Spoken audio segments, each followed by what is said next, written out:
Be cool, be kind, be classy. The cupcakes so sweet and sexy. Have fun and enjoy the journey. Just have a good attorney. No big whoop, no biggie. She lives near New York City. And not just a YouTube show. When you know, you better grab a straw. Learn about the law. It's cool here in the shade, sipping motions of lemonade. Cool heads will prevail, kindness will never fail. Be classy and vastly wise. Oh, Melanie Little is going live. Oh no, where is Melanie? Follow the island's melody.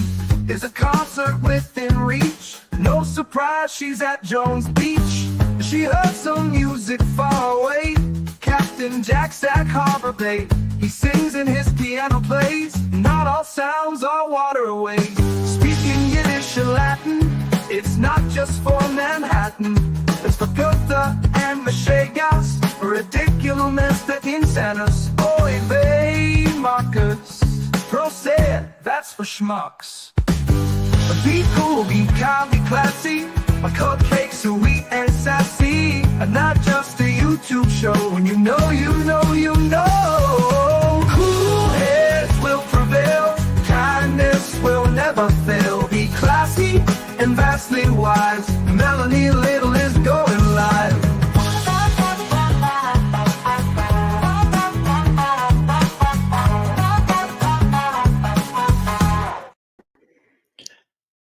Good morning. Good morning. Welcome to season 2 of the persecution of Karen Reed.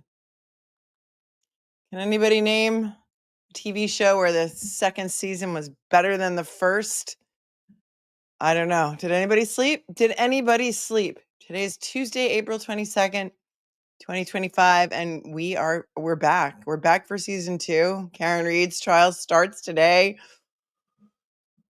Opening statements are supposed to be at 9 o'clock. I've got court TV up. They don't have their camera up. But does anything really start on time in Norfolk County, Massachusetts? How's everyone? I was on court TV last night. I haven't seen the clip posted yet. A lot of you guys watched it. Glare played it on his show.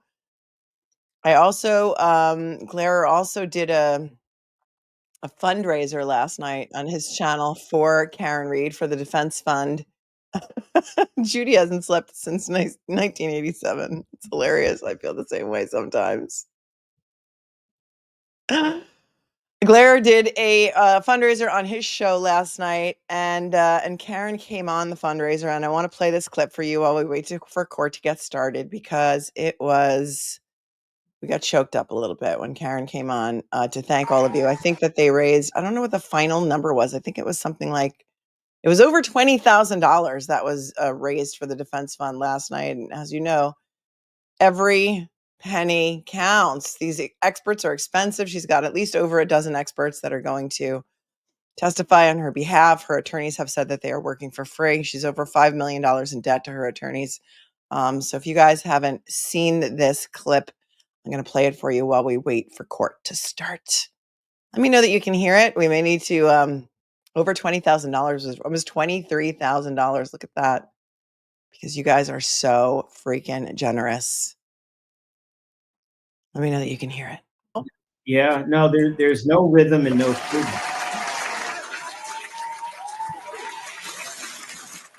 Oh, I can't hear anybody. How are you? Oh, I can hear you. How are you? I'm okay. Oh my God, you look great. I hope you're feeling okay, and I hope you get some sleep, because I feel like a kid at Christmas, like it's not in a good way. Like it's, I don't know. How do you feel? How are you feeling? This is my mission, Attorney Little. I I've resigned myself to it, and I'll tell anyone this. It's more important than anything I've done or could ever be asked to do. So I've got to see it through, and I've had help from everyone on this screen right now in big ways and small ways and really important ways. And I've met people I'd never meet. And I'm fighting for John when maybe maybe others should be joining, but that's never going to happen. But I feel fine. I feel fine. I've been through a lot in my life, personally and physically, and I think I can handle. I know I can handle anything, and not happily all the time, but I do just feel grateful all the time. Don't feel defeated, and I feel blessed. I just do. I've seen criticism about me here and there that I'm smiling and I'm not enjoying this, but I said this to Julie Miller. I can't look at, especially strangers that I didn't know in a prior life, rooting for me, cheering for me. I have people at the Dedham Green, just as we approach the courthouse, throwing greeting cards and supportive notes in the windows of my SUV. I dare anyone to be a party to that and not just feel overwhelmed with gratefulness. And I feel that way every day, everywhere I go, downtown, everywhere in the place I'm staying, anywhere. My family feels the same way. We just feel fortunate. Some people. And I think all of us were crying last night. You could see Bettero and Glare try and like hide it a little bit. I don't think I hid it as well, but I think we were all crying. I'm not crying, you're crying. People can't understand that, but I feel I don't know if you can see me, but I feel You're strong. back. I feel strong, stronger every day. I'm sick of this, but I don't feel weak, and I've gone this far, so I'll just keep going. You look strong. Sorry, I just left there. Thank you. You Speak look up. strong, and there's a lot more support to come as well. I mean, your story is getting out there. It's getting traction. People are seeing the injustice. People are seeing the corruption, and people with significant platforms are speaking out about it, and it's getting a lot of attention. And it's exactly what is necessary, I think, is because you're taking on an entire local government. So who Court feed's not up are yet. the Don't only worry, we're not missing people anything. that they have to answer to than the people? And so you're getting that support, and it's the right thing. It's justice. It is. Yep. It's bigger than me. It's not about me. I'm not even sure it's about me among the parties to this case. It's Good about morning, Lana. power and just wanting to win, and the injustice is just hiding in plain sight. Everyone knows it. The world is watching, and you have been the face of strength for so many people that are watching you, that it's overwhelming to see. I went there, I saw the love and outside and all the people that are rooting for you, because you really could be any one of us. And when you say it is so much bigger than you, you're right. It is so much bigger than you. This is about a system. It's about a corrupt system. And you're the one exposing it. And it's so horrific that you have to go through this and go through this again. And my heart breaks for you. I know that everyone in the chat hearts break for you, and they love you so much, and they're just really rooting for you. And it's just, Thank you. it's, it shouldn't be happening. But if anybody can do it and can handle it, I think it's you. Thank you. You do the same. All three of you would. All of my supporters would do the same. I'm not crawling into the fetal position and letting them just take me away and win. Regardless of what happens tomorrow, if I don't wake up tomorrow, or this somehow ends tomorrow, they want to keep pushing. More eyes are opened every minute. Go, girl. This case is ongoing. More people see the outreach stretches wider. I experience it out in public. I hear from people from further and further reaches the longer this goes. So if they want to keep their foot on my neck longer and do this again, it's just going to cast a wider spotlight on what's going on here. And it's not to my detriment. Praise be. No, it's not. Not in the long run. Most definitely not. Well, we are witness prepping. We're scattered throughout this building right now. I just ran into Liza, but Bob's, we've got a couple interns milling around. I just saw Alan put in chocolate chip cookies for our interns that are coming to court tomorrow. So I thought we were starting to wind down, but then I saw the cookie dough come out. So I think that's for a second wind, possibly. But thank you.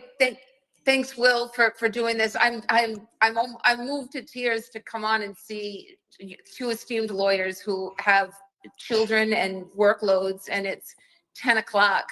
And my dad keeps pinging me how much is hitting the defense fund. Oops. Hang on. The fan is up, so I don't want to miss the fan. We'll play the rest of that later. The fan is up.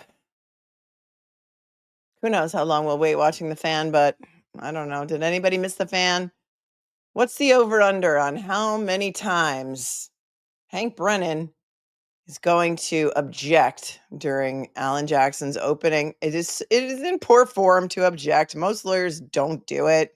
It's frowned upon unless something really egregious happens during openings. But you can bet your bottom dollar that tomorrow there'll be sun. And you can also bet your bottom dollar that I think Brennan's going to interrupt Alan Jackson. There's just no two ways about it. My over-under is like 2. I think if 2 was the line, I'd go over. But, I think he likes to hear himself talk. And I think he's going to do anything to disrupt Alan Jackson's flow. Will he be able to do it? I don't think so. But he's going to try. Because, why not? Oh, I forgot to make the Binky emoji. But it's okay. You can use boss baby emoji.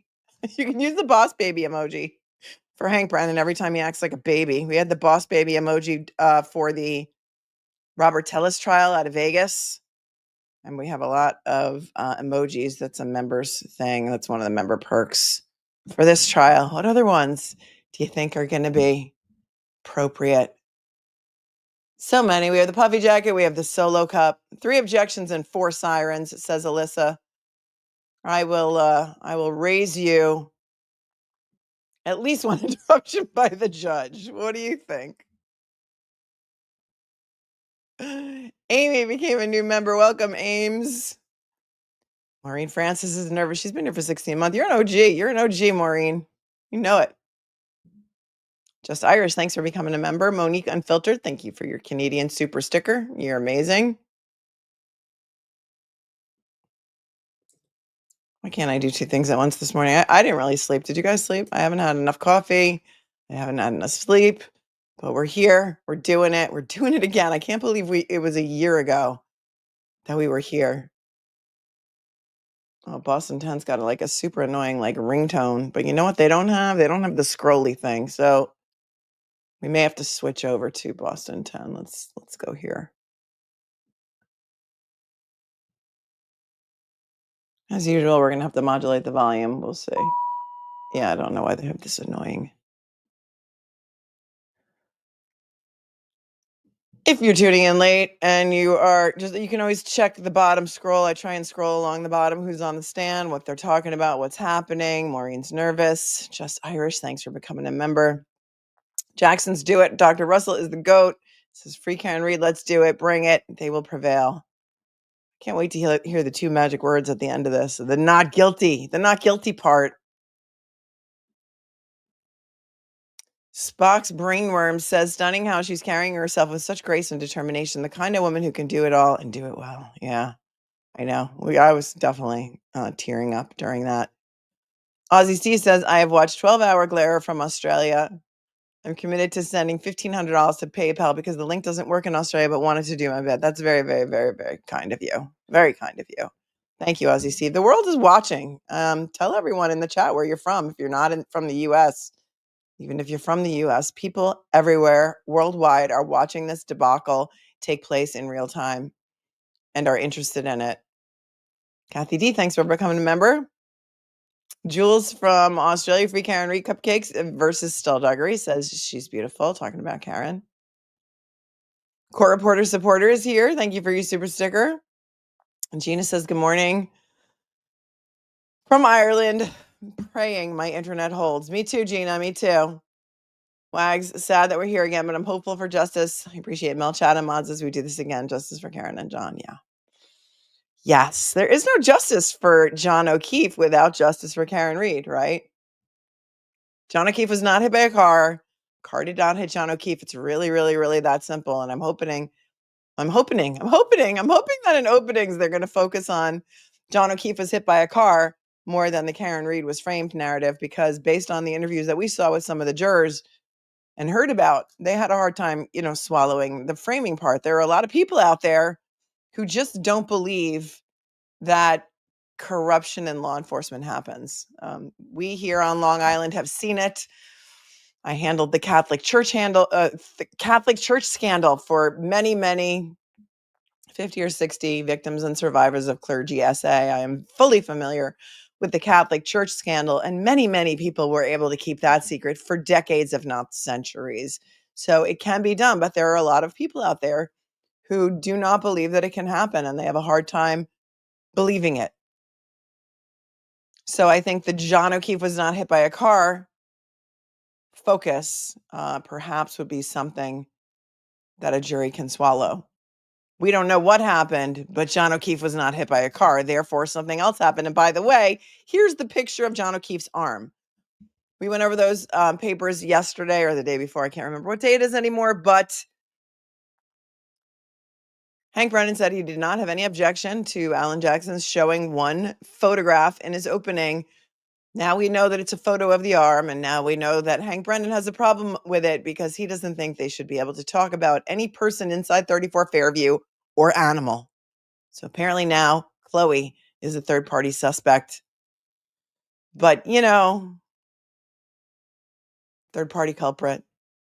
It is what it is at this point. We still don't know if he's going to be able to show that picture in opening because I've seen no ruling on it. Has anybody seen a ruling on it? Not me.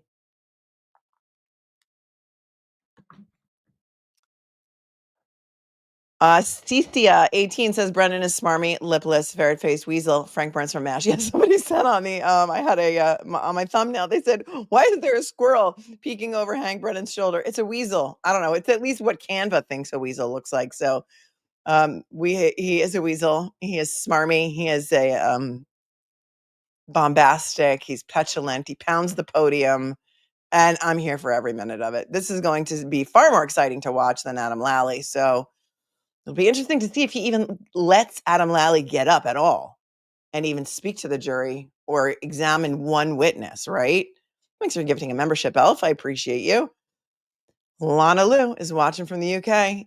Thanks for everything you do. Thank you for watching. Thank you for watching. God bless you too. And it looks like they're going to have to elect a new pope. The pope has passed away. And that's going to be something that's going to be happening for the next couple of weeks. True Crime Kangaroo is here and been here for 11 months. And are they actually moving the camera already? What?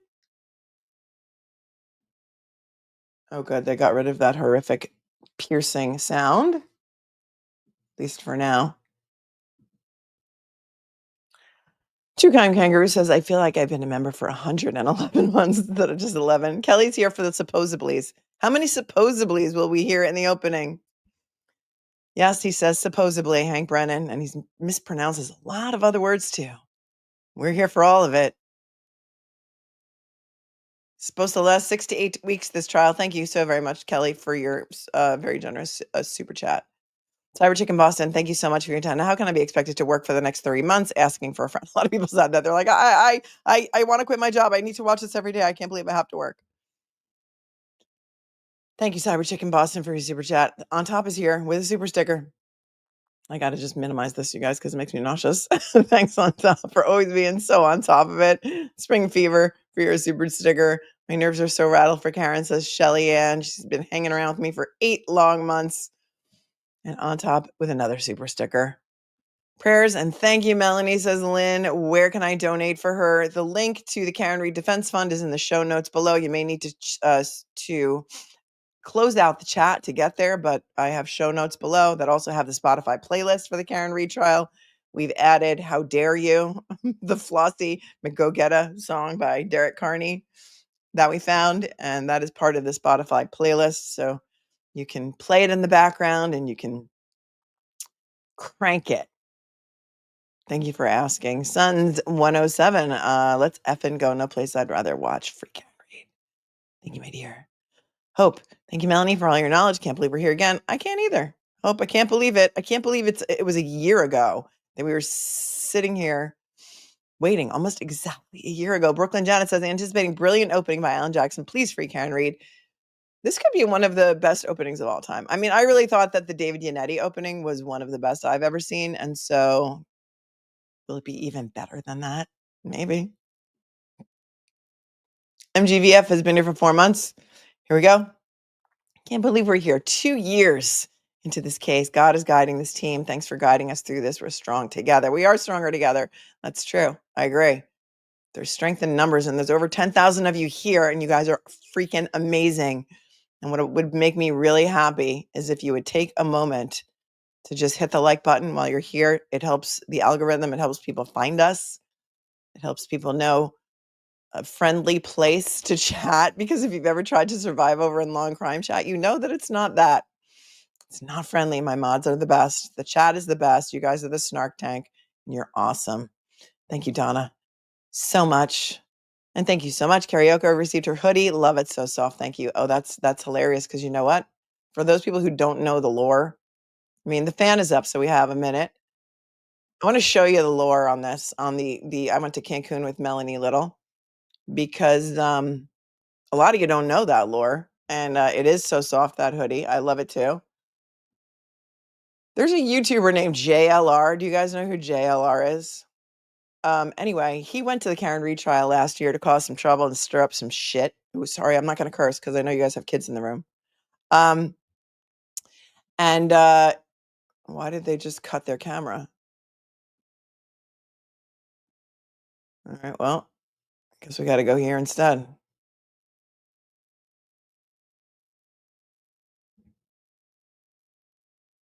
I don't know. A lot of weirdness going on in the courtroom. I don't know if they're going to have to do something outside the presence of the jury, but while we're waiting for that, this guy JLR showed up last year at the Karen Reed trial to cause some shit. And I'm sorry. I know you have your kids in the room or you're at work. Okay, hang on. So here's the video of what happened. All right, listen up.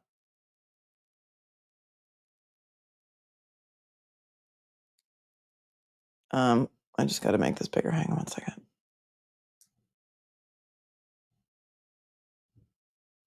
Many of you may not know about this.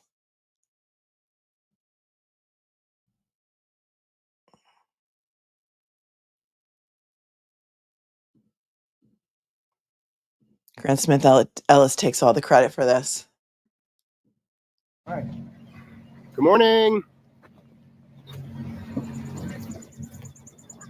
Hey, Karen, are you prepared to spend the rest of your life in prison, Karen? How does it feel to be known as a cop killer, Karen?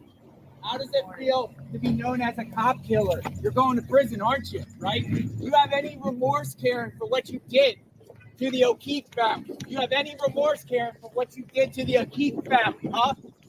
Will you denounce your supporters harassing the O'Keefe family? Will you denounce your reporters harassing the O'Keefe family, Karen? Shame on you, Karen. That's what people say. Karen, anything to say, Karen? You're going to spend the rest of your life in here. Don't touch me. Don't touch me. Don't touch me. Karen, you're going to spend the rest of your life. Somebody called him a maggot. He's there again. Yeah, it would be witness intimidation if anybody else did it. But he seems to be there again, and he's been posting on his own YouTube channel that he's there again. So he's there. He's already there. He's boots on the ground. This is from last year, so just listen to this, and then you're going to get the lore of the I went to Cancun with Melanie Little sweatshirt, because that's what Grant Smith Ellis says to Alan Jackson. Life in prison, ain't you, Karen? Yeah, you are, Karen. Karen, you are, aren't you? Karen, you're gonna spend the rest of your life in prison. Right, Karen? How's it feel to be known as a cop killer, Karen? How's it feel to be known as a cop killer, Karen? How does it feel to be known as a cop killer, Karen? How does it feel? How's it feel, Karen? How's it feel? Karen, how did you manage to walk into Josh Levy's office in November of 2022? Right, listen up. Do you know him? Does your father? Hey, Karen, how's it feel feel to be a cop killer? Mr. Jackson, did you go to Mexico with Melanie Little in the recent months? Did you go to Mexico with Melanie Little in the recent months? Really, Grant? You've got one of the greatest trial lawyers of all time in front of you, and that's the question you ask him? He doesn't stop there, though. Listen. Aren't you? How's it feel to be a cop killer, Karen? How does it feel to be a cop killer, Karen? Shame on you for what you did to their team family. Shame on you, Karen. How was the trip to Mexico with Melanie Little, Alan Jackson? The trip to Mexico with Melanie Little, Alan Jackson. Yeah, so we've got merch that says I went to Cancun with Attorney Melanie Little in 2024. I was at a Dave Matthews concert. Alan Jackson had a bracelet on one day in court, and I said, wow, that looks a lot like the bracelet I got in Cancun when I saw Dave Matthews, and it morphed into this rumor on the Twittiot mill of Melanie Little was in Cancun with Alan Jackson at the Dave Matthews concert. You can't even make it up. Thank you, Fat Dunham and Happy, for gifting 10 memberships so early this morning. I appreciate you so much. Bev's Dizzy Glasses is here and is so nervous. LFJ. You guys have like competition on best YouTube names. And that's one of the greats. One of the greats. Rule 17 is here for 7 months and says the day has arrived that those who have lied in their past testimonies will realize there is no more wiggle room left. They are locked in forever. So true. So much impeachment material. All of their prior testimony can be used against them, whether it was during the first trial or whether it was during a grand jury proceeding. It's going to be interesting at the very least. Judge Bev's Wurzel Gummidge hair is here from Australia and says, can the defense use the picture? Do we know yet? We don't know. We don't know yet. Cherie, thanks for gifting a membership. Appreciate you. Hoping for answers. Became a new member. Welcome. Cannone's Baloney says, good afternoon from England, Melanie. I need you to get on a plane and come to restrain me from throwing things at my TV. Just kidding. If you know, you know. Thank you. Look at this is my mission, Attorney Little. Oh, I love it. I love that name. Gifted 5 Attorney Melanie Little memberships and actually changed his or her name right after seeing that clip of Karen Reed, or maybe last night after you saw that clip of Karen Reed. That is awesome. And welcome to the 5 new members who were randomly gifted by YouTube for participating in the chat. Susie is here from Australia and says, can't believe we're here again. It's time for justice. Free Karen Reed. Rested up today to watch. Love to all of you from Aussie land. I mean, you guys are watching from everywhere. Everywhere. Cindy B says, do they have a time limit for opening statements? I haven't heard about one. I have not heard about one. Okay, that's annoying. You hear that? The pool camera better get their act together today, because we have no time for, skipping and buffering and bad sound. And I hope everyone's mic'd up. And I mean, thank you so much for choosing to stream with me today, because I know you have lots of choices to stream from. And I am honored that you would want to hang around and watch this trial with me. Gem Girl says, can they still question Colin and bring up his bruised hands video threats without third-party culprit? They can't point to him as being a third-party culprit. I don't know if anybody's going to call him. That will remain to be seen, but he can certainly be questioned if they choose to call him. Canadian Gooner, thank you so much for your Canadian super chat. Brennan is possum-faced. Gina loved our journey with us and me. Free Karen Reed, thanks, Gina. Celine Dion is back, says Joanne. Oh, Ceiling Dion. Well done. Thanks, Mo, for your super sticker. The Right Flux is here from Canada. A ruling said they can't show John's arm in opening. Well, I don't know if that's in my inbox or not, but let me see. Because unless I have the document, I can't really confirm or deny. I can look in the court doc. Give me a second. But thank you, Right Flux, and I will look into that. Janelle, thanks for becoming a new member. And Free Adam Lally says, VK, so let him make some more donuts. I know, it'd be nice. It'd be nice to hear something from him, right? Not really. I mean, but did you ever think that you'd be like, the day would ever come when you'd be like, we want Adam Lally back? I don't know. A lot of people have told me that they feel that way. Standing by Stones. Thank you, Ms. Jennifer. Stay healthy and strong. Thank you. Thank you so very much. The Goodwins are here. They've gifted a membership and they are watching. Hi, Goodwins. Boiled Frog. Positivity, positivity, positivity. Thank you, Melanie. Always so great for your past work. For SA Survivors, Manchester, UK. Prayers for Karen. Thank you very much, Boiled Frog. Tara, do we know if opening statements are on time limit? I do not know. She has not mentioned that in open court, so I am not aware of any time limit. Sometimes less is more in an opening, and sometimes if you go on and you drone on for too long, the way Adam Lally did the first time when he mentioned something like 75 different characters in his opening, it becomes too difficult for the jury to follow, and their minds wander, and you don't want that. You want to grab their attention and you want to hold it. Alan Jackson has a very good way of doing that. He's engaging, he's passionate, and it's great that they're deciding to change it up and have Alan do the opening this time instead of Yannetti because they're throwing a curveball at the prosecution. Amy from the 406 has been here for 4 months, is lurking while walking, lurking while working every day. Free Karen Reed. Unapologetically authentic. I think when Brennan pounds his clipboard on the podium, it's his secret fight song, dun dun, Law and Order. He gives meaning to the word scoundrel. I know a lot of people have bad vibes about him. Bad vibes and just he's just not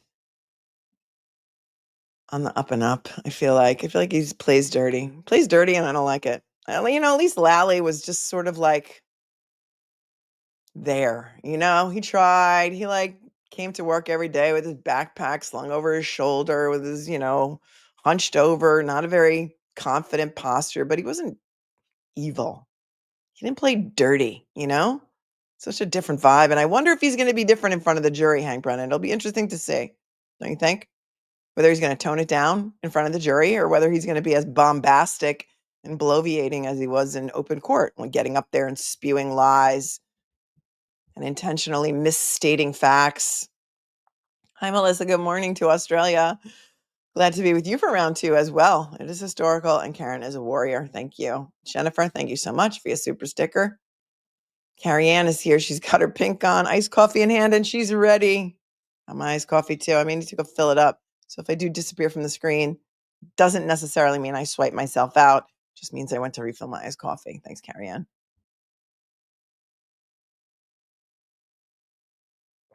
Stephen became a new member. Welcome, Stephen. Judge Bev's words will gum a chair says, do they swear in the jury? Do they swear in the jury today? Yes, they do. Watching from Western Australia, welcome. Sound is up. God save the Commonwealth. Kim calls her Polly Pocket Bev. She says he's very tiny. 2282 CR 117, the Commonwealth versus Karen Reed. So, good morning. I see all counsel are present. I see all counsel are present. Nobody said anything to Mr. Clerk about needing to see me, but I received 4 motions over this weekend What? that I assume we need to at least talk about briefly.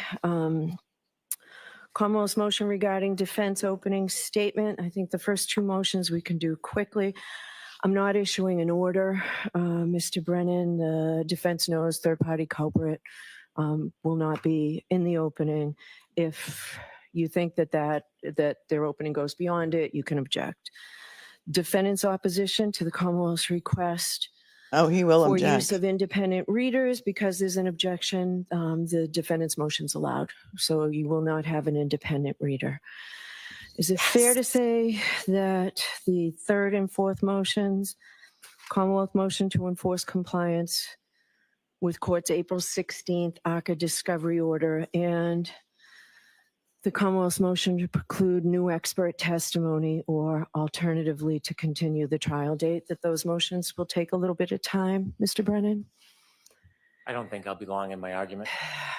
I think that I need more information on one of them. And I think we'll do that at the end of the trial. At the end of today, we'll hear both these motions. She sounds so nervous. Mr. Jackson, I did see that a list of text messages, 100 or so, is in your response to my order on Friday. Did you provide the text messages themselves? All right. In light of that and the fact that we don't have time, this juror's been waiting for as many as 3 weeks now, I'm going to prohibit you from mentioning ARCCA in your opening statement. And then we'll deal with this later no. today. I ordered those text messages. Unless he's and they standing were up, he's delivered. ready to So go. AJ's we're shaking going to his be head bringing no. the jury in. I'll be in recess for 5 minutes. On that, I think the court respectfully may be factually incorrect on a key assumption of what Your Honor is ruling. 5 minutes, Mr. Alessi. Mr. Jackson couldn't give you the facts. I would like to hear the law on that. That's more than 5 minutes. I'll see you at sidebar. Come up here. Oh, for crying out loud. Here we go already. Here we go already. Already we're at sidebar. Okay, so she says, yeah, I got your motion about not wanting them to show a picture of John's arm in the opening. They know they're not allowed to go into third-party culprit. She didn't say they couldn't show the picture. They know they're not allowed to go into third-party culprit. If they do, you're certainly welcome to object, and we know that he will. Thank you, Hayden's mom, for your super sticker, and thank you, Kale, for yours, and also Kimberly Worley. Then she said there's a motion. The motion for the independent reader is denied. You will not get an independent reader. Erin O'Keefe is in the courtroom today. I'm shocked to see it. She's sitting in between Mrs. O'Keefe and her husband, Paul. Behind them is Carl Dougal, his wife. Carl Dougal was a Boston police officer, may still be a Boston police officer with John O'Keefe, his wife. And that guy, Brendan, I can't remember his last name. He's been in a lot of the documentaries. Then apparently Brennan made a motion about ARCCA asking for either a continuance or to prohibit them from mentioning ARCCA in their opening. Alessi jumped up. Alan Jackson was shaking his head like he got whiplash. She wouldn't hear them in open court on that motion. She said they couldn't mention ARCCA in their opening. They're not having any of it. They jumped up and she said, I'll have to see you at sidebar. And then there was another motion about 100 text messages coming in. And we haven't heard anything about that. There's Mr. and Mrs. Reed right now. The camera is on them.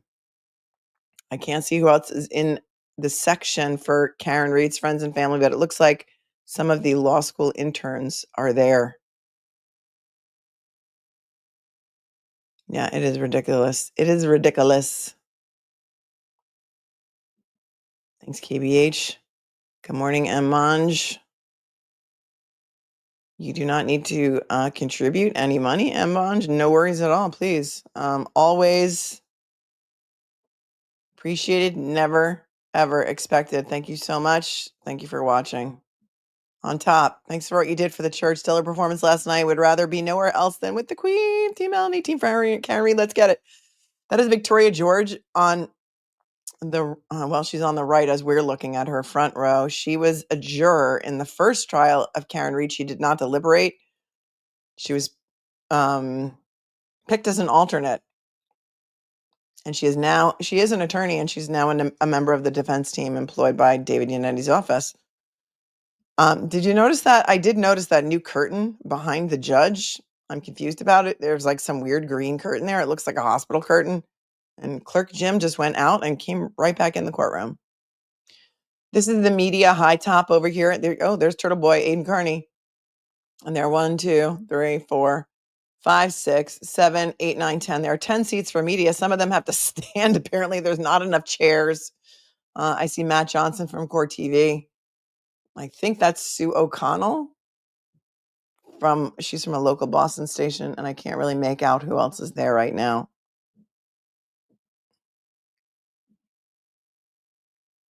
It is a hideous curtain. It looks like a shower. Looks like a shower curtain. What is going on? Were people peering in the windows? Were there curtain twitchers outside the courtroom? That's crazy. Jennifer's here from the Rocky Mountains. Thanks, Jennifer, for your super chat. Thanks, KBH. Thank you, Kimberly. You guys are super generous this morning. Everyone's here.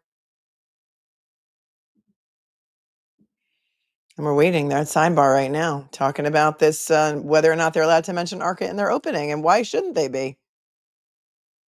Why shouldn't they be? Sandy says the prosecution is due to fail. Karen will prevail. From your mouth to God's ears. Thank you. Awesome video with Karen. Thanks, Stone X. Of all channels, you do Karen justice. I'm all in. Thank you, Ozzy Steve. I appreciate you so much. Thanks, Aaron, for becoming a member. And we're already waiting. We are already waiting. They only started about 5 minutes ago. Melissa says, I watched your channel throughout the first trial and stayed away from all pre-trial vlogs, blogs, and posts, etc. Glad to be back with you. Thanks. I'm glad to have you back, Melissa. Love you guys with all of my heart. Elle says, wow, that's insane considering he spent 10 years. I don't know. I don't know, Elle. Paige says, how did Bev rule on Brennan's motions about opening? We don't know. We just heard, actually. She didn't say they couldn't show the picture. She did tell Mr. Brennan they know they're not allowed to mention third-party culprit in their opening, and if they do it... Oh, all rise, please. Oh, for the love of the traveling Mary. Already with us? She needs to take a break already. Already we're doing a break. Okay. Jen McCabe's baby tooth is here. Time to blow holes in the previous trial's cracks. Yep.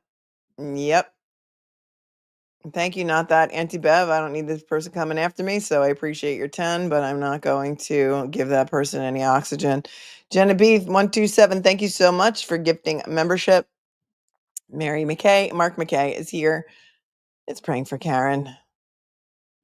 Hi, Link 2019. Thank you for your super chat. Free Karen Reed. Son says Aiden just posted first arrest in the buffer zone. Oh, really? They've arrested someone in the buffer zone, eh? All right, then we can go over there for a moment while we wait, because there's just so much more waiting today. Why wouldn't there be, right? Why wouldn't there be?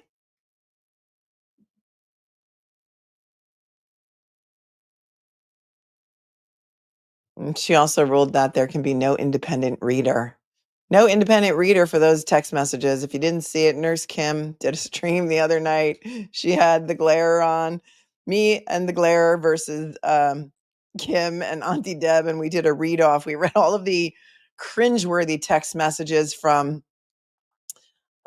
between Karen and Brian Higgins, and raised some money for the defense fund. And it was a lot of fun. Many of you guys were there watching it with us. If you haven't seen it, it's called, I think, The Read Off. It's on Nurse Kim's channel. And it was fun. It was a fun time. And sometimes we have to laugh. Otherwise, we're just going to cry. Apparently, all right, well, Aiden Carney is live tweeting from the courtroom. So let's hear what he has to say. He says, we have our first, this was 17 minutes ago. We have our first arrest in the buffer zone.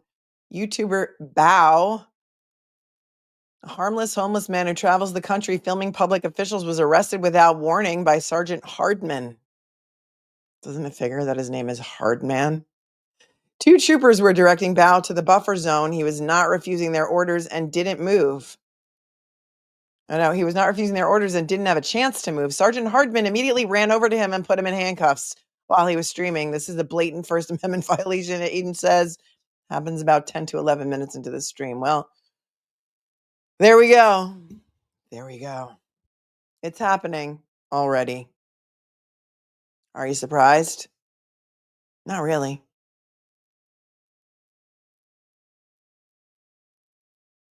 7 minutes ago, Aiden tweeted, Anti-Bev just denied the defense the chance to mention ARCCA in their opening because they didn't turn over some text messages. Bob Alessi says there's more to the story and there's now a sidebar, starting with the shenanigans already. He then says Bob Alessi is loud and animated at sidebar right now. He's very upset, as is Alan Jackson. Karen Reed is listening intently.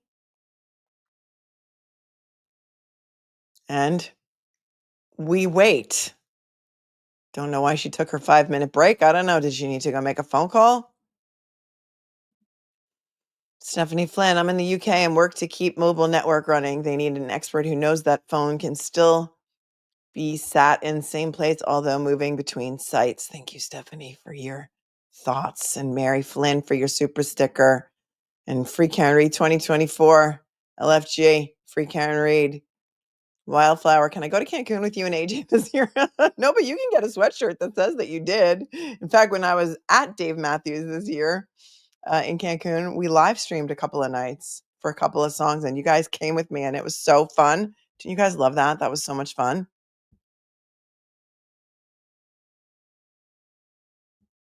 That happened in, I think it was January. January, February. I can't remember. It's only April, and I still can't remember. Laura's wearing a pink hoodie today and sending good vibes. We can always use all the good vibes, Laura. All of them. Do we think Hanky will change his demeanor for the jury? That's what I was just saying. Great minds, Dinah G. I don't know. What do you guys think? What's the over-under?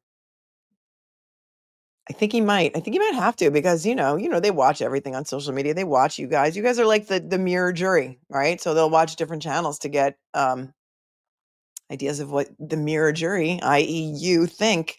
And a lot of you were turned off by his demeanor. Will he change it? We'll see.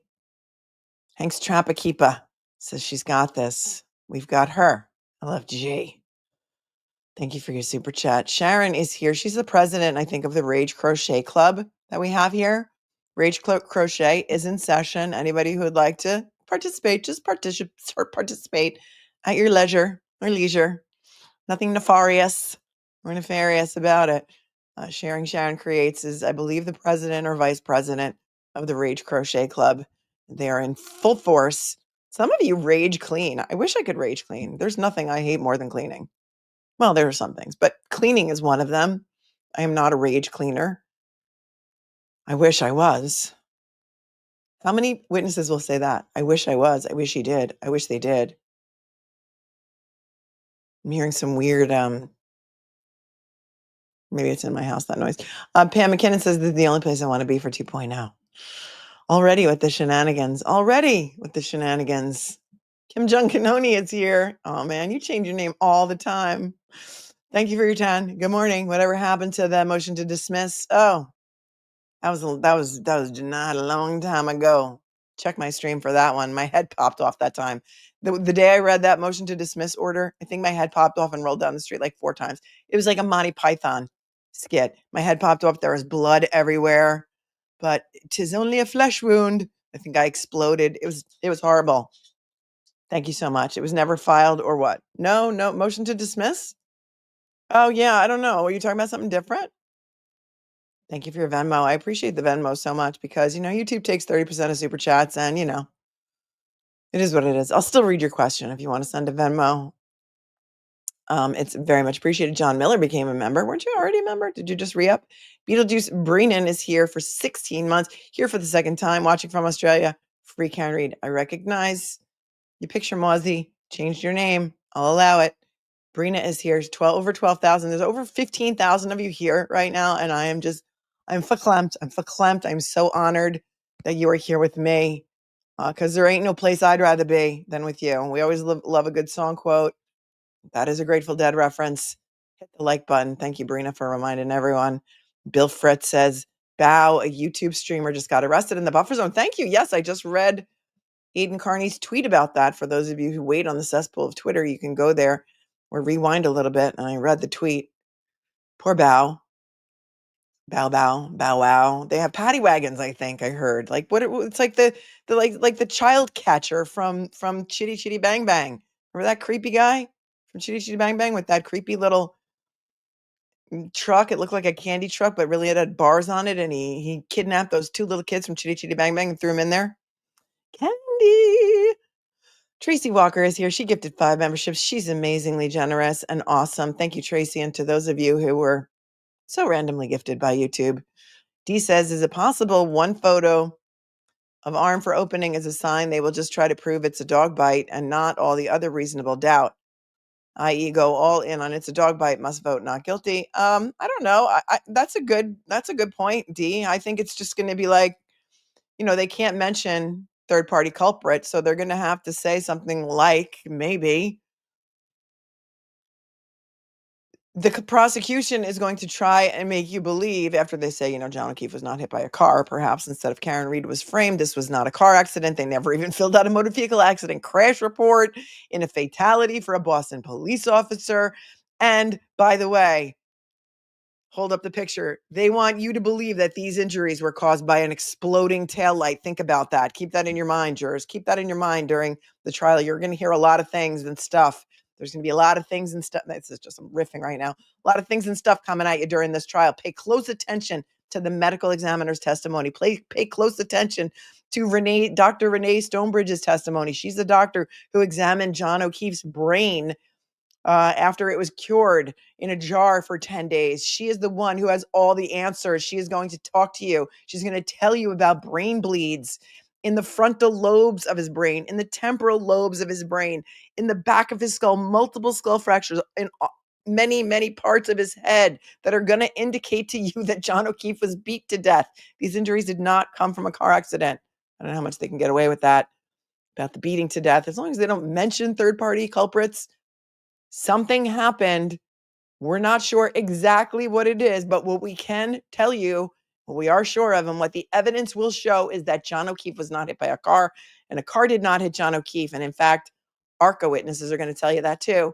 But now, they may or not have just been told that ARCCA, they're not allowed to mention ARCCA in their opening. And listen, crafting your opening statement is something that takes a lot of work, a lot of time. You have to commit it to memory. It's hard to change at the last minute and alter that. But if anybody can do it, Alan Jackson can, and you know it.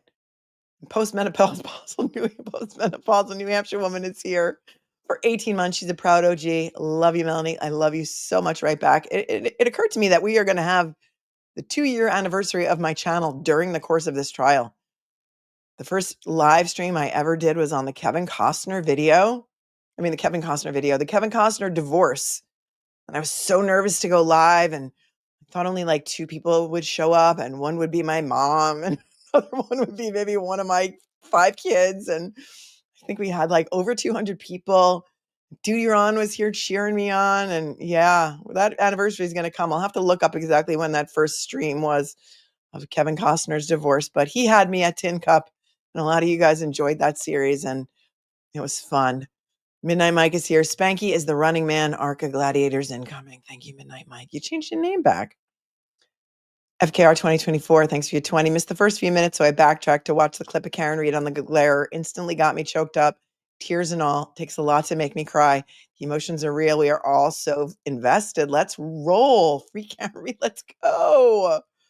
Going back to the emojis that we have. Remember, Wait for Us was in the first opening.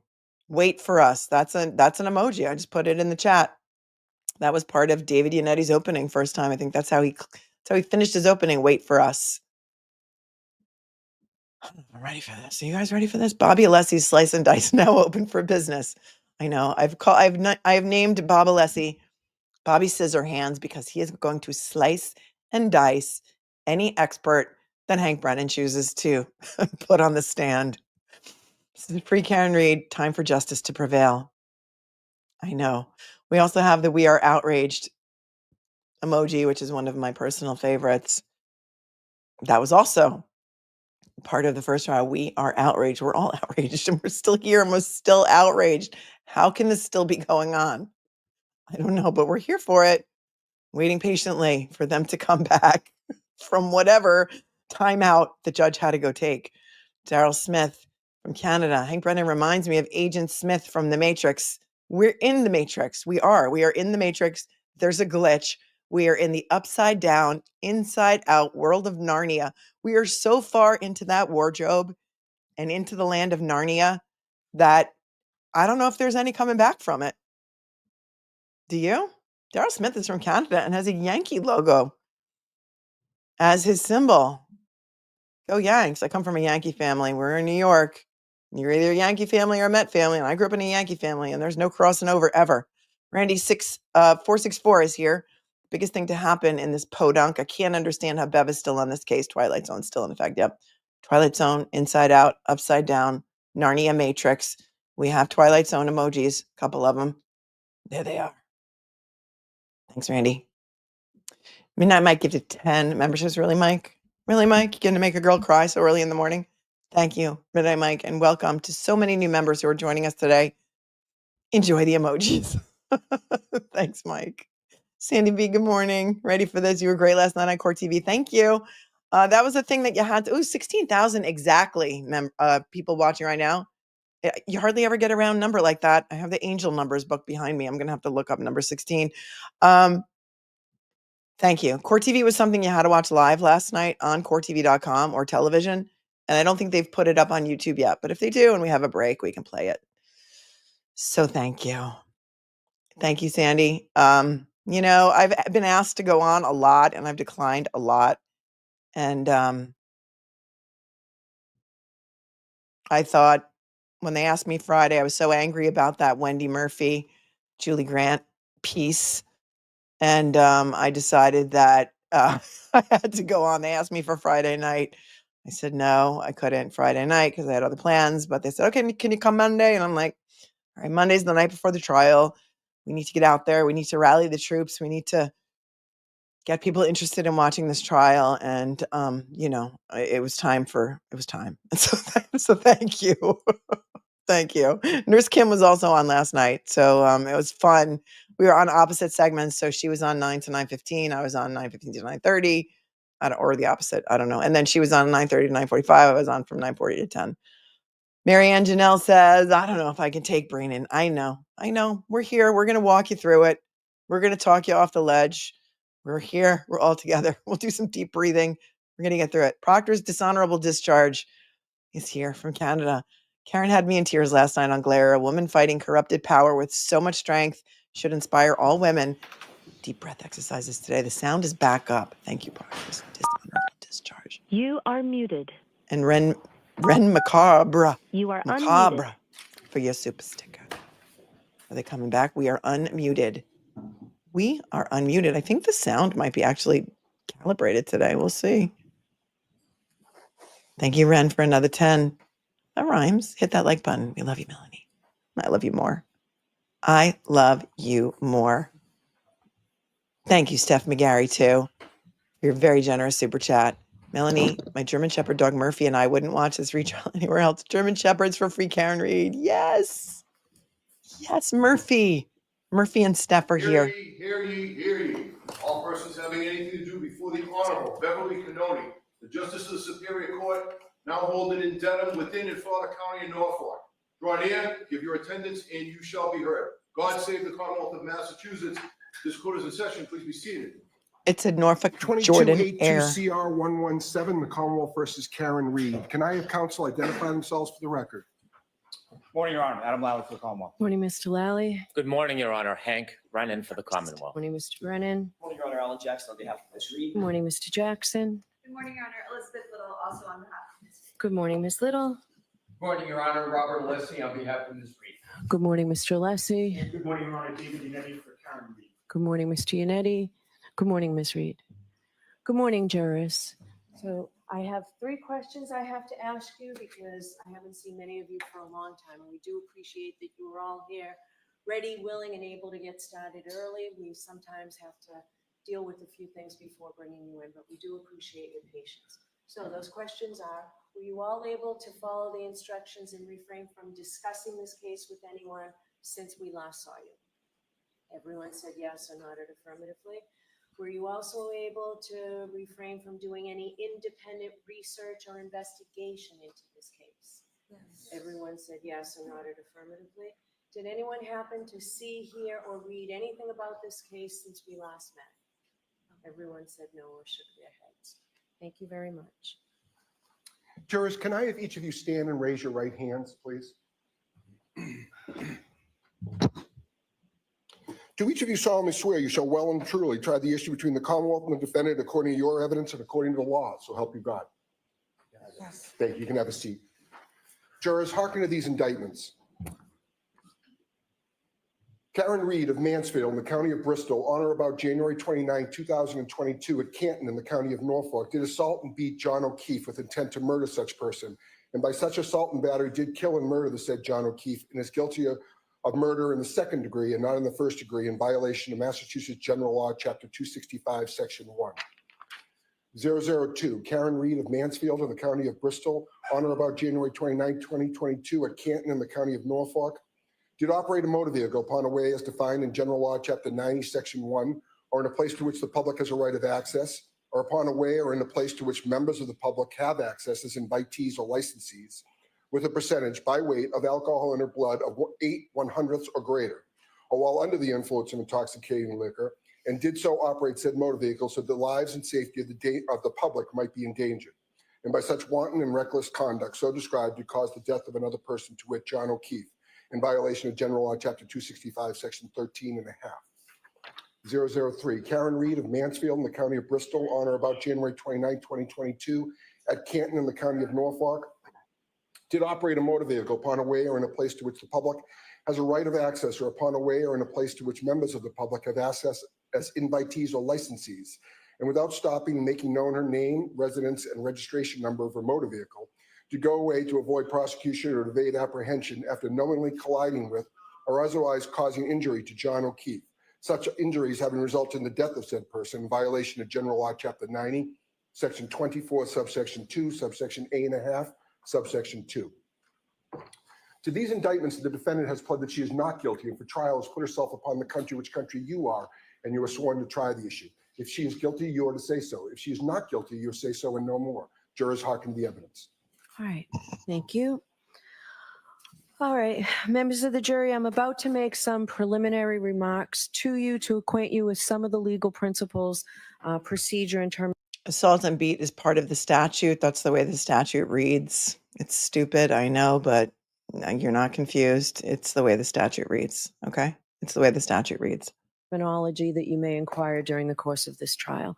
These comments are not intended to be a substitute for the more detailed instructions on the law that I'll give you at the conclusion of the case. So you'll remember that this is a trial of a criminal case. Ms. Reed is charged with second-degree murder. She's also charged with manslaughter while operating under the influence and leaving the scene after causing personal injury or death, the indictments that Mr. McDermott just read to you.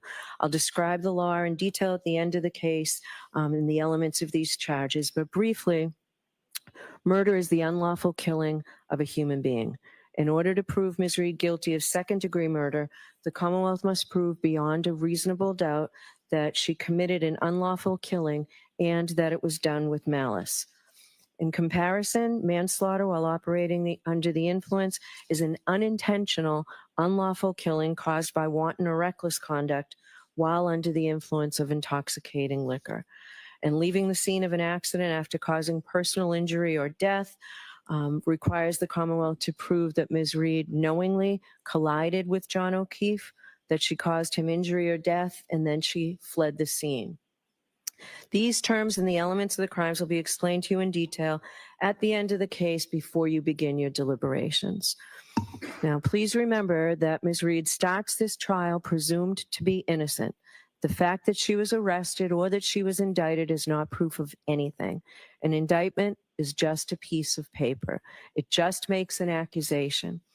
It is merely a formal manner of accusing a person of a crime and bringing that person to trial in the Superior Court. But it is only the jury, in other words, you folks, who can decide whether the prosecution has proved its case beyond a reasonable doubt.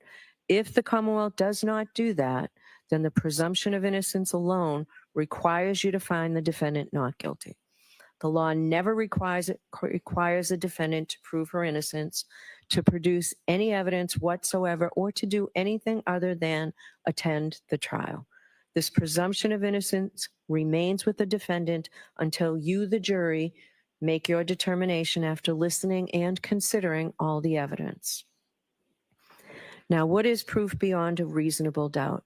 The term is often used and probably pretty well understood, though it is not easily defined. Pay attention, Proof jurors. beyond a reasonable doubt does not mean proof beyond all possible doubt, for everything in the lives of human beings is open to some possible or imaginary doubt.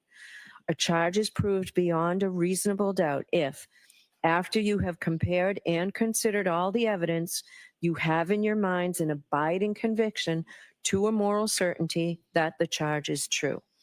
When we refer to moral certainty, we mean the highest degree of certainty possible in matters relating to human affairs, based solely on the evidence that has been put before you in this case. I have told you that every person is presumed to be innocent until he or she is proved guilty, and that the burden of proof is on the prosecutor. If you evaluate all the evidence and you still have a reasonable doubt remaining, the defendant is entitled to the benefit of that doubt and must be acquitted. It is not enough for the Commonwealth to establish a probability, even a strong probability, that the defendant is more likely to be guilty than not guilty. That is not enough. Instead, the evidence must convince you of the defendant's guilt to a reasonable and moral certainty, a certainty that convinces your understanding and satisfies your reason and judgment as jurors who are sworn to act conscientiously on the evidence. This is what we mean by proof beyond a reasonable doubt. Now, our system of justice depends on judges like me and jurors like you being able and willing to make careful and fair decisions.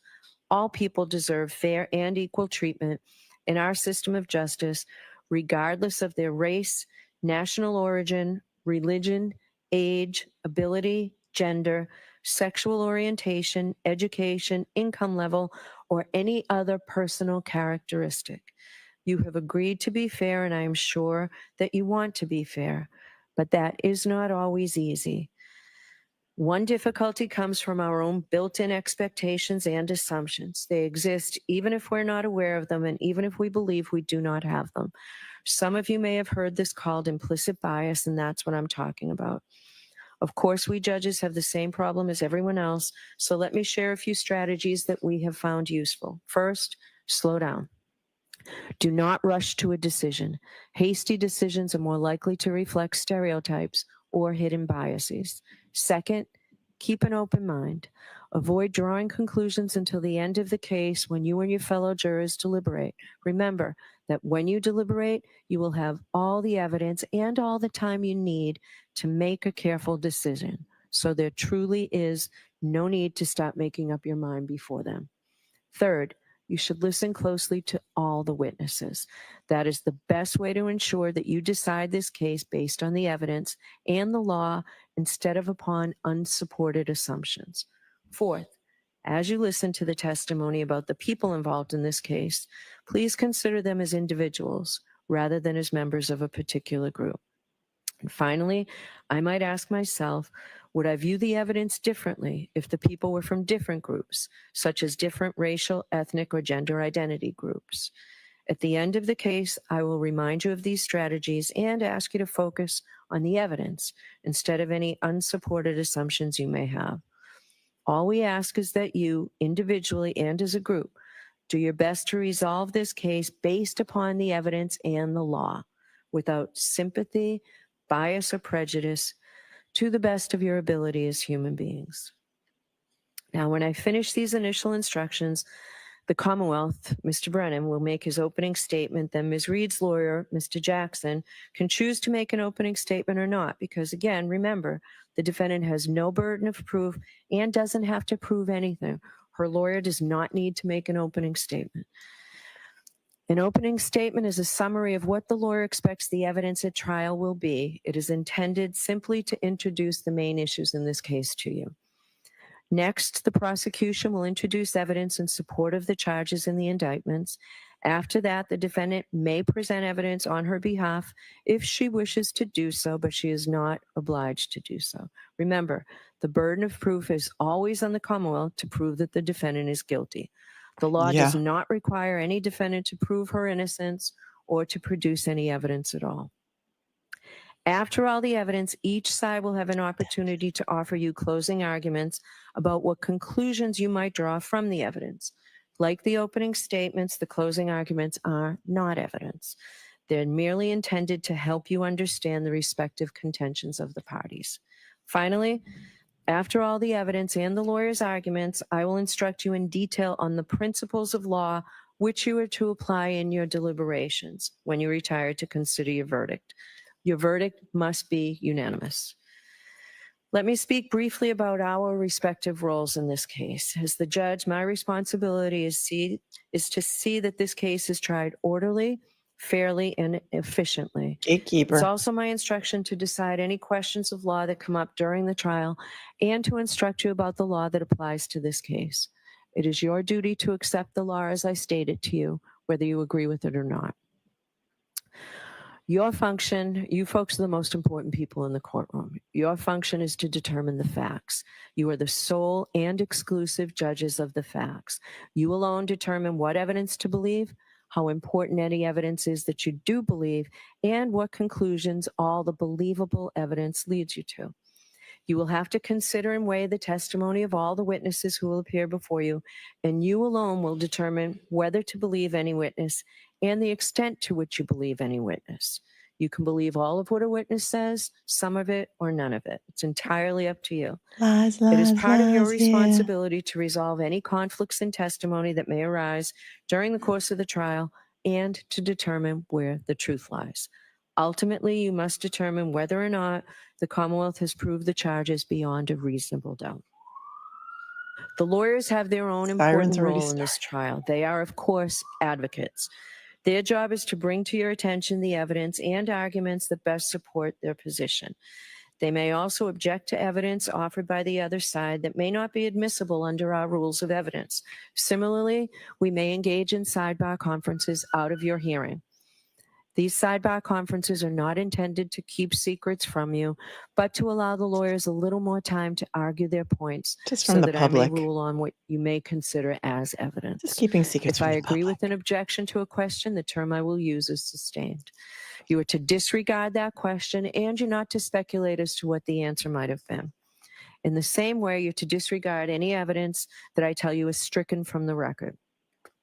If I reject or overrule an objection, I'll permit the witness to answer.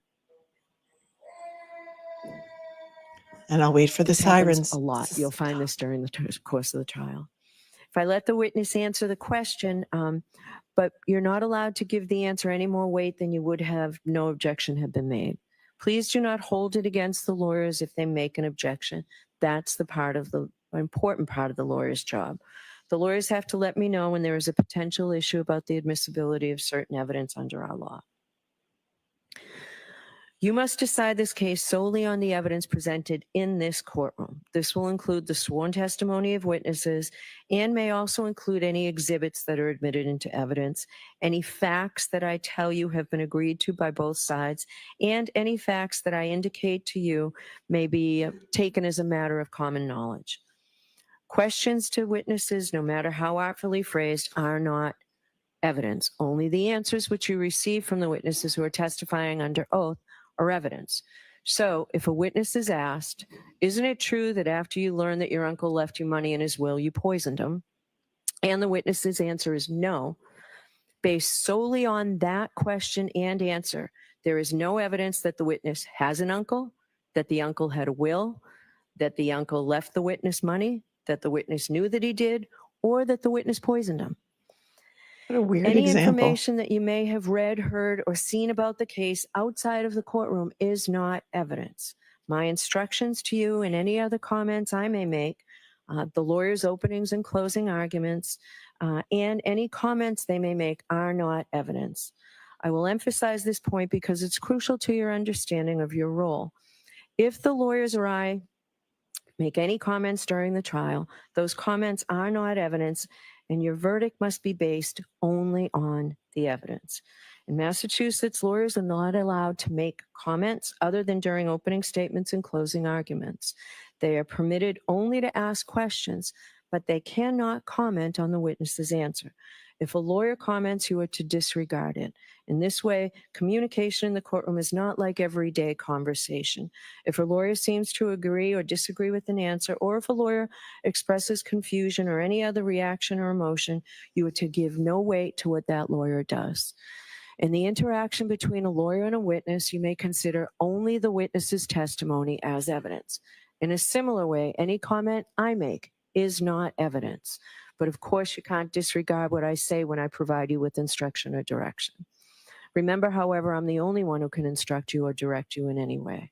Finally, on this topic, if one of the lawyers or I refer to some part of the evidence and that does not coincide with your own recollection, it is your collective recollection which you are to follow in your deliberations. Now, in this case, I anticipate that we will go by bus to an area that you'll hear about during the trial.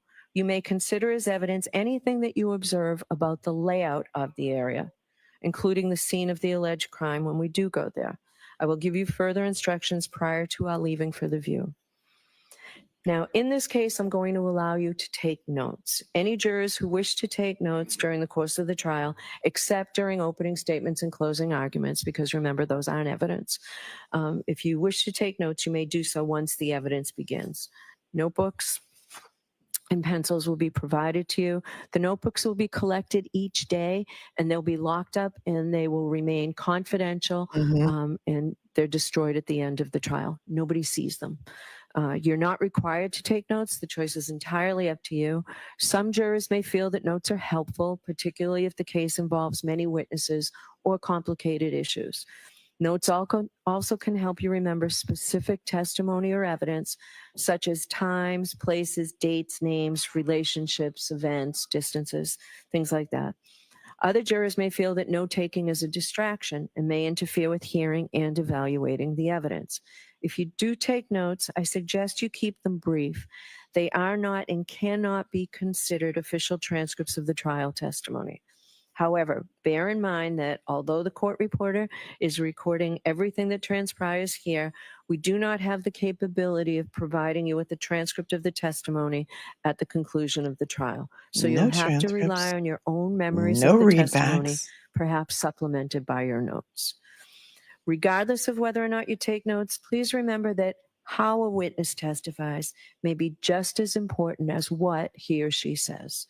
Therefore, your observations of the witness's appearance and demeanor on the witness stand may play an important part in your assessment of his or her credibility. Do not let note-taking distract from an appreciation of all the evidence. If you have any trouble hearing or seeing during the trial, please raise your hand or let a court officer know, and we'll make any necessary adjustments. We generally take a morning recess at around 11 o'clock or so, but if you need a break at any other time, please raise your hand and let a court officer know. We'll take a break. If you need to communicate with me during the trial, and I'm not suggesting for a minute that you need to, but if you do, please speak with the court officer or give the court officer a note to bring to me. Now, I'm going to address the issue of public interest in this case again, and the duty of this court and this jury to adhere to the rule of law, because it is so very important. John Adams famously said that we are a government of laws, not of men. John Adams again. And that the law must be deaf as an adder to the clamoring of the public. He meant that while public opinion about a given subject may ebb and flow, the law must be steady, reliable, and even-handed. We know that on the subject of this case, there are people advocating for one outcome or another with great intensity, but unbound by any oath or even any inclination to follow the actual evidence. The law works in a different way, and the difference is crucial to our system of justice. This jury, selected for this trial, will hear and judge the evidence. You will decide what the facts are. Where the evidence is contested, you will determine where the truth lies. Ultimately, this jury will decide whether the Commonwealth has carried its burden of proving that the defendant is guilty of any crime beyond a reasonable doubt. People outside of this building have rights, and we know that they have voices, but this trial will be decided by rights. An independent jury, free from outside. In case you didn't know, check Aidan Carney's Twitter. They already arrested one guy named Bao, a streamer inside the buffer zone, who was doing nothing wrong, except maybe he was lost. Interference based only upon the evidence presented in this courtroom and the law. This is the only way to ensure that every person who comes before the court receives a fair trial. It is just that simple and that important. So while public comment will likely continue, you must ignore it so that the rule of law will be upheld. Which leads me to the fact that it is very important that during this trial, until you deliberate, you must not discuss this case with anyone. This includes your family and friends, and even your fellow jurors. Nor should you allow anyone to communicate with you about any specific aspect or any aspect of this case. You must not conduct any independent research about this case, the matters in this case, and the individuals involved in this case. In other words, you must not consult the internet or do anything else to try and find out information from any source outside the confines in this court. Don't watch YouTube. Please be very careful with your social media use. Please do not use X or Twitter, Facebook, Instagram, or Reddit. Because we will Though you kick may you off the never have jury. seen anything about this case before on your social media feed, you cannot control what may pop up. You should also remember that use of these platforms can be public and traceable, and any searches undertaken or information received by you can and likely will be discovered. Oh. So please be extremely Oh. cautious. Oh, If we're you going to find out inadvertently your internet searches too, jurors. Anybody want to leave right now? Also, don't go to the American Legion Hall because we kicked off a juror last time who allegedly went to the American Legion Hall and may or may not have been recorded saying that she was on the jury like a month before we decided to kick her off through, Trooper Fanning's game of telephone with the court officers in this case. So more to come on that. see something about this case, please disregard it and let us know. As best as you recognize them, please have no contact with any of the participants in this trial or anyone associated with either side, including the lawyers. Please do not visit any locations that may be mentioned during the trial. We'll go on a view, as I told you, and I'll discuss that with you before we go. Remember, you were instructed that you must not, and you assured us that you would not read, watch, or listen to any account of any aspect of this case in any news media, social media, or from any other source. It is critical that you follow that instruction. Finally, please continue to keep an open mind. I know that you will try this case according to the oath that you've just taken as jurors. When you took that oath, you promised that you would well and truly try the issues between the Commonwealth and the defendant according to the evidence and the law. If you follow that oath, approach this case with an open mind, and make your decisions fairly and without prejudice or bias or sympathy for anyone, then you will arrive at a true and just verdict, and that's all we ask of you. So it's now time for the opening statements. Mr. Brennan. Here we go. Thank you, Your Honor. Smarmy weasel. If anybody comes in, they don't know what's happening, it is scrolling below. This is Hank Brennan for the Commonwealth. His opening statement, praise be under her eye. Welcome to the Matrix. Hope he knows where the mic is. At 6:04 a.m. on January 29, 2022, the alarm bell sounded in the Canton Fire Department. Firefighter, paramedic Timothy Nuttall knew what that meant. His heart skipped a beat. He raced to his equipment and he picked up his bag, which was meticulous. There was a sign and a signal, and then there was a voice commanding that there was cardiac arrest. The most serious of calls for a firefighter and paramedic, that means that a person's heart has stopped. He didn't know who it was. He didn't know where it was. He took his bag. He had just gotten to the station and he rushed to the ambulance. He was one of the most senior paramedics that morning. Another paramedic, Attorney Melanie, would be running this mission. He jumped in the back of the ambulance, the door shut, and they headed off to 34th Fairview Road. As they drove, Firefighter Nuttall could not see anything. He couldn't hear anything other than the engine of the ambulance. He could feel it sliding across the road. It was near blizzard conditions. He calmed himself, he steadied himself. This is what the firefighters and paramedics are trained to do, to focus. And he focused on his task. He looked around the back of the ambulance to make sure that all the tools were in place. The ambulance was meticulous as well. This was Attorney Melani's ambulance, and it was well stocked. He calmed himself and he thought about what was going to happen. What should he be looking for? What is his next steps? He played the scenarios through his mind, and every calm was above him. As the car pulled up to 34 Fairview, the ambulance, he stood at the back door, the doors open, and he stepped out into bedlam. He could hear a woman screaming and shrieking, the cold, hard air slapping on his face, and the wind, blizzard conditions swirling around him. You will hear him tell you how he trudged towards those screams in the darkness to snow, and when he got there, he saw 3 women. We're switching. I think this volume is better. Hold on. Snow, and when he got there, he saw 3 women. Better? Surrounding a man lying, not moving on the ground. He walked up to the man And he reached down and he tried to find any signs of life, pulse, anything. And he found nothing. And he got up and he walked over to the woman, and he walked over to that defendant, Karen Reed, and he told her that he thinks that that man is gone. And then he heard the yell from Anthony Atty, the chief, and he said, "Come back, let's go." Because you'll learn that in the cold, even if somebody's heart stops, even if they're presumed to have passed, sometimes you can still save a life. So you'll see on a dash cam video, you'll hear through testimony, he went back to that man who's John O'Keefe.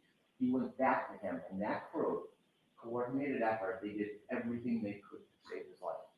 They got on their knees, they began CPR, and Firefighter NUTTALL will explain as he kneeled over John O'Keefe.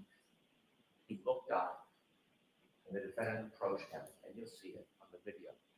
Now, he wanted any information, because when you're trying to save someone, you want to know, are they on drugs, medication, do they have a heart condition? And he looked up at Miss Reed, and he said, "What happened?" And you'll hear her words to Firefighter NUTTALL. She said, "I hit him, I hit him, I hit him." And it was at that time, with the words of the defendant, that she admitted what she had done that night, that she hit John O'Keefe. Now, those words didn't mean anything to Firefighter NUTTALL. They weren't in context. They didn't reconcile with the injuries. It didn't help him in his treatment, so he ignored it. Now, Firefighter NUTTALL is not a police officer. He is not an investigator. He is not a detective. He's a first responder. And so he Isn't he the first responder who swore John was wearing a puffy jacket? I'll turn my volume down. I know the volume sucks, but it's better than the other volume. Puffy jacket emoji. He takes that information. It was useless to him. He continues to work on John O'Keefe, trying to save his life. You'll see the team put him on a stretcher. And when they lift him from the ground, even though there is snow accumulating, underneath John O'Keefe is simply grass, hard ground. Rock hard ground. And beneath his body lay his cell phone. They bring him to the ambulance, and while they're bringing him to the ambulance, you'll see on the videos that other first responders speak to the defendant. One first responder, Mr. Paramedic, she will say, "I hit him, oh my God, I hit him." And then she was interviewed or asked questions for background information, not a criminal investigation, just background to try to help John. And she was asked questions about his background, and during that conversation, you won't hear her see the defendant with a person by the name of Jen McCabe and a firefighter McLaughlin. And she tells Fire McLaughlin, the third first responder, "I hit him." They bring Mr. O'Keefe to Good Samaritan Hospital, and his body is cold. The doctors work feverishly. They treat him, trying to save him. They try to warm his core. And unfortunately, Firefighter NUTTALL's first instinct is accurate. John O'Keefe passed. So why are we here today? We are here today because John O'Keefe was killed by the actions and conduct of that defendant, Karen Reed. You will learn through this case, through facts, science, and data, you will learn that on January 29th, 2022, when the defendant and Mr. O'Keefe were in front of 34 Fairview Road, all the way to the left side in a dark corner near a flagpole, you will learn that Mr. O'Keefe got out of the car. He got out and he stood by the side of the road after an argument with the defendant. That argument, that anger fueled by heavy intoxication, you will learn from the science and data as he stood by the side of the road, the defendant in her SUV drove away. She drove at least 35 feet away. The argument was over. It had ended. But then she stopped. She At least stopped. 35 feet. I thought it was Lexus into neutral. at least 35 feet. I thought it was 60 feet. Okay, now he's going to tell us what he thinks the new Lexus data reveals. So let's pay attention. I'm going to take it back a second. Now he says at least 35 feet. It used to be 60 feet. Yeah, listen, here we go. Gaslighting at its finest. Ready? defendant in her SUV drove away. She drove at least 35 feet away. The argument was over. It had ended. But then she stopped. She stopped. She put the Lexus into neutral, and she waited for 2 seconds. And the facts and the science and data will tell you that despite the fact the argument was over, she then put the Lexus into reverse, put her foot on the gas pedal, and began to press, not 25%, not 50%, up to 75% acceleration. There was a light dusting of snow. The Lexus tire spun backwards. She went backwards at least 70 feet. She clipped Now it's John 70 O'Keefe. feet. He fell backwards, hit his head, broke his skull. And there he lay at the corner of Wait, did he just say broke his skull? I gotta hear that again. Hold on. Now it's 70 feet, 75% brake pedal. Gas pedal. Oh, he's all over the place now. He better be able to prove this because the jury is going to hold him to it. Listen, those of you who know the details know the details. Yeah, tire spun backwards. She went backwards at least 70 feet. at least She 70. clipped John O'Keefe. He fell backwards, hit his head, broke his skull. Broke his skull. And there he lay at the corner of Fairview Road, on the ground, lying on top of his cell phone, alone. On the corner of Fairview Road? No, he was in the yard of 34 Fairview Road. He's already got the details wrong. We know you didn't watch the first trial, Hank, but we did, and we know the details far better than you. Hold on. Of Fairview. He fell backwards, hit his head, broke his skull. Broke his skull. And there he lay at the corner of Fairview Road, on the ground, lying on top of his cell phone, alone. And then the defendant will later tell that when she left, he didn't look mortally wounded. Yet he was. And she simply drove away. Now, before I tell you about the data and the facts and the science, and I walk you through that, I'd like to tell you a little bit about John O'Keefe.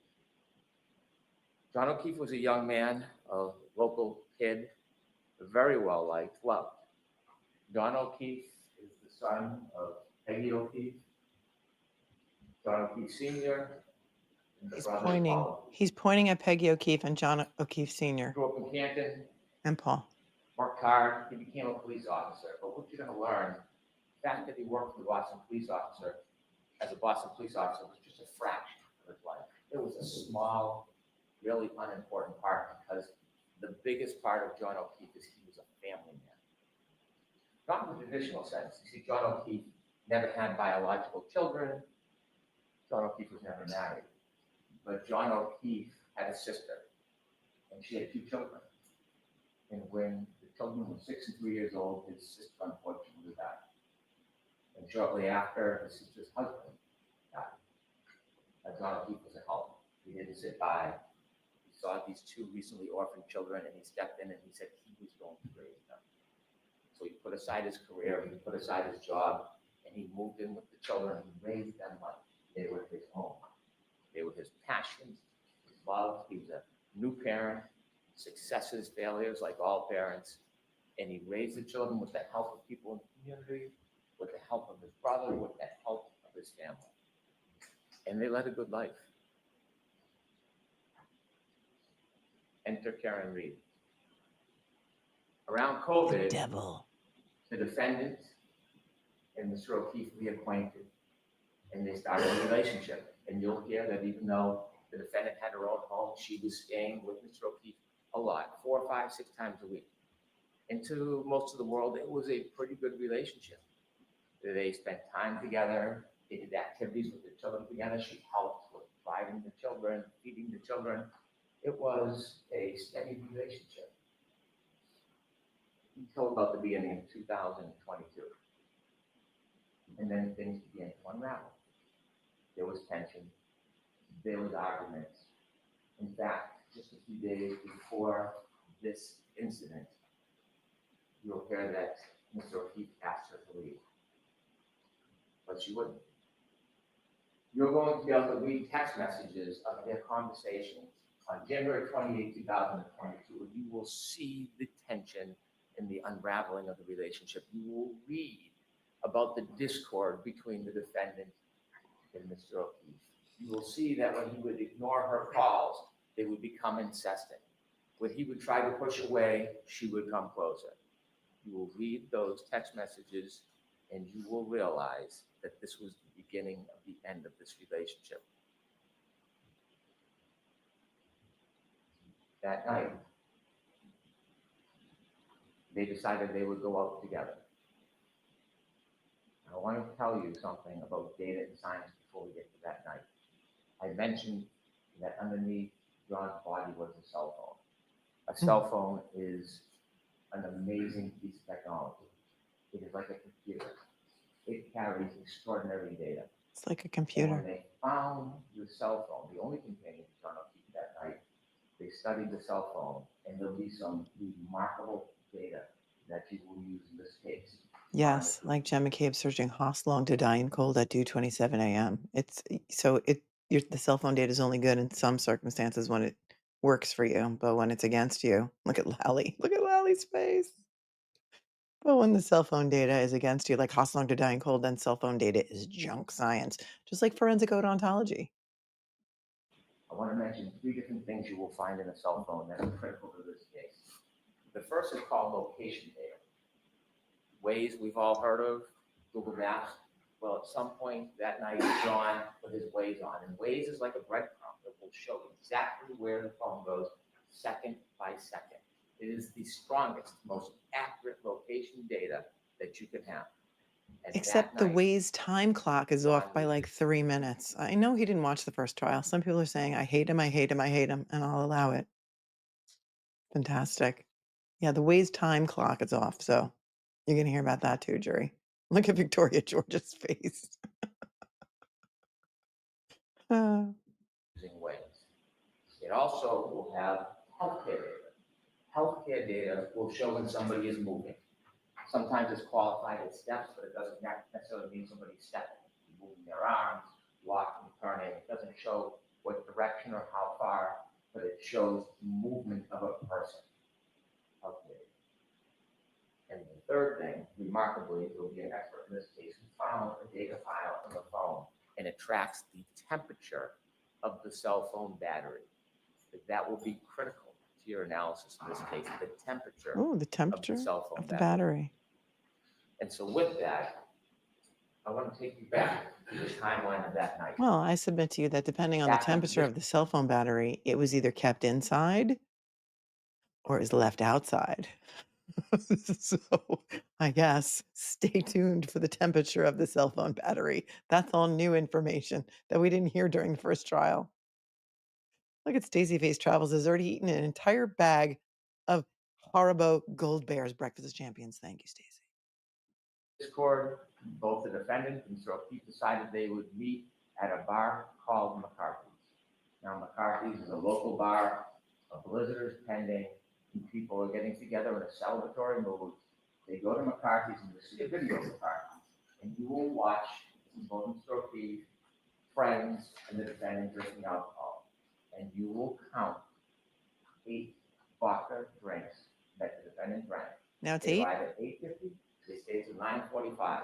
She consumed at least 7 of those drinks in less than 2. The last drink, you'll see when they leave the bar, she puts it under her jacket, and they walk out and they go to another. Okay, now it's 8 drinks. It was 9 drinks at the last round. Now it's 8 drinks. A lot of differences I'm noticing already, right? You too? My head's about to pop off. Not yet. Not yet. I'm not there yet, but I'll get there soon. Bar to meet other friends called the Waterfall. They reach the waterfall sometime around 10 p.m. And when they go into the waterfall, you'll see a video. And when I said celebratory mood, you will see a group of friends of John O'Keefe, many who are friends with Karen through John, and you'll see them clapping and happy and joyous that they're there. You'll see many hugs between John O'Keefe and his friends and the defendant and many of the people there. And they spend some time together, they're drinking, and they all do a shot. That will be And it. you also going to see some grab ass going on between the bribe eyes. A little grab ass going on there. Now they're doing a shot. at least the 8th drink. This is a fail for me so far. I don't know about you guys. It's a fail. Did Laura get rehomed? Is Laura McLaughlin not there? McLaughlin? McLaughlin? I don't care how to pronounce it. Somebody sent me an email telling me that I was mispronouncing Laura McLaughlin's name because I call her Laura McLaughlin. I don't care. No disrespect. Love you for sending me emails, but really, I don't care. Within 3 hours, that's consumed. You will see from the data, not just the cell phone data, but there's some other very important data. And the other piece of data that goes hand in glove with the cell phone is information on the defendant's Lexus vehicle chips. You might have heard a black box in an airplane, or there's some type of event that captures a small amount of time. Well, that was captured in the defendant's Lexus. That black box information with the cell phone data will tell you everything you need to know in this case. It will bring us step by step through the entire night to the death of Donald P. And so, Sorry, guys, he's not standing near the mic. I need to rewind that because now he's talking about cell phone data in the defendant's black Lexus box that they must have uncovered that they think is some sort of smoking gun. So let me listen to it again in my headphones, and then I'm going to tell you what he said because you probably can't hear it. The 8th drink within 3 hours that you consume. You will see from the data, not just the cell phone data, but there's some other very important data. And the other piece of data that goes hand in glove with the cell phone is information on the defendant's Lexus vehicle chips. You might have heard a black box in an airplane, or there's some type of event that captures a small amount of time. Okay, hand in glove. That was an OJ nod. Did anybody pick that up? It goes hand in glove. There's an OJ nod. Well, that was captured in the defendant's Lexus. That black box information with the cell phone data will tell you everything you need to know in this case. It will bring us step by step through the entire night to the death of Donald. The cell phone data in the black box, which is like a black box that you may have heard about in an airplane, is going to tell you step by step about the entire night. And now the closed captions say the entire night to death McDonald's. And so McDonald's has entered the chat. And so they leave the waterfall bar at 12:12, and you'll see that the ignition goes on to the defendant's Lexus. And both John O'Keefe and the defendant in the car, and they decide that they're going to go back to 34th Fairview Road, what we talked about earlier. They're going to go there for a get together for one of the homeowner's sons who's having a birthday party. And so as they drive back, you will be able to follow them to this location data.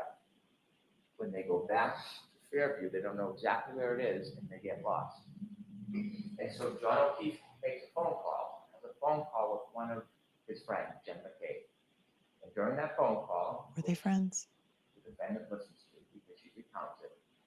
And trying to get directions, Jen McCabe tells John O'Keefe it's near Bella's mom's house. You'll learn that Bella, or her mom, is somebody that John. Oh, Bella's mom has entered the chat, you guys. Bella's mom. Her name's Ashley. She probably wants nothing to do with this trial, but now this is going to be their new motive. That because Jen McCabe had to mention Bella's mom, it was maybe a lady that John had dated before, that this threw Karen into a rage. Guess this is the new motive now. It's not about the Sullivan sisters anymore. It's not about Marietta Sullivan. It's about Bella's mom. Poor Ashley. Is she going to testify? Asking for a friend. You'll learn that Bella, or her mom, is somebody that John had dated before. And so as they make their way through Fairview, you will see there's a road that comes down like a loop, and that leads to Fairview. They take a wrong turn on the loop, and then they do a three-point turn in the driveway. You see the exact precise driveway they turn into because some type of acceleration movement triggered that black box in the Lexus. And that's important because that's 7 minutes before the collision. And you'll see from the waves exactly where the car was. You'll see from the black box the event of the three-point turn in the driveway, and then a return down to Fairview. But before they get there, at 12:23, a truck is coming the other way. And the witnesses in that truck will say they blinked the lights, one of them saw a man and woman in the car, John and the defendant, and then they followed the Lexus because they were going to the same house. The truck stopped at the driveway, and the Lexus, the defendant's car, will appear because of the waves, can be counted second to second, never stops. It rolls very slowly all the way to the end of the yard in the corner where there's a tree line and flagpole. The Waze clock is wrong. That location at 12:34:33, and they're in the car and they stay there. The truck waits. They speak to somebody in the house who comes out. The person goes back in the house and they're there for about 5 minutes. We're now down to 2 minutes before the collision. The truck leaves, and now it's just the defendant and John. And while they're waiting outside, 12:27, John gets a text from Kevin Cave. Park behind us in the driveway. 12:29, she texts again. Are you coming in? No, his times are all wrong. His times are all wrong. Her times were after 12:36. Her times of those text messages are up to 12:40. Karen's home connected to the Wi-Fi at One Meadows by 12:36. He's already lying. He's already full of.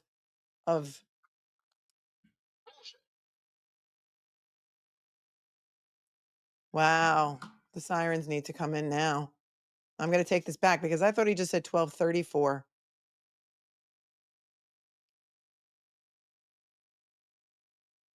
Listen, it's hard to hear him. I know. I apologize, but I can't help the court volume.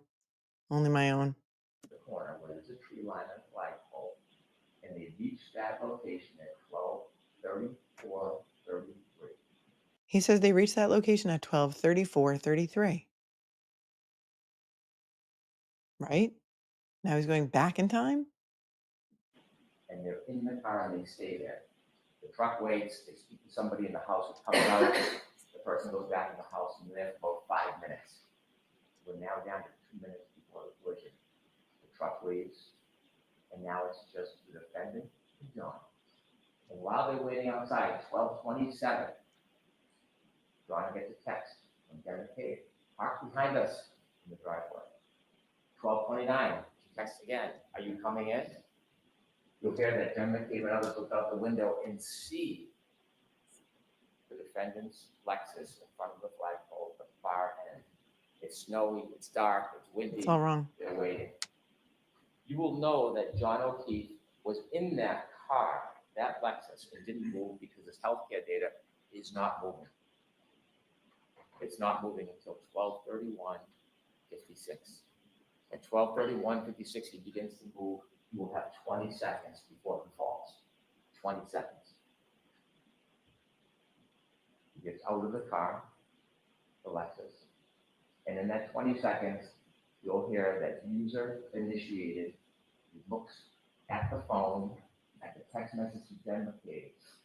It's now 12:32:09. He closes the phone the last time. It will be the last time he uses that phone. From the waterfall bar, you see that he's in his back pocket. And at that time, 12:32:09, last user, he has 7 more seconds he will move before he lies dormant the rest of the night.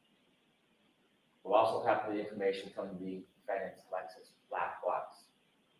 The clocks run differently than 30-second variance, but it's right in the heart of that time. And you will see in the data at that time, when he makes his last movements with the phone, is when her car leaves 34 feet at least, stops, neutral. What time? And then shoots into reverse with the tires spinning right towards him. Right when he got out. You'll know they're arguing because the next morning she tells the firefighter, I'm sad because our last moments were fighting. She drives away. They said she's made later statements that when she left, he didn't look mortally wounded. He lied on the ground on top of his phone, light dusting of snow, the snow now picking up. And he's just there. It's 12:37. Is he going to cry? In the car, before he gets to Fairview, the battery temperature of that phone is 77 degrees. 77 degrees in the warm car. Now that he's been outside the car for 5 minutes, drops to 72 degrees. She drives to his house. She makes a phone call at 12:33 after she's left there. She calls again at 12:33 and leaves a message. You'll hear it. And you will hear She's Mario Andretti. the rage in her voice. She's Mario Andretti. She made it back to One Meadows in like, what, 2 minutes? What? Has he already lost the jury? Because he's losing me. And I know the details of this case. I think he's going to cry. What's the over-under on whether he's going to cry? John, I fucking hate you. Oh, yeah. Pardon my language. Pardon my language. You will hear the simmering. And she leaves that message. He lies on the side of the road. He gets another text message that's unanswered. Where are you? 12:45. Battery temperature 61 degrees. And if she intentionally killed him, why would she be calling him, leaving him crazy messages? Why wouldn't she be like, hey, honey, call me back? Ridiculous. It's like, it's like strange credulity. But whatevs, go on with your bad self, Spanky. So he gets almost 40 calls from the defendant that night. His phone rings, but he never answers. You'll hear from an expert that the light never initiates, the healthcare data never moves. John alone with his only again in his phone. At 12:53, cell phone drops. It's almost 60 degrees. 12:59, the defendant leaves another message on John's phone. Now, she hasn't spoken to anybody. Nobody has spoken to her. Maybe he dropped his phone outside, and that's why Jen McCabe had to call it like 50 times because they were looking for the phone and they couldn't find the phone. I don't know. I'm just speculating. Message.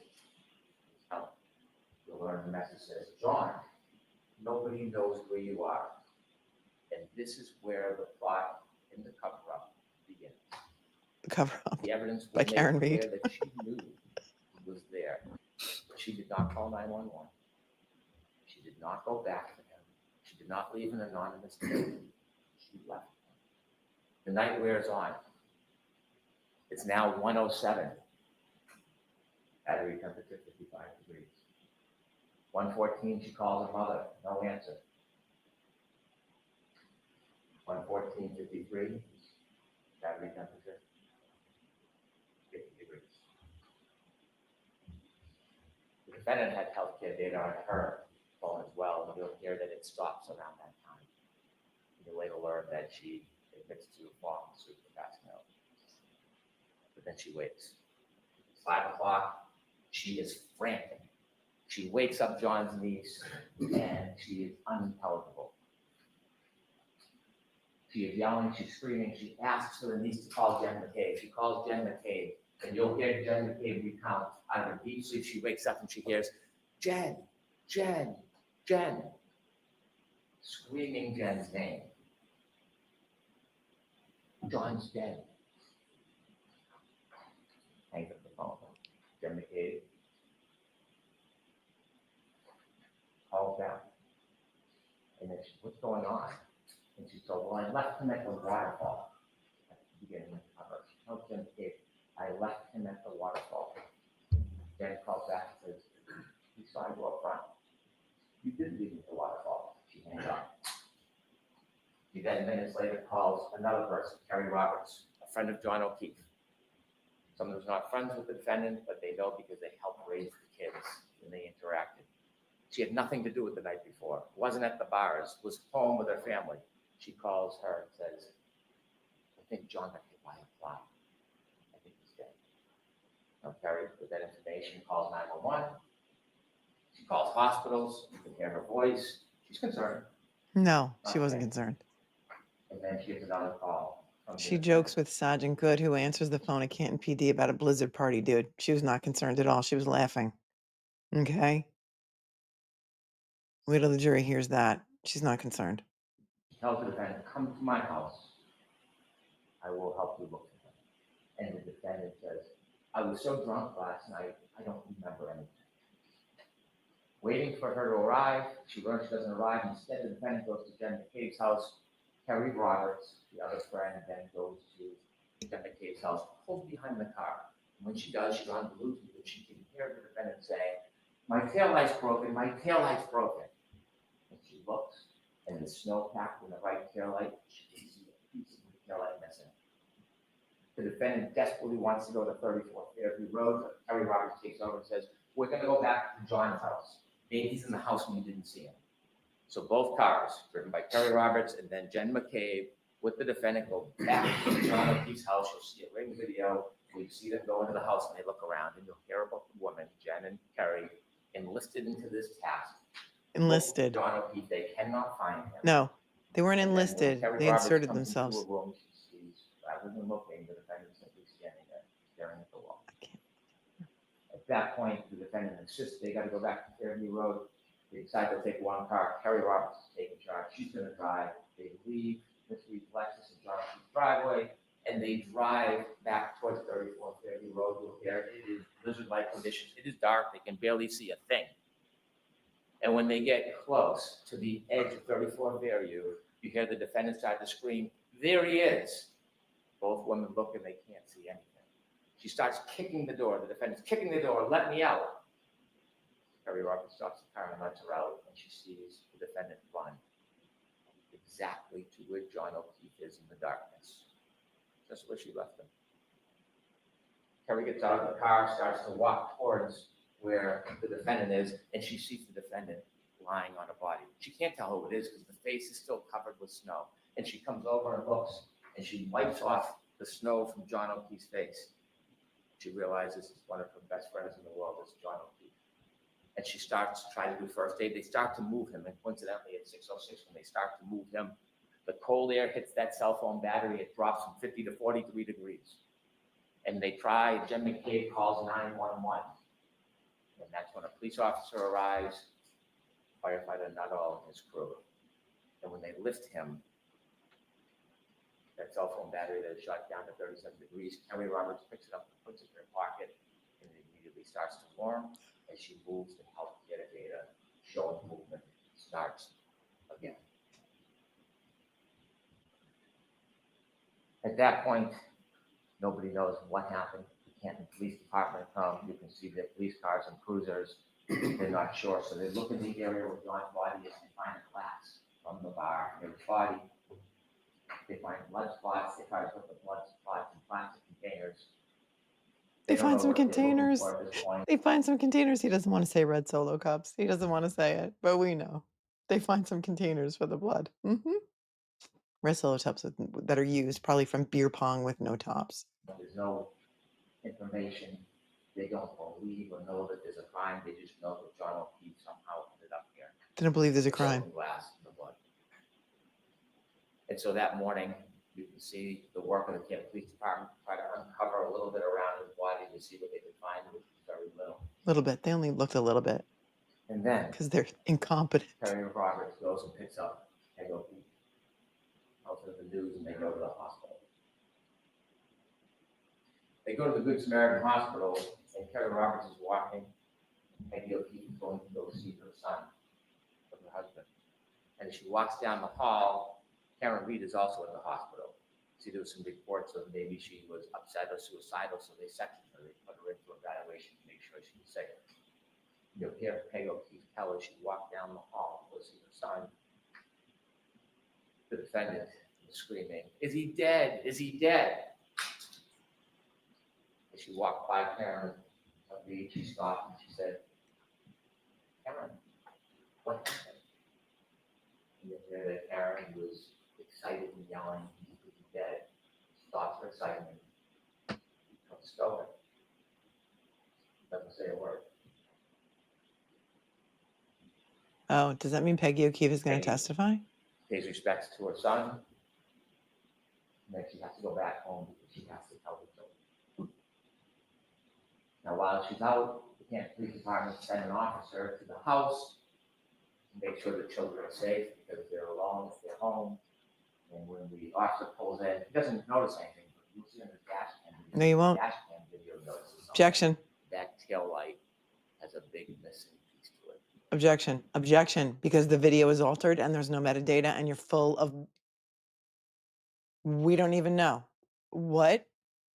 That is not what the video shows, that there's a piece missing from the taillight at the wellness check. Okay. Okay. Listen to this. We got to hear this again. I don't know if there's going to be an objection. If you're a little bit ahead, please don't spoil, because I've stopped a couple of times to interject, because, you know, fair use and all, you have to do that when you're streaming another stream. And also because we have to sometimes take it back. Listen. Something. That tail light has a big missing piece to it. They can't find the children. Ultimately, Peggy comes home, a friend can take it down, and they bring the nephew home, and he is distraught. And then Peggy hears a knock on the door. It is the defendant and her father. They want to come in. They come in, they open doors, Peggy, and they ask, "Can we go upstairs to John's room?" And she's busy consoling her grandson. They go upstairs, they're upstairs for about 15 minutes. They come down, and quickly they leave. Now they got there from the defendant's father, drove his wife and the father to that house. But when they leave, they take two cars. They take the Lexus with the broken taillight with them back to the defendant's father's house. And you will learn that when police start getting some of the information, they learn about the broken taillight, they learn information that she had told people that she had hit him. They went down to see her. And on their way down, they decided they would get a warrant to take the Lexus. When they get down to Dighton, where the car is, you'll hear from Trooper Buchanan. He took a look and you can see the missing taillight. They went in and spoke briefly to the defendant. They took the car, they brought it back to Canton. And so, what to learn from the forensic evidence that will help. They took no pictures of the taillight. Oh, he just sort of like, he sort of glossed right over that they took no pictures of the taillight. Hold on. They went in and spoke briefly to the defendant. They took the car, they brought it back to Canton. And so, what to learn from the forensic evidence that will help with the science and data is that not only was the cell phone left behind, but also around that area, broken taillight was littered around John O'Keefe's body. Littered around. It was littered all right. Somebody threw it out of a window. There was a shoe missing. As time went by, snow melted, they dug the excavations, they found his shoe on a little berm on the border between the street and the grass. You'll learn days later when they did a plant excavation, they found his hat frozen to the ground. Ultimately, they would find over the course of 10 days that the snow melted almost all every piece of that broken taillight in that area. His hat, the sneaker, the glass. Or they had to find a dupe of the hat because it was bloody. Just tossing it out there. Look at something of Mr. O'Keefe called trace evidence. You'll learn on the back of her Lexus, around the taillight area, is John's DNA, and stuck to the side, grasping one last. I have a theory about his DNA being on the taillight because, you know, they came out of the waterfall, it was snowing. Maybe he wiped off the snow from her taillight before they went to 34 Fairview. Plus, they lived together, plus the apparent hair that lasted 40 miles in a blizzard. So, hang on. Now, is he not even saying it's on a taillight piece? All right, you will learn what now about the DNA? Hold on. Look at something of Mr. O'Keefe called trace evidence. Trace evidence? You'll learn on the back of her Lexus, around the taillight area, Around. John's DNA. Around the taillight area was John's DNA. He wasn't wearing a coat. He wasn't wearing a puffy jacket, despite the star of your opening, Timothy Nuttall, saying that he did. You think he was wearing gloves? No. He wiped off the damn snow, okay? It's not that dramatic. To the side, grasping one last piece of John O'Keefe's hair. Yes, the apparent hair. Now, John O'Keefe fell backwards and hit his head after he was clipped by the car. And you're going to hear from a very renowned doctor and neurosurgeon who's treated thousands and thousands of head injuries. And the wound on the back of the head, when he fell backwards, not only cracked the skull, Jump scare. fracture. It created an injury called counter He was put by a car and fell backwards. He really, did he really just say counter coup again? It's coup contra coup, for those of you who know French or anything about medicine at all. And you can bet that this neurosurgeon doctor who treats brain tumors, by the way, is not going to call it a counter coup. Let's hear that again. Supposedly a counter coup, and it's nefarious. Not the cracked skull, it's called a basal fracture, to create an injury called counter coup. Counter coup. After he was put by a car and fell backwards and hit his head on that hard rock ground. Remember, there's no snow, it's just a dusting at this point. The back of his brain hits the back of his skull and bounces up. When it bounces up, it leaves marks showing that impact. And this neurosurgeon will tell you, treated thousands of patients, that this injury, to a reasonable degree of medical certainty, is counter coup caused by falling backwards and hitting your head. When the medical examiner for the state looked at it, they generally said blunt force trauma. They had it undetermined. So we brought it to the renowned neurosurgeon who does exactly this. You're also going to hear from an active reconstruction. His name is Doug Welcher. Does not work for the state police or local police. He was hired to take a look at this case. He doesn't work for the state police and the local police because we had to replace Trooper Joe Paul because he sucks. And the crime scene spoke to him. So we had to go out and hire this guy, Judd Welcher, who's going to say exactly what we want him to say. He'll come in and explain to you exactly what I talked about, how the data from that black box coincides with the cell phone and the movements of the car, the moments before, during, and after the defendant struck Ronald Keith with her car. Now, just a few more things I want to share with you. There are 3 charges against the defendant in this case. The first one, second-degree murder. When most people hear murder, they instantly think shooting somebody, stabbing somebody, bringing deliberate premeditation. I will instruct you on the law. I'm not going to trample in that area, but I can tell you clearly, we are not going to try to prove that Karen Reed tried to kill John O'Keefe. We're not going to try to prove to you that she intended or wanted him dead. That's not second-degree murder. What we'll prove to you No is intent. she engaged in an intentional act, driving back at him at that speed in the storm, in the darkness, knowing that he had just gotten out of her Lexus. She intended that act would cause the plain and strong likelihood of death. That's what we'll prove to you, second-degree murder. Also, operating under the influence of alcohol, manslaughter will prove to you that she drove her Lexus recklessly. She hit John O'Keefe, and because she hit him and he fell back, she caused his death. The third charge is being seen after knowingly causing death. Again, she hit Mr. O'Keefe with a car. She knew he was injured. She left him behind. And he died. That's what we'll prove. This case will come down to the science and the data. The science and the data, the cell phone is the best of historians. It doesn't suffer from intoxication. It doesn't suffer from memory loss. It doesn't suffer from emotion, pride, or prejudice. It is facts. It is data. And that facts and data will lead you to the truth in this case. But after Ms. Reed was charged, she began what you'll learn as a campaign to make public statements. 2020, Nightline, Fox 25, a documentary. And we've had an opportunity to get many of her statements in the footage, and we're going to show much of it.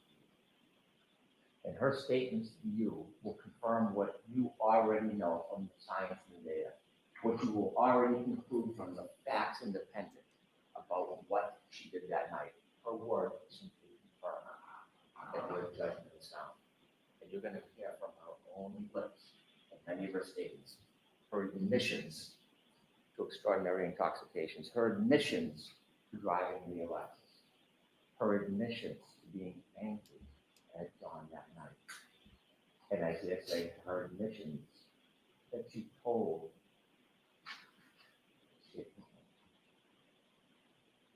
I'd like to play for you clip 1. You're going to hear the first of the statements that she made after she was charged.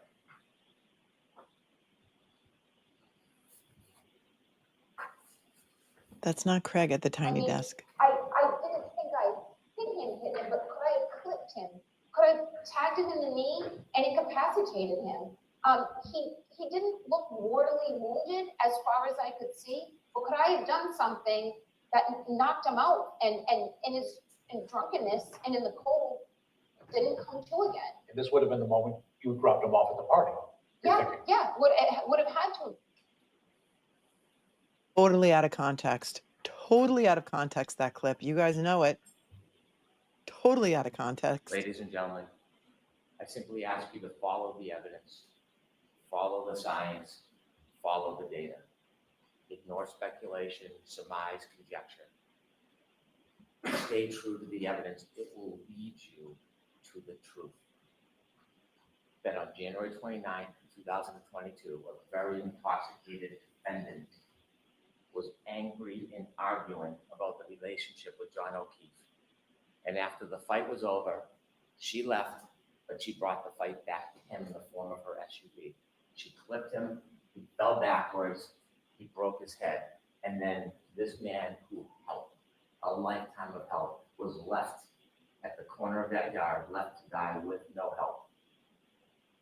The facts, the data, and the evidence will bring you the truth, and the defendant's own words will confirm everything you've already concluded.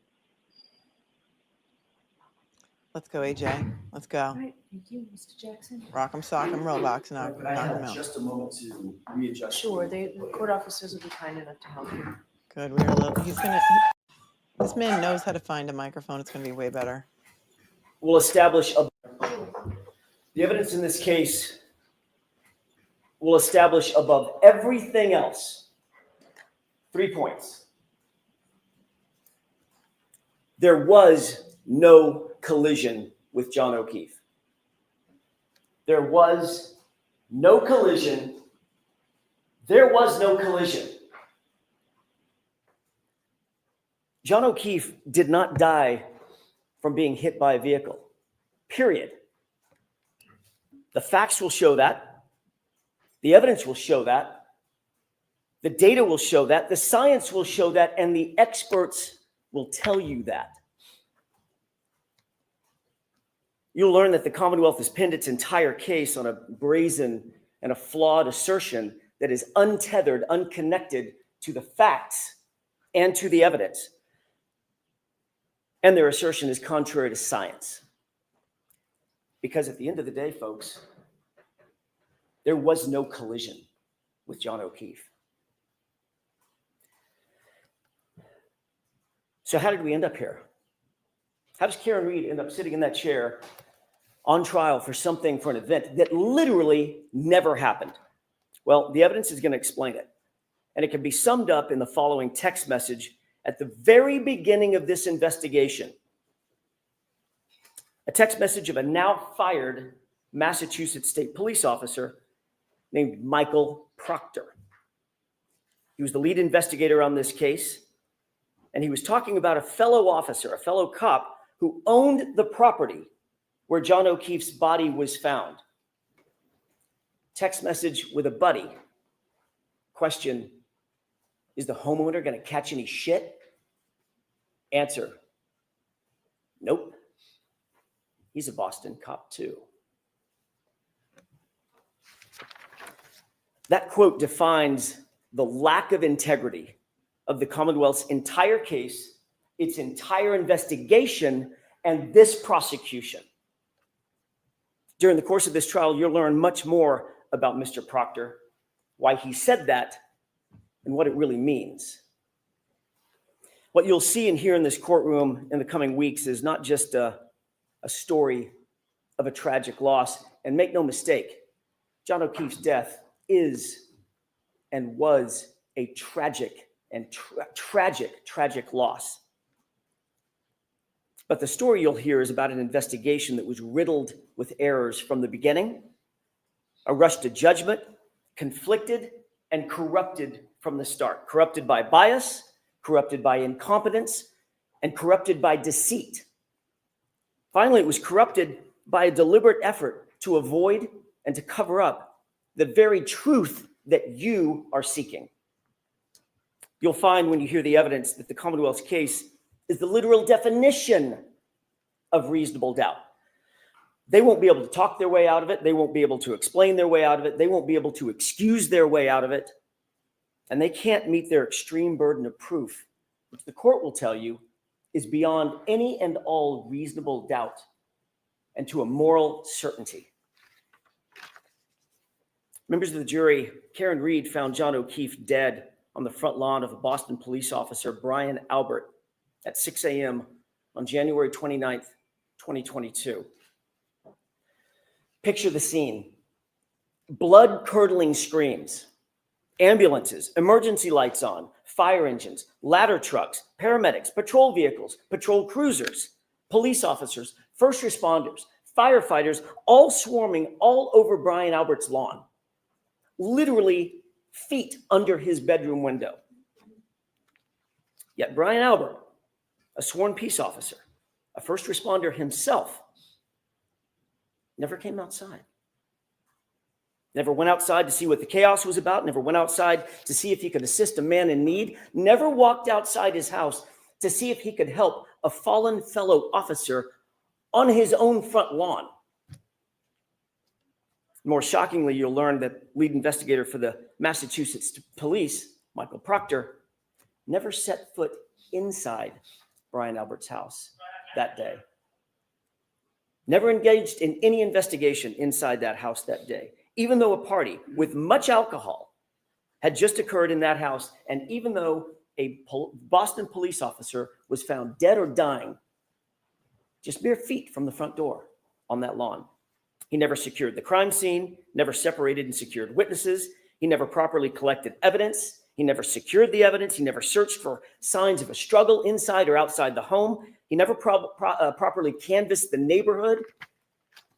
Michael Proctor never did any of these things, even though fellow officers of his, of Michael Proctor's, actually mentioned, in their words, not mine, that it looked like John O'Keefe may have been, quote, in a fight.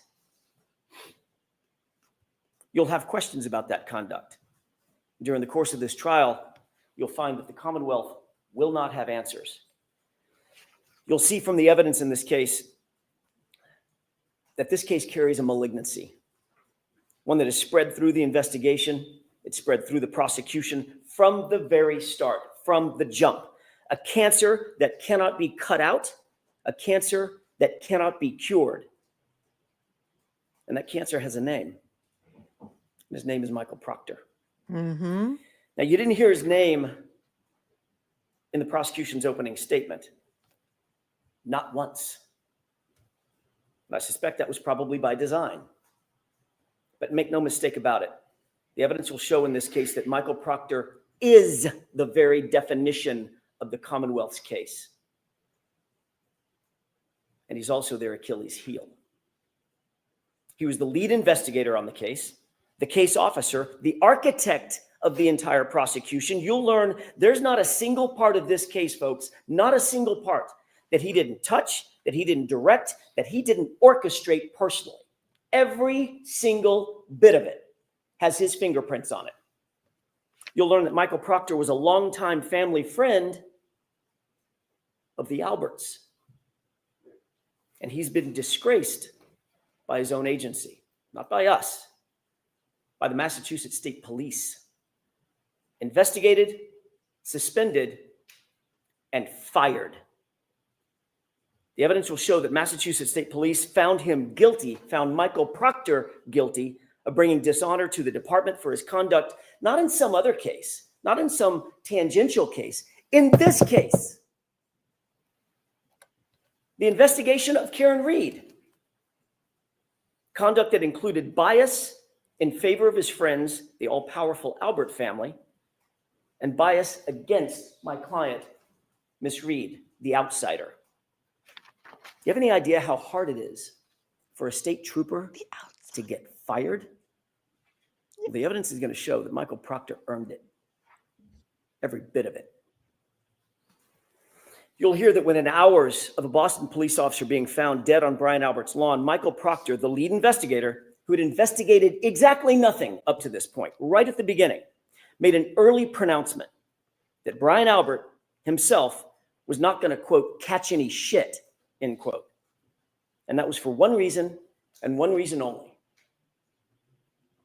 He's a Boston cop. The evidence will show that Michael Proctor made this statement in a text conversation with his high school buddies, a text he never thought would see the light of day, certainly never thought we would get a hold of. And when he thought no one was looking, he actually said the quiet part out loud. He's a cop too. We'll give him a pass. You'll learn that in Michael Proctor's world, rank has its privileges. And the evidence will show that's privileges that you don't get and I don't get. But apparently a Boston police officer, Brian Albert, and his friends, they do get. You'll learn that in Michael Proctor's world, he didn't care about finding the truth. In his world, his priority was to protect the brotherhood, to protect that blue wall, to protect his friends who were at the Albert's house that night. I want to take a step back, if I could, and spend the next few minutes talking a little bit more detail about what the actual facts in this case will show, not based on speculation, not based on surmise, not based on guesswork or conjecture, but the actual true facts that you will learn through the course of this trial. On January 28th, 2022, it was a Friday night. John and Karen had made plans to meet up with friends for drinks. It was a happy and normal night for them. They were affectionate, they were loving, they were in good spirits, nothing out of the ordinary. They started at a local watering hole called C.F. McCarthy's. You've heard that name before and you'll hear it again. And eventually they made their way over to the Waterfall Bar and Grill, another bar where they ended up. When they got to the Waterfall Bar and Grill, the Albert family was already there, already heavily drinking. You'll learn that this was no ordinary family, the Alberts. The Albert family was a well-known Canton family. Some might even describe them as a very powerful Canton family. Brian Albert was there at the waterfall. You'll hear that he's a longtime Boston police officer. His wife, Nicole Albert, was there with him. His brother, Chris Albert, a powerful Canton politician. He sits on the select board. The select board actually governs the police department, the Canton PD. He was there. His wife, Julie Albert, was there. Their daughter, Caitlin Albert, was there. His sister-in-law, Jennifer McCabe, was there. Her husband, Matt McCabe, was also there. They were all there drinking before John and before Karen ever arrived. You'll learn that a man by the name of Brian Higgins, also a law enforcement officer and longtime friend, longtime pal of Brian Albert, he was also there. And the two of them, the two Brians, had been drinking most of the night together. You'll see video footage from the waterfall, which will show you that Karen and John were happy. They were affectionate. They were caring. They were loving. Just business as usual, out on a date on a Friday night. But that exact same video footage which lead investigator Michael Proctor plainly chose to ignore that video footage. It paints a very different picture of Brian Higgins. You'll learn that Higgins had romantic designs for Karen. That becomes important. Brian Higgins had engaged Karen in flirtatious texts, but days earlier she had put a stop to it. She had ghosted him, in common parlance. In other words, just ignored him. The evidence will show that the first time he saw her and was in her presence after being rejected by her was when she walked into the Waterfall Bar and Grill along with her boyfriend, John O'Keefe. At 11:58 p.m., just minutes before John ultimately arrived at the Albert residence, you'll see a video at the waterfall of an unsettling interaction, troubling interaction between Brian Higgins and John O'Keefe. And unlike the lead investigator, Michael Proctor, in this case, you won't ignore that evidence. As the bar was closing around 12 midnight, the Alberts invited everybody back to their house for a get-together to just keep the night going. And you'll learn that Karen and John ultimately pulled up to the house. They got out of the SUV to make sure they had the right address. You see, neither John nor Karen had ever been to 34 Fairview. They weren't even sure they were at the right address. And the evidence will establish that John got out of the SUV and went into the house. Let me say that again. The facts unequivocally, the data, the science, the witnesses will all unequivocally establish that John O'Keefe went into the Albert home that night. New data showing he went in the house. Eyewitnesses and forensic data will establish that fact. Wait, eyewitnesses are When going he to say he didn't went in come the back house? out, you'll learn that Karen grew increasingly frustrated. She got upset. She was left alone in a car in the cold, in the middle of the night, with the car idling. John had gone into the house. She expected him to come right back out. And when he didn't, seconds turned into minutes, and minutes started to clock away. She left John a voicemail, then another voicemail, voicemail after voicemail after voicemail, text messages. But he was unresponsive. He didn't pick up a single call. He didn't respond to a single text. The longer he didn't respond, the more upset she got. The Commonwealth will intimate, as they already have in their opening statement, that these voicemails are evidence that the two were fighting. The actual evidence in this case, however, will show the exact opposite. You'll hear that Karen was very agitated. You'll hear some voicemails where she's swearing. You'll hear voicemails where she calls him names. There's name calling. But you'll also hear the context of those voicemails. And every single one of those voicemails was left for John after he failed to come back out of the house, after he failed to respond to her voicemails and to her texts. Karen believed John had just left her sitting there, grabbed a beer, was partying with his friends.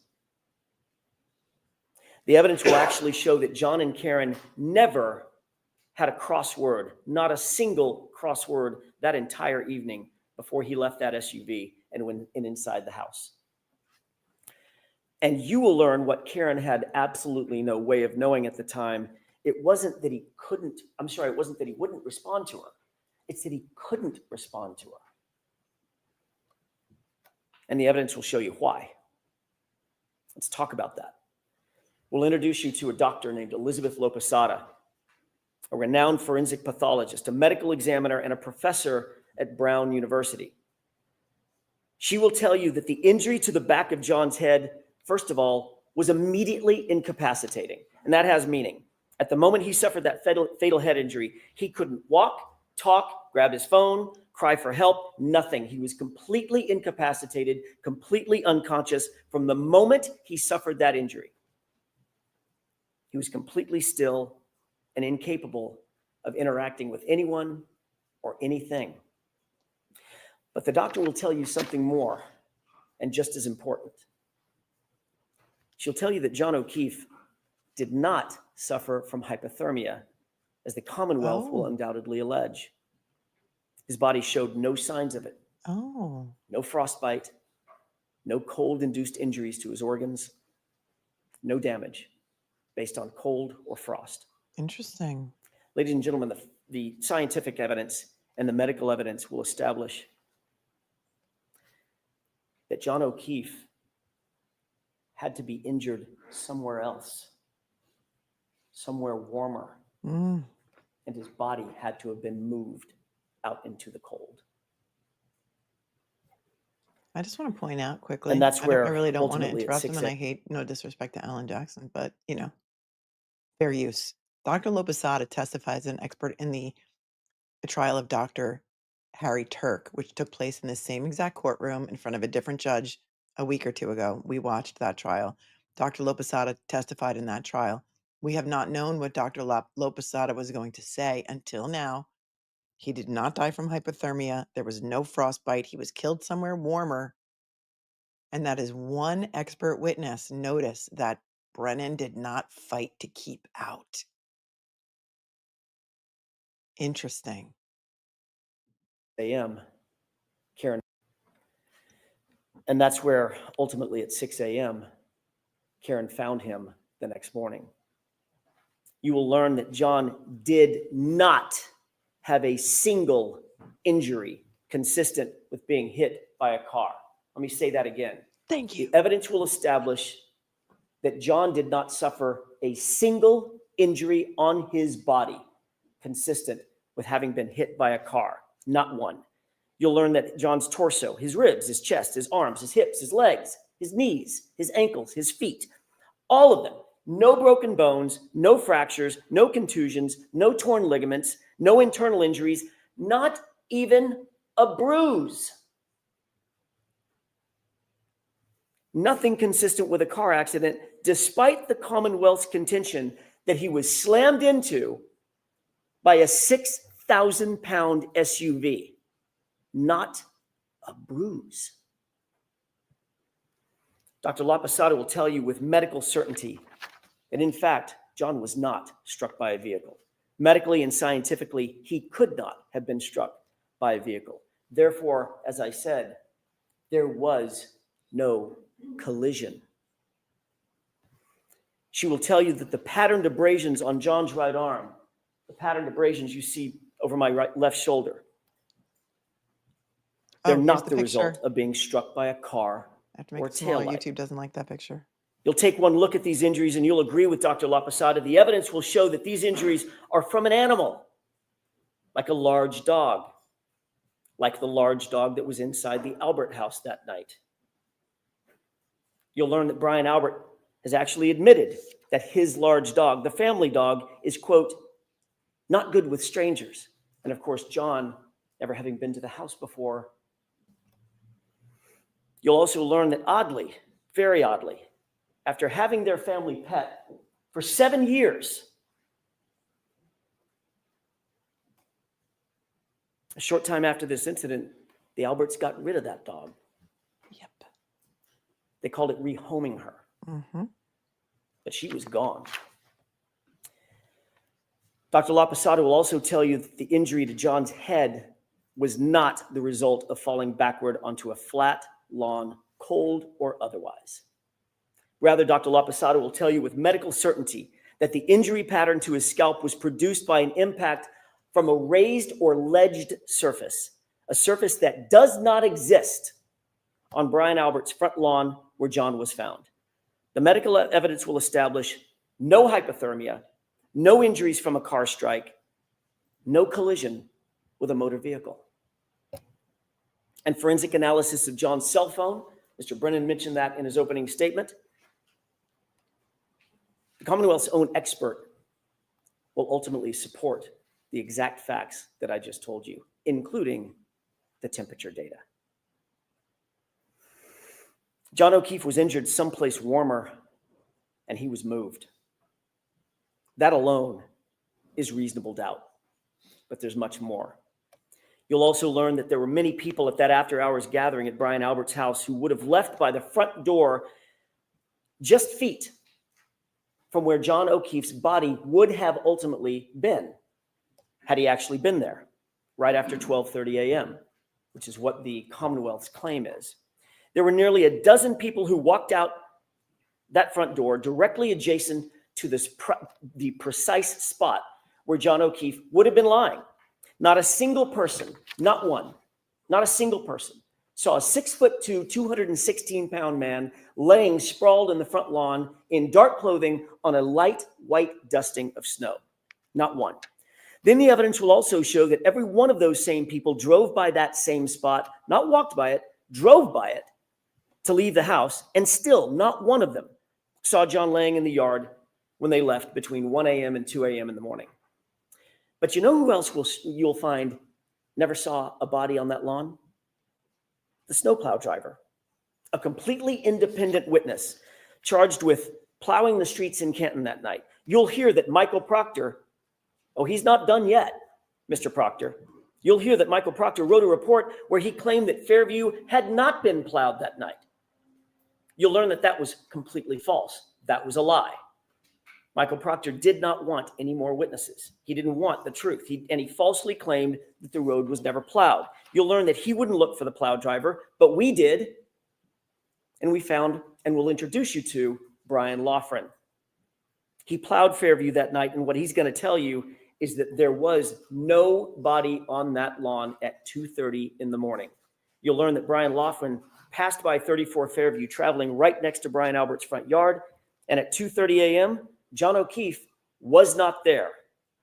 But you'll see that the plow driver also provides some other troubling information, troubling testimony for the Commonwealth. You'll learn that after making that pass at 2:30 a.m., he showed up with his plow an hour later. He stopped at the entrance of Fairview. He was looking up Fairview to decide whether or not to plow it, but he saw an obstruction. At 3:30 a.m., he looked down the street, and in the very spot precisely where Karen would later find John's body laying at 6 a.m., there was a car parked in front of it, a Ford Edge. You're going to ask yourself, who's moving a car at 3:30 in the morning into a blizzard on the side of the road? You'll learn that Michael Proctor, the lead investigator, intentionally ignored this fact as well. He did no investigation to find out who owned a Ford Edge, but again, we did. And the evidence will establish that the Ford Edge happens to be a favorite model of the Albert family. More than one Albert owned a Ford Edge at the time. Ding, ding, ding, ding, ding. You'll learn that those facts will add to the mounting and the overwhelming evidence that there was no collision and John O'Keefe's body was moved onto that lawn. You'll find that this is yet additional reasonable doubt in the case. You'll be introduced to science and physics, even from the Commonwealth's own experts. That science will establish that Karen Reed's SUV was not damaged by hitting a pedestrian, and conversely, John O'Keefe's injuries did not come from being struck by a vehicle. The Commonwealth mentioned triggering events, but what you'll actually learn from the experts, some of them the Commonwealth's own experts, is that a triggering event is not evidence of an accident. It does not evidence a collision. That's why we're here. Mm-hmm. A collision. And there's no evidence of one. Zero. Preach. You'll also find that those exact sort of triggering events that the Commonwealth will rely on are relatively commonplace on Karen's SUV, and none of them are associated with a claim of a collision. You'll also learn that a triggering event could be caused by Hank Brennan's opening, which may have triggered many of you, as it triggered me. Cue boss baby emoji and smooth as butter emoji for Alan Jackson, who is on fire right now. He has melted the butter, but he is as smooth as. Praise be. Folks, the science will not lie and the physics cannot lie. And that science will tell you with certainty there was no collision with John O'Keefe. You'll add that to that rising mountain of reasonable doubt. I want to take you back to the night in question, January 29th, for just a few minutes. Remember, Karen had gone home after dropping off John and John walking to the house. While Karen was asleep at home with John's 13-year-old niece, what were the people who had been at Brian Albert's house that night? What were they doing? While she slept, what you'll find and what the evidence will show is that they were extremely busy. Oh, yes. You'll learn that after a long night of heavy drinking, Brian Higgins left the Albert residence, but he didn't drive home. Rather, he drove over to the Canton Police Department, where he kept an office at about 1:25 a.m. Not a Canton police officer, but he kept an office there. Mm-hmm. Why go back to his office at 1:25 a.m.? Why go back to the Canton Police Department at 1:25 in the morning on the night of a blizzard? You'll learn that while there, Higgins made a call at 1:30 a.m. Higgins will later deny that he made that call. You'll find that curious. And his explanation for that late night visit to Canton PD, you'll find that it changes nearly every time he's asked about it. You'll learn that after everyone left Brian Albert's house, Brian Albert actually claimed he had no contact with anybody else except his wife. No contact. Until he woke up the next morning. So he says. Then you'll learn that that too is a complete lie. His phone records establish that he placed a call to none other than Brian Higgins at 2:22 a.m. shortly after Higgins completed that late night visit over to Canton PD.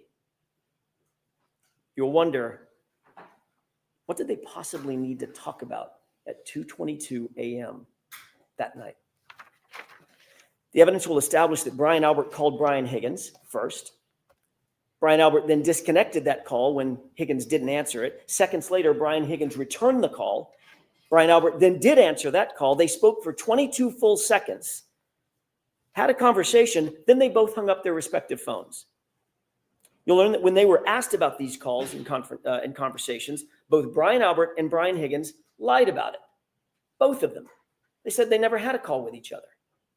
But then ultimately, when they were confronted with their own cell phone records and they could no longer deny the calls, they were asked independently, explain yourself. And they both came up with the exact same explanation. A butt dial. Yep. The evidence will make you question, why did Albert and Higgins speak at 2:22 a.m.?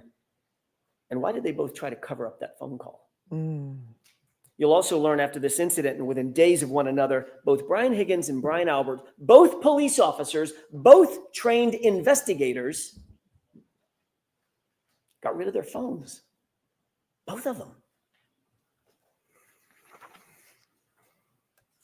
And what else you'll learn, Brian Albert got rid of?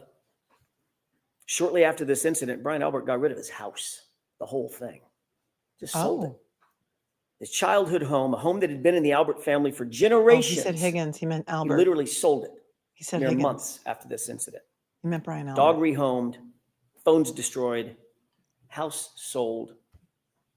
You'll learn that all these things happened shortly after the incident where John O'Keefe was found unresponsive and dying in Brian Albert's front lawn. And you'll also learn that Michael Proctor looked the other way. He did not investigate any of what I'm telling you. He pre-selected Karen Reed from the start, and he ignored everything and everyone else. Let's get back to what was happening with the others while Karen slept. What you'll learn during this trial is that Brian Albert's sister-in-law, you've heard her name before, Jennifer McCabe, she was at the waterfall that night, and she was over at the Alberts' house that evening as well. She left the after-hours gathering about 2 a.m., a little before 2 a.m., got home around 2 a.m. And you'll learn that according to the Commonwealth's own evidence from a forensic software program called Physical Analyzer made by Celebrite, it's considered the gold standard for forensic tools. You'll learn that a Google search was discovered on Jennifer McCabe's phone. A Google search that Michael Proctor and his investigators never revealed to us, but we found anyway. A Google search that was time-stamped, according to their own data, at 2:27 a.m. 5 minutes after that 2:22 a.m. call that Higgins and Albert denied having. And that Google search on Jennifer McCabe's phone read, "Hoslong to die in cold." Hoslong to die in cold. Now, she misspelled the first word. Hos is supposed to be how, but the meaning's the same. How long does it take to die in the cold? Time-stamped 2:27. And then that search was also noted by the same Celebrite program as having been deleted. The evidence will force you to ask, why is there a search on her phone? Why is it logged at 2:27 a.m.? When the Commonwealth claims that she first learned of John's death and where his body was hours later at 6 a.m. So what you'll learn is that while Karen slept, here's what was actually happening by some other very busy bees. 1:25 a.m., Brian Higgins makes an unexpected visit to Canton PD. 1:30 a.m., he makes a phone call that he later denies ever making. At 2:22 a.m., Brian Higgins and Brian Albert talk. They both deny and lie about having made that phone call. 2:27 a.m., 5 minutes later, a Google search appears on Jennifer McCabe's phone, Hoslong to die in cold, hours before John's body was ever discovered. A Google search she denies making, and that she later, or at least it was later logged as deleted. Meanwhile, at 2:30 a.m., the plow driver confirms that O'Keefe's body was not on the lawn of Brian Albert's house, not at 2:30 in the morning. And at 3:30 in the morning, that area was obstructed by a Ford Edge like the one the Albert family liked to own. The evidence will show in the meantime, Karen dozed in and out of a fitful sleep for the rest of the night, only to awaken just before 5 a.m. And that's when she realized, in a panic, John had never come home. And you'll see, it wasn't like John to not come home. That morning, you'll see and hear evidence that Karen's emotions had morphed. It'd gone from frustration and anger, which you'll hear in the voicemails, to abject fear. Fear that something bad had happened. The evidence will establish by this time, Karen was panic-stricken. She had a feeling something was very, very wrong. She was unable to get a hold of John. Karen went to go look for him. She got in her Lexus and she backed up to leave her garage at One Meadows. You'll hear a lot about that address, One Meadows. That was John's house where Karen was staying. She backed out of the garage, and during the course of the trial, you'll hear that she actually struck another car with that right rear taillight. During the course of this trial, the Commonwealth is going to desperately claim that Karen Reed's taillight was actually damaged by hitting John O'Keefe. They'll have no evidence of it, mind you, none, but they'll make the claim. We'll show you a video of exactly how that taillight was originally damaged, or exactly what happened at 5:07 in the morning. The facts will show that it was damaged in John's own driveway at 5:07 when Karen backed up and made contact with another car in the driveway. This is 5 hours after she dropped John off and he went into the Albert residence. As a result, the taillight was minimally cracked, but it wasn't completely shattered or damaged or broken. And that's the condition of the SUV when Michael Proctor got a hold of it. That becomes important. You'll hear from an independent police officer, an eyewitness to the damage on that SUV, someone not connected to Michael Proctor or under his control. And he'll tell you that he saw the taillight damaged before it was in Michael Proctor's possession, but it was not completely shattered. And you won't have to speculate how that taillight got cracked originally. You'll see it for yourself. It's on video. You'll learn that part of the reason that Karen's Lexus hit that car at One Meadows is because she backed out looking for him at a time when she was absolutely panic-stricken and grief-stricken. Where was John? Why hadn't he come home? What had happened to him? Is he hurt? Is he passed out somewhere? Her mind was reeling. The evidence will establish she wasn't giving anything away. Everything was on the table. What could have happened to John? You'll learn that when she woke up and he still wasn't home, she was just racking her brain for what could have happened to him. And she was worried about possibly the worst. He'd gotten out of the car. He'd walked to the house. She was confused. And later, when she found him at 6 a.m. on the lawn, where she last saw him going toward the house, her mind started reeling. Oh my God, did a plow hit him? Did I hit him? Could I have hit him? What could have happened to him? And that video clip that you saw, out of context, thank you. When she said the words, he did not look like he was mortally wounded, she's not talking about at midnight. She's talking about at 6 a.m. when she found him. Right. That's what she was talking about. Right. Your job will be to make sure that the evidence isn't presented to you too cute by half. Too cute by half enters the chat. She was saying all those things. Did a plow hit him? Could I have hit him? Did I hit him?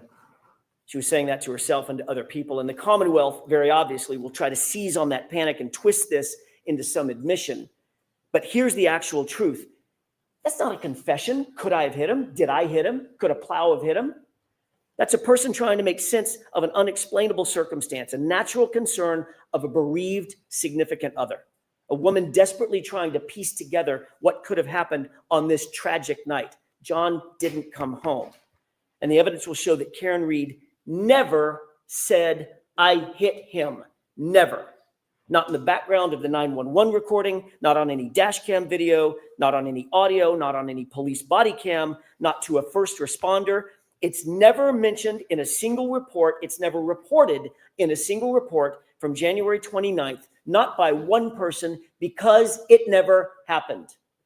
The evidence will show that the evidence will show that there were at least 13 members of law enforcement or first responders and 2 civilian witnesses that were intently focused on what was happening at that scene. They were all over the lawn. They were all over Karen. Officer Sarath, Mullaney, Good, Lank, EMT Nuttall, Flamati, Kelly, Walsh, Woodbury, Whitley, Becker, Robery, McLaughlin, KERRY Roberts, Jennifer McCabe. They were all there watching and listening. On January 29th, when John O'Keefe was found, not one first responder reported having heard Karen Reed say the words, "I hit him." Not one. Not one civilian reported having heard Karen Reed say, "I hit him." The facts will show that the first time this improved statement was ever claimed to have been made was some 24 hours later by a single EMT in an interview. Now listen to this, in an interview coordinated by a Canton police detective. That's right. Named Kevin Albert. Yeah, we talked about this yesterday. Kevin Albert orchestrated Katie McLaughlin's interview. Katie McLaughlin went to high school with a girl named Caitlin Albert. Mike Free's game is already on point today. Let's go. Brian Albert's brother. And remember, Chris Albert, the other brother, is a board selectman to whom the Canton Police Department reports. And what's more, you'll learn that Katie McLaughlin, that's the EMT, that's the single EMT, the first person to have claimed to have heard this unrecorded and unreported statement, is years long, close personal friends with a young woman named Caitlin Albert. Oh, pregnant pause. You heard that right. It's Brian Albert's daughter. During the course of this trial, you'll become familiar with and you'll realize that the Alberts are indeed a powerful and indeed an influential family. And that will mean something. You'll learn that there are other major problems with the prosecution's case. The evidence will establish that Michael Proctor himself, the lead investigator and architect of this entire case, has a long-standing and personal relationship with the Albert family. Yes, that same Albert family. His sister was close friends with Julie Albert. He personally sat at head tables at weddings, or at a head table at weddings with the Albert family. He entrusted the Alberts with babysitting his own children. You heard that correctly. And yet he was the lead detective assigned to investigate the circumstances of a Boston police officer laying dead on the Alberts' front lawn. That's not just bias, you'll learn. That's not just coincidence. That, folks, is corruption. And you'll see how far it went. Corruption. Michael Proctor was alone with all the critical evidence in this case, alone with Karen Reed's phone, alone with John's phone, alone with video footage, alone with the taillight material, alone when he claimed to recover evidence from 34 Fairview. He wrote the search warrants. He transported the evidence. He secured it. He submitted it. He did it all. That's Michael Proctor. And he did it without any reasonable oversight. You'll see during the trial that he intentionally lied and fabricated evidence during the course of this investigation. He lied in reports, warrants. He lied under oath. He lied about the time that he actually secured Karen Reed's vehicle. Why? Why would he lie about that? We've been talking about that forever. The evidence will give you the answer. He lied because he did not want it revealed that he had access to that vehicle and he had access to that taillight before any taillight fragments were found at 34 Fairview. Appreciate that. He had access to the vehicle before a single piece of taillight material was ever found at the scene. You'll find that there were two searches. The first and second search found zero, nothing. Nothing around John's body, nothing in the street, not one piece of taillight fragment. But once Michael Proctor had that SUV and had the taillight in his custody and control, suddenly items started magically showing up. And not just a few items, 46 pieces of bright red taillight laying in the snow, supposedly found in the exact same spot that was searched not once, but twice by independent officers. Came up with zero. To be clear, you'll learn that before Michael Proctor had access to that taillight, not a single piece was ever recovered at 34 Fairview. That will become vitally, vitally important. And what about those shards of plastic, by the way? What about this DNA that the Commonwealth mentioned. They're going to try to dazzle you with talk of DNA because it sounds so scientific. DNA was on the taillight, but you'll learn that there was no DNA on the actual shards that they claim came in contact with John's arm. Oh, None. really? There was no blood, no tissue, no skin, no DNA on a single shard of plastic that they claim cut deep abrasions into John's arm, the arm that you saw overhead. The DNA that was actually found, the actual science will show it was found outside of the taillight housing where anyone with access to that vehicle would have touched. Or And he it could wasn't wipe just off the one snow. male's DNA. In that exact same sample, there were 3 men found, John and 2 unidentified males. So unless the Commonwealth is going to shift their theory that that SUV hit 3 men that night, their entire theory falls apart. And speaking of DNA, the evidence will further establish that John O'Keefe's shoe, the one that he was wearing when he was found, was sampled.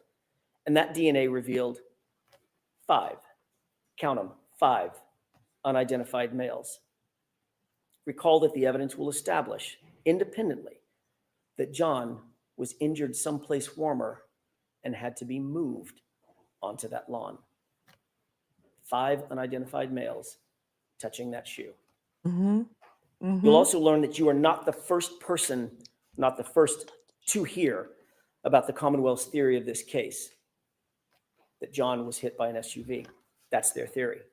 The Commonwealth presented this exact same claim to their own medical examiner, a woman by the name of Dr. Irini Scorti-Bello. Mm-hmm. And you'll learn that after reviewing what's called a law enforcement accident notifier, with law enforcement's theory of the collision written in it, defined in it, after conducting the autopsy herself, after examining John's injuries in detail, she refused to conclude that John's death was a homicide based on the Commonwealth's presentation and their theory.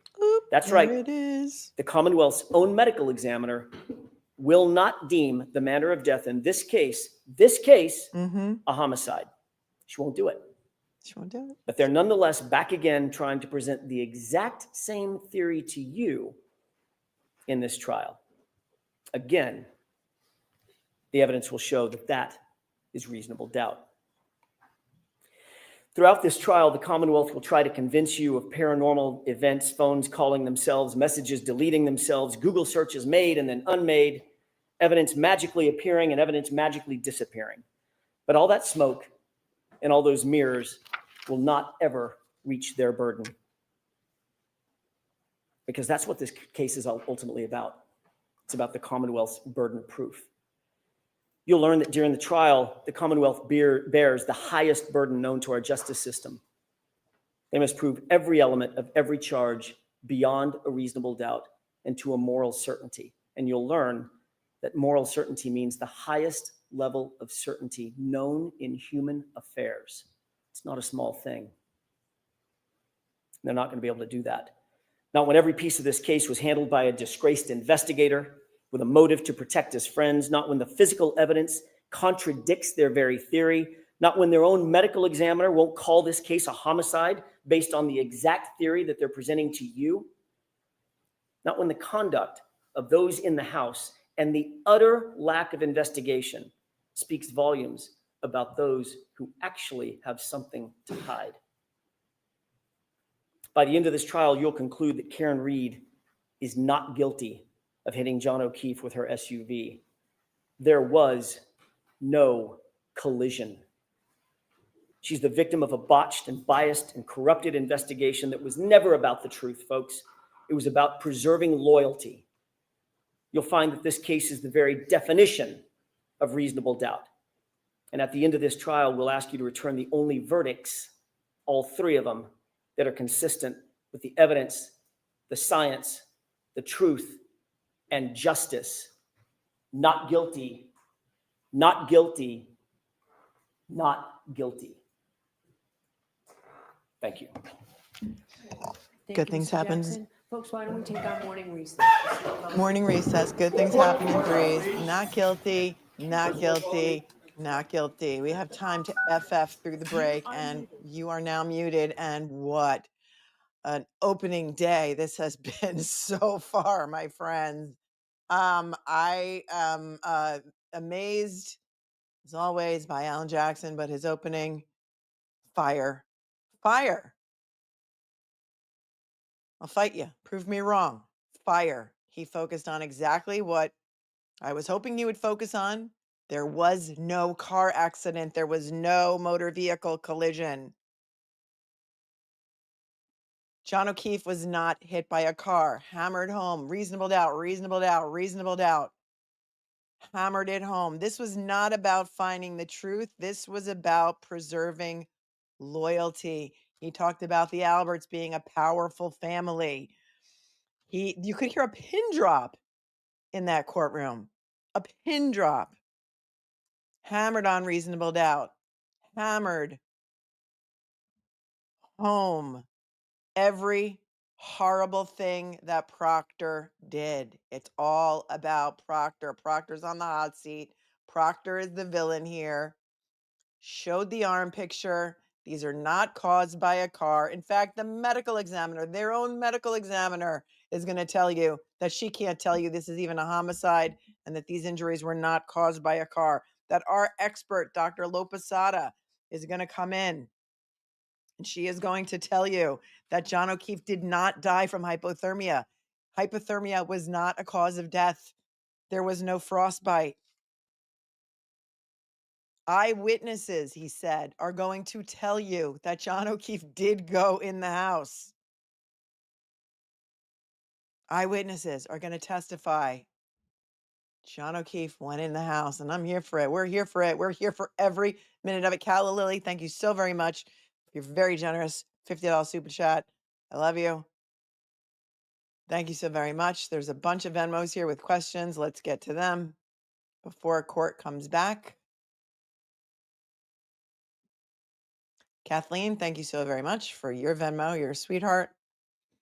Melissa says, round 2, the world is watching from Massachusetts. We are outraged. Elaine, thank you so very much for a $50 Venmo. You're amazing. Let's get this party started. We have a Karen Reed mixtape playlist on Spotify. It's located in the show notes below with amazing additions, including How Dare You, the How Dare You Flossie McGo-Get-A song by Derek Carney. It's on the Spotify playlist. Many of you can't get it out of your heads.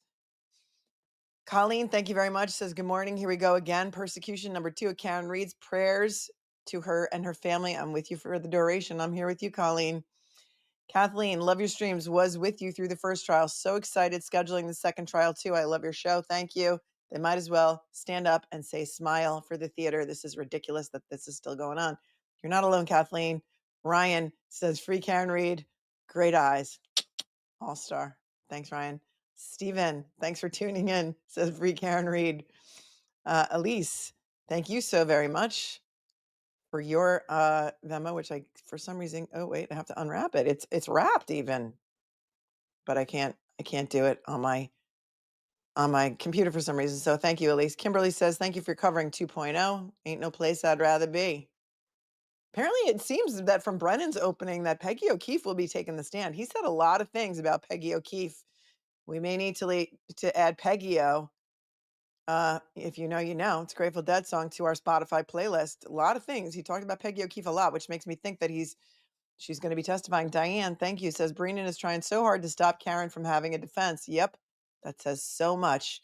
You're very right, Diane. Marie, too nervous. Wake me up when this is over, she says. Ryan again says free Karen All-Star. Hashtag All-Star Barbers. Oh, yeah. Yep. Lisa, thanks for going through this stress with us. Just starting up on my blood pressure is already up. Everyone take your pills. Take your pills. Take your blood pressure pills. Alan says, thank you for your intellect and dedication. Thank you very much for your Venmo. Courtney says he grew up in Canton. Lie. He did not grow up in Canton, right? Where did he grow up, chat? Where did John O'Keefe grow up? Was it Braintree? I think he went to Braintree High School. So right away, right off the bat, Brennan has his facts wrong, and Courtney's here to point it out to us. It is Braintree. Thank you, LJ. Carmen, thank you for your Venmo. Says thank you. No, thank you for watching. Terry Oliver, thanks for your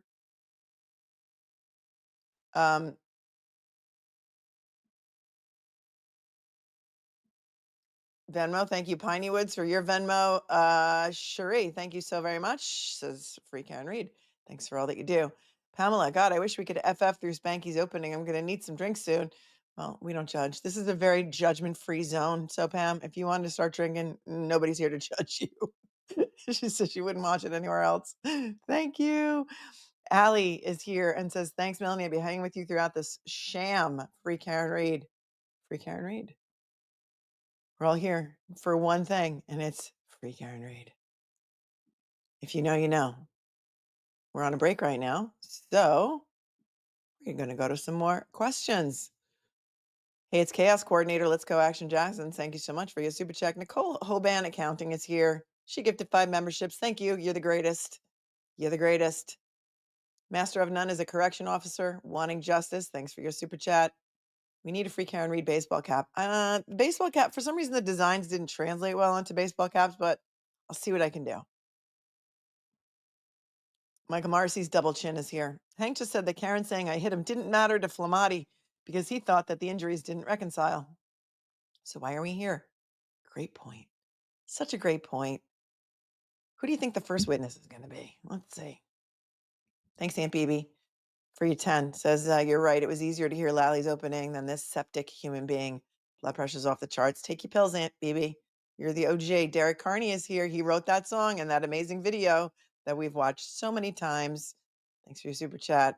Gen X, gifted a membership. Attorney O'Leary, lies, lies, lies. Get out. Thanks for your 10. And Abacus Flinch says, free Tiggy Skibbles. Let Billy Tibbetts rot in prison. Yeah, apparently he's a bad dude. Terry says the sound of his voice is like nails on a chalkboard. Chrissy Mel, anyone else unable to follow Hank? Is this his first opening ever? Kinda. Might be. Actually might be. Alice is a rage cleaner. Thank you. Thank you, Alice, for your super chat. Satai says the phone was dropped on the lawn. John placed on top hours later. If he covered it, the phone would stay warm.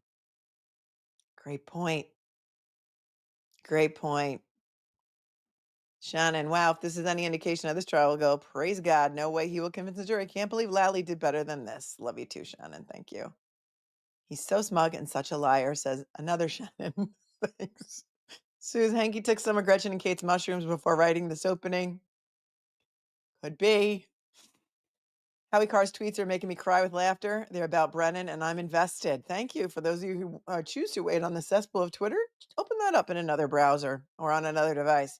Check out Howie Carr's tweets. Hank is making Lally's opening look exceptional, says Grace. Thanks, Grace. Jessica's never heard so many lies. Watching from the UK. I'd love to know what Victoria George thinks of Hank's opening. Yeah, she was a juror in the first trial. So adjust your robe, Bev. Your bias is showing. Tuning in from across the pond. Thanks. Stacey, I hope the defense takes the gloves off for real this time because this is going to be a dirty fight. I'm already infuriated with this guy's lying. That was during Hank's opening. You saw Alan Jackson. What do you think now?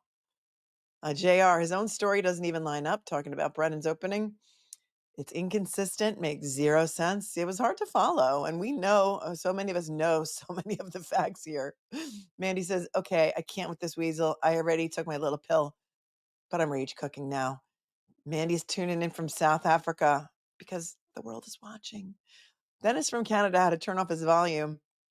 He said, what did Brian Albert have on Michael Morrissey? It will all come out someday. I think you're right. I think you're right. Maybe. My opinion. And your opinion, of course. Aussie Steve, Hank is a dweeb, says he's so ducked. I can't wait for defense. Hanky's so screwed. I'm a little behind on the super chats, but thanks for tuning in from Australia. Holly Johnson says, sickening thought. Jen knows exactly what time Karen Reed left because she started the cover up immediately. She took John O'Keefe's phone back outside after Karen drove away. Then Jen claims Karen Reed drove away at 12:45 in effort to frame her. That is Holly Johnson's opinion. Thank you for sharing your thoughts, Holly, and for your 20. Julie says AJ knows how to tell a story to the jury. He sure does, doesn't he? Talk about grabbing and holding attention. That is one of the most important things a trial lawyer must do in his or her opening. I know that I have many law students who watch me. So, hey guys, you're getting a great education today. One of the amazing, such an important skill of a trial lawyer is to be able to grab and hold attention immediately. You want the jury sitting on the edge of their seats, paying attention with bated breath to every word. That is how you know you've got them. And you start to build that rapport during jury selection. That is your bonding time. You saw it here. This is the master class. You guys are learning more probably than you could be learning in your trial practice class right now. But if you're skipping class, don't blame it on me. Tiffany says, my guess is the witnesses refers to those in the truck that didn't see him in the passenger seat. Well, I don't know that they'd be changing their stories now. So I don't know about that, Tiffany. Someone else said maybe it's the Chungs who are the neighbors. I think they're on the witness list. Brian Higgins also said he saw a tall man come in with a hat on with dark hair that he didn't recognize. Hi to Smitty's parents who are watching. Thanks, Smitty. Thanks, Boiled Frog, who says on the tops. Thank you. The rubber duck is here. Even if Proctor really thought Karen didn't, shouldn't he have investigated in the house even just to exclude them? Yeah, but Proctor never even went to the scene that day, remember? Never even went to the scene. He did not even show up at 34 Fairview that day, my friends, allegedly, according to the hostage statement by Malcolm Morrissey. But we found some conflicting statements the other day when we went over the Commonwealth's 30-page opposition to the defense motion to get the Canton town animal control records of Chloe that was made all the way back in 2023. 2023? Yeah, it was 2023, right? Before the first trial. Too Cute by Half. Action Jackson is on fire and already changed his or her name to Too Cute by Half during the stream. Kelly, Brennan's lost big boy pants. Says John O'Keefe was moved in the Ford Edge, so no footprints. Higgins went to Canton PD to be seen elsewhere. Calls to make sure all clear for Higgins to go back as needed. 2 big men to get John O'Keefe in the car, then 1 driver and 1 push out. That's my case. Well done, Kelly. Well done. I will add also that I think perhaps maybe Brian Higgins went to Canton PD so that he would be listening. He would be curtain twitching over there to see if any calls came in about it, about a body on the lawn, right? Or to see if any calls came in, like from Karen looking for John, or just to be like fly on the wall. Thanks, Dawn, for thanking me. Thank you. Fire on Acid says, I want them to point out that taillight pieces don't usually fly 30 feet to the right. It would be on the street if it was hit by his arm, right? Yeah. Yeah. But again, a taillight does not explode from hitting a human arm. And an arm would be shattered if it was hit by Alexis, which, by the way, now Hank Brennan says traveled at least 70 feet in reverse. And he's got all kinds of, he threw all kinds of data out at the jury that is completely different from the data we heard at the first trial. He's got a whole new theory. When I have a chance to look at my notes, we'll go over it. I hear some honking outside. Thanks, Fire on Acid. And on top, they will rename the courthouse Alan Jackson after this opening and have his picture in the foyer. Thanks, Lisa, for becoming a new member. Amazing AJ, says Honey Bear. LJ, oh my God, I'm crying again. Last night, Karen made me cry. Now AJ making me cry. For the love of God, why are we here? For the love of the traveling Mary, I have no idea. LJ. Put us back in session. You may be seated. We're back.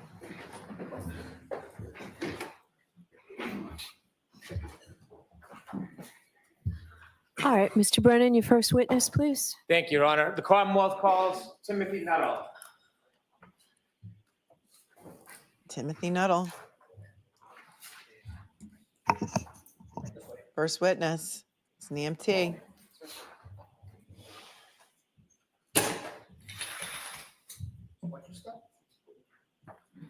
This is how he's going to tell the story, just like in his opening. You solemnly swear the evidence given to the court and jury in the case now and hearing should be the truth, the whole truth, and nothing but the truth, so help you God. Like he's the main character in his story. Sir, could you pull the microphone down a little bit closer? Oh, no, Madam Court Reporter, yes, you ma'am. guys. Excuse me.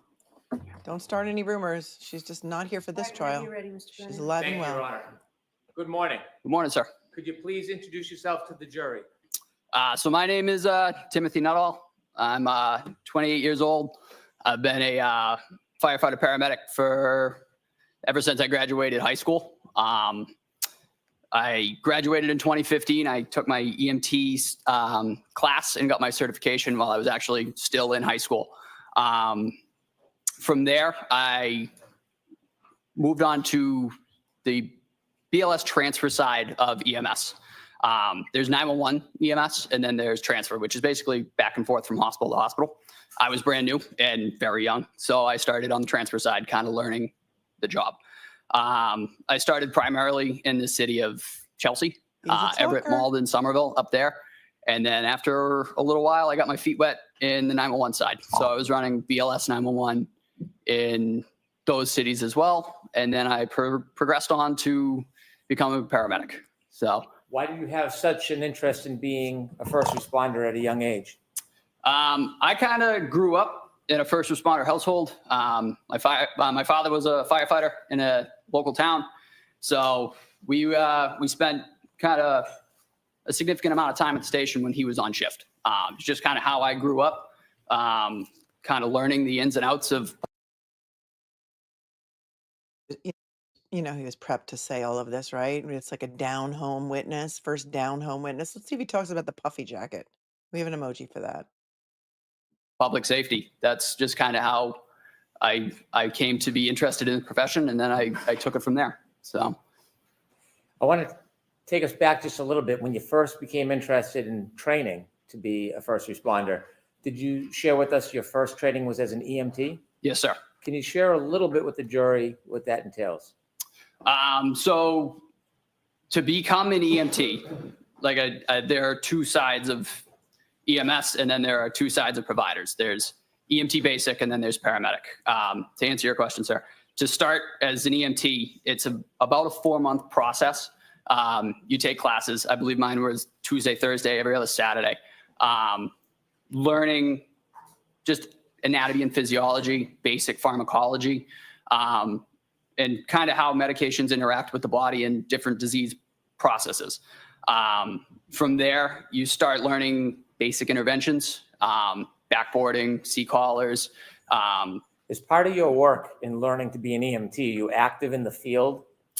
The initial training that's mostly classroom based, but once you sit your national written test and you're able to pass all that and pass practical, then you're able to progress into the field. And did you succeed through the EMT training? Yes, sir.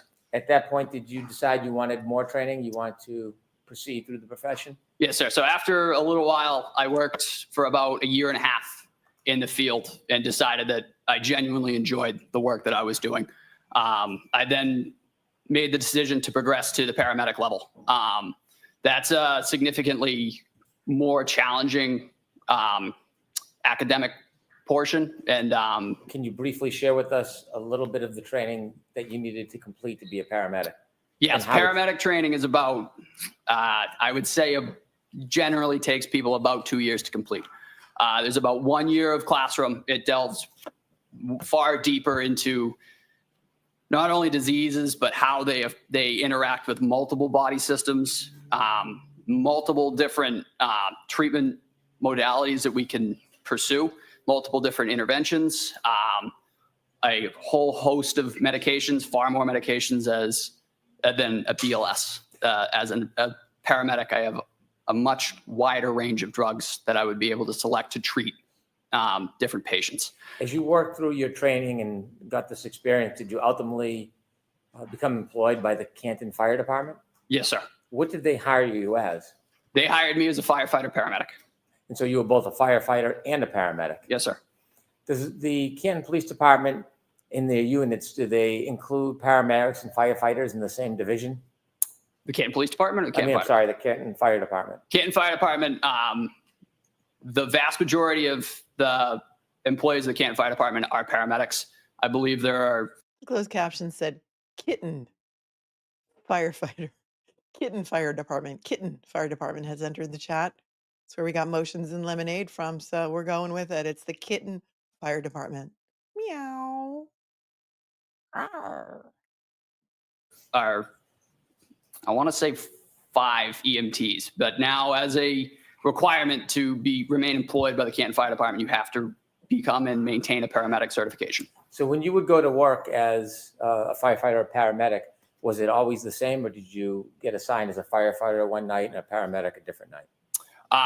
So we would cross-man trucks. We were always fire suppression personnel, but we were also cross-trained as paramedics. So for example, if a fire call were to come in the town of Canton and I was assigned to ambulance 1 for the day, I would take all my equipment off ambulance 1 and I would transfer it to ladder 1. And then we would take ladder 1 to the fire call and operate as fire suppression personnel. If a medical call were to come in, I'm assigned again to ambulance 1. Then we take on the role as EMS. I'd take my paramedic skills and put them to work in the town on ambulance 1. Let me ask you one more background question about how the Canton Fire Department works. When there's a call, an emergency call, is an ambulance sent with other vehicles or alone to the call? Yes, sir. It's typically the engine of that district and the ambulance of that district.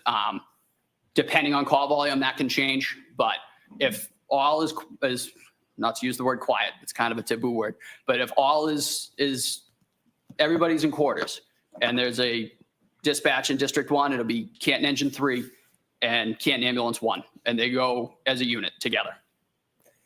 Mr. Nuttall, I want you to take us back, if you would, to the early morning hours of January 22nd, 2022. Quiet is a taboo I want you to bring word. us a little bit before 6 a.m.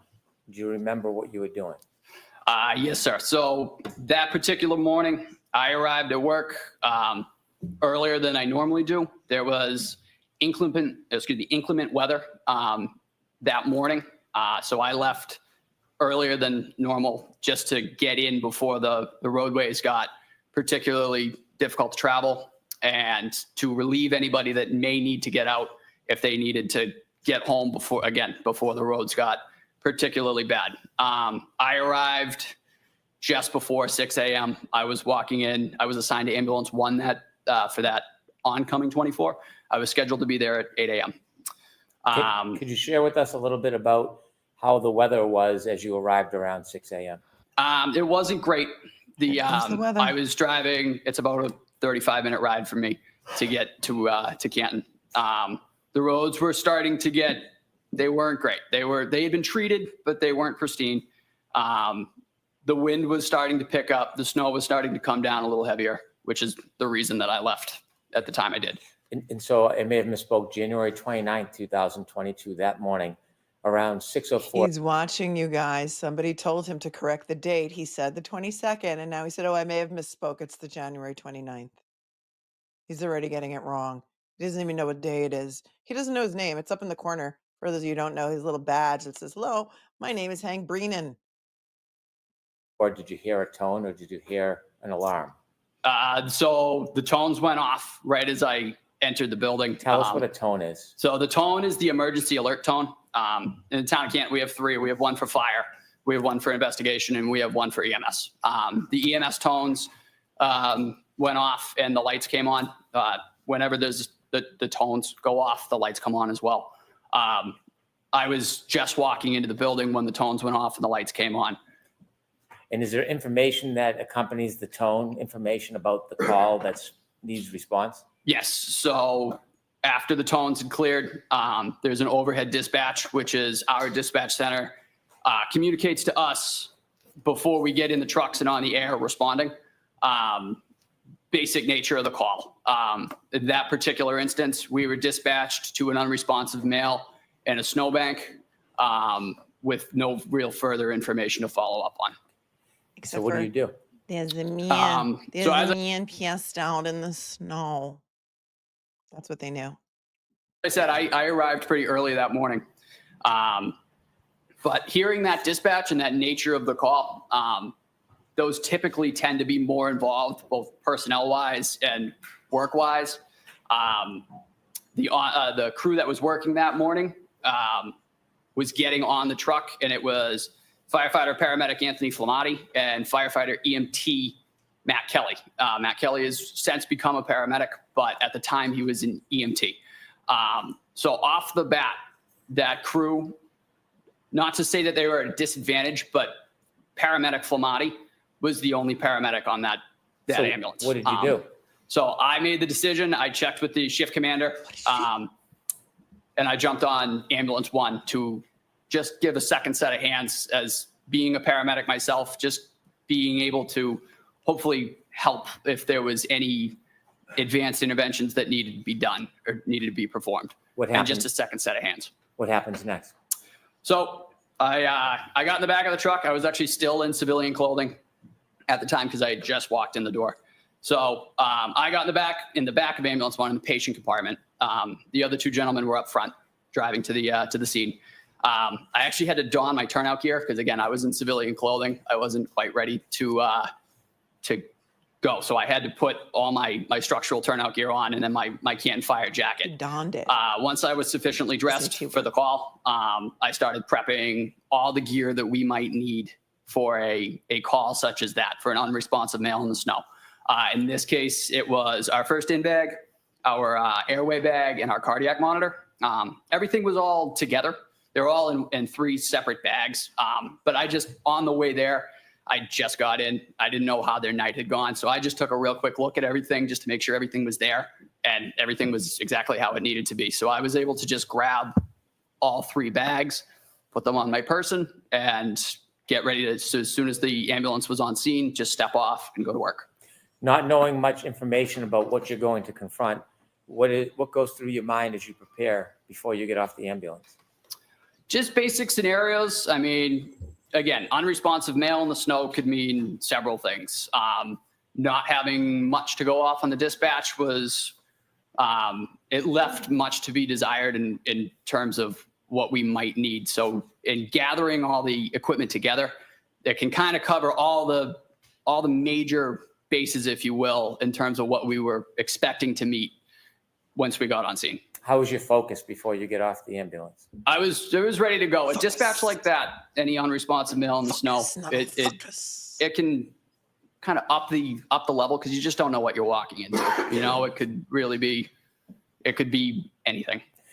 In the back of the ambulance, you can't see outside. Could you tell anything about the weather conditions based on the way the ambulance was moving?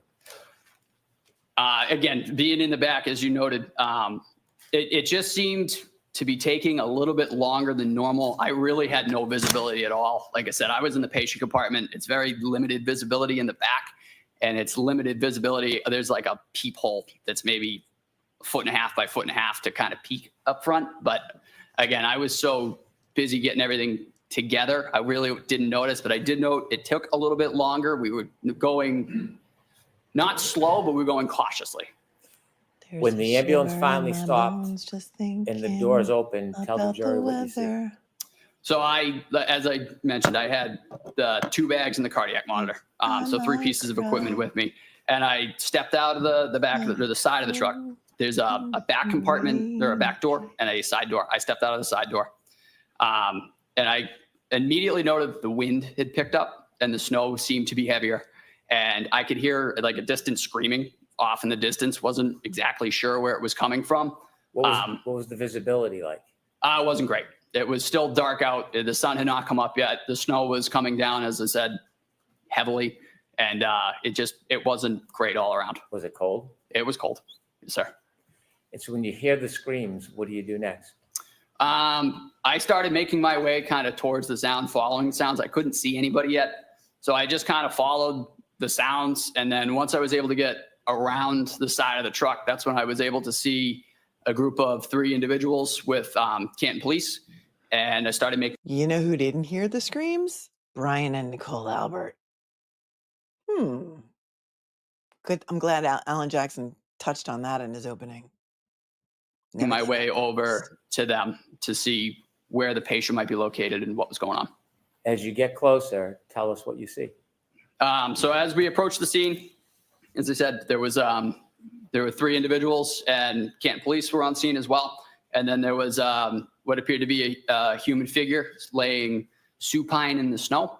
I'd say about 6 to 8 feet, kind of where the sidewalk met the front lawn of a residence. What does supine mean? So that he was laying on his back. Okay. From there, I made my way directly over to that individual and started checking for signs of life. How do you check? Do you get close? Do you get down on the ground? Yep. So I knelt right at his head. Typically, to check for any signs of life, it's just as you see in TV or anything like that. You check the carotid pulse, and you check for any signs of breathing or anything like that. Where's the carotid pulse? So Okay, this is not a TV show. That was a bad thing to say. It's just like you see on TV, the carotid pulse. It's not the cartoid pulse like we heard in the Penny McGee trial. It's carotid. He's right. But it's not just like on TV. Although this is like a movie, but nobody would ever believe it because the plot is so ridiculous.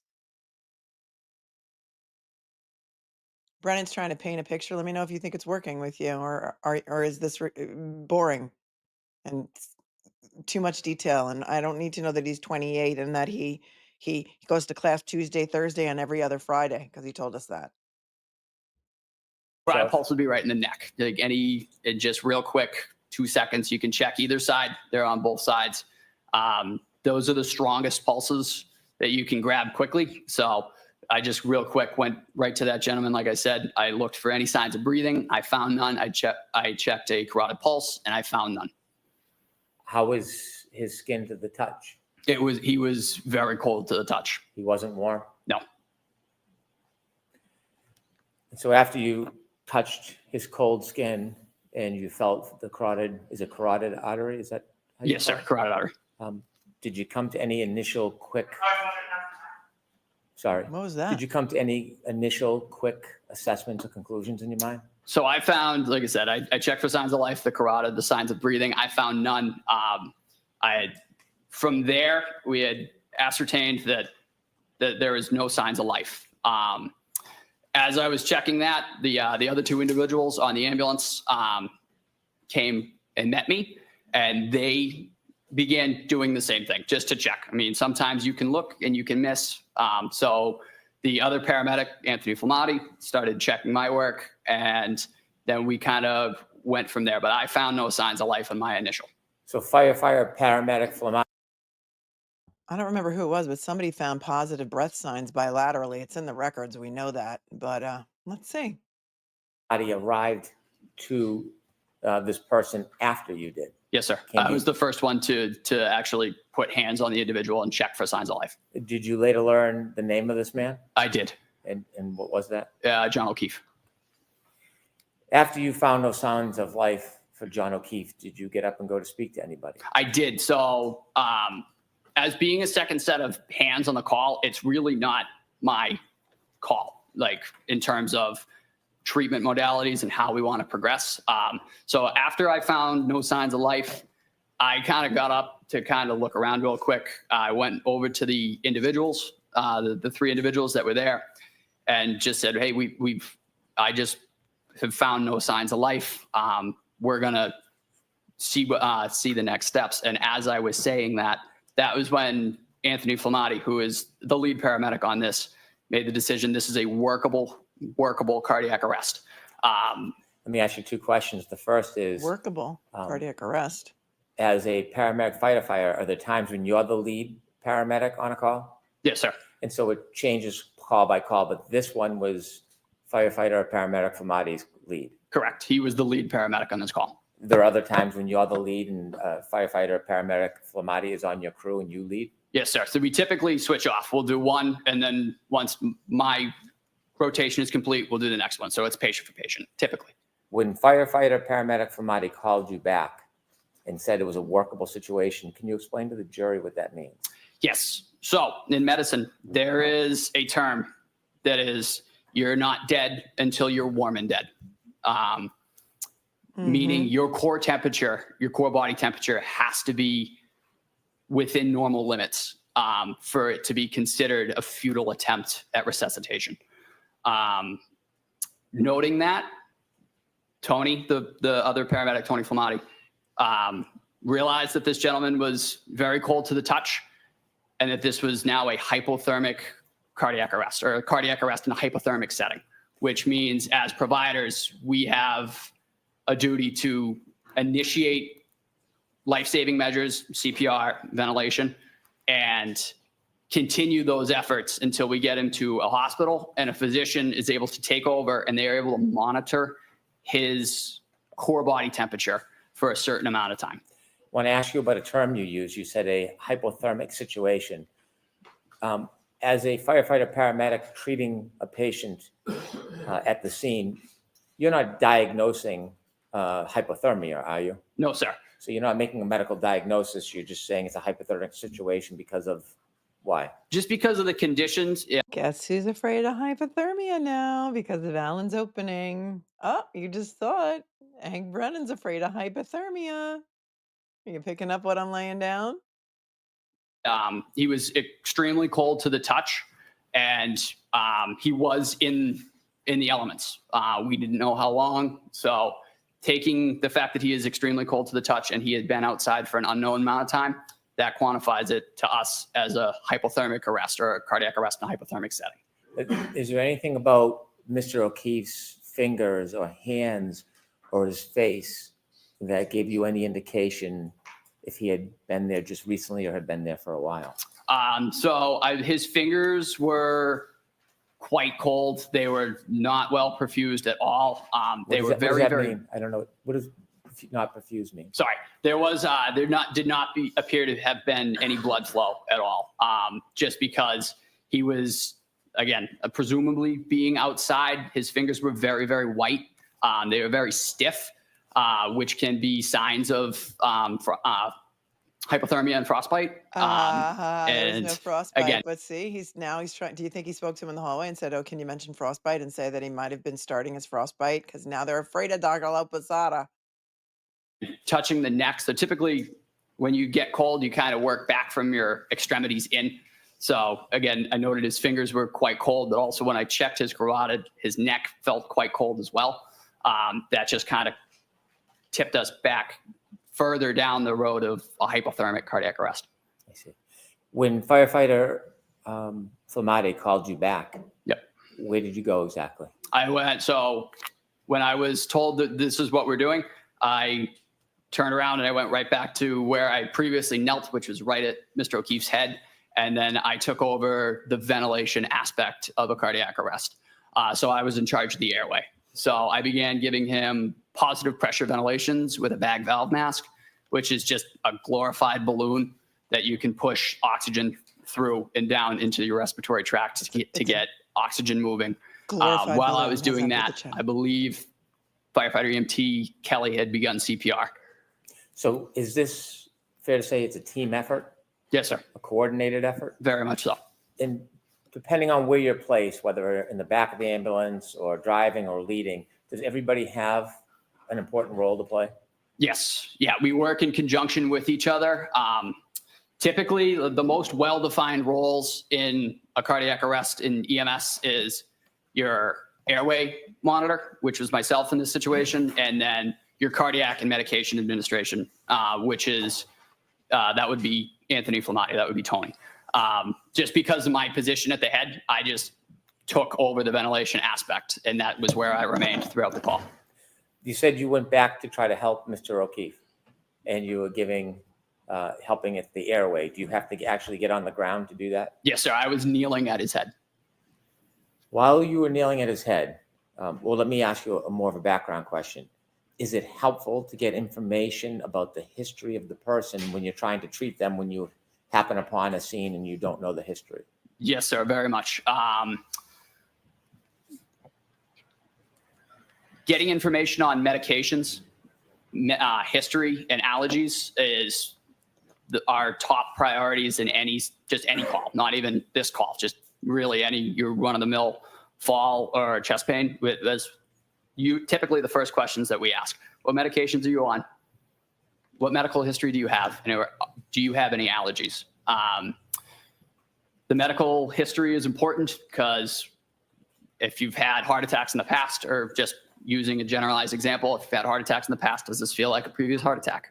Kind of gives us something to go off of. As you were nailing, I want you to take us to that moment. As you're nailing, trying to help Mr. O'Keefe, did you have a chance at any point to look up? I did. And when you looked up, when you were trying to help Mr. O'Keefe, can you tell us who you saw? I saw a middle-aged middle-aged female with blood on her face. And real quick, as I was in the process of providing ventilations, I said, do you know this person? The person that you looked up and saw that was standing over you with blood on her face, do you recognize that person in this courtroom? Oh, of course. Yes, sir. With the court's permission, sir, could you point out that person that you looked up and saw? In between Mr. Jackson and or next to Mr. Jackson. Oh, he knows Mr. Jackson. So when you looked up and he knows saw- Mr. Jackson from the last trial. He identified Alan Jackson because I don't know if maybe he watched the trial on replay. Maybe he's been watching it ever since. For an entire year, he might have been catching up on this trial over and over and over. But he certainly knows who Alan Jackson is. Did he watch the pre-trial? Brennan wanted the in-court identification. He wanted NUTTALL to point the defendant, to point to her and say, "You recognize the woman with blood on her face? Yeah, that's her, sitting next to Alan Jackson." That was classic. That person and asked about any background, what did she say to you? I hit him. Yes. Your question to her was, "Do you know this man?" And she said, "I hit him. Yeah, okay. Your question to this woman was, "Do you know his medical history, if he has any allergies and if he's on any medications?" And she just said, "I hit him. Okay, let's listen to this again because, we're here. First, Mr. Jackson. I see. So when you looked up and saw that person and asked about any background, what did she say to you? I hit him. Uh-huh. To you. She said that to you. How clearly do you remember her words saying to you, "I hit him, I hit him, I hit him"? I remember it very distinctly. Lies, You've been to a lot of calls over the years and since. Yes, sir.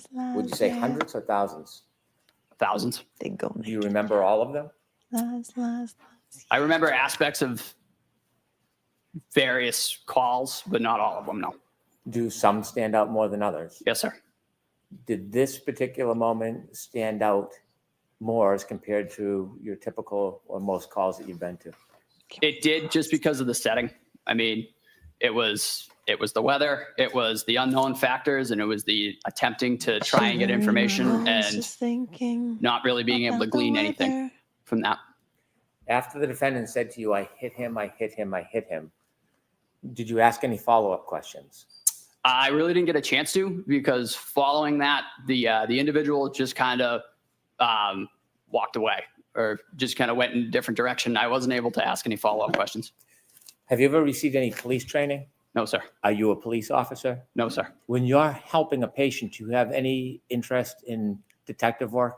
No, sir. Do you have any interest in investigating potential crimes? At that time, in this particular instance, because I was at the airway, that is a pretty critical aspect of a cardiac arrest. Mm-hmm. I was stuck there. I couldn't get up and kind of follow up on that at all. I was there doing that ventilation. Is it You your were job ventilating to a investigate patient, and cases? yet you were looking right at Karen Reed when she said, "I hit him. How do you know somebody else didn't say it? There were two other women there, at least, plus Katie McLaughlin. You were so focused on getting him to breathe again, but you do remember looking right at Karen Reed, and she said, "I hit him. But you didn't write that in any of your reports because you don't want to be a detective, right, sir? Oh, the cross is going to be incredible. I can't wait. I'm on the edge of my seat." Cases are simply to get information to help treatment. Just the information. When you go out as a firefighter paramedic, do you have a purposeful cause? Yes, sir. And what is that? To save lives. And is that your only focus? In this instance, it was attempting to restore circulation and breathing. Any At part some of your point focus with convicting your Karen colleagues, Reed? did you lift?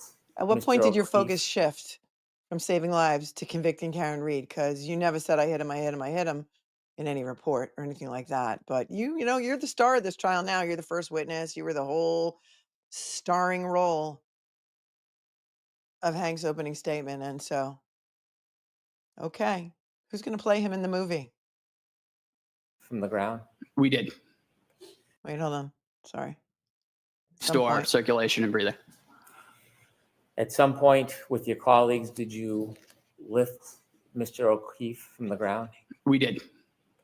When you lift him, what do you put him on? So we put him on, it's called a scoop stretcher. It's basically just a hard plastic moving device with some seatbelts on it, just to get the patient up and onto the stretcher. And then from there, we can move from the stretcher to the ambulance. After you lift him to the stretcher, tell us what happens next. Did you see his phone under him? Did you see his phone? Put Mr. O'Keefe on the scoop stretcher, and we were able to get him onto the stretcher itself and then off to the ambulance. From there, I maintained my role as the airway individual on this call. So we made our way to the ambulance. I got in the tech seat, which is directly behind where the stretcher locks in. So I had access to the airway again. I was continuing to provide positive pressure ventilations to Mr. O'Keefe, and we had put in an OPA as well, which is just a plastic hook, if you will. It just keeps the tongue from falling back into the airway so we can continue to provide positive pressure ventilations. Once we got him in the truck and we continued that effort, we set up a suction system and we prepared to intubate Mr. O'Keefe. We prepared a suction system just because as I was ventilating outside of the ambulance, there were some secretions in the airway that I could see, and you could kind of hear it as you go to squeeze in breaths into the individual. You can kind of hear the secretions kind of getting like bubbly and stuff like that. So we knew we were going to need to suction him. So we got him in the truck. We really quickly suctioned him, and then we were able to intubate him successfully to definitively give him an advanced airway and give him better ventilations, get more oxygen into his system. Now, you mentioned that he wasn't warm, he was very cold. No, he was still very cold. What does the team do to try to assist with that? The most basic thing that we did, we turned the heat on as high as it would go. We also stripped all of his clothing off, just getting all of that wet clothing off of him. I know. I didn't really have have a role in- firefighters and paramedics and EMTs in the chat. Would turning the heat up as high as it could go inside the ambulance help warm the body of John O'Keefe? I'm just curious. That sounds ridiculous to me, but maybe that's real. Is that real? I know you guys are here. Please tell me.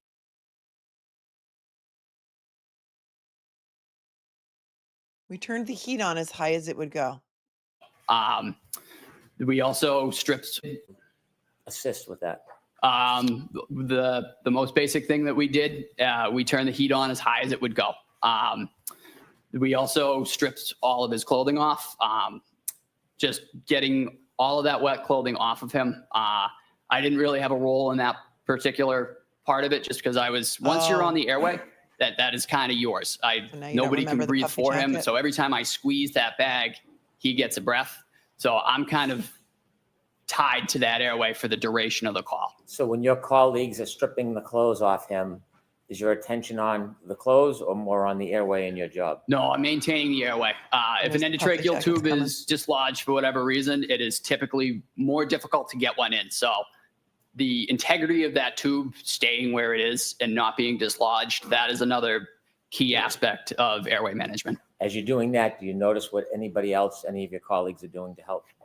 Like I said, they were working on clothing removal. I believe they were also getting intravenous and intraosseous access on this individual to begin medication administration. But again, I was quite focused on that airway, just making sure that it was maintained and we didn't lose any tube. We didn't lose any end-tidal CO2, which is just another monitoring device that we use to confirm that tube is in place.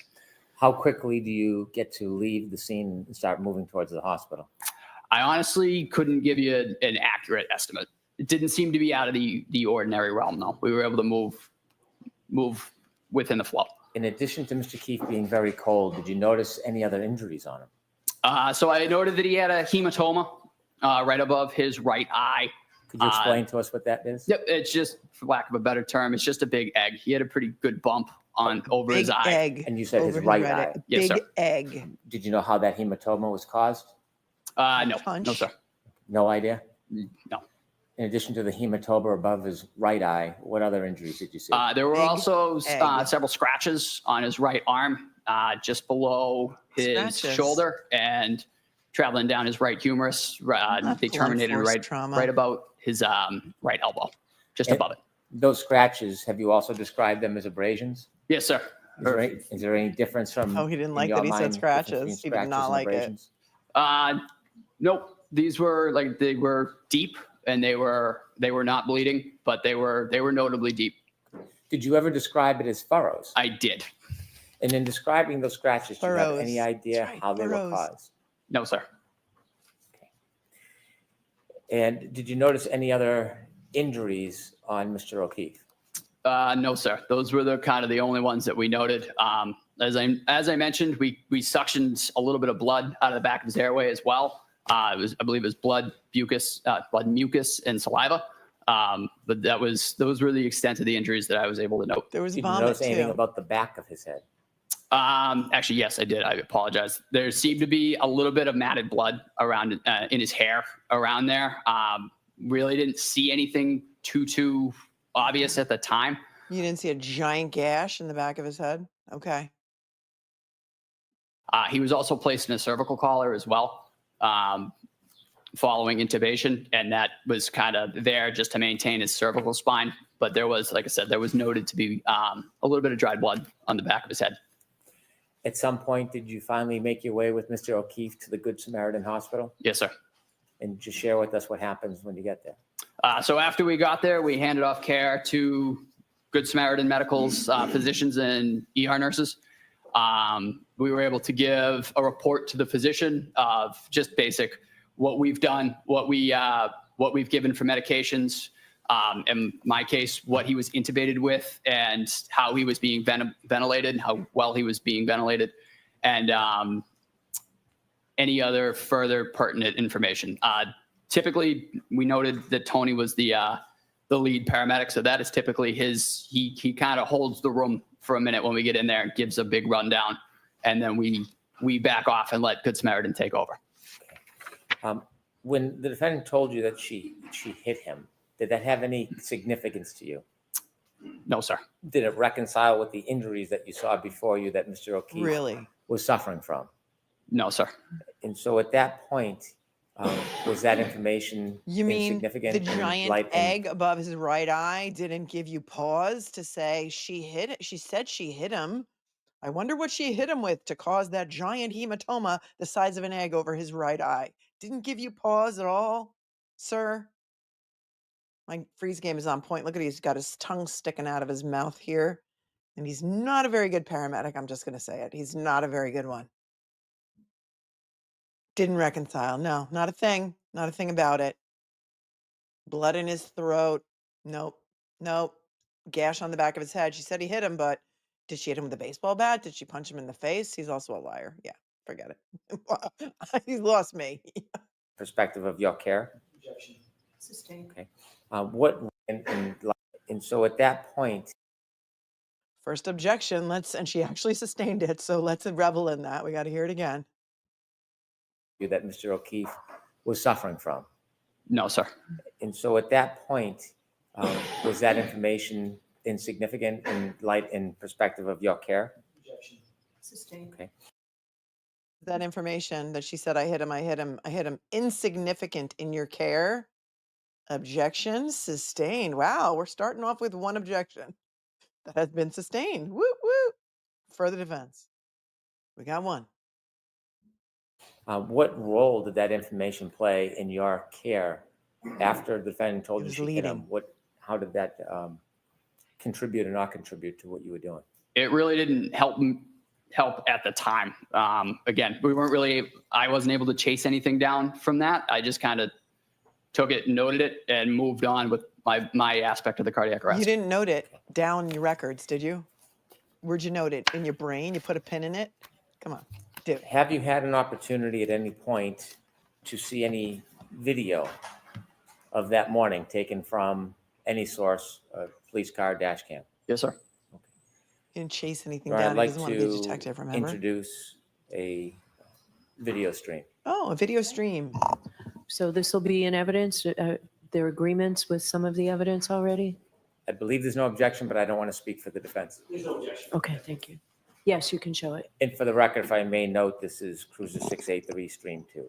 Cruiser 683. I'm sorry. Stream 2. It is Cruiser 683 Stream 2. Oh, we found the mic.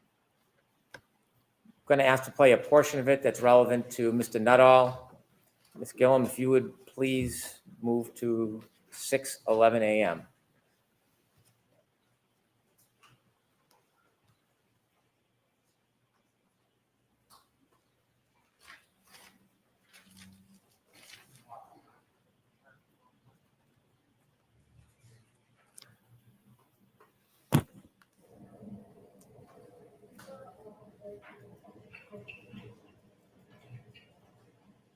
Please stop the video. Mr. Nuttall, do you see the red lights reflecting on the left? Yes, sir. Do you know what those red lights are? Presumably those would be ambulance 1. Yeah, so not what you presume. Do you know what they are, sir? And those are the lights for ambulance 1. Do you see the weather conditions as it's depicted on this video? Yes, sir. Oh, as you stood outside, was it same or different to how it appears in this video? That is the same. When you look to the left, you see a straight line about an inch or two from the left of the screen. Do you know what that item is? Sorry, sir. Repeat the question. If you look to the left of the screen, you'll see a straight item from the bottom halfway up the picture. Do you know what that item is? I believe that's a flagpole, sir. Do you see a little bit of movement of bodies near that flagpole? At the present time, no. Okay. Could we continue to play, please? Yep, there they are.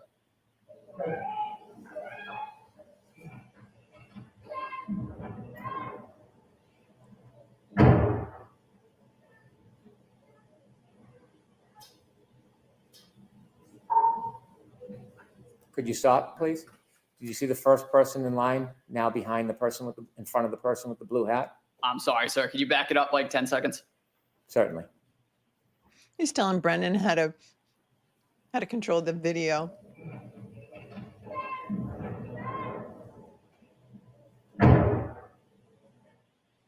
Keep going, please.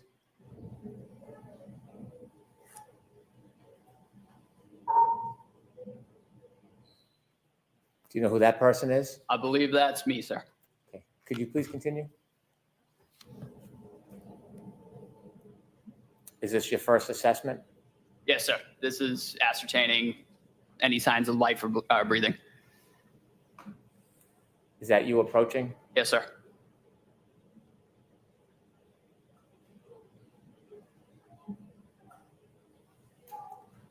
Could you stop, please? After informing your return, is that after Firefighter Flamati called you? So right after that, when I turned around, that was when Tony said, "Hey, we're working this." Okay. Please continue.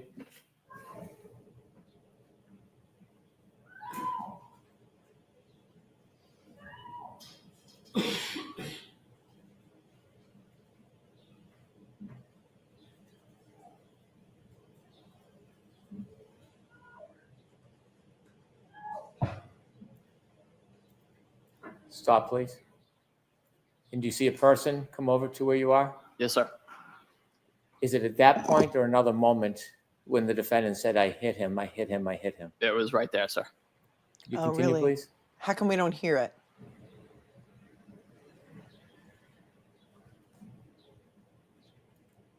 Could you stop for a moment? It was right there. There's How no come we don't hear it? voices. Hold on. I have to take this back.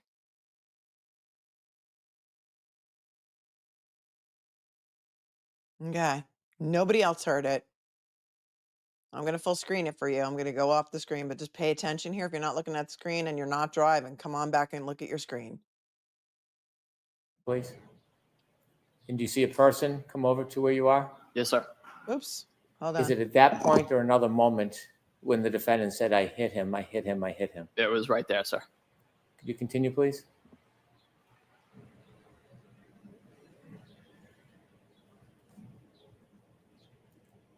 Could you stop for a moment?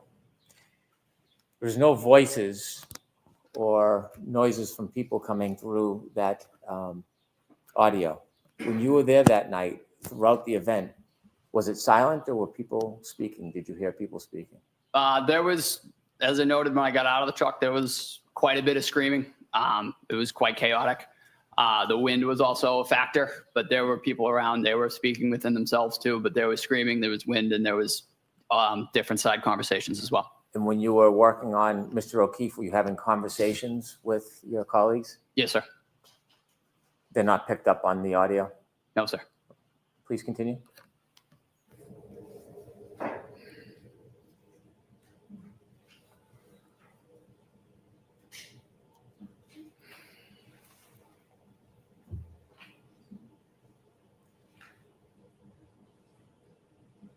Yeah, imagine the convenience of Karen's confession not being recorded. It's cute by half and then some.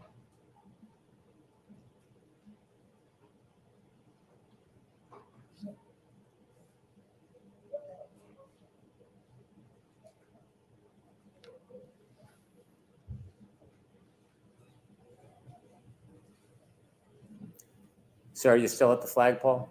Yes, sir. I'm kneeling at the head of the patient.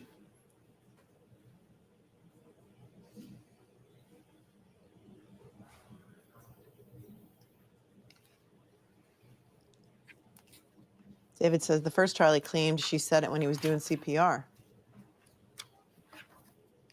AKA bloviating Brennan, David Reese. Thank you.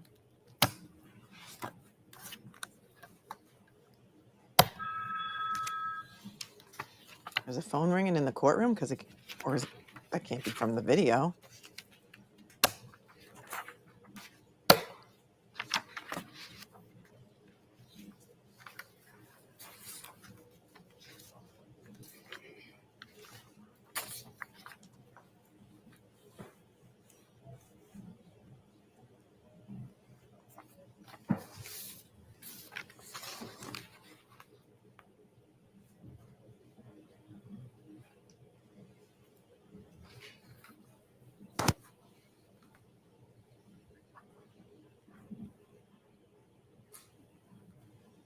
Margie says he couldn't look at the defense when he said I hit him, looked up and passed. Thanks for your super chat.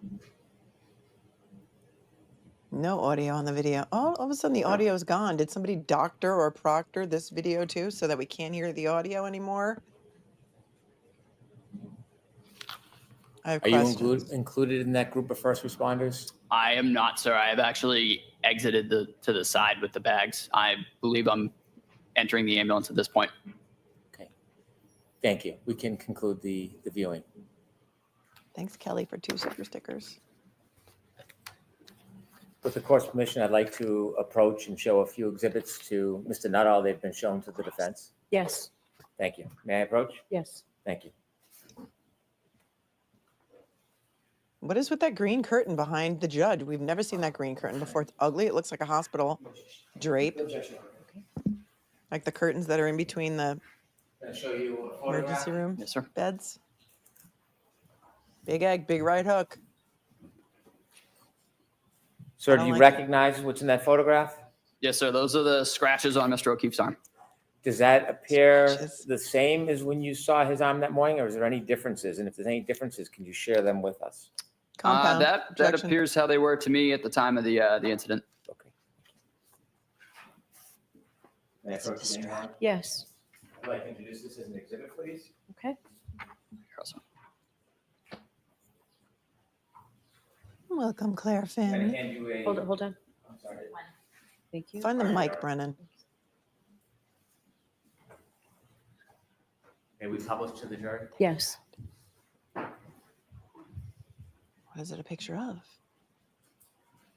Oh, it's a picture of the scratches. Yes, he's not going to like. Is that the photograph? Else you that just identified scratches. on the Oh screen? no, Yes, sir. YouTube hates this picture. Sorry, we're gonna have to. All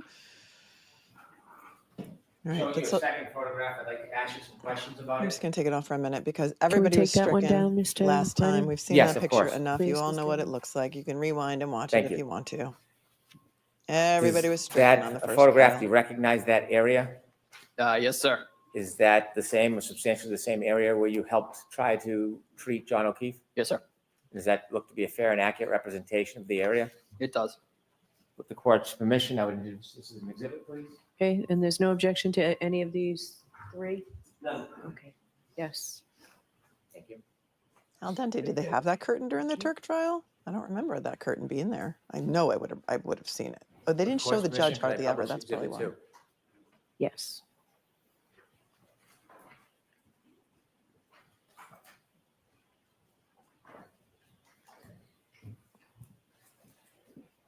And sir, that's what you recognize as the area where you were helping to treat John O'Keefe.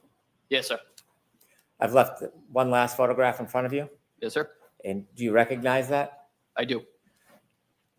Tell us about any differences between when you were there and what you see in that photograph. The street appears to be plowed. There's bare pavement. The weather conditions are significantly better. It is also daytime. If we could take down that exhibit 2, Ms. Gilman. May I approach, Your Honor? Yes. I would move to introduce this as exhibit 3. All right.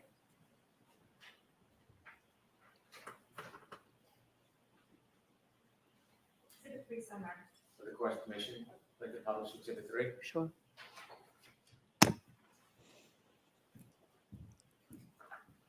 What does this have to do with anything?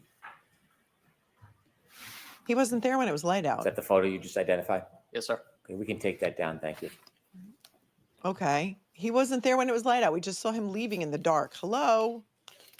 I heard Thank you, Cross sir. I is have no great further for your questions, head. Your Honor. Okay, here we go. Here's Cross. Jackson? Mr. Jackson coming in hot.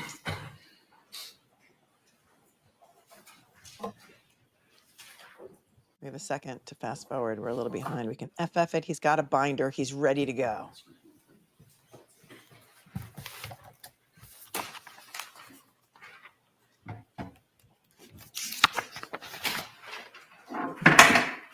Thank you, Your Honor. May I? Yes, please.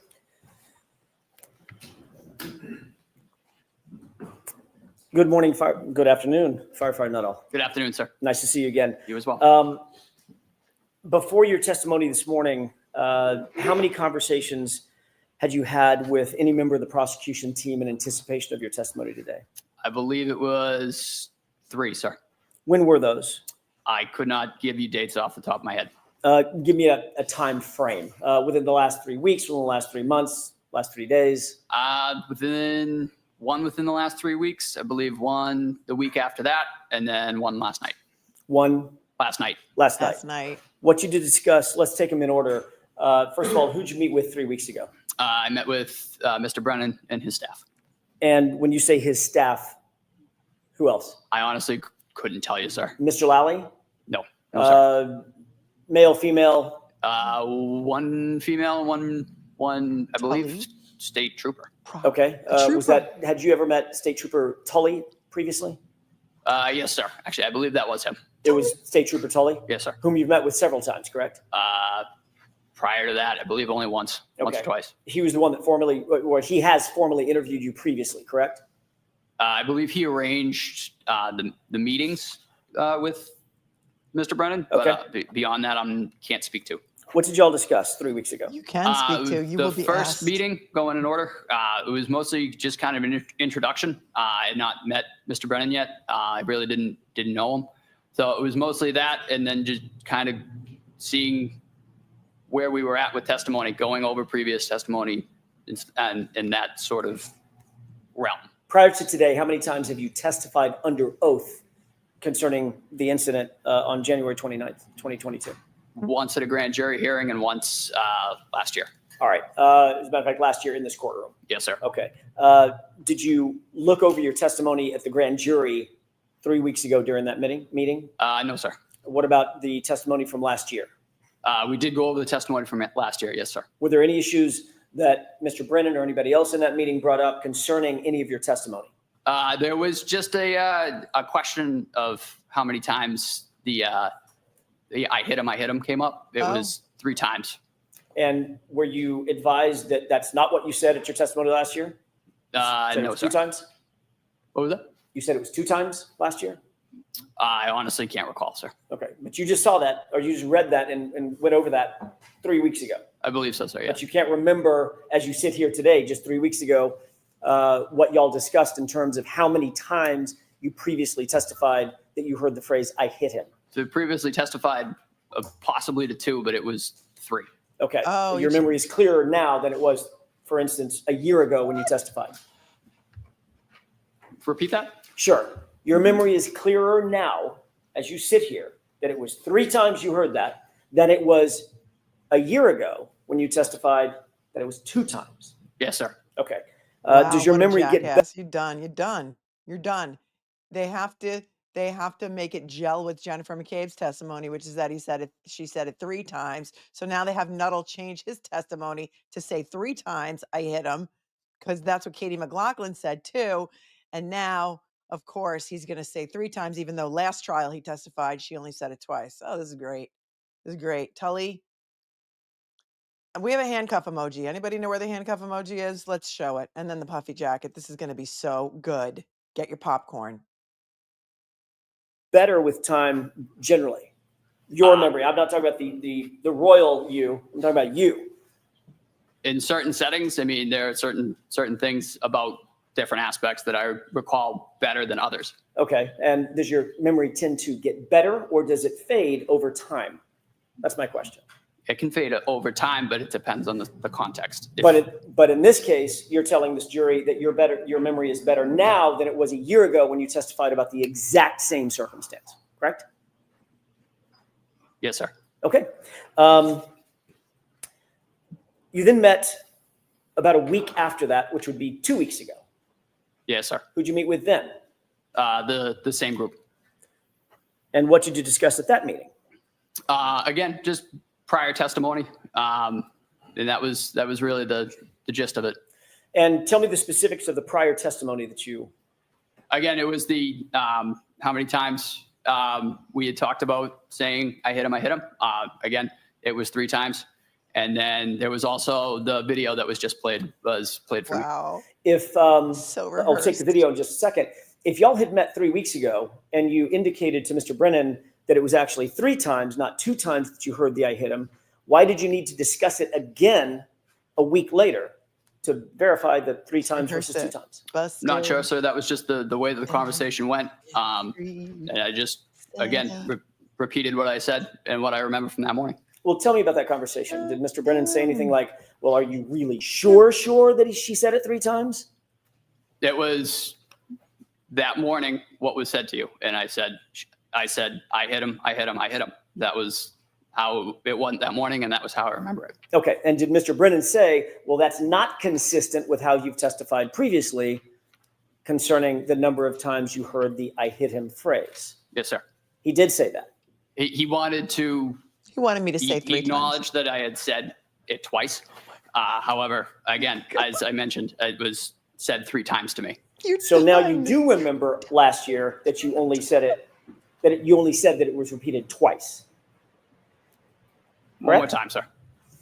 So now you do recall that last year when you testified, it was inconsistent with how you're testifying today. Let me put it that way, correct?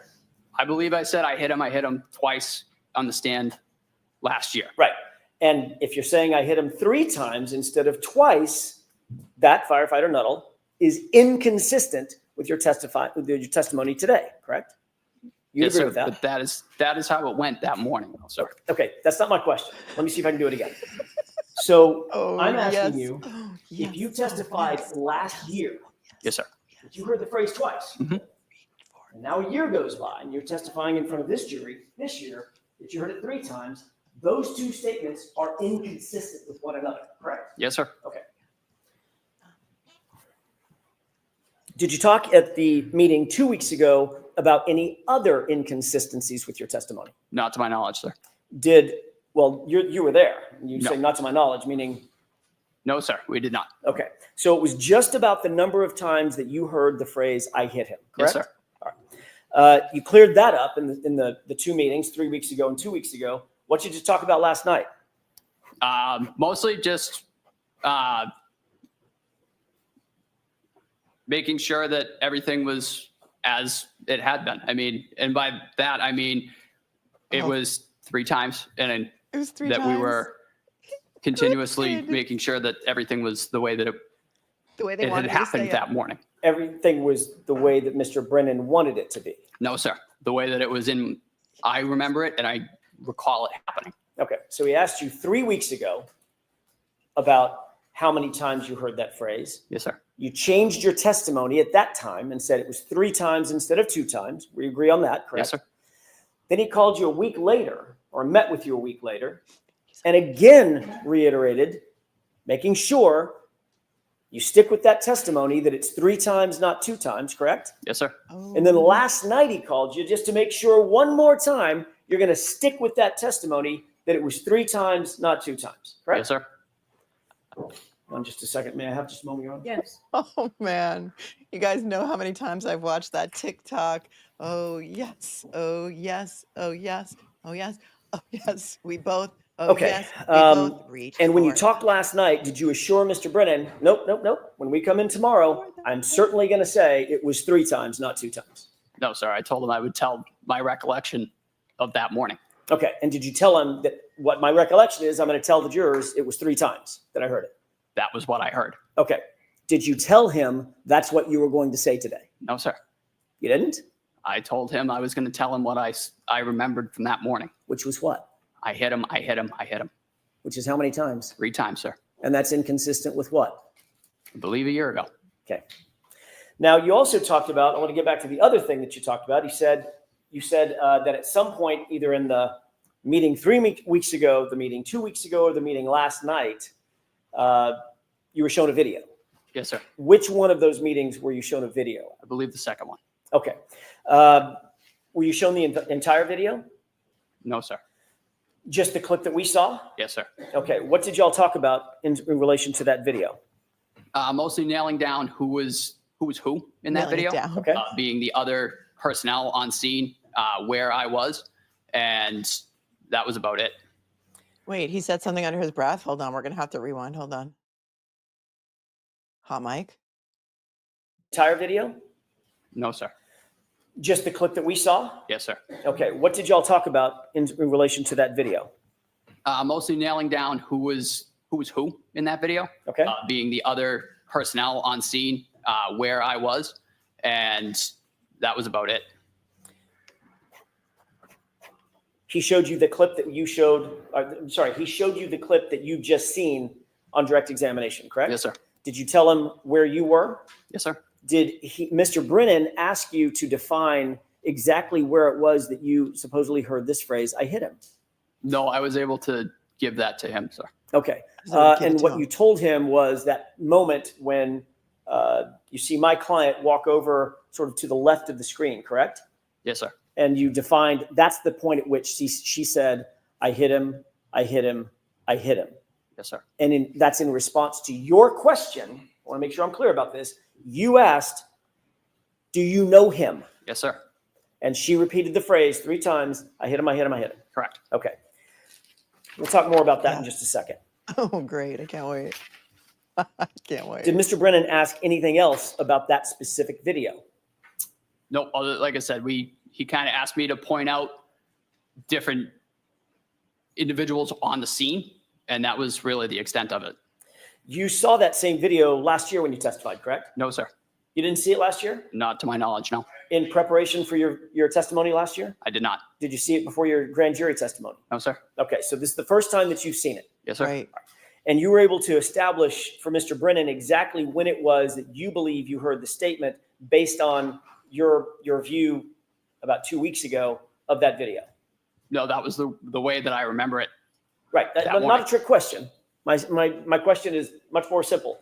You were able to establish after than 3.5 years now, exactly where you were and where Miss Reed was and who else was around at the time that you believe you heard those 3 statements in order. I hit him, I hit him, I hit him. Yes, sir. Okay.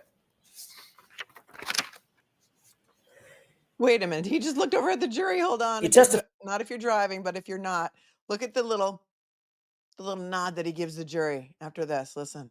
Watch. Watch. Miss Reed was and who else was around at the time that you believe you heard those 3 statements in order. I hit him, I hit him, I hit him. Yes, sir. Okay. Look at that.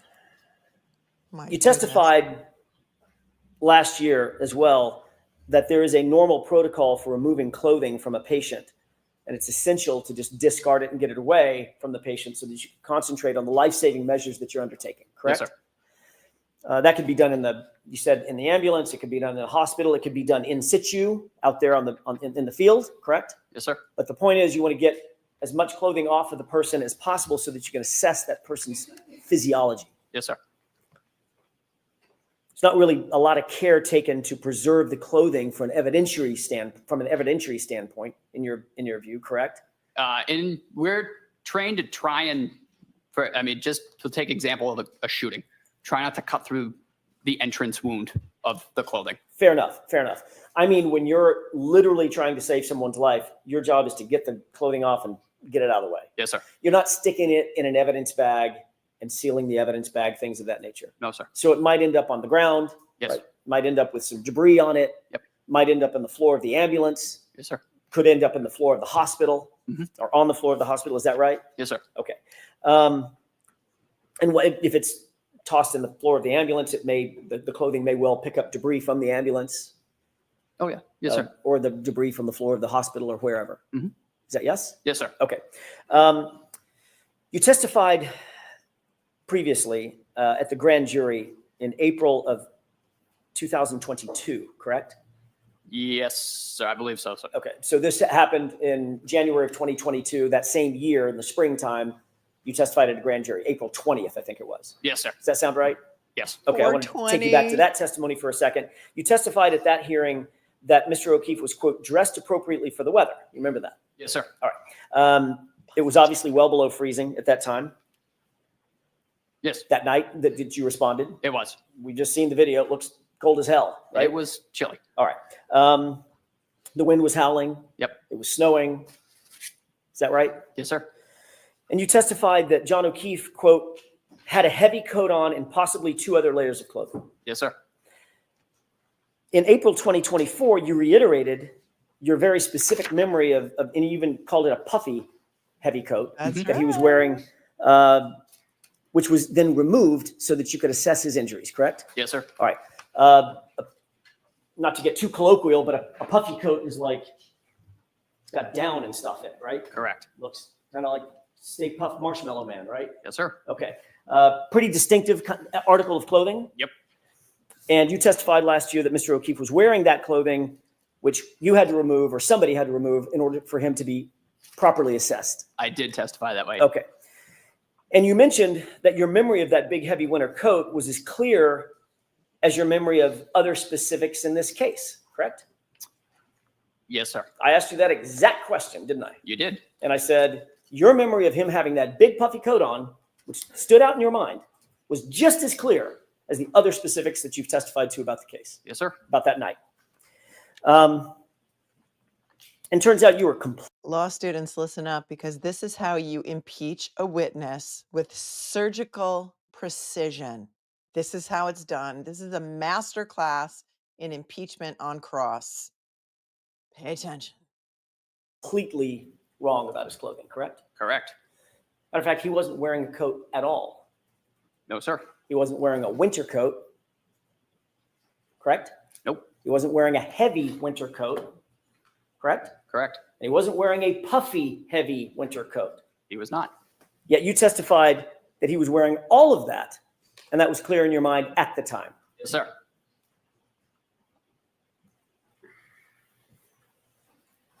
Did Mr. Brennan bring that up during the meeting 3 weeks ago? He asked about what I had meant when I said appropriately dressed. So you did talk about something other than just the I hit him, correct? Yes, sir. Yes. When I asked what y'all talked about, why didn't you tell us that? To be perfectly honest, sir, I did not remember until right now. Wow. So your memory is fading even after 3 weeks. Yes, sir. Wow. He just got it. That's it. How can we trust anything he remembers from three and a half The fact years ago? is, Done. well, let me ask you a different question. Stick a Did Mr. fork Brennan in him. tell you what Mr. O'Keefe was actually wearing? No, sir. Actually, I believe you did. Last year, didn't I? Yes, you did. It's a short sleeve t-shirt and a little thin wool hoodie, right? Yes, sir. Wasn't wearing a hat. No, sir. Wasn't wearing, as a matter of fact, didn't even have a shoe on, correct? Not to my knowledge. And obviously, goes without saying, but I'm going to ask it anyway. That's not being appropriately dressed for the winter. No, sir. Nah, nah, nah, nah. You indicated that you did notice certain injuries on Mr. O'Keefe's person. Sir. Once you got him back in the ambulance, obviously it's lighter, meaning brighter lights. You have more equipment in the back of the ambulance. You can better assess somebody's well-being, correct? Yes, sir. And you indicated you had a, quote, much better picture of what we were dealing with, correct? Yes. You noticed once in the back of the ambulance that he had trauma to the right side of his head. Correct. And as a matter of fact, when you were pointing at it, I'm doing that on purpose because you pointed to the right side of your sort of forehead above your right eyebrow, correct? Yes, sir. Okay.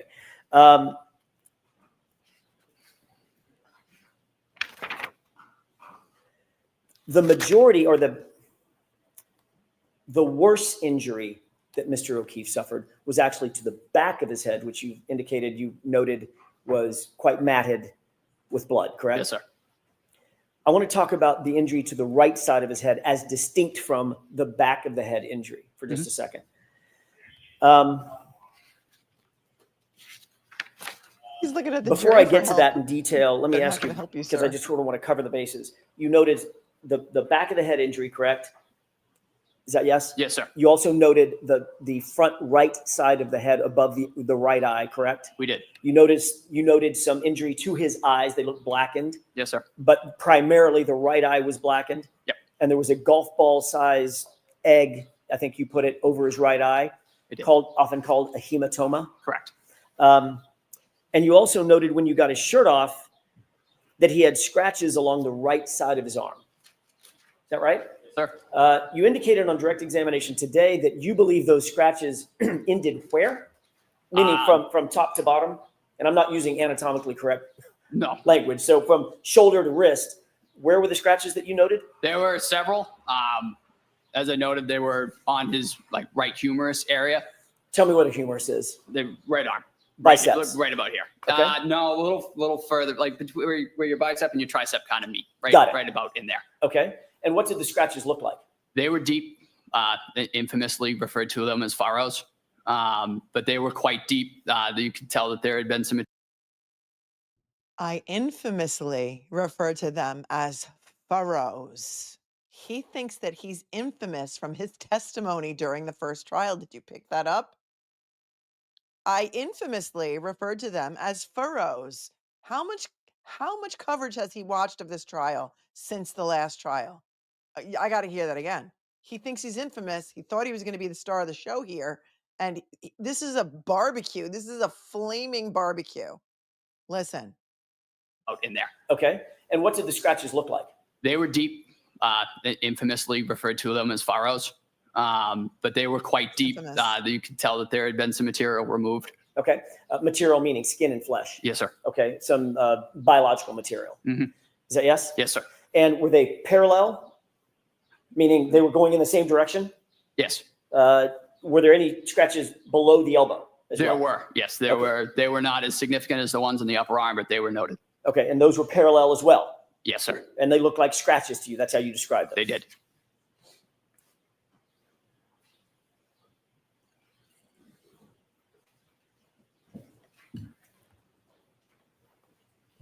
Last year, when you described those scratches, you curled your fingers up, exposing sort of the nails, and drew it across your biceps. Is that what you were using to describe what the sort of scratches looked like?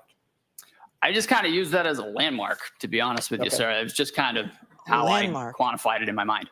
Okay. But what you did was you did this motion. Yes, sir. As you said, there were furrows. And remember, there was an embarrassing moment for me. Both of us, sir. I couldn't understand the word furrow because of the accent, right? Yes, sir. All right. Wow. Let's talk a little bit about the remembers his hematoma last above the testimony. He must have watched it like a million times. This is like his 15 minutes of fame. Again, he remembers, oh yes, it was embarrassing for both of us. He remembers all that. He doesn't remember what he prepped about 3 weeks ago or 2 weeks ago or last night. the right eye for a second. Hematoma above That's the right eye. basically damage to subdural blood vessels that causes acute swelling, right? Correct. And a very common cause of a hematoma over one's eye could be being hit or punched in the face. We talked about that. There could be several causes for hematoma, such as that. Obviously. I mean, it could be a golf club, a baseball bat, or it could be a fist. It could be. Okay. We talked about that last year. I asked you if the injuries that you saw on Mr. O'Keefe's face, including the laceration over his right eye, was consistent or inconsistent with a physical altercation, and you said it was consistent with a physical altercation as well. Excuse me? Objection to referring to past testimony before a question is asked. So sustained. Sure. Oh my gosh, that was great. Brennan objected and she said, "Excuse me?" Oh my God, that was fantastic. We got to take that back. Hold on. They're at lunch, so we're not missing anything. Don't worry. We're a little behind. No spoilers, please, because we are enjoying this delicious cross-examination for the first time at this barbecue. Okay, here we go. common cause of a hematoma over one's eye could be being hit or punched in the face. We talked about that. There could be several causes for hematoma, such as that. Obviously. I mean, it could be a golf club, a baseball bat, or it could be a fist. It could be. Okay.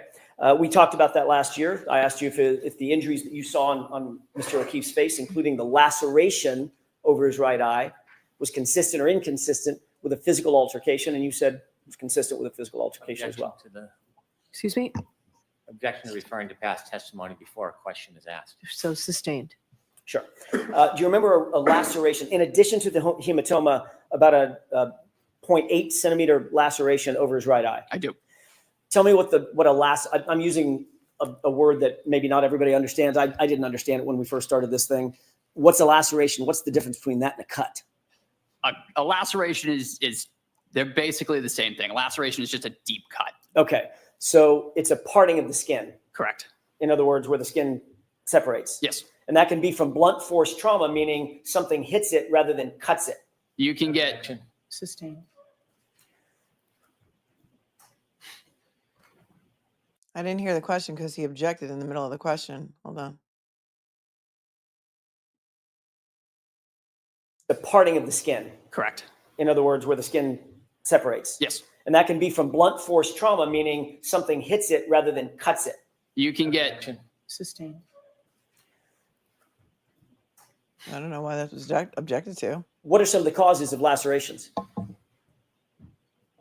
You can get a laceration, as you noted, blunt force, but you can also get a laceration from a slashing movement, from a stabbing. I mean, that is still a laceration. What about a hematoma?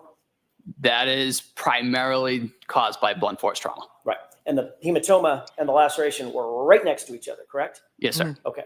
And you indicated last year, or let me ask you this way. Is that consistent or inconsistent with a physical altercation? Objection. Can you answer that? I could not say. You're on. Okay. Can you answer that? Can you answer that is an indication to the witness not to answer that, right? Can we agree? Can we all agree on that? That saying to the witness by the judge, can you answer that, is an indication to the witness you can't answer that.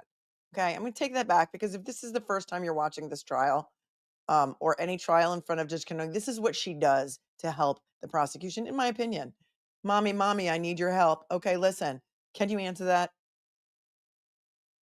I mean, that is still a laceration. What about a hematoma? That is primarily caused by blunt force trauma. Right. And the hematoma and the laceration were right next to each other, correct? Yes, sir. Okay. And you indicated last year, or let me ask you this way. Is that consistent or inconsistent with a physical altercation? Objection. Consistent or inconsistent with Can a you fight? answer that? I could not say. You're on. Okay, next question. Well, last year, you indicate you can't answer that. Last year, you did answer it, didn't you? Objection. So I Yes. need to see counsel at sidebar for Yes. just a minute. Last year you did answer it. The jury already knows there was a first trial, as if they didn't already know because they've been living under a rock. Did you see? He just got hot under the collar. Come look at your screen. Look at what he does with his collar. It's like, oh, he's not happy. They're going to sidebar because, yeah, last time he answered the question a year ago when he testified at the first persecution of Karen Reed.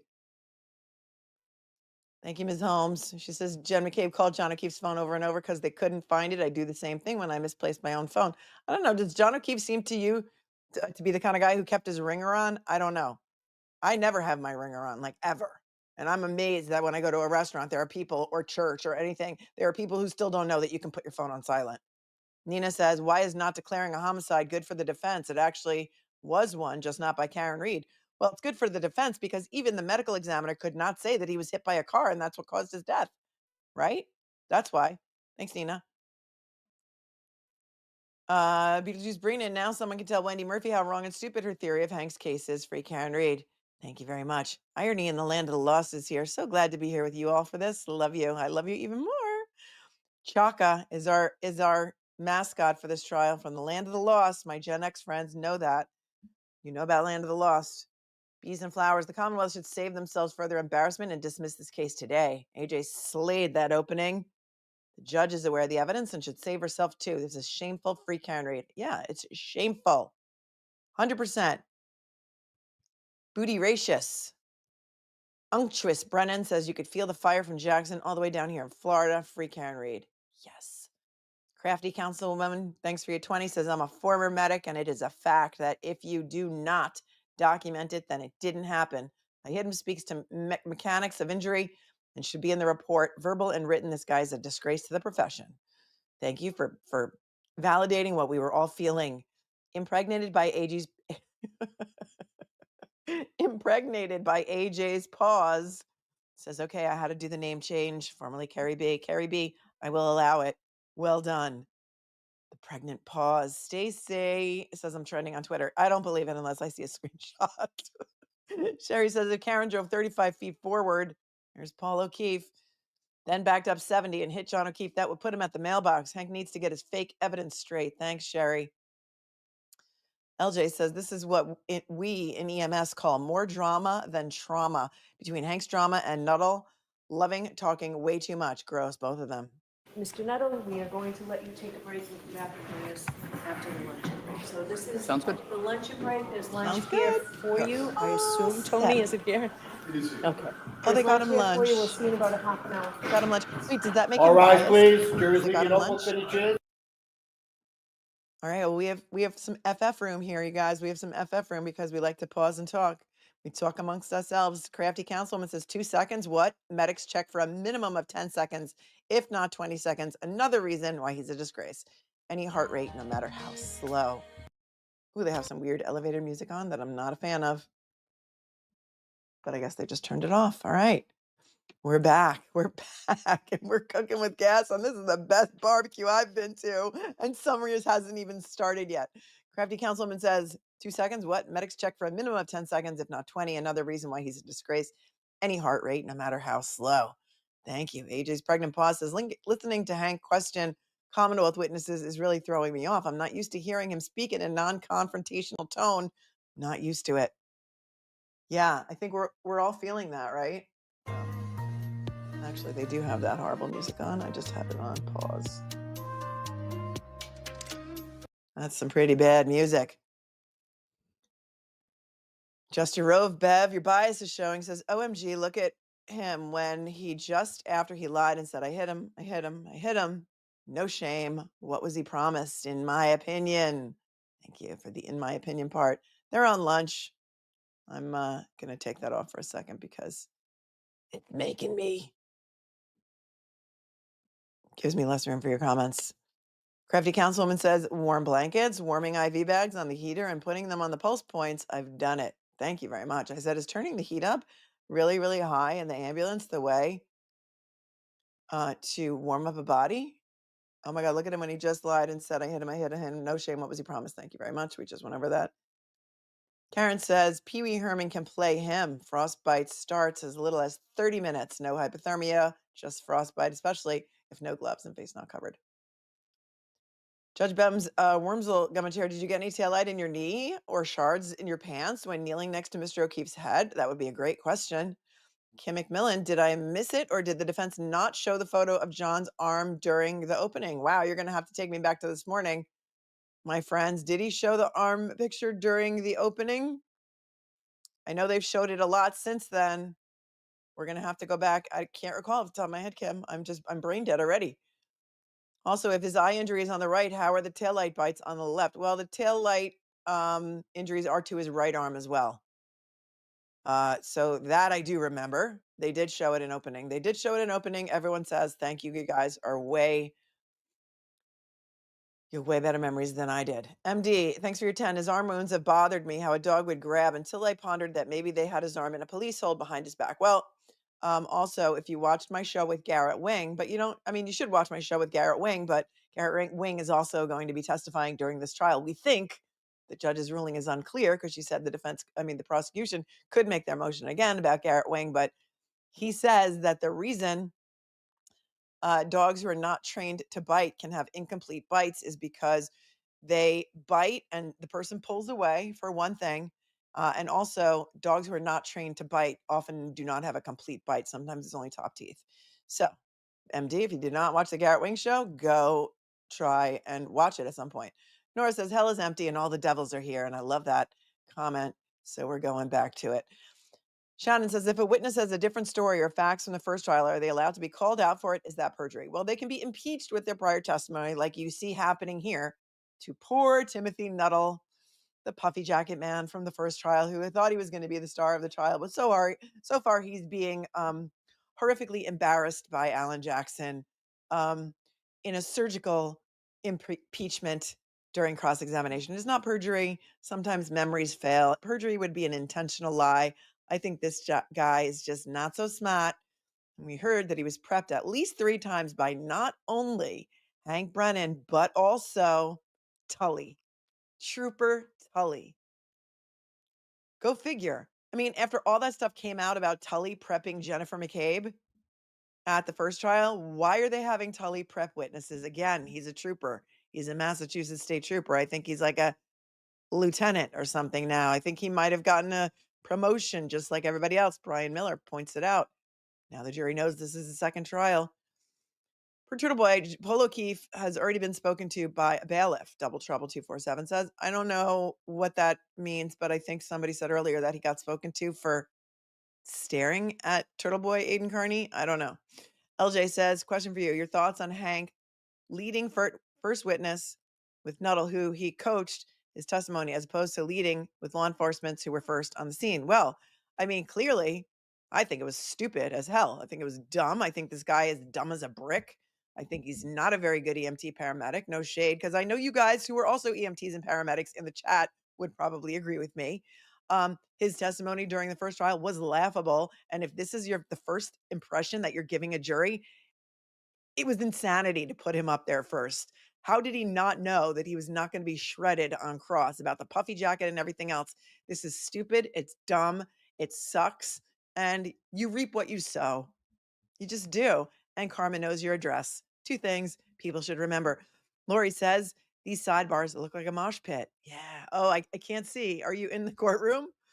Sandy says, Melanie, this is going to be grinding persecution presentation of a tongue-tied tale to sit through. The drape is to cover the ungodly blue chair.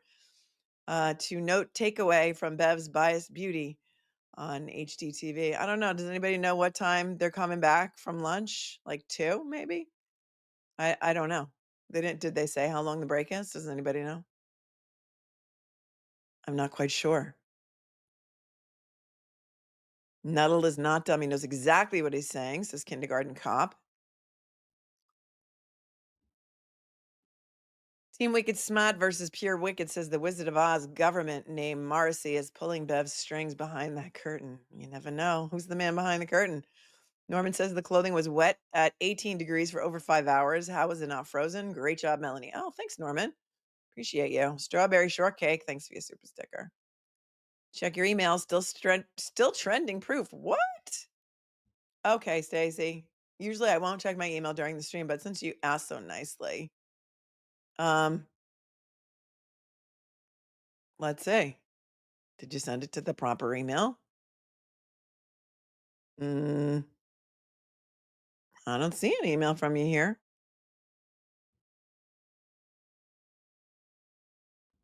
I don't know. Fanbase at mlittlelaw.com. Is that where you sent it to?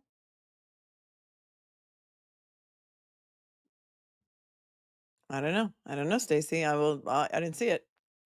At first glance, Dorothy says the audio picks up all her screaming except when someone says they heard her yell, I hit him, I hit him, I hit him. Yep. Truth.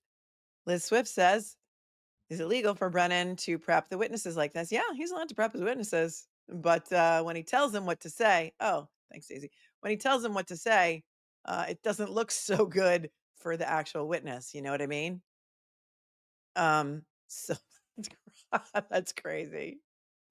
That is crazy. Stacy has it for us. And apparently it's true. Jen McCabe and I and Free Karen Reed, we are all trending. Hold on. Hang on a second. Thanks, Stacy, for proving it to me because I didn't believe it. Didn't believe it until I'm gonna share with you now. There it is. There it is. First time ever trending on Twitter. I'm not even on Twitter.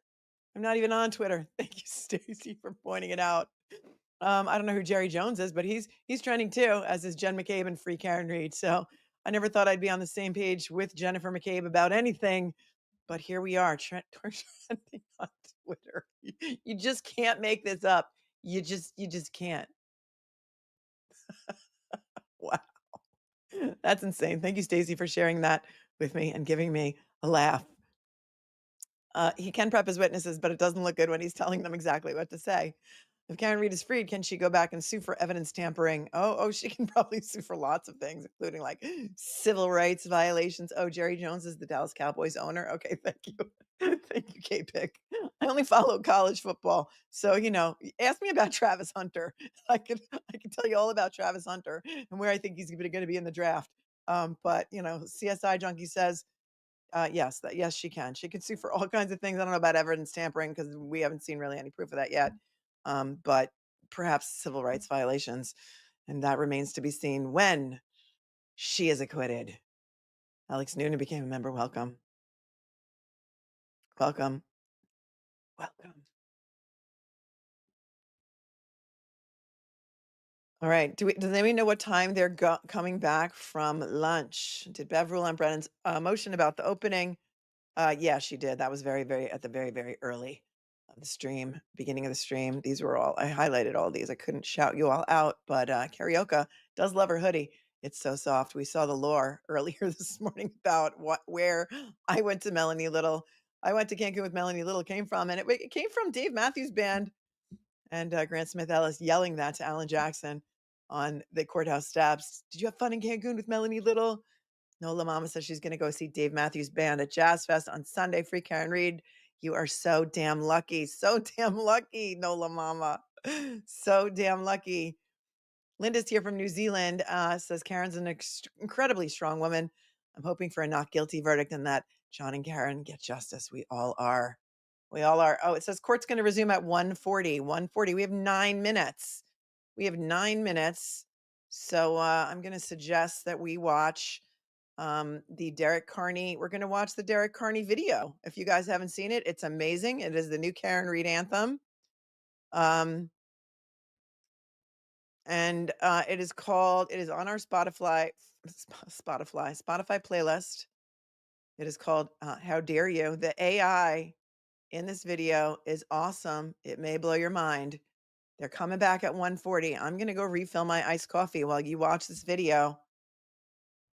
Okay, let's go. We're going to share it here and then go follow.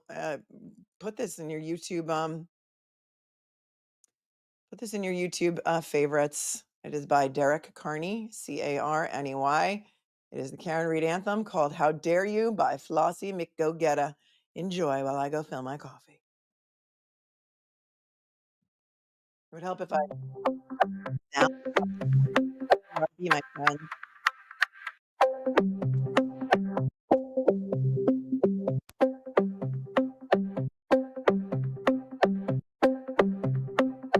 Won't find a fingerprint. How dare you?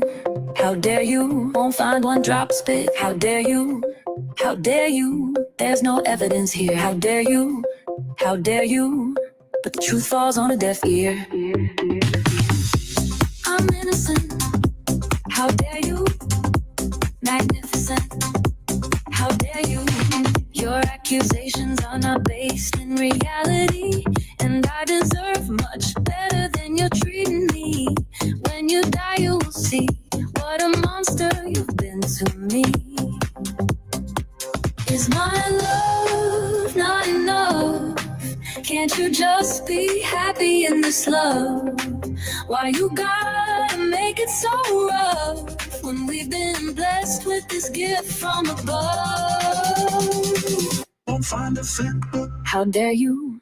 How dare you? How dare you? How dare you? Won't find one drop of spit. How dare you? How dare you? There's no evidence here. How dare you? How dare you? But the truth falls on a deaf ear. I'm innocent. How dare you? Magnificent. How dare you? You my one. You're my 1, 2. You're my 1, 2, 3. I love you. I need you. Just believe in me. I'm innocent. How dare you? Magnificent.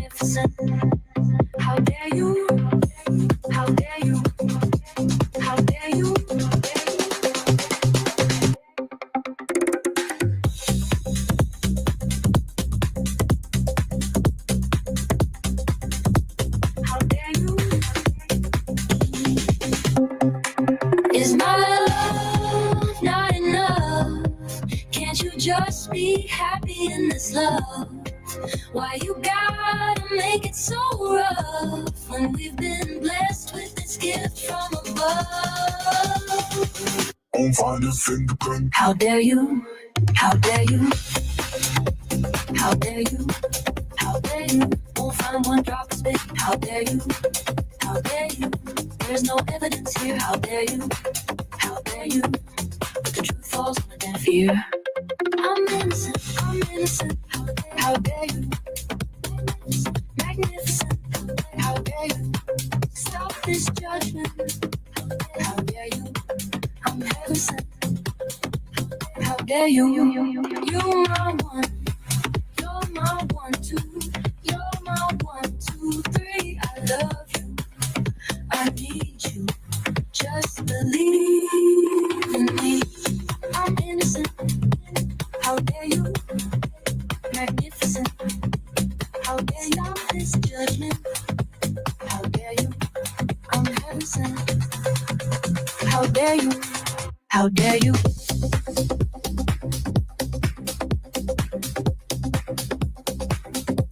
How dare you? How dare you?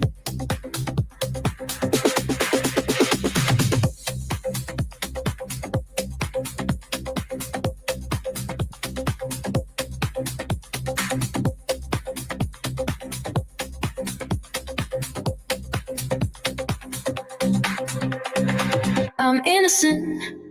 How dare you? Magnificent. How dare you? Get yourself right, cause I absolutely don't deserve this. And I've put up with it for way too long. Better wise up, straight up. Get it together, wise up.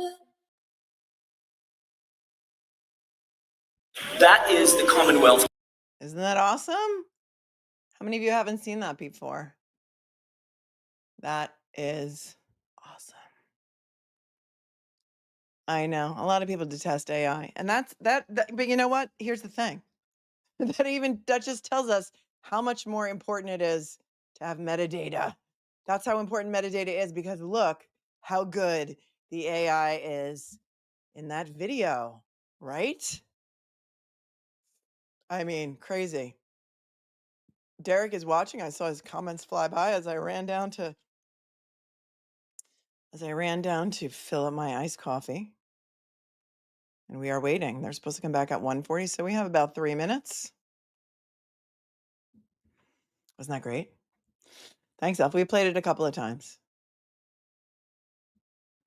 Caroline is here. She's watching from Qatar. I've been following since trial 1, hoping that good overcomes evil. Sending good vibes and cupcakes to all. Thank you, Caroline. Thank you, Julie Jensen. I saw you put a few super chats in, and I've put them up as we've been going. She says, God save the Commonwealth and free Karen Reid.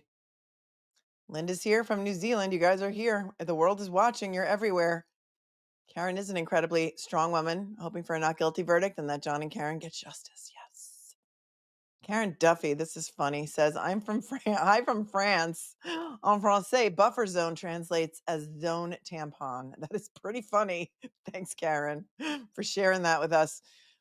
Jersey Girl is requesting a free Karen Reid Cancun beach towel. I would love that. Unfortunately, Spread Shop does not have beach towels, but I should tell them they should get some, because that would be fun.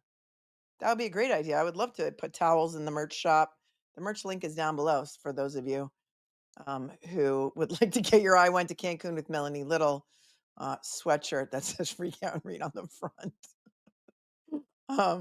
So there's that. Prestige Worldwide. I put this up earlier. Thank you so much for your gifting 5 memberships. Attorney Wannabe wanted to know if there's a list posted for us to know who will be called to testify ahead of time each day. Nope. We don't know. We don't know. Sometimes they discuss it in court when the judge says, who's coming in tomorrow. But no, there's no order to it. In fact, the combined witness list was alphabetized by first name, which put Aiden Carney at the top of the list, although now they've said they won't call him because he has told the judge, sidebar, that he will plead the fifth if he's called. And so that's why he's allowed to be in the courtroom. But no list, unfortunately. While we wait, can you give us a recap on what happened this morning so far? That was from earlier this morning about the motions and stuff, but we don't have enough time. We only have about it's 1:40 right now. They're supposed to be back from lunch. Amelia of Food gifted 5 memberships. That is a great name, Amelia of Food. If you know, you know. Thank you very much for that. Bobby Alessi, Slice and Dice said this earlier. Watch for the word correct being used frequently by the witnesses. Clearly instructed to use that wording by the prosecution. Noticed it in trial 1. Yes. Great name. Smells like White Claw and corruption. Love it. Thanks for becoming a member. I appreciate you. As did Sleepwalking Sophie, and Kay Willis gifted another 5 memberships. Kay Willis is here. She gifts a lot of memberships. She sells real estate, and you can also buy through her. But if you'd like to sell your house and you're south of Boston, call Kay Willis. She's your girl. She's our girl. Tammy Tebow says, hey, there's a clip from your show that shows Nuttall putting something in his mouth after the neck thing. Crazy. Oh, I don't know. Where's that clip? Trending? Is that trending on Twitter? Is that why I'm trending on Twitter? I don't know. Strawberry Shortcake says, hey, Melanie, I sent you a drawing I did of Karen and the McAlberts I wanted to share. I sent it to your email, the fan base, that Little Law email. I don't know. When did you send it? Today?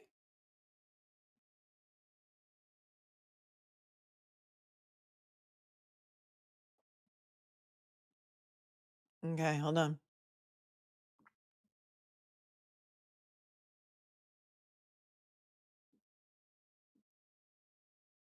Strawberry Shortcake has made a drawing. Here it is. Lovely. That is just lovely. She says it's her interpretation. Let me read I got to read your email. My drawing on my interpretation of Karen Reed and the McAlberts. No shadow survives where truth and light dwell. I tried to draw the McAlberts in shadow sides and highlighted that Karen has her spirit team on her side. Thank you. Thank you for sharing that with us, Strawberry Shortcake. We love you. We appreciate you so much. Let's get back. They're still not back from lunch.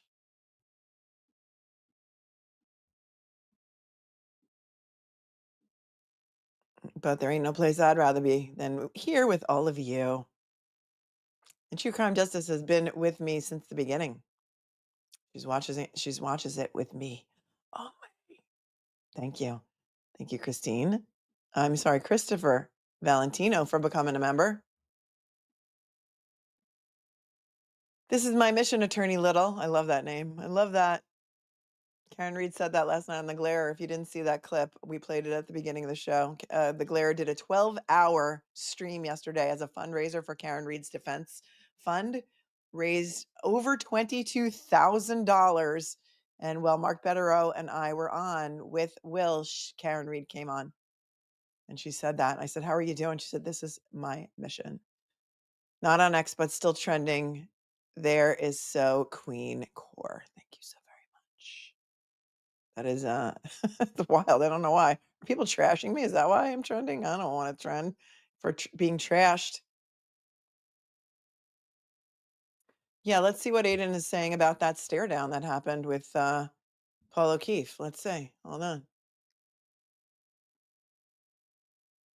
So Aiden tweeted earlier today. He's in the courtroom today. So he's tweeting from the courtroom, I guess.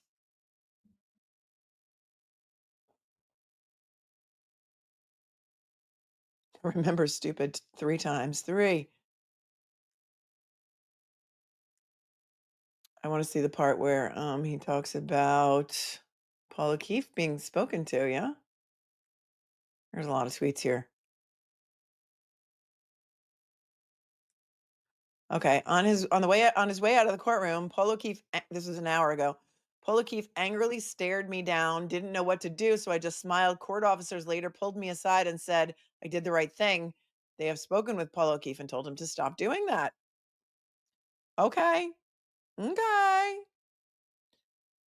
Let's you guys want to do a poll? Let's do a poll. Let's do a poll about who's opening better. And let's all participate, shall we? Better opening. Brennan for the Commonwealth. Oops.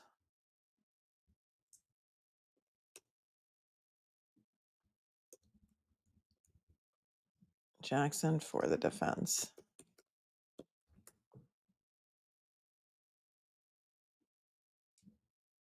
Okay, poll has been started. Ready, set, go.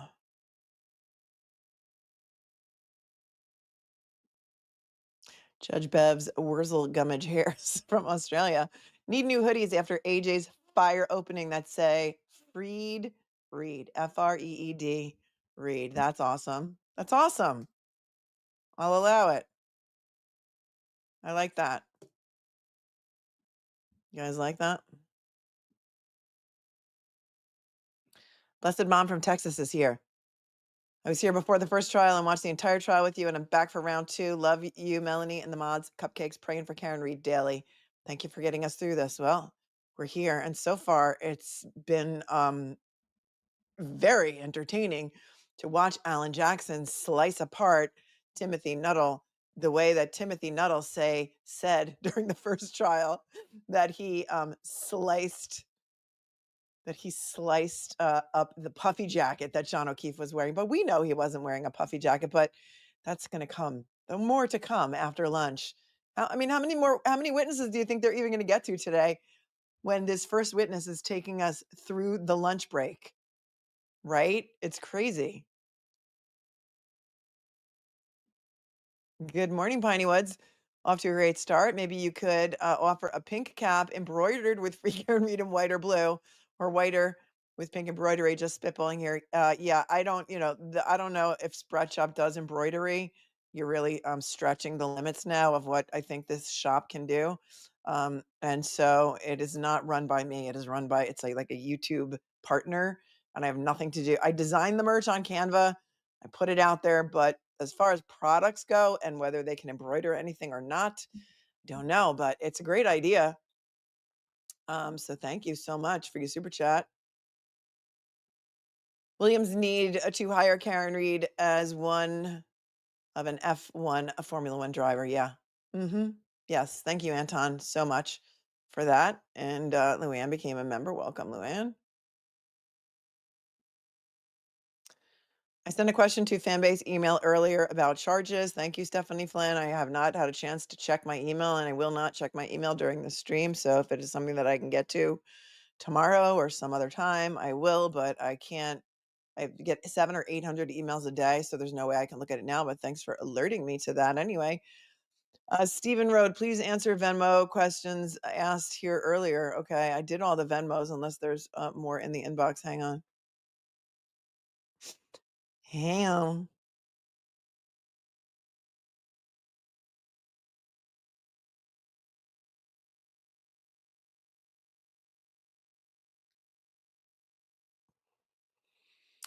Steven, let me see if I can find it.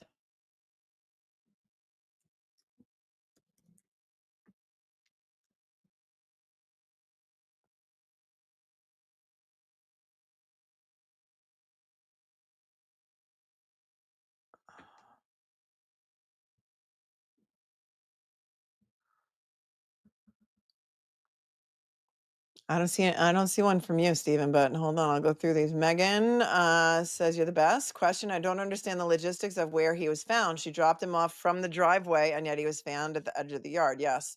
How far was he found from a drivable surface road? Driveway, maybe I misunderstood his location. There's been conflicting reports, Megan. Some people have said 12 feet. Some people have said 30 feet. Some people have said 8 feet. It's going to depend on what they decide to go with this trial. Stephen, I'm gonna look for that if it's under your name. Maybe it's under somebody else's name. I don't know. Let's see if they've got their sound back up yet. Hang on one sec. No.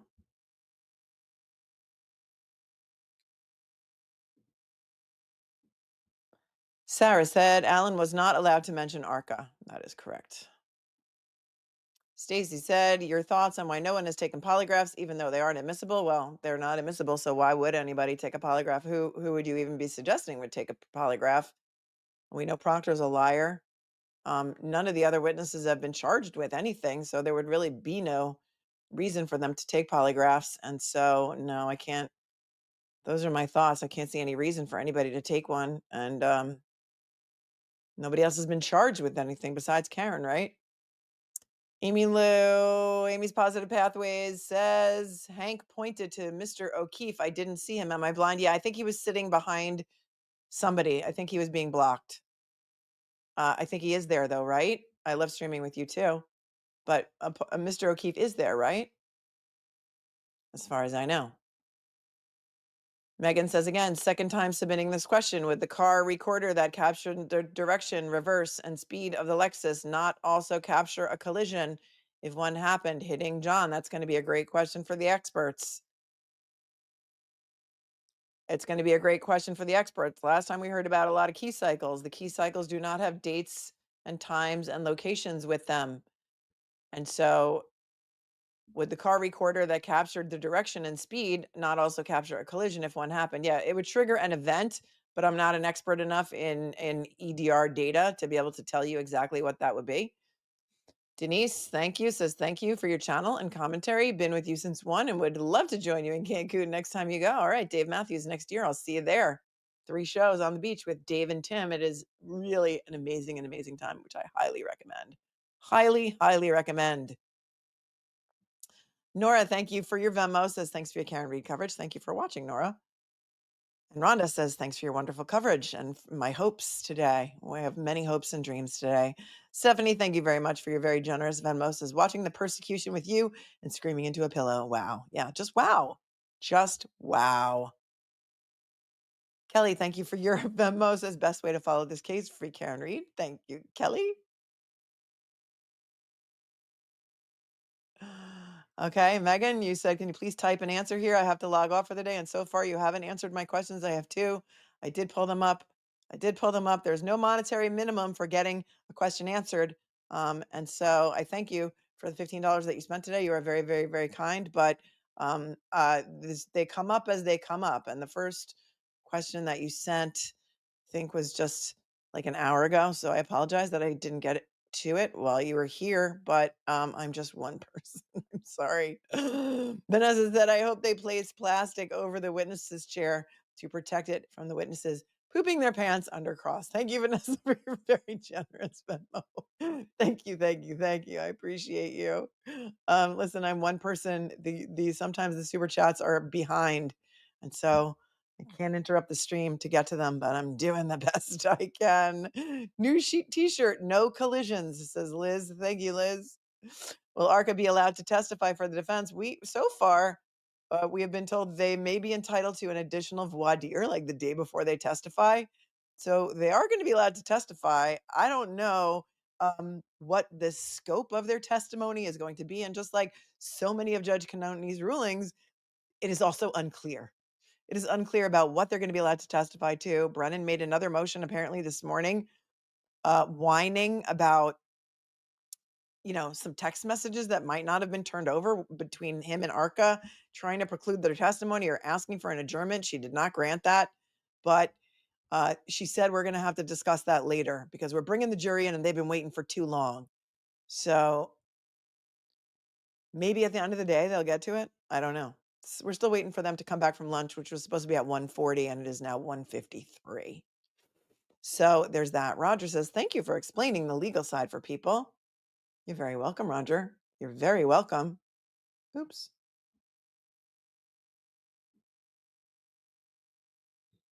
It is my pleasure. Jen McCabe's baby tooth is leaving for Aruba on Friday morning. Second Karen Read tribal in Aruba for me. Well, what a shame that you have to be in Aruba. Were we supposed to feel sorry for you? Really? But I mean, it's funny, not funny, ironic, don't you think? A little too ironic that it is the same exact time this year, this trial, as it was last year. And so I don't know if your kids are off from school and that's why you're going, or if you have a timeshare and you go the same week every year to Aruba. But yeah, it is weird, right? Did Jackson say got him, RJ Larson? I don't know what you mean. Did he say got him when? I don't know. Under his breath? I'm not sure what you're asking. No collision, just collusion, says Double Trouble 247. Thanks, Roger, for your super sticker. And thank you, Goodmans, for gifting 5 memberships. I appreciate you so much. Kimberly Sue says Alan Jackson for president. I'll allow that. And Walters became a new member. Welcome.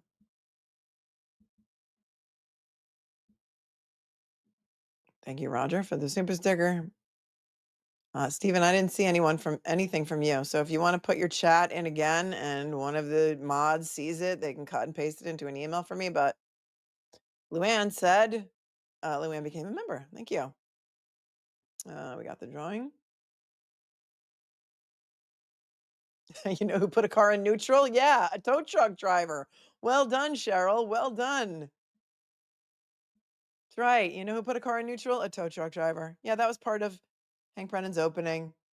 You're going to see that she put the car in neutral. Okay, if you want to go watch that, you can watch it somewhere else. You don't need to put it all in caps in my chat and direct people away from my stream. I'm not cutting my stream to go to another case, but thank you so much for suggesting that. Morgie, from the from the hydrant where they found the shoe to the flagpole is 28 feet, right? And it's like 70 feet from where allegedly where his body was found, because you're going to see that nobody ever took measurements or took pictures of where Don O'Keefe's body was found. It's about 70 or 80 feet to the front door. And look at this. Dirty Hanky is here and gifted 20 memberships. We're going to have 20 new members. 20 new members coming in hot. Coming in hot. Thanks, Dirty Hanky. That is so nice. Rage Crocheters, what's on your hook? What's on your hook? That's amazing. Thank you, Dirty Hanky. That's super, super, super generous. You have to opt into membership somehow. YouTube does it randomly. There's like a thing with 3 dots and you have to click on it and opt into it. I am not technologically sound enough to be even to tell you how to do it, but that's how you got to do it. Dirty Hanky is awesome. And Diane became a new member. Nina says, does or can the jury know that one, it's the second trial? Well, they've referred to prior testimony a lot. So I think they know, even though it hasn't been specifically stated. And can they know that it was a hung jury? Well, they're not telling them that, but everybody who's on the jury lives in the county. So if they don't know that, they've been living under a rock. And it can't be specifically said to them, but they've already referred to prior testimony. I don't think they said at the last trial, but Alan Jackson did say the last time you were here, which was in April of 2024, I said to you this and you said this. So it's inferred, but not specifically stated. Thank you. Thank you, Green Drape, for calling me the best channel on YouTube and also for changing your name to match the new green drapes behind Judge Cannone in the courtroom. Caroline says, yeah, it's my first birthday. Definitely been here longer. Oh, congratulations on your 12 months with me. It's our anniversary. Lunchbox Lally and Happy Meal Hank says, I don't believe the 2% who voted for Brennan. Oh, no, I believe that we have 2%, at least 2% hate watchers here. Because, oops, they love to clip my content and they love to, I think. All right, well, there's like 382 votes and there's something like over 15,000 of you here. So get your votes in, folks. 98% right now think Jackson did a better opening than Brennan.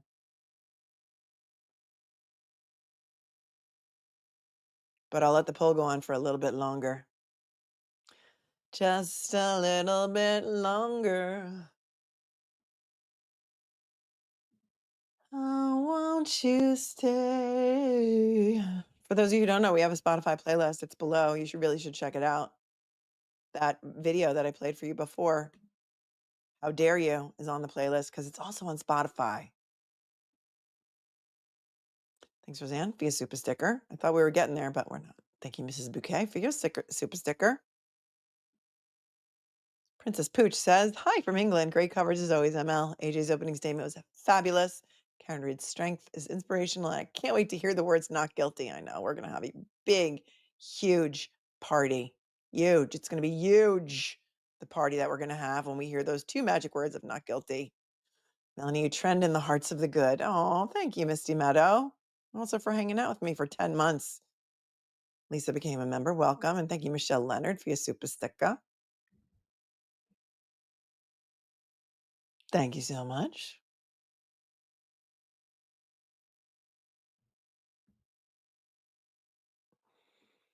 All right, you guys, they're giving them an extra long lunch.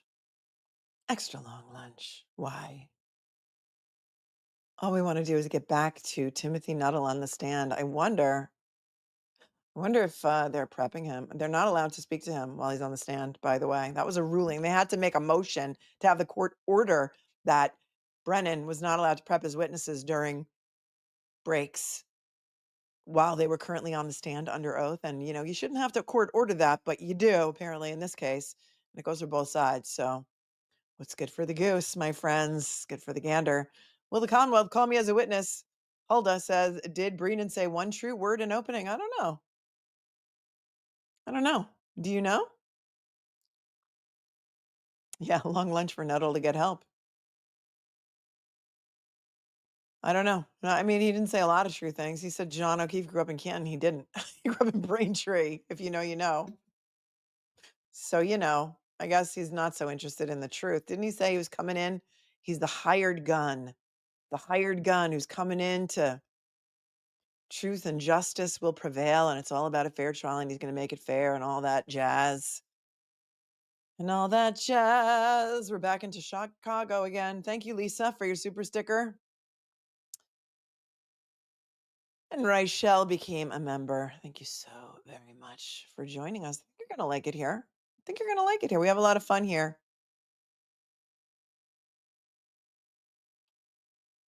We have a lot of fun here. And Little Cupcake pointing out the obvious. Hank Brennan speaks with the, well, you guys are chatting so fast. I even have it on slow mode.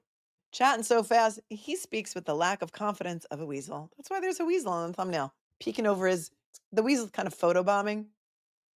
Kind of peeking right over his shoulder in the as such thumbnail. You know. Oh, Sheila, thank you very much for your Venmo. And Christina says we still need to find out what Nuttall said under his breath. Yeah, I want to know that too. Has anybody rewound and tried to figure it out?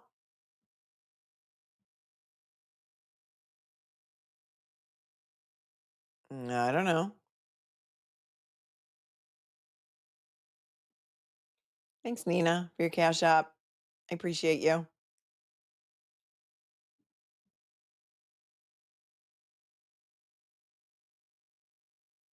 Don Ciccio. We love Don Ciccio. Oh, that's nice. That's nice, Elena, that you got Don Ciccio to make you a portrait of you and your mom. That's awesome. I didn't know he was for hire. That's super. We love Don Ciccio. You guys know Don Ciccio on Twitter, right? He does the watercolor portraits and the sketches of all of the characters in the Karen retrial. And then when I shouted him out on my stream, he did one of me, and that was awesome. Judge Huffs a lot says I'm already exhausted. I know, me too. My memory is exhausted. Everything is exhausted. I am exhausted. I didn't sleep much last night. Did anybody sleep last night? Canadian Gooner says Tim is feeling ill, meaning Tim Nuttall. He knows he's ducked. Team Wicked Smart versus Pure Wicked says, are we going to Aruba or Cancun after Karen Reed is freed? I've never been to Aruba. I don't know what all the hubbub is about Aruba, but it seems like a lot of people around here go to Aruba with their kids because my kids used to say to me on school breaks, how come we're not in Aruba? All my friends are in Aruba. I can see it on Snap apps. Everyone's in Aruba. I don't know. I don't get it. I like Cancun. I'm a Cancun fan, so I'm going to vote. My vote's for Cancun. I don't know what goes on in Aruba. I don't know why it's so popular. You guys, maybe you can tell me. Court is back. Yes, I know. The fan is up. I have it here. I wasn't behind like 2 or 3 seconds. This is the stream we're sticking with because this is the one that's got the good sound. So we're sticking to it. Court TV might be a second or 2 behind. Okay, testimonies resumed. Look, I have it up. I don't know what you want me to do. Maybe that's on a different stream. If you're gonna be upset about being 2 or 3 seconds behind, I'm sorry. I don't know what to tell you. They're back and have been back. Okay, then why is Court TV behind? Okay, I am on Court TV right now. It's behind. I am on real time. Do I need to switch to a different channel? What channel are you watching? Oh, I'm not a cupcake. Can't make everyone happy. Can't make everyone happy. I am not a cupcake. Here we go. We're back. Now Christine is back. We're a few seconds behind. If it hurts your feelings to be a few seconds behind, you're welcome. Yes, Dave. Yes. Yes, please. Channel, but the volume is on with it. And also, they don't strike me for using their stream, so that's what it is. If you insist that I go ahead, I can't go ahead because this is real-time forecourt TV.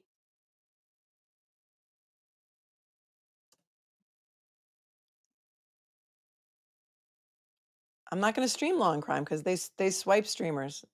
They strike them, I mean. Well, I don't know. They just... I'd rather go to Boston 10 if they're going to do this to me. Hold on. Guess Court TV is having technical difficulties. But then don't complain about the volume. I'll go here.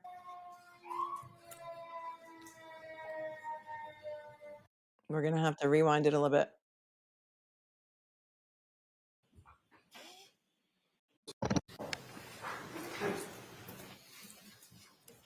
May I, Your Honor? Yes, Thank you. please. Firefighter Nuttall, over the lunch hour, did you discuss anything that we had discussed this Hold on. morning or What are we earlier in the watching session here? with anybody about your testimony?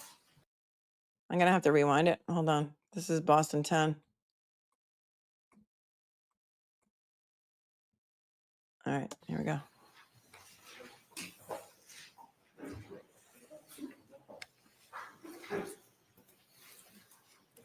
May I, Your Honor? Yes, Thank you. please. Firefighter Nuttall, over the lunch hour, did you discuss anything that we had discussed this morning or earlier in the session with anybody about your testimony? No, sir. Okay. You did mention earlier today the EMTs that were with you that responded to the scene. You mentioned, I think you said Anthony Flamati, correct? Yes, sir. You mentioned Kelly, and I want to say Matt Kelly. Matt Kelly. Yep. Yourself. Correct. And of the three of you, two of the three of you were and are paramedics, our firefighter Flamati and yourself, correct? Correct. Do you know the name Katie McLaughlin? I do. Who is Katie McLaughlin? She is a firefighter paramedic for the town of Canton. Was she also on the call? She was. You didn't mention her this morning. It did not come up. She responded on the initial dispatch on engine 3. You were asked who responded with you, correct? Yes, sir. By Mr. Brennan. Yes, sir. And you mentioned yourself. You mentioned Tony Flamati. You mentioned Matt Kelly. Yes, myself, firefighter Flamati and firefighter Kelly responded in ambulance 1 together. Okay. And how did firefighter McLaughlin respond? So she was assigned to engine 3 that night. She was with Lieutenant Woodbury and firefighter paramedic Frank Walsh. She also, in addition to Walsh being, it's Frank Walsh? Yes, sir. In addition to firefighter Walsh being a paramedic, Katie McLaughlin was also a paramedic. Correct. Okay. So she responded to the scene at the same time as you, generally, but in a different ambulance. In a fire truck, in a piece of fire apparatus. She was in engine 3. Got it. Engine 3. Okay. And she was with you, generally, when I say with you, at the scene during the entire time that you're describing the events that you described with Mr. Brennan on direct examination? For the most part. Okay.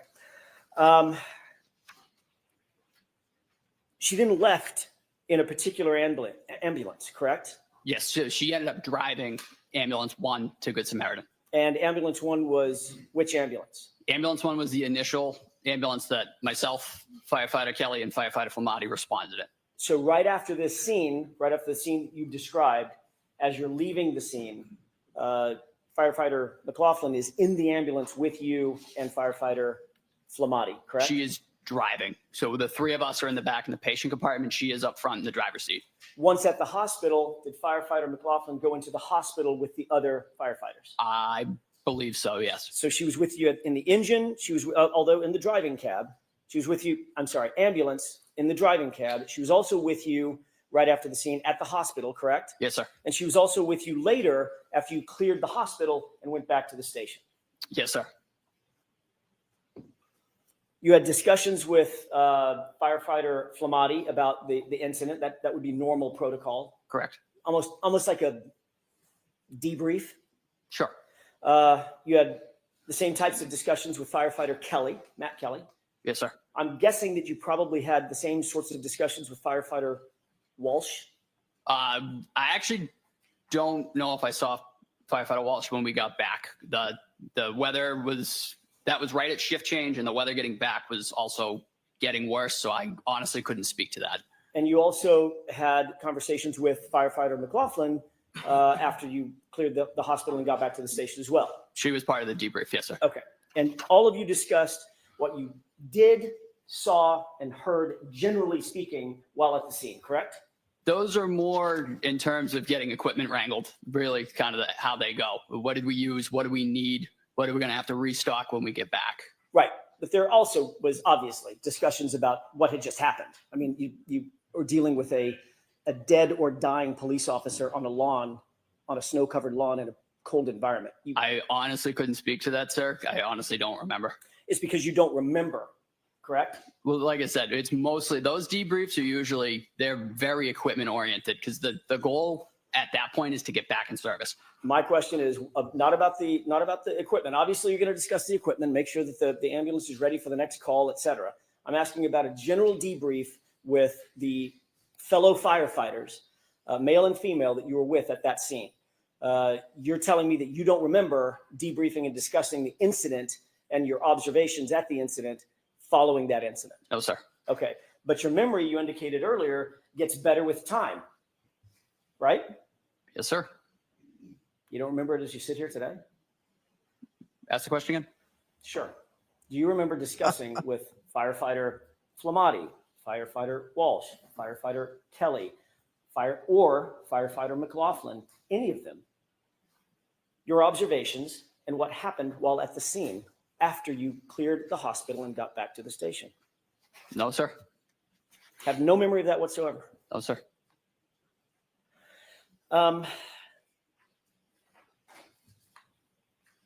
When we left off before lunch, I was asking you about a hematoma and a laceration over the right eye of Mr. O'Keefe.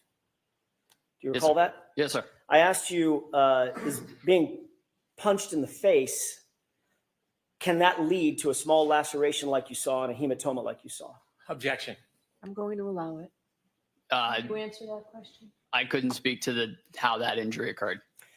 Is it consistent? Again, can you answer Are that those question? injuries- That's like telling him that he can't answer that question. How about you just say sustained and shut the F up so that the witness can then answer the question? How about that? How about that? Because I'm going to play that back for you because your bias is showing. Just stop already. Just stop already. When we left off before lunch, I was asking you about a hematoma and a laceration over the right eye of Mr. O'Keefe. Do you Yes, recall sir. that? Yes, sir. I asked you, is being punched in the face, can that lead to a small laceration like you saw and a hematoma like you saw? Objection. I'm going to allow it. Can you answer that question? I couldn't speak to how that injury occurred. You've never been punched Is in it the face, sir? consistent? Are those injuries, just those injuries, are those consistent with being punched in the face? Those injuries could be sustained from numerous Oh my God, he's trying so hard to help. the numerous Commonwealth. ways. And I Yes, didn't- it could be from that. It That- could be from others as well. Okay, so that's what I'm asking you. It could be, in other words, it's consistent Yes, with sir. being punched in the face, correct? Correct. Thank you.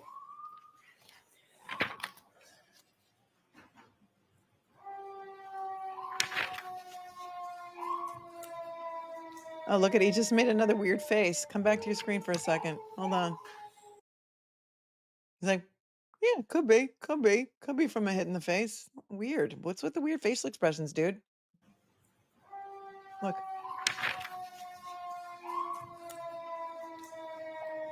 Weird. I want to ask you about this statement that you indicate that you heard that now is 3 statements, 3 phrases, correct? Yes, sir. When you heard this statement, describe for me exactly where you were. What were you doing and who was around you? I was knelt at the head of John O'Keefe with a bag valve mask, delivering ventilations. Firefighter Kelly was to the right, and Firefighter Flamati was on the left side of Mr. O'Keefe, and the three of us together were working to perform CPR and ventilations. And your job, and I hate to butcher it, but you'll correct me. Yes, sir. Your job was to do the airway, correct? Yes, sir. And I'm picturing a big balloon-like apparatus that you put over the patient's mouth. And Exactly. Squeeze it. Yes. That's as opposed to, it's an advancement on just mouth-to-mouth resuscitation, correct? Correct. Yeah. You were the airway person doing the squeezing of the bag. Correct. What was Tony Flamati, Firefighter Flamati, doing? He was starting CPR, and which that point was taken over by Firefighter Kelly. Okay. So Firefighter Flamati, when you say starting CPR, describe what that means. What is the physical act of CPR? So you put both hands together like this, one on top of the other. You put it right on top of the sternum. He's And you demonstrating. begin doing chest compressions 2 inches deep, allowing full recoil for 100 to 120 beats per minute, compressions a minute to sustain a cardiac rhythm. You're manually making the heart beat with each compression. Which means that is a rhythmic pumping motion, correct? Yes, sir. So if you see someone doing CPR, you're probably going to see their shoulders moving up and down and moving rhythmically, correct? Do you remember what Firefighter Flamati was wearing? You had just come off of actually you were just coming onto a shift, so you didn't have all your foul weather gear officially, correct? I had my puffy jacket. Okay. I had my Canton Fire jacket. My puffy jacket. Firefighter Flamati, on He the had a other puffy hand, had a jacket. bright yellow jacket, Correct. sort of reflective and a safety jacket. Yes, sir. And he was kneeling to your left at the time doing, have I got that right? Yep, no, yep, you got that right. Okay, he's kneeling to your left at the time doing chest compressions. That's when you indicate that Miss Reed walked over and made the statement. Correct. And Kelly was there as well? Yes, sir. Kneeling right beside all three of you as Firefighter Flamati was giving the chest compressions, correct? Yes, sir. Okay. You indicated that the statement was in response to a question that you asked of my client. Do you know him? Yes, sir. Is that right? Correct. And she responded to you with the phrase that you've used. I hit him. I hit him, I hit him, I hit him. Right. Oh, we had to say it 3 times again. So it's absolutely clear in your mind when that statement was made. You were knelt down over Mr. O'Keefe. Firefighter Flamati was doing the CPR, and Kelly was with the both of you when you posed that question. Yes, sir. It's a very detailed memory. Yes, sir. You indicated, Mr. Brennan, that sticks out in your mind. Is that right? It does. But that's not at all what you told Trooper Proctor on February 8th. Enter Proctor. Just 10 days after this incident, is it? I don't recall what I told Trooper Proctor. I thought your memory got better with time. I don't recall that meeting. Wait a second, he said. I recall meeting with him, but I don't recall the I thought your extent memory of got what was. better with time. Hold on a second. Hold on a second. Oh, this is going to be great. But that's not at all what you told Trooper Proctor on February 8th, just 10 days after this incident, is it? I don't recall what I told Trooper Proctor. I thought your memory got better with time. I don't recall that meeting. Okay. I recall meeting with him, but I don't recall the extent of what was discussed. You literally don't recall anything that was discussed in that meeting in that formal interview with the lead detective on this case. We discussed the case, but I don't, and in his words, I'm not sure what he put down. Oh, so Proctor lied. What you said to Trooper Proctor on February 8th, 10 days after this, was you overheard Miss Reed say, I hit him one time to another female that she was talking to. Correct? Objection. No, I'll allow it. Did you say that? Did you say I that? have no memory of this, Your Honor. Okay, next question. You weren't prepped on that statement? He just said something else Did under you his say- breath. Wait, hold on. And do we have any lip readers here? Watch. I'm going to turn up my volume really loud to see if I could hear what he said under his breath. To another female that she was talking to, correct? Objection. No, I'll allow it. Did you say that? I have no memory of this, Your Honor. Okay, next question. He totally is talking to himself. He talks to himself. And he also looked at the judge before he answered. He was waiting for the objection. I mean, he looked at Brennan to object. And then he talks to himself. You saw that, right? Okay. Did you say that her statement was an answer to a question posed by the female or a discussion with the female? Break that down for me, sir. Sure. Break that down Did for you me. tell Trooper Proctor on February 8th that what you heard was Karen Reed speaking to a female, not answering a question that you posed? Again, I don't recall that specific question. Did How you were you tell not Trooper prepped on Proctor this on statement? February 8th while you were rendering aid, and at the time you heard the statement, Miss Reed was actually praying over John? Your words, praying over John. I don't recall ever saying that.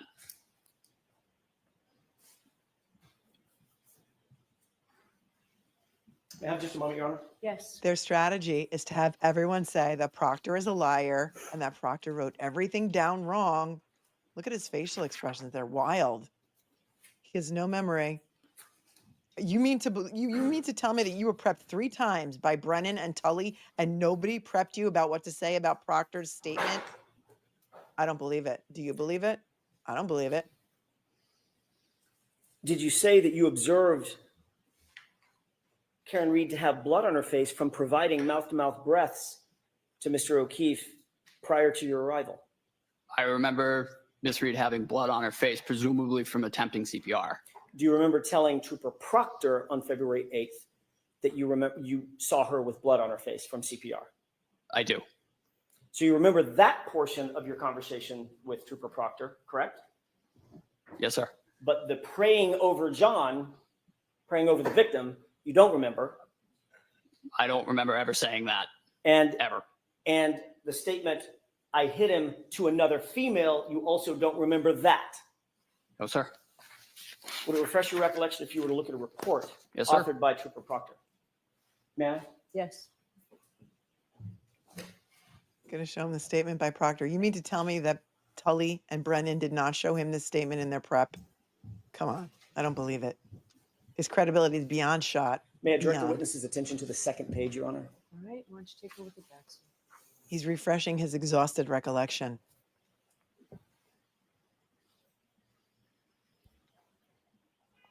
Canton amnesia is here on full display, says Tennessee Cousin.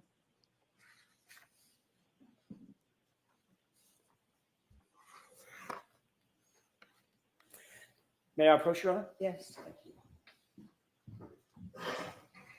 Sir, did you have an opportunity to glance at the report that you were just shown? Yes, sir. Does that refresh your recollection about your conversation with Trooper Proctor that he put in a report? It does not, sir. Doesn't refresh So his as you sit recollection. here, you have no memory of what you just read in this report from Trooper Proctor, the lead investigator on the case. I have no recollection of ever saying that anybody prayed over anybody ever in this case. Wow. You did see it in his report, though. Sustained.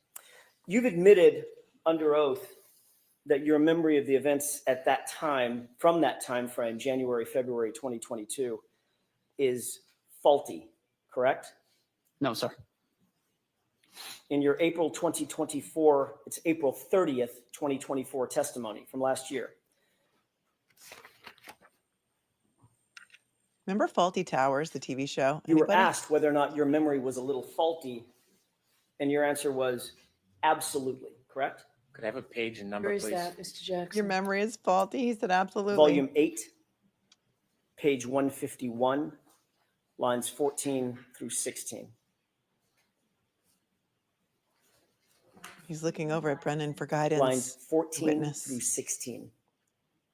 Yes, Basil. Basil Just from allow Faulty counsel to Towers. get that up.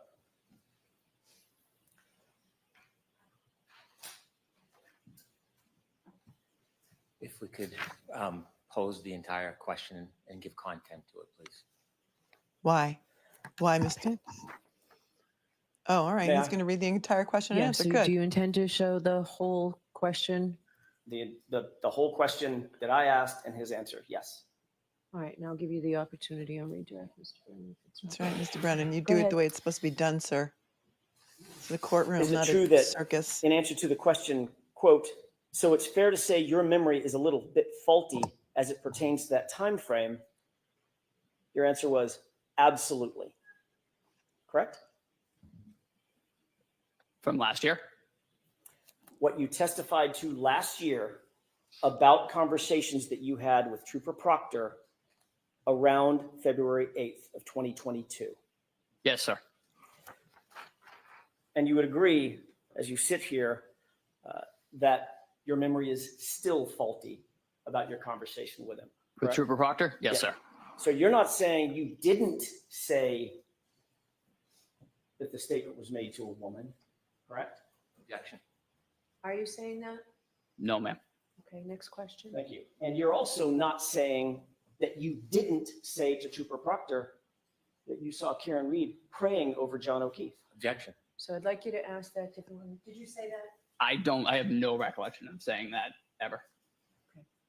Next question. My point is, if you have no recollection of it, you're not denying saying it. Objection. Are you denying saying it? Yes. Oh, he's denying you do saying have a it's. recollection that you never said it. Do you understand the difference? Oh, sir, I don't believe I've ever said praying. That's really not something that I would have said. I didn't see it that day. It didn't happen. I don't remember ever saying prayed.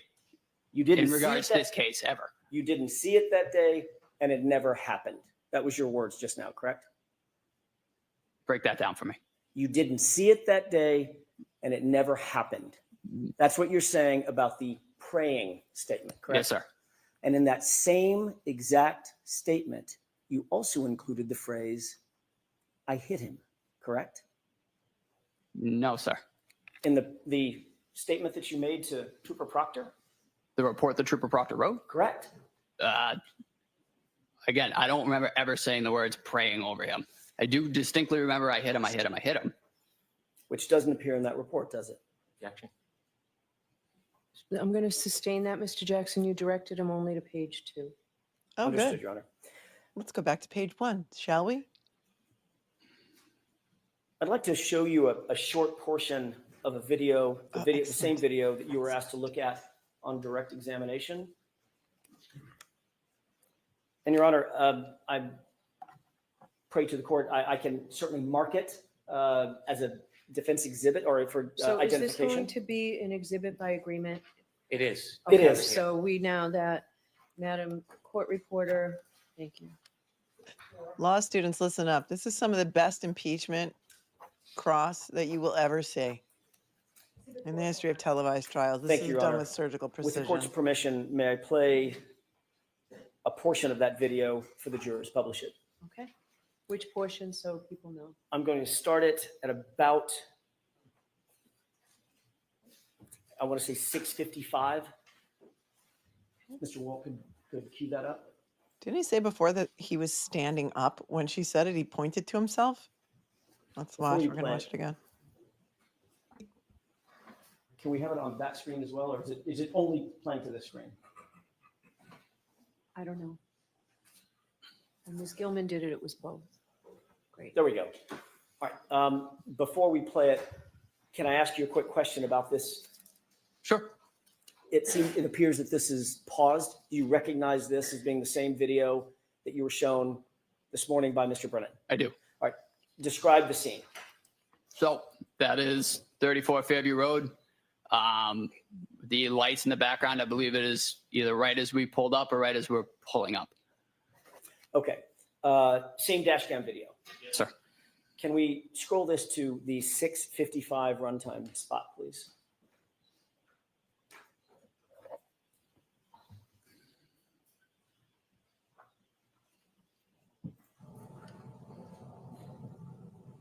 Pause it. Okay. Do you see the individual on the left? Far left. Yeah. The jacket? Correct. Yes, sir. Who's that? I believe that's Firefighter Flamati. You previously indicated that when you heard Ms. Reed make this statement, the firefighter Flamati was on his knees providing CPR at the same time you were knelt down providing the airway? This isn't when it was That's stated. not my question. Is that what you said? Can you repeat the question, please? Sure. You indicated earlier when you heard this statement by my client, you were very detailed. Firefighter Flamati was knelt down providing chest compressions at the same time you were knelt down providing airway support for Mr. O'Keefe, correct? I had also said that at some point, That's a Firefighter yes or no Flamati question. had So I'm going to let the witness answer the question. transferred CPR to Firefighter Kelly. Firefighter Kelly did take over compressions at one point. Okay. That's not my question. Okay. My question is an easy one. Did you say that when Miss Reed walked over to you and you had this dialogue with her, she made that statement that Firefighter Flamati was on his knees providing chest compressions at the same time you were knelt down providing airway support? Yes, sir. Okay. Firefighter Flamati, your testimony, appears to be standing up right there, correct? Yes, sir. Let's play the video forward for just a second. Stop it. What did you see Firefighter Flamati do just now? I believe he just knelt down. Okay. So at this point, he's kneeling for the first time, correct?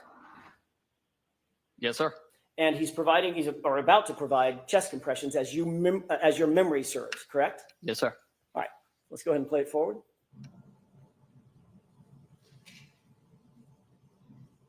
Pause. Did you see my client in that photo? I'm sorry, in that clip? No, sir. You didn't see her? Oh, no, I did see her. Yeah. I don't see her on right now. Right. She just walked off frame, correct? Yes, sir. Let's go ahead and play it forward.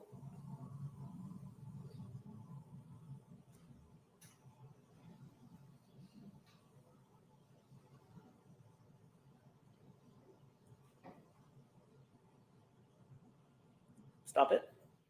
You see my client walk back into the frame? Yes, sir. At this point, you were watching Firefighter Flamati. He appears to be now providing CPR, correct? Yes, yes, sir. Okay. And my client is nowhere near you, correct? At least for this clip. No, sir. Okay. Correct. And the clip that I just played before, the few seconds that I played before, nowhere near you, correct?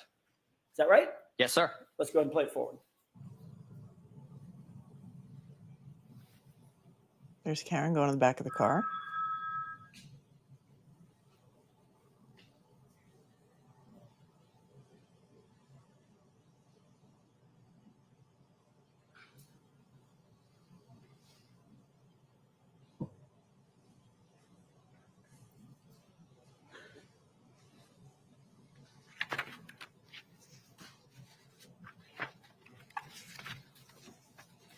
Karen's nowhere near him.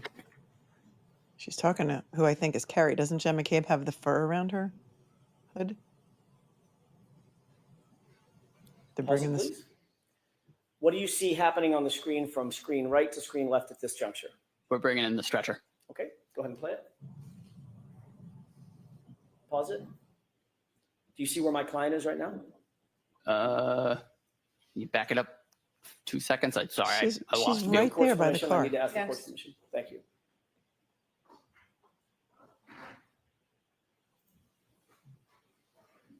Okay, let's go ahead and play it. Pause. Did you see my client? Yes, sir. Where is she in the frame? Behind that other individual. Behind the SUV? I believe she's in front of the SUV and behind the other individual. Okay. I'm at the SUV, that's the white SUV that's in Yes, sir. the far distance. Yes. That's the back of the SUV. She's behind it, right? Correct. Yes. Okay. Not near you. No. Okay. Let's go ahead and play it.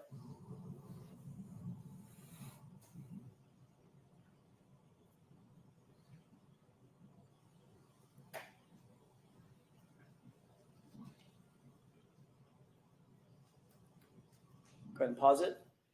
Do you see what Firefighter Flamati is still doing throughout this entire clip? Chest compressions? Okay, let's go ahead and play it. Still curious about that phone ringing in the middle of this video clip. Pause. What's happening now? Where Mr. O'Keefe's on the scoop stretcher and he's being transferred to the ambulance stretcher. So that's the entire time Mr. Flamati, Firefighter Flamati, was giving chest compressions. It's captured right here on this video, correct? Yes, sir. Okay. And now Mr. O'Keefe is up on the stretcher, and you are no longer knelt down. No, sir. And firefighter Flamati is no longer knelt down. No, sir. And you're now following the stretcher with, it looks like, 2 or 3 other EMTs, correct? I am not in that frame, sir. Okay, so you've walked away. Yes, sir. All right. Let's go ahead and play it forward. Pause it. You see where my client is? Yes, sir. Go ahead and play it.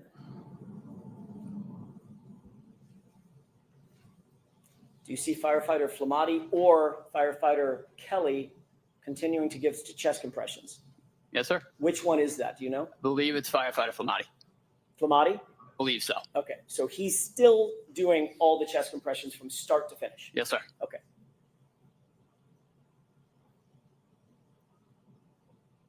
And what's happening right now? Now we are transferring to ambulance 1. And where's my client? Right front and center. May I have just a moment, Your Honor? Yes. Yeah. When did she ever say, I hit him, I hit him, I hit him to you? There's no point where she's near him in the video. He's not picking up. Kid isn't catching on to what AJ's doing, right? Nuttall is still on cross.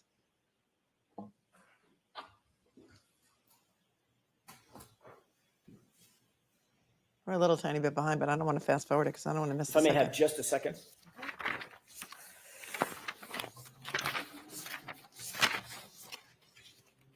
A lot of lawyers there today. Some of them are her civil attorneys, Karen's civil attorneys.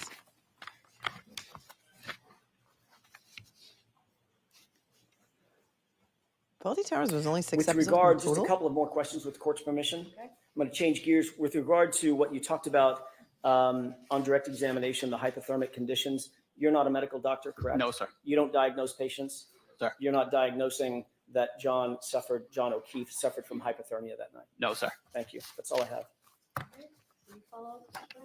Please. Oh, yes, he's going to redirect, of course. Of course he is. He can't not bloviate for any period of time.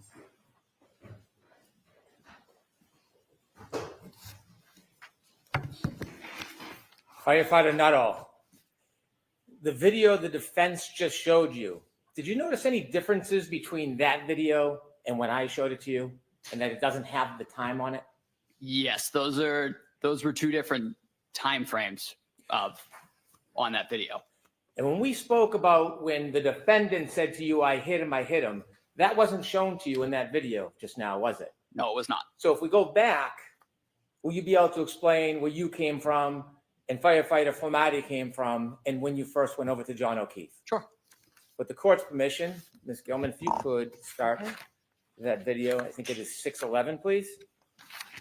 He's starting with the attitude. Let me Now know how you stop think it it's going there. to play in front of Do the you see jury. that this exhibit has timestamp on the top? Yes, sir. Okay. Please continue.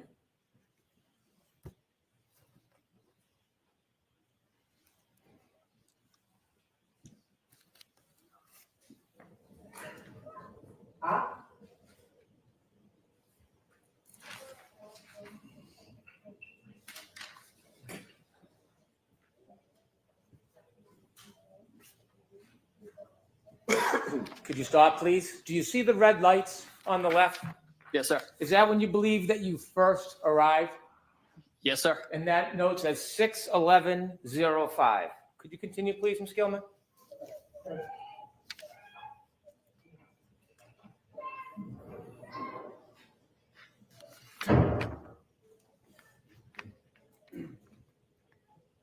Please watch to the left. Stop, please. Is that when you first arrive and walk over to help John O'Keefe? Yes, sir. That's me. I'll note that the timestamp is 6:11:21. Okay, continue, please.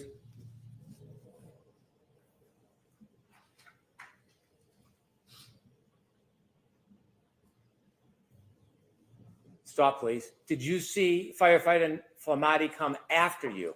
Yes, sir. Was any of this shown to you during those questions? No, sir. No. Continue, please.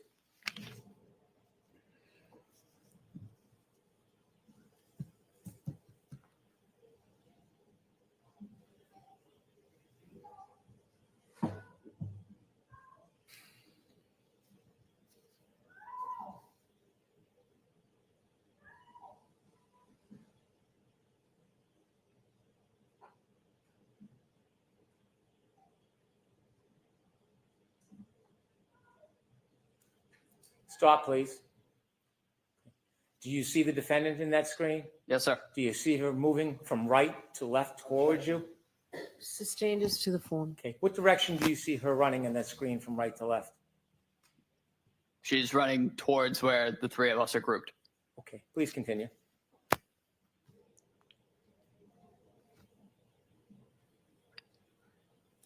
Stop, please.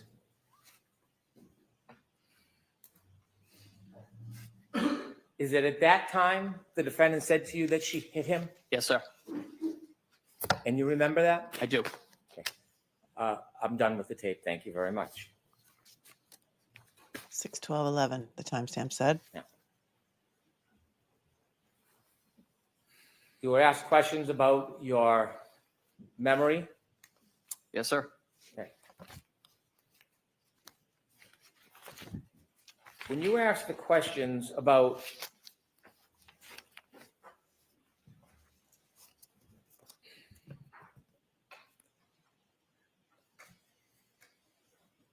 Trooper Proctor, when you were saying that you didn't remember, were you referring to the conversation with Trooper Proctor, or were you suggesting you didn't remember what happened that morning?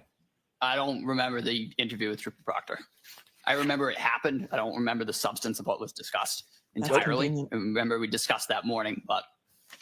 Do you know if that conversation was recorded or just a conversation between you and the trooper? I do not know if it was recorded. You asked questions. I want to ask you about questions on Mr. O'Keefe, and you mentioned that there was some type of blood clotting on the back of his head. Yes, sir. Okay. You noticed there were abrasions on his right arm. Yes, sir. You noticed there was a hematoma on the right side of his head. Yes, sir. Did you see any bruising on his right knee? Don't recall, sir. Did it stand out to you that all of his injuries, all of them that you saw, other than the cut on the back of the head, that they were all on his right side? Yes, sir. Did you notice any hematomas on his left side? I did not. Did you notice any scratches or abrasions on his left side? I did not. Did you notice any marks that would be consistent with an altercation on the left side of his body? I did not. You were asked about the cause, and you said that you don't know the cause. You weren't there, were you? No, sir. You asked if it was consistent with being punched. I don't think he's there And now. you said it could be. Yes, sir. Could it be consistent with being clipped by a car? Objection. Jackson. Sustained as to the form. Oh, but he just told him what to answer for the next You were asked question. questions about clothing. Yes, sir. And you had at one point said you thought that Mr. O'Keefe was wearing a winter jacket. Do you have any memory that when you first got there, or when you first got there, do you have any memory whether there were any towels wrapped around Mr. O'Keefe's head? I remember there was a white cloth of some sort on the scene. Oh, yeah. Kerry And wrapped when a blanket around his head and then took the blanket with her, put it back in her car. Yeah, let's talk about this. Go there, Brennan. You were asked about your memory regarding the clothing. Was the clothing of what was utmost importance to you at that time? No, sir. And why is that? Importance. I was, again, focused on Mr. O'Keefe's airway and ventilation. Okay. Utmost importance, people. And when you were asked about the clothing, do you remember if you added anything else about your certainty or uncertainty about clothing when you previously gave a statement or testimony? I believe when I testified last year, I did note I had no part in removing any articles of clothing or anything like that. That was not my job in the back of the truck. Do you remember any recognition of the fact whether you were certain or not about clothing? Repeat the question, sir. I'm sorry. Well, is there anything that would refresh your memory about what you had said about clothing? Hematoga. Ask a different question first. You had mentioned that you had some difficulty about clothing. Do you remember what you had previously said? I remember there was some difficulty of getting the puffy the jacket individual's off? fingers through clothing just because they were so cold. They were difficult to manipulate. Just they really was not conducive to getting clothing off easily. Mm-hmm. But his arms were pliable, right? You met with me 3 times. Yes, sir. I had not met you before any of your prior testimonies, had I? No, sir. You weren't employed. Do you remember meeting You weren't with hired me yet. and discussing this case with me? I do. Do you remember me asking you to tell me what you remember? I do. Do you remember what I told you about testimony when you come into court? Good. Open the door to all your Yes, sir. conversations. What would I mean. tell you? I remember we discussed that just tell the truth. Yeah. Did I tell you that it doesn't matter? There is no side. Doesn't matter if it helps or hurts. That Oh you my just God. Tell This the is truth. so improper. Sustained. Did I ever suggest to you that you should stick to a story? No, sir. Did I ever suggest to you you should offer your testimony in any certain way? No, sir. When I talked to you, did I ever ask you to say anything about your testimony to this jury? No, sir. Other than what? Speak to the jury. Did I need to tell you? Speak tell to the truth? jury. No, sir. And in telling the truth, did the defendant say to you, I can't hit him, I handle the hit truth. him? I'll allow it. Yes, sir. 3 times. And in fact, do you remember, in addition to her saying, I hit him, I hit him, I hit him, when you asked her the question, kneeling down over John O'Keefe's body, do you remember She's praying. Oh, if you ever stretch it out, not talked about other times that she said it, not to you? I do not. Okay. The answer is I do not. Next question. Oh, she's going to allow it. So she's just going to she didn't say overruled to the objection. She's going to repeat for the jury what the answer was. See how she helps? She helped Lally a lot. Mommy, help me. If she's also helping Brennan here, is he going to be offended by her help or is he going to welcome her help? You tell me. We're going to hear that again. When you asked her the question, kneeling down over John O'Keefe's body, do you remember if you ever talked about other times that she said it, not to you? I do not. Okay. The answer is I do not. Next question. What? Okay.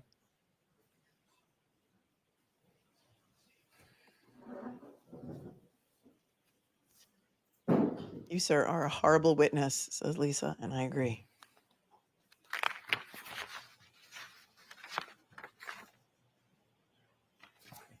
Do you remember testifying previously in this case? Yes, sir.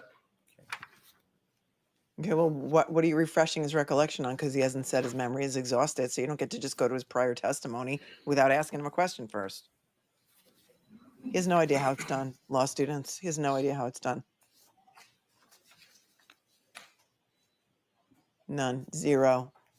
Cipher. Big zero. Alphalooza. I'm going to end the Do you poll right now. remember at all discussing whether or not, after she left you, whether or not the defendant was still talking and speaking? I'm sorry, sir. Repeat the question. Do you remember after the defendant left you and made that statement to you, do you remember talking, did you hear her speak to other people after you? I heard her having conversations in the background, but that was not my focus at that time. Okay. And during those conversations in the background, did you hear her talk about that same issue again? I believe she said it several times, but the 3 times she said it to me were what stuck out to me. Okay. And when she said it to other people, it wasn't directly to you? No, sir. She said it more times? So watch the form of the question. Yeah, move to strike when she said it to other people. When she said it to other people, do you know who she? He didn't say she said it to other people, did he? This is so out of line. Hold on a second. The 3 times she said it to me were what stuck out to me. Okay. And when she said it to other people, it wasn't directly to you? No, sir. So watch the form of the Move question. to strike. And when she said it to, Stating the objection. when she said it to other people, do you know who she said it to? I do not. I'll allow it. So the Why are you answer going is to I do allow it? not. He didn't say that. I'm sorry. Did he say that he heard her say it to other people? Am I Do you wrong? Maybe I'm wrong. remember when she said it other times, who she said it to? I'm going to see counsel at sidebar for this. Yeah, would you? Because, all right, we're a little behind, so we're going to fast forward it a little bit. But, when you heard her say it to other people, it's like, when you beat your wife, sir, but he never said he beat his wife. I can't believe Erin O'Keefe is there. I'm shocked. I'm shocked. She's there. She's wearing a wedding ring. I don't know what's going on with those two. I don't know if she was paid money to show up. I have no idea, but let's not talk about it. But, the cameraman wants to know too, because he's a camera person, is focusing on them. Peggy O'Keefe is laughing, and there's a whisper going on in the back between that guy, Brandon, or whatever his name is, and the woman he's sitting next to. They're both whispering back and forth to each other.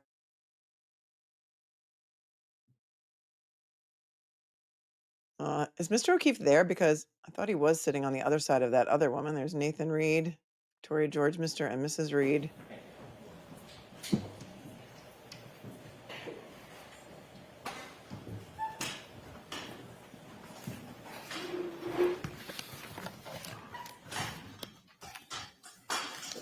Sir, after the defendant came over to you and spoke and then left, do you remember hearing her make further statements? Yes, sir. And do you remember her making further statements similar I do. to the statement to you? Yes, sir. Could you share with the jury what More. you remember her saying, not to you? I can't wait for but after recross. she left you. I remember hearing I hit him several other times. Again, not directed to me, just kind of off in the background. Right, dude. I'd like to reiterate, we were really focused on the patient at that point. We were trying to provide care. Thank you, sir. Were you promised anything for your testimony, sir? Please recross, please, please. Pretty please. Pretty please. So now, Yeah. after Mr. Brennan asks you a few questions, now you remember her saying, I hit him a bunch more times, Yeah, correct? thank I you. remember hearing it in the background several other times. Really? Sir, Really? Never mentioned that on direct examination, did you? I don't remember being asked about it, sir. I remember saying what was asked to me. I wasn't You were asked. Did you ever hear This is the Jennifer McCabe School of Testimony. Well, I wasn't asked. They all say this too. They all say this too. I wasn't asked. Freeze game on point. Taking it back. Really, sir? Really? I remember hearing it in the background several other times. Really? Sir, Never mentioned that on direct examination, did you? I don't remember being asked about it, sir. I remember saying what was asked to me. You were asked, did you ever hear the defendant, Ms. Reed, say anything about I hit him?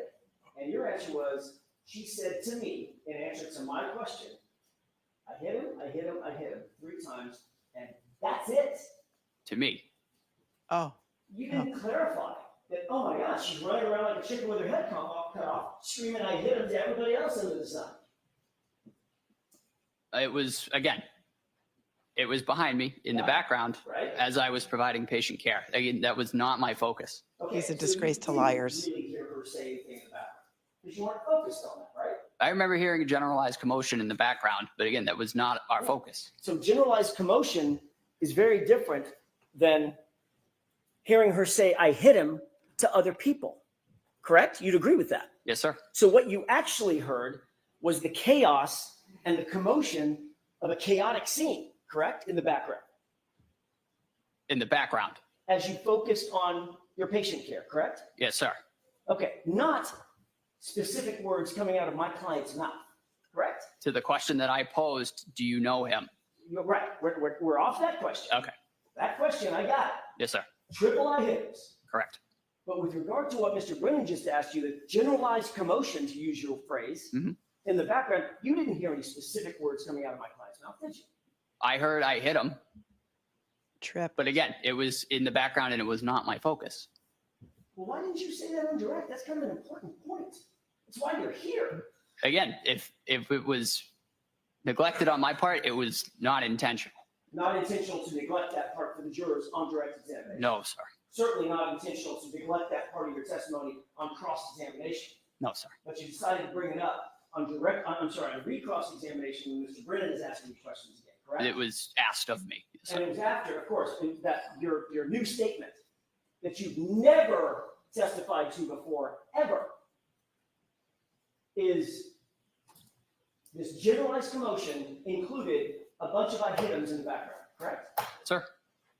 Wow. And that comes after you saw the video that clearly shows that when you describe having heard this statement, my client was nowhere around you, correct? That segment of the video that you showed me, Yes. that was not the time frame in which she said that to me. Oh, Well, that was the time frame when Flamati was giving CPR, correct? He was doing CPR down prior to that as well. Really? So he left Yes, sir. in the Well, middle you of just CPR? testified that you saw him standing up in a big yellow jacket and then kneel down and start giving CPR. We just watched that video. Correct? But again, the clip of the video that you showed me, Right. that was not the segment in which he said that to me.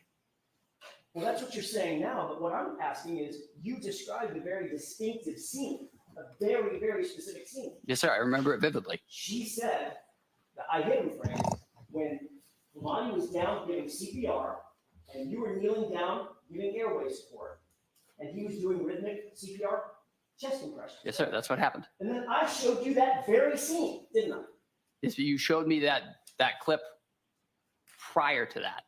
I showed you the very scene that you described where Flamani gets down and starts chest compressions and never stops until the gurney is taken off the frame of the camera to the end. Isn't that what I showed you? That is Sure. I don't know if I can do it again. I showed you the scene where firefighter Flamani gets down on his knees, begins chest compressions, and never stops until that gurney is taken off camera, off frame, into the ambulance. That's the clip I showed you, correct? that is the clip you showed me. And that's exactly when you described your vivid memory from 3.5 years ago. That's exactly the scene that you described when my client supposedly said I hit him to you, correct? Again, the clip that you showed me, that was not when it was said. That segment that you showed, that was not when it was said. It was said prior to that, when the three of us were together. So Flamani was not giving chest compressions then? He was. The CPR was a continuous effort throughout the resuscitation. But we saw him start it. Officer, Firefighter Nuttall, we saw him start it. We saw him walk into the frame, kneel down, and begin the chest compressions, didn't we? We did. And at no point at that time or after did my client even approach you, did she, in that clip? She did. What? What? That's what I'm saying. What? Just a question. Sure, sure.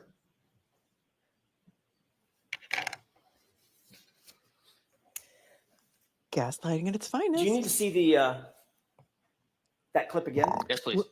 We're not going to show a video again. Why not? We've seen 2 videos. Which one is? What do you mean we're not going to see a video again? This is a woman's life is on the line with here. She's facing life in prison. If he wants to show another video again, you're going to let him show another video again. Okay? I don't care if it's taking up too much of your precious time. Okay? This guy doesn't have any idea what he's talking about. I'm not saying he's a liar. I'm just saying maybe he's been, coerced or perhaps suggested to say something else completely different from the first testimony and his grand jury testimony and what he told Proctor. So give me a break. The timestamp in Right. the top. It's the exact same video. One has timestamp, one doesn't.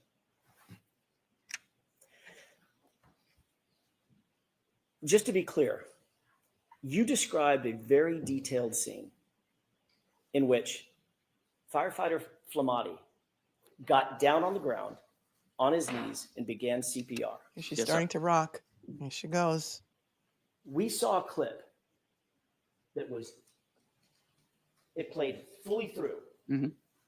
Starts and stops, but it played fully through, correct? Yes, sir. That was true and accurate video of what happened that day. Yes, sir. That morning, correct? Correct. And from the time firefighter Flamati began his CPR, he never stopped. Went all the way through until the gurney was taken off the camera, correct? Correct. You also described very clearly before you saw the video that the time when my client walked over and you had this dialogue and you heard this statement, it was during the time that firefighter Flamati was given CPR, correct? You described it. Yes, sir. But when we actually see firefighter Flamati giving the CPR, as per your description, at no time did my client walk over and have a conversation with you, did she? She did in the video. In the portion that Mr. Brennan played you, was firefighter Flamati giving CPR at that point? As I said previously, Was as well. he or was he not? Yes or no? Objection. I'm going to let the witness answer the question. It's a yes or no question. Firefighters Kelly and Flamati were trading off CPR. Tony started doing CPR, and it was passed off at one point to Firefighter Kelly. Firefighter Kelly at that time was a BLS EMT. Firefighter Flamati was a paramedic. They're going to move towards Firefighter Kelly performing CPR because at that time, his skill set was not as advanced as Firefighter Flamati's, as Tony's. But they did switch off. That is a routine cardiac arrest. We switch off compressions. But the video that Mr. Brennan showed you was earlier in time, a few seconds or a minute or two earlier. Yes, sir. You'd agree with that, correct? I would. And firefighter Flamati had not begun CPR, had he? I don't believe so. That's right. He hadn't. But that's the time that my client walked over to your general area, correct? Correct. Before CPR was started, correct? CPR was started immediately, sir. Can we wrap this up? I This don't is like know if pulling we can, teeth. Judge. Give Can me we- a couple more minutes. Can we wrap this up? I don't think we can, Judge. I'll give you a couple of more minutes. How about he'll take as ducking long as he wants to because his client is facing life in prison and this guy can't answer a question. It's like pulling teeth. Not only is AJ a surgeon, but he's also an oral surgeon because it's like pulling teeth. Listen to the judge here. Can we wrap this up? No, not when my client is facing life in prison on bogus, trumped up charges because John O'Keefe was not hit by a car. And this guy was prepped 3 times by Tully and Brennan to say what he's saying now, Judge. And I'm exposing it. I'm sorry you don't like it, but tough. CPR was started, correct? CPR was started immediately, sir. Can we wrap this up? I don't know if we can, Judge. Give you a couple more minutes. Do you understand the confusion? Objection. Sustained. All right, a couple more questions on this.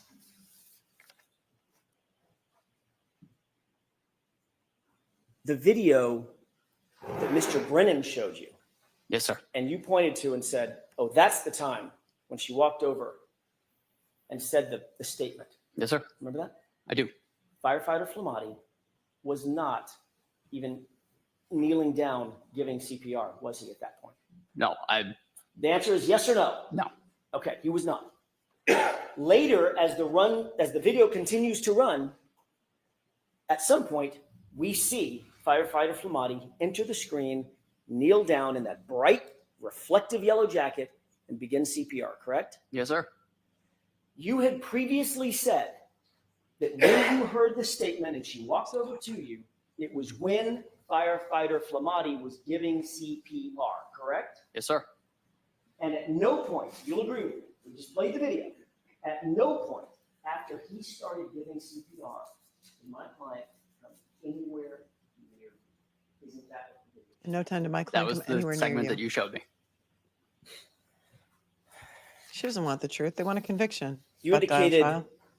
on on redirect, that Mr. O'Keefe did not have any injuries to the left side of his body. Not that I recall. Isn't it true that in addition to the egg on the right side of his head, he also had a black eye on the left side? I remember that the swelling had started to, it's referred to kind of as raccoon eyes. It's a bruising of both eyes. Do you remember battle saying- signs. Do you remember saying, in Battle answer to the signs. question, did it look like in addition to the egg on the right side of his head in the front, did he also have a black eye on the left side? Your answer is, if memory serves correct, yes. Yes, sir. So it's not true that he didn't have any injuries on the left side of his body or face, correct? That swelling kind of migrates over time to both sides. That is a common occurrence for both eyes to be swollen. Did he have an injury to the left side of his face? He did not. Did he have a black left eye? Yes, he did. Would you consider a black eye an injury? Yes, sir. Let me ask you the question again then. Did he have an injury to the left side of his face? Yes, sir. Thank you. You didn't ask me that last time.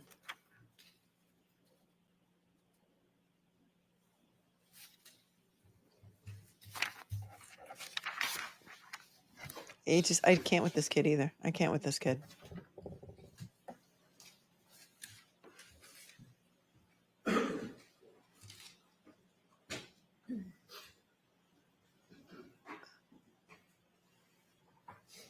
Little powwow between Jackson One and last question. Yannetti. You indicated that it was a chaotic scene outside on that front yard.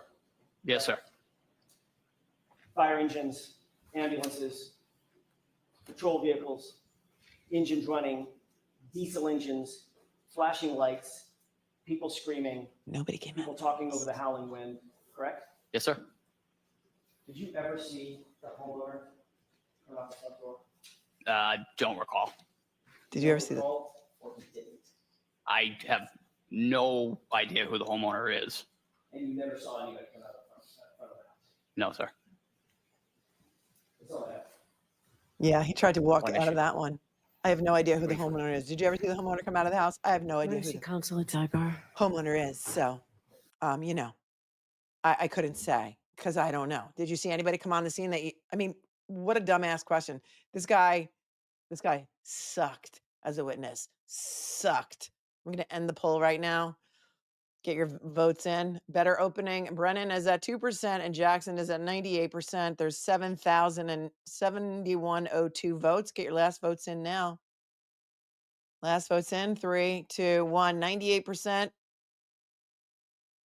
say Jackson had the better opening and 1% Brennan. That doesn't add up to 100, so I don't know how YouTube does their math, but 7,100 votes, 98% of you thought that Alan Jackson had the better opening. I agree. 99-1. We're a little behind, so I will FF us a little bit, maybe through this break. With a sidebar. See what's going to happen next.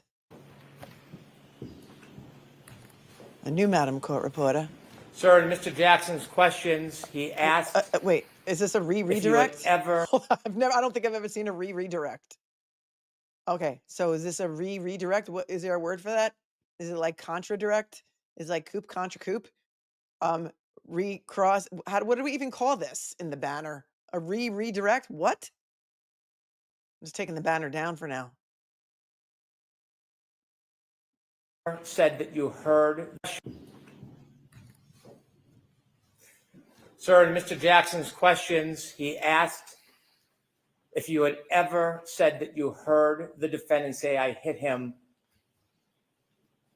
separate from when she approached you. Do you remember previously testifying that you heard her saying, I hit him in the background, separately from you? Yes, sir. You remember testifying that before under oath? Where are we? Yes, sir. In court. I do. In what world are we? Anything, Mr. Jackson? Redirect, and now we're at cross because Rihanna has now entered the chat.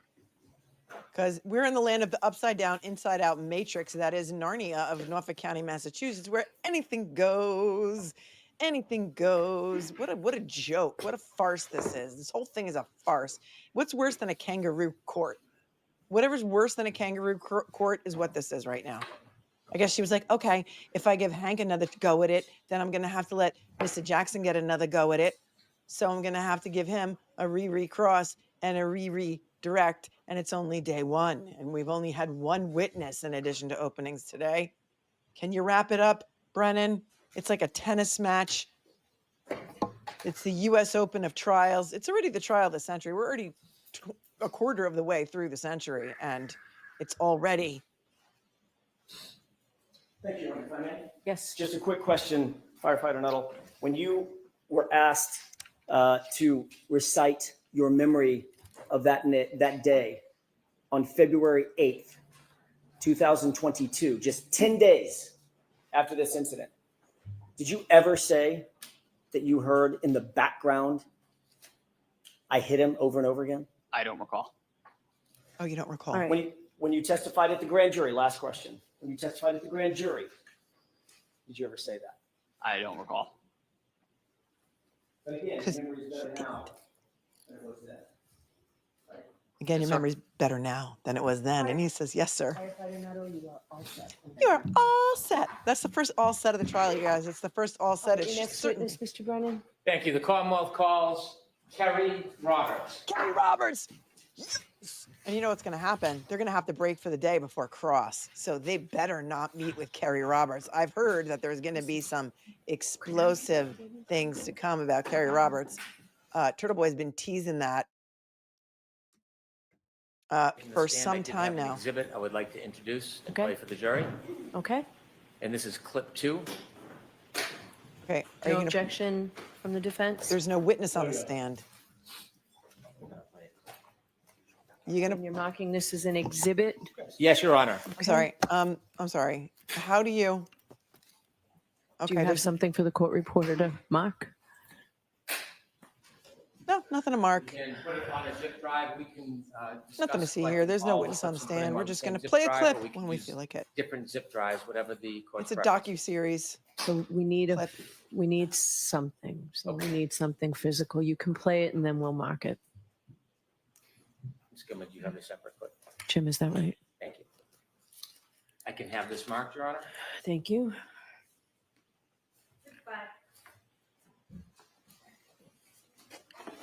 This is a docuseries All right, clip. Ms. Roberts, please. Okay, thank you. We'd like to play this first and then call Ms. Oh, Roberts. okay, I'm sorry. Thank you, Your Honor. Oh, okay.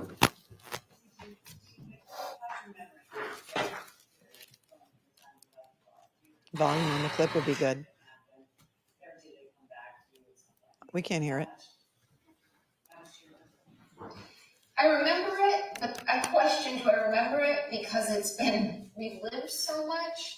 I mean, when I see the video of me driving from the waterfall, like what I just described, tapping the brakes when I crossed the intersection, Washington over Sherman Street, do I actually remember that I kind of slowly proceeded through that green light? No, I don't actually remember that. But I've seen the video so many times that you then question, did I remember on my own? Or was my memory jogged? But I also wondered, did I say, could I have hit him? Or was it told to me that I said I hit him? And I knew I never could have said that. So the closest I must have said was, did I hit him? I know I said I hit him, but did I really say it as many times as law enforcement's claiming I said it? Oh, that was effective. That's some cutting room Thank you. floor I now footage right call there. Kerry Roberts. That was some cutting room floor footage right there. And here comes Kerry Roberts. Buckle up, buttercups. This is going to be good.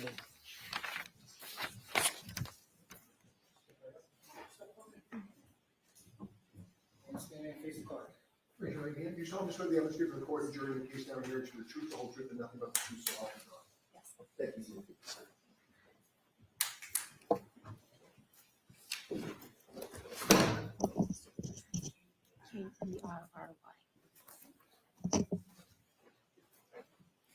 All right, Mr. Brennan, whenever you're ready. Thank you, Your Good afternoon, Honor. Ms. Roberts. Good afternoon, ma'am. Good afternoon. Could you please introduce yourself to this jury? Hi, my name is Kerry Roberts. Ms. Roberts, where do you live? I live in Canton, Massachusetts. How long have you lived in the area for?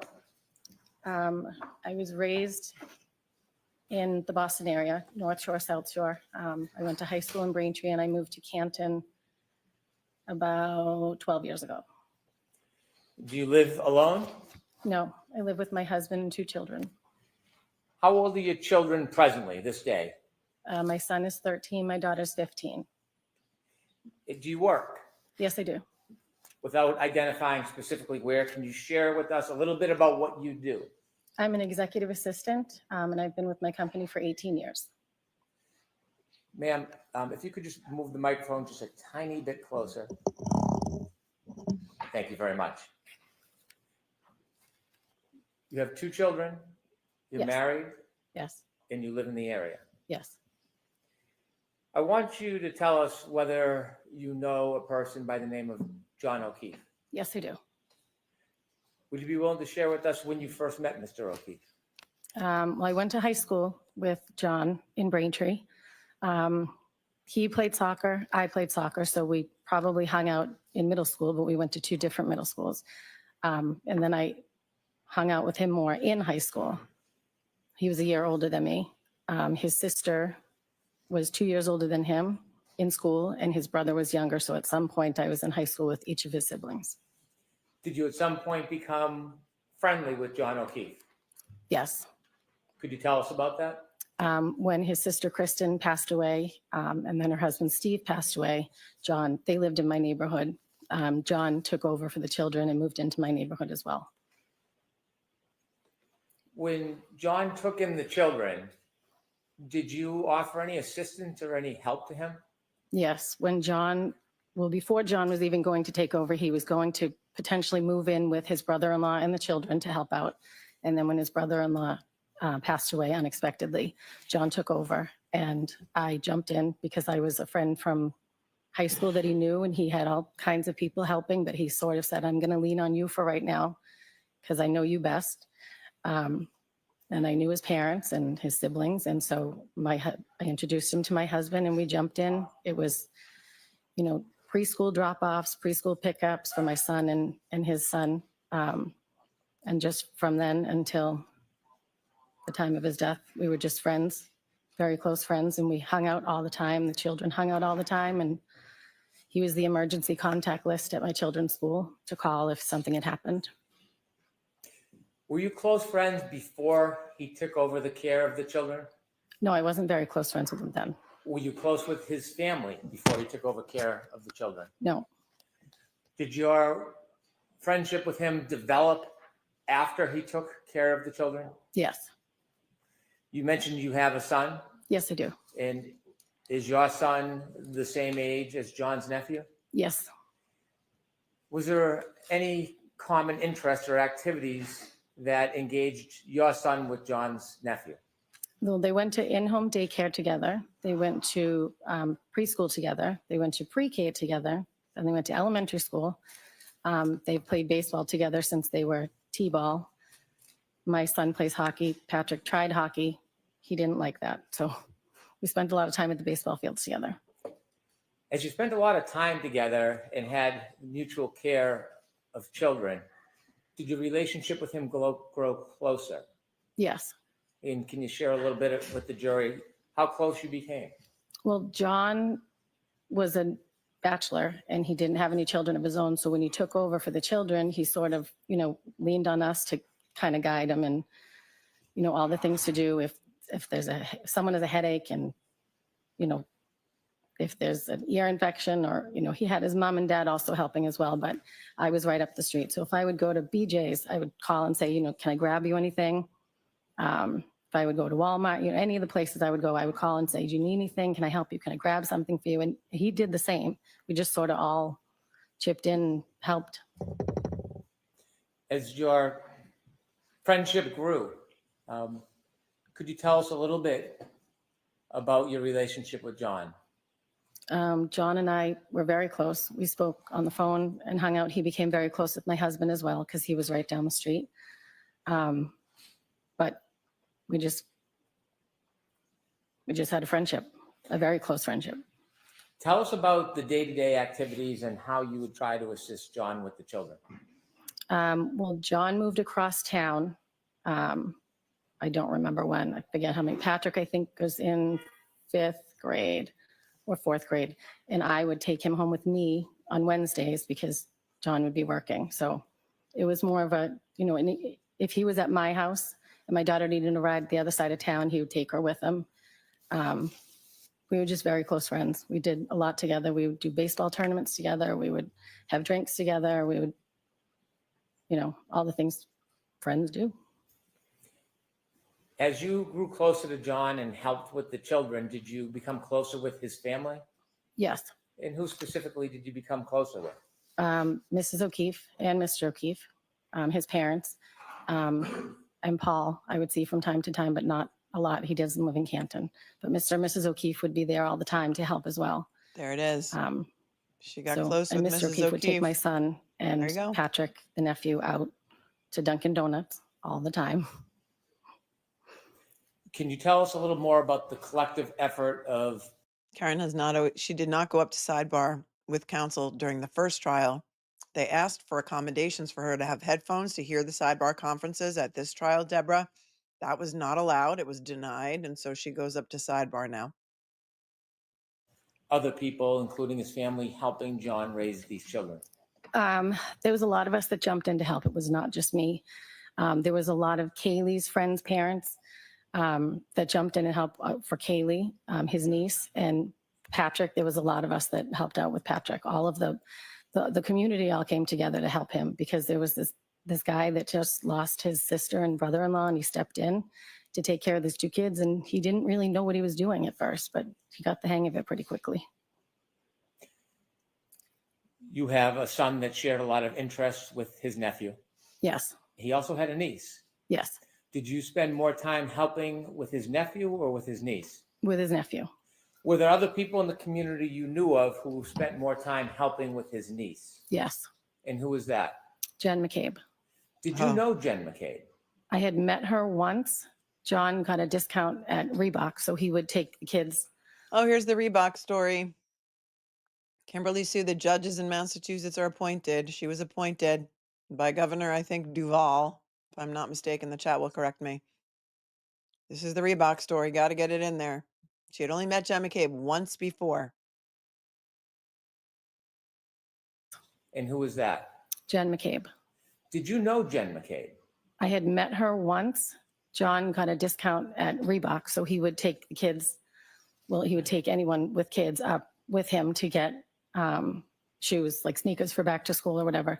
So one day he did take Jen and I up to Reebok, but other than that, I had never. He bought you lunch I too. never talked to her Forget on the that phone. part. I never saw her out. Her children are older than mine, so we never really crossed paths. Thanks, New Jersey Suze. As it relates to the night of January 29, 2022, how much earlier was it that John took you out with the children and Miss McCabe out with her children to get sneakers? How many years before that? Years, like 6 or 7 maybe. And from that time you met Jen McCabe in the years past, did you ever spend time with her again before January 29th, 2022? No, I did not. Yeah, I because you didn't know probably her. didn't like her. Were you friends with her? I was not. Did you speak on the phone with her? No, I did not. So other than that one meeting, you were strangers? Yep, that was the only time. I knew her. I knew of her. She Now they're has 4 like girls, this. but I didn't know her. At some point, as you were part of John's life, did you learn that he was dating a person by the name of Karen Reed? Yes, I did. And do you see that person here in the courtroom today? Yes, I do. Could you point her out and describe an article yes, of point her clothing out. that she's wearing? She has a black suit jacket seated at the front table. When did you first become familiar or know about Miss Reed? July, I think it was, of 2020. John, we were having people over, and so I invited him, and he said, I'm going to bring Karen over. And I was like, I don't know who that is, but okay. He assumed I knew because he had been dating her for a little bit, but it was COVID, so we didn't see him very often during that time. So Karen came over that night. She'll This dig is early Karen. 2020? I think it was. I didn't know. Who's Karen? She'll dig her every chance she gets. Watch and learn. You'll see. Oh, my freeze game is still on point. It was summer, so I think it was around June or July. Briefly, just tell us a little bit about where and the circumstances of meeting John and Karen for the first time. They came over to my house and we hung out on the back porch, had some drinks. There was music, kids were around. Just a nice, normal summer night. We had other people over as well. Over the next coming months, did you become more familiar with the defendant? Yes, Did you see her more often? yes. And could you generally describe for the jury how you learned more of her and saw her more often? She would take care of the kids a lot. Mainly, well, not mainly Patrick, but not mainly Kaylee either. She helped out a lot with the kids. So if we were at baseball, she would come to all the baseball games, or she would drop off. Right? Didn't you call her a glorified babysitter? Yep. Focus on that. She was a glorified babysitter that John was using. Go ahead. Go ahead. Pick up my son or Patrick if they were going to the golf course or the driving range. Would you see her during events with your son and John's nephew? Yes, we did baseball tournaments and. So when you go to baseball tournaments, would that be away, an overnight type trip? One of them was down the Cape. How often would you spend time with John and the defendant? Not that often together, but John would stop by himself. My husband would go out more with John, but I didn't spend much time with the two of them, not a lot of time outside of the baseball field. Did you become friends with the defendant? We were friendly. Did you ever spend time alone to go out or socialize? I did not. Would you see her when you would pick up or drop off kids, or she would pick up or drop off kids? Yes. Did you ever speak to her on the phone? Yes. In relation to what? Corresponding with the kids, pick up, drop off, mainly Ryan and Patrick, not about Kaylee. Did you ever spend any important dates or times or holidays with John and Miss Reed? No.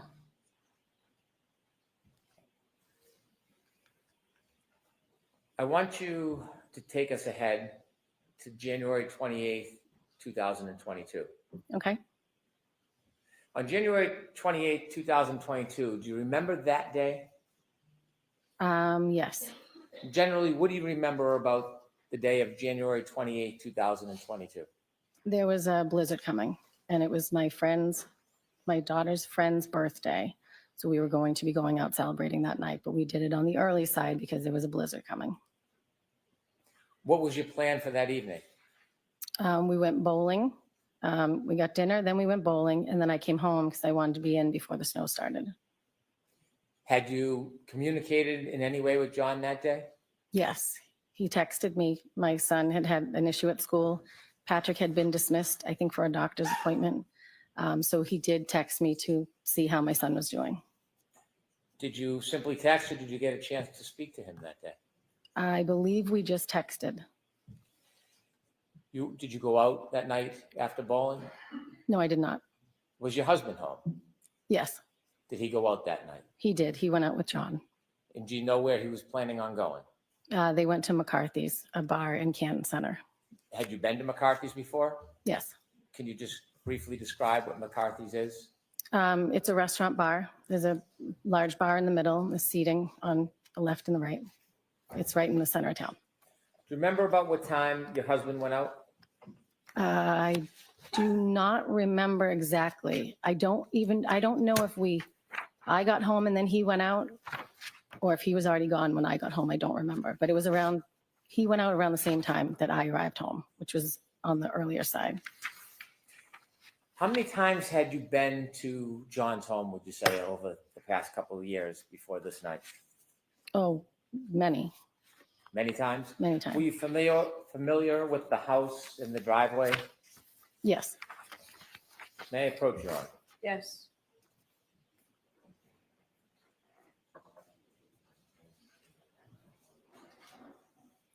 She's telling them everything. Yep, wait for that part. Can I return to the podium and ask? Should I return to the podium and ask the question? You can ask them from there. Thank you. Ask Ma'am, I'd for ask you to permission. take a look at that photo in front of you.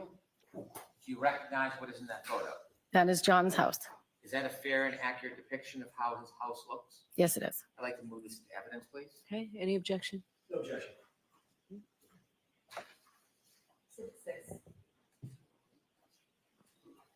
May I publish to the jury, Your Honor? Yes.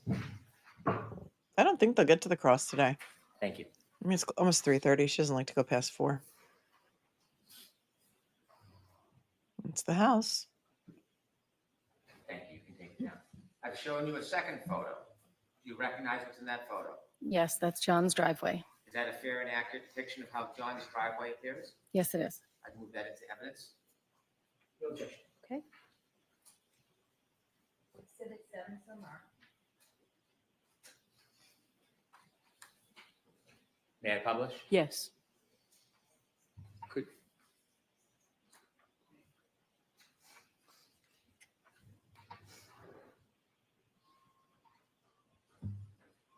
Thank you. Hello, Yvette and Michael in showing you a Texas. third photo. Cheers. Do you recognize what's in that photo?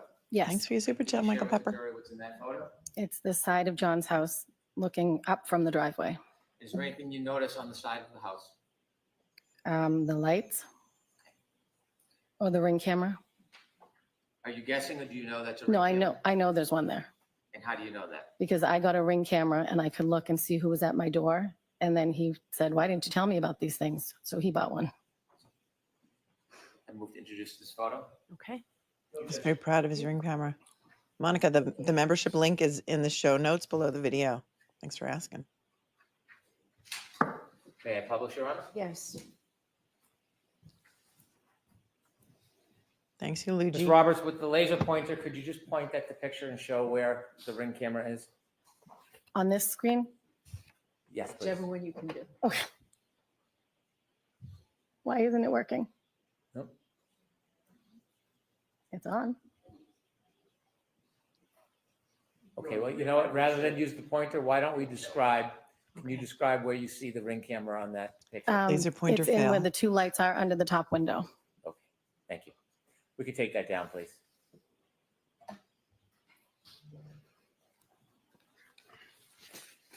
How many times would you guess you had been over to his house? I don't know. More than 50,000. I don't even know. More than A lot. 50,000? It was weekly. That night you told us that your husband went out to meet John at McCarthy's, the bar. Yes, he did. Do you remember your husband coming home that night? Yes. Do you have any memory of about what time he returned? I'm guessing, but somewhere around 10:30. So I'm not going to let you guess. Do you know? Do you have it? I don't know. It was around 10 or 10:30. I can't be exact. We will hear from Did you him. see him come Kurt. home? Yes. What was the forecast for that night and the next morning? There was a blizzard coming. Was that part of the decision making of going out or staying home? Yes. At that time, when your husband came home, did you look outside? Do you have any memory of what the weather looked like around 10:30? I remember the snow started to fall somewhere around 12 because I remember looking out the window and I could see it starting. And that was the beginning of the snowfall? I believe so. What was the weather out that night? The weather that night, I think, was fine. It was cold, but it wasn't snowing yet. I want to move forward ahead. That At wasn't some Brian point that Albert's night, house, did you go though. to sleep? Yes, I did. Did you sleep through the night, Ms. Roberts? Yes, I did. At some point, did you wake up? Yes, I did. I want you to tell us what was the reason that you woke up. I got a phone call at 5 o'clock in the morning from Karen Reed. Were you expecting a call? No, I was not. Had you ever received a call at 5 in the morning from Ms. Reed before? No. Share with us what happened that morning. What did you hear? Karen called and the first thing she said was, Kerry, John's dead. And then she hung up. 3 times. You notice the 3, the rule of 3s? Carrie, And Carrie, then- Carrie, John's dead. And then she hung up. When you she believe said it? that, did you have a chance to have a conversation with her? No, I did not. Describe her demeanor when she said that. She was yelling loud enough, my name. I think it was 3 times. It might have been 2. She was Like yelling loud Beetlejuice. enough that she woke my husband. Your husband was sleeping next to you? Yes, he was. Was she loud, yelling, screaming? Yes, she was very loud. She was screaming. After she said, Kerry, John's dead, did you know what she meant? No, And did you say this was around 5:15? this was at 5. She called me at 5 on the dot. Get the timeline straight. After she hung up, what did you do? I was half asleep still. I didn't know what was going on. So I so started sorry. to get up and I think I tried to call her back. I know I tried to call her back, but I don't know exactly when because I was like, what? So She sounds annoyed. my husband said, what was that? I said, I don't know. Something's going on. I don't know what's going on. That was Karen. And then I tried to call her back. I know I tried to call her back, but I don't know if she answered or if she called me back the next time I spoke to her. Didn't go over this with you in prep? And all of your phone records and all her phone After records? you, or she called you again, did you have another discussion or did you hear her say something else the second time you spoke to her? Yes, the second time she said, I think something happened to John. I think he got hit by a plow. He didn't come home last night. Kaylee was home. He would never leave her by herself, and I was not supposed to stay at the house last night. So I think something happened to him. Did she say anything about drinking? Yes, she said, we drank so much, I don't remember anything from last night. We drank And so I much. said, okay, where are you now? She said, I'm driving. And I said, you need to go home. Where's Kaylee? And she said, at home. I said, you need to go home and be with Kaylee. She cannot handle this, thinking, her uncle's missing. I said, you're going to get a DUI. You need to go home.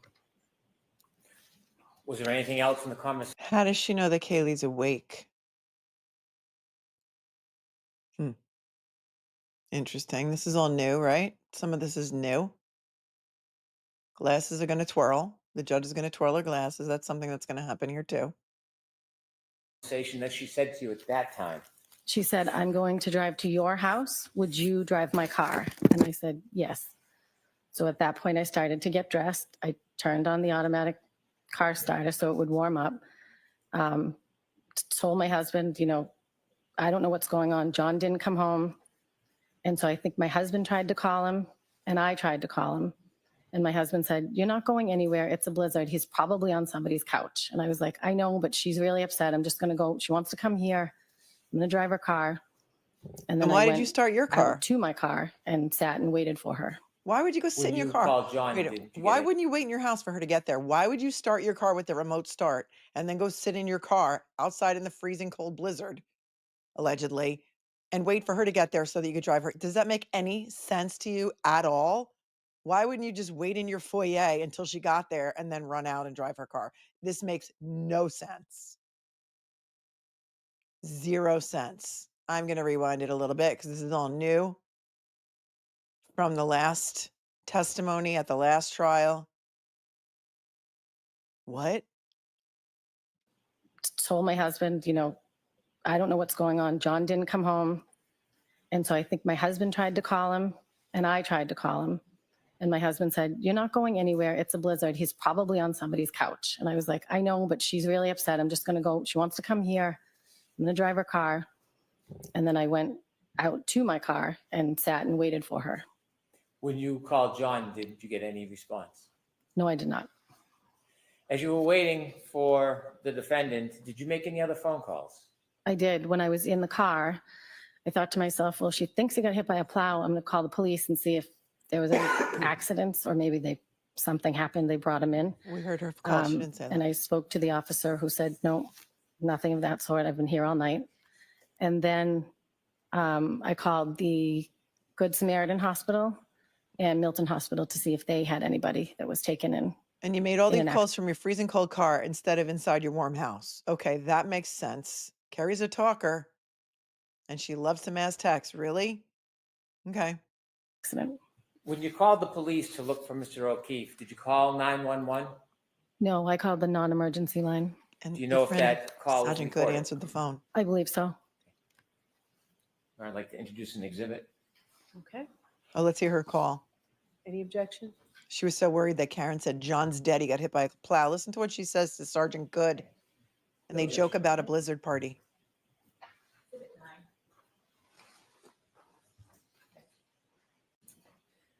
When you called the police, what was your level of worry at that point? I wasn't super worried. I mean, he didn't come home, but they were out drinking. So I assumed, like my husband said, he's probably on somebody's couch. The second call you had with Miss Reed, can you describe her demeanor in that second call? She was frantic. She was frantic. I mean, she couldn't find John, so she was very worried. How soft or loud was that phone call? It wasn't as loud as the first one, but it wasn't a regular conversation. With the court's permission, I'd like to play the exhibit of the call. Please Okay. do.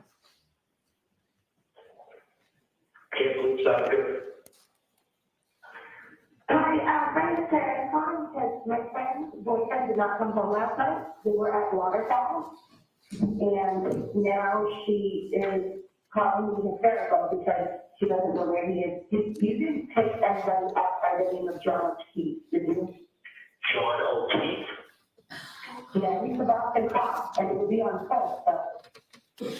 No. And he probably got a ride and passed out at someone's house, I don't know, but. Yeah, no, we didn't lock anybody up or anything like that. And where does he live? Never once does she say, did somebody get hit by a plow? His girlfriend thinks he's dead. She said he's dead. Were there any accidents? Were there any did anybody come in dead? She's asking, did you pick anybody up? I think maybe he slept on someone's couch. This is such BS. And also, I think she knew Sean Good. Didn't she know Sean Good? Right. I thought they weren't friends. Right. He lives on Meadow, that's Pleasant. He lives on Meadow, Pleasant. Okay, and where is the wife home? You said your girlfriend? His girlfriend, yeah, they were out having drinks, and then she left and expected him to come home at some point, and he never did. Yeah. And so I said to her, you know, my husband had been out with him earlier in the night, but then he obviously came home. And he has custody with me to nephew because their parents passed away. Okay. And so she goes with the week and I go, they're old enough to be home. And so she's nervous because she never even called.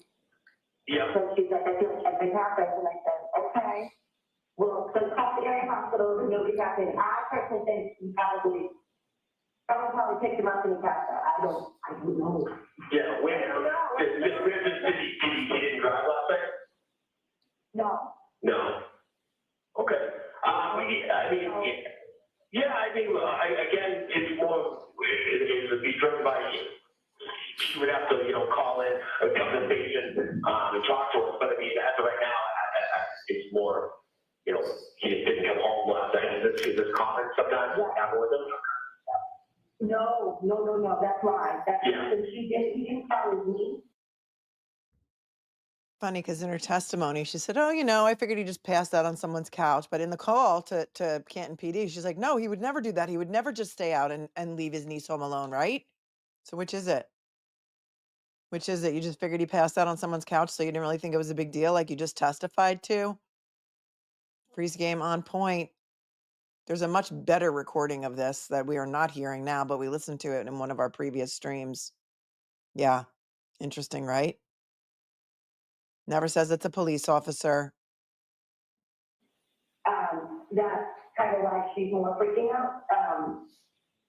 So I figured I called the other hospital. I said I would call Canton police just to make sure he didn't get picked up. But like I said, he's not a police officer, really knows best people. If anybody could pick him up, please get it off.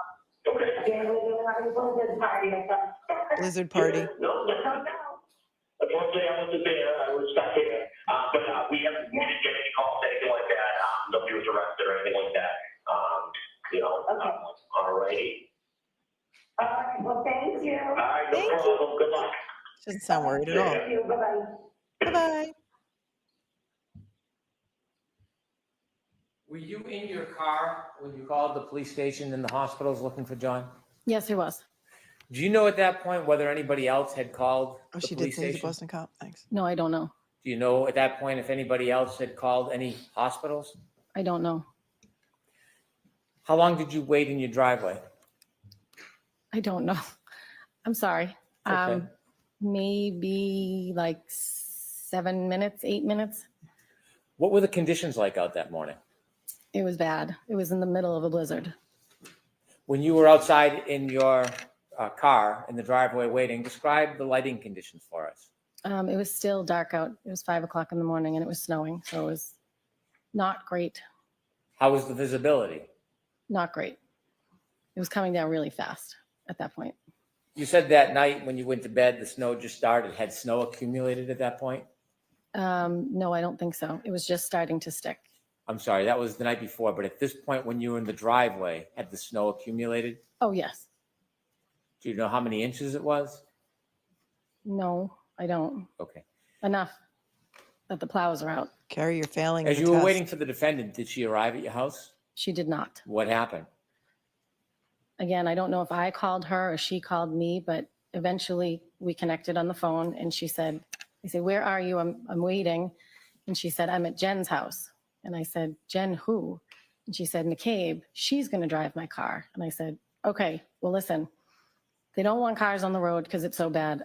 I'm already in my car. I'll come there to Jen's house, stay there, and we'll follow each other and we'll go back and drop your car off. Did you look in the house for John? Could he just be in the house, passed out somewhere?"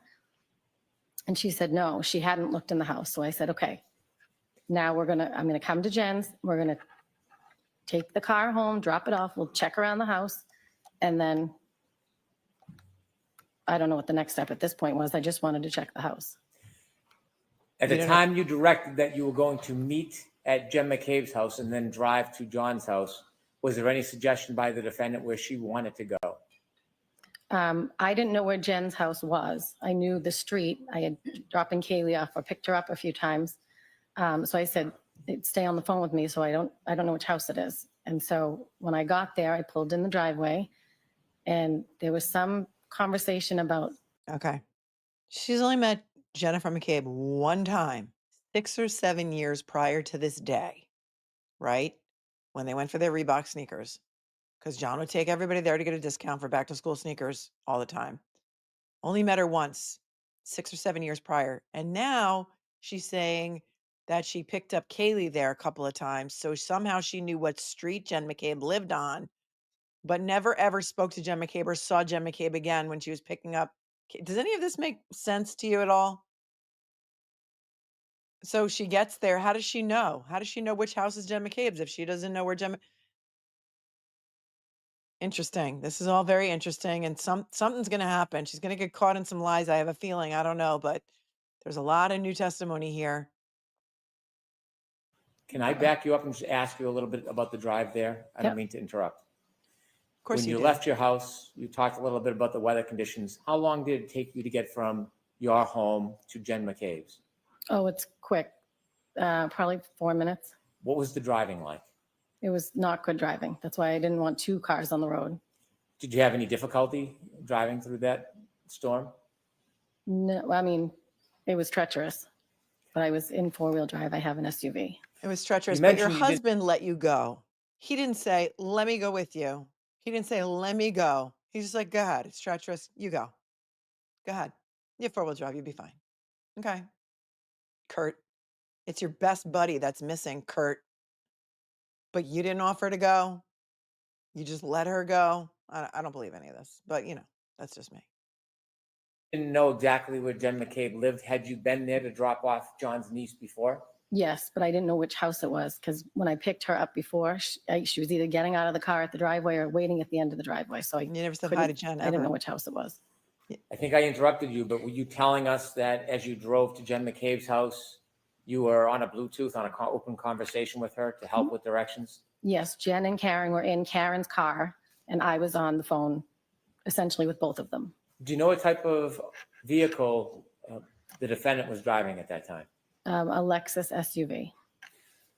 As you drove over to Jen McCabe's home and you had some guidance finding it, did you hear any conversations in that open line with, or even any statements by the defendant?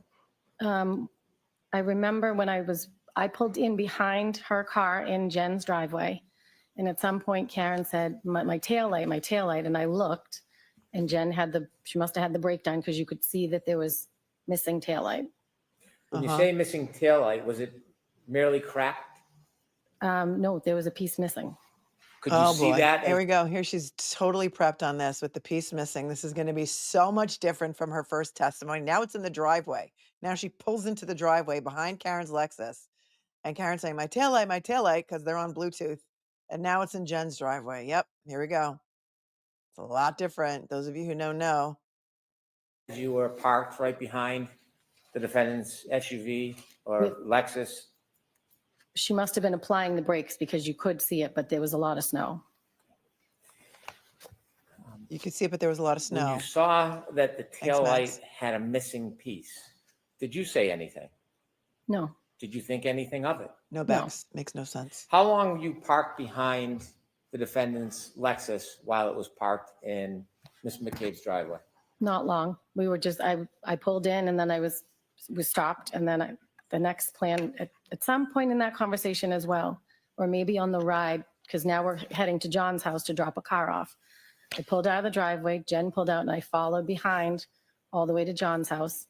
And at some point, Karen said, I left him at Waterfall. And I heard Jen say, no, I saw you pull up in front of my sister's. Was anything else said about the broken taillight?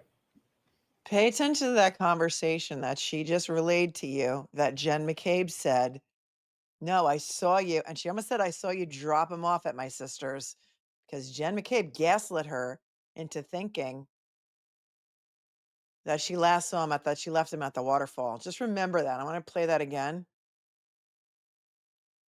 because I think she stumbled there. She probably was not supposed to relay that conversation. It is hearsay, but yeah, that's great, Jen. But listen to it again. At some point in that conversation as well, or maybe on the ride, because now we're heading to John's house to drop a car off. I pulled out of the driveway, Jen pulled out and I followed behind all the way to John's house. And at some point, Karen said, I left him at Waterfall. And I heard Jen say, no, I saw you pull up in front of my sister's. Was anything else said about the broken taillight? No. You followed Ms. McCabe? Yes, Where did you go? to John's house. Did you arrive? Yes. I want to ask you some questions about when you arrived and what you did next. Okay. When you arrived at Mr. O'Keefe's home, you were in two separate cars. Who pulled into Mr. O'Keefe's driveway first? Jen pulled Karen's car in first. So Ms. McCabe was driving the Lexus. Correct. And the defendant was in the passenger seat? Yes. After you both pulled in, tell us what happens next. We went, I wasn't sure if it was, at some point Karen showed us the taillight up close, but I didn't know Right. if it was when we arrived or when we left.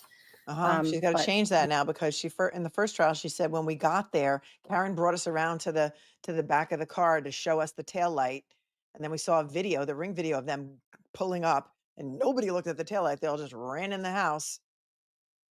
Now she's gonna say, I don't remember if it's when we arrived or when we left. That the video of them leaving does not exist. Right?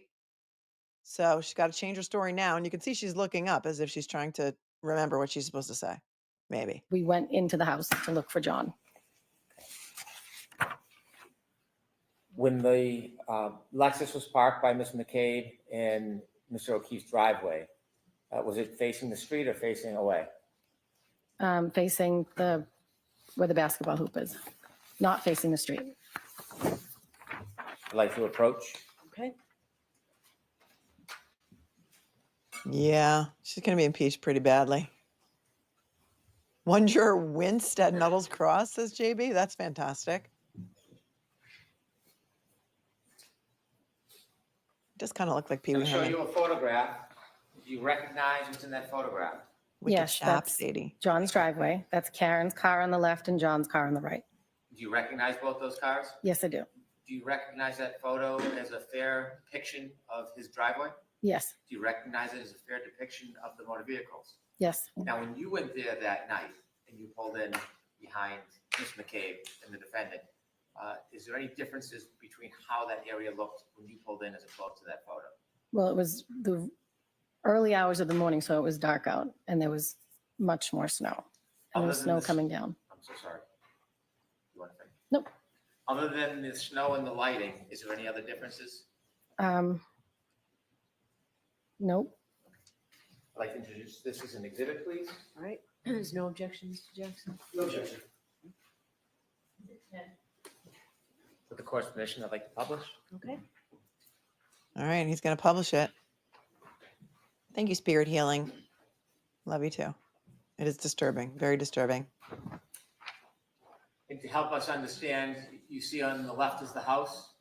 Yes, There's a motor vehicle in the middle of the driveway, but it's the vehicle to the left. yes. And whose vehicle is that? That's Karen's. Is that where it was parked that night when you went into the house? Yes. In the motor vehicle to the right?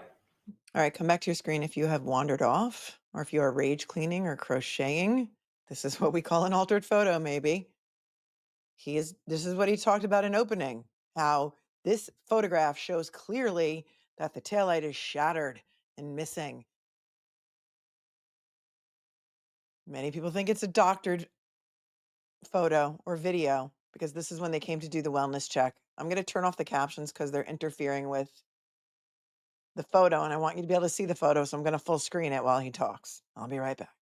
Don't worry. I'm never far away from you. I love you with all of my heart. You recognize that? That's John's car or SUV. Thank you. You can take that down. I'm showing you a second photo. Okay. Do you recognize that photo? Yes. What is it? It's the back of Karen's car. Does it look like a fair and accurate depiction of her car as it appeared that morning? In the Well, early that photo morning showed hours? nothing. Yes. Do you notice anything that's distinguished in that photo? The piece that's missing in the taillight.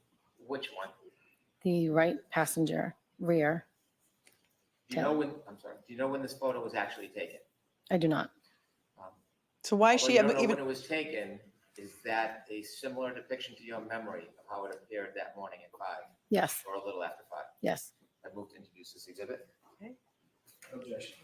That's not how you authenticate a photo. She didn't take it. She knows nothing about it other than she's saying that's how it looked when she saw it broken.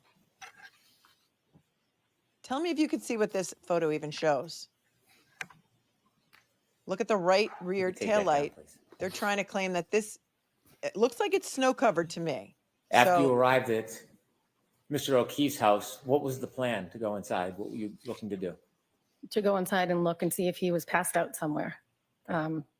So we went in through the garage and I started looking. I think Jen ran upstairs to Kaylee's bedroom And I just started looking through the living room. Basement door was locked from the inside, so I knew he wasn't in the basement. Basement door was locked from the inside. Well, that's new information. Also, Karen had just left John's house.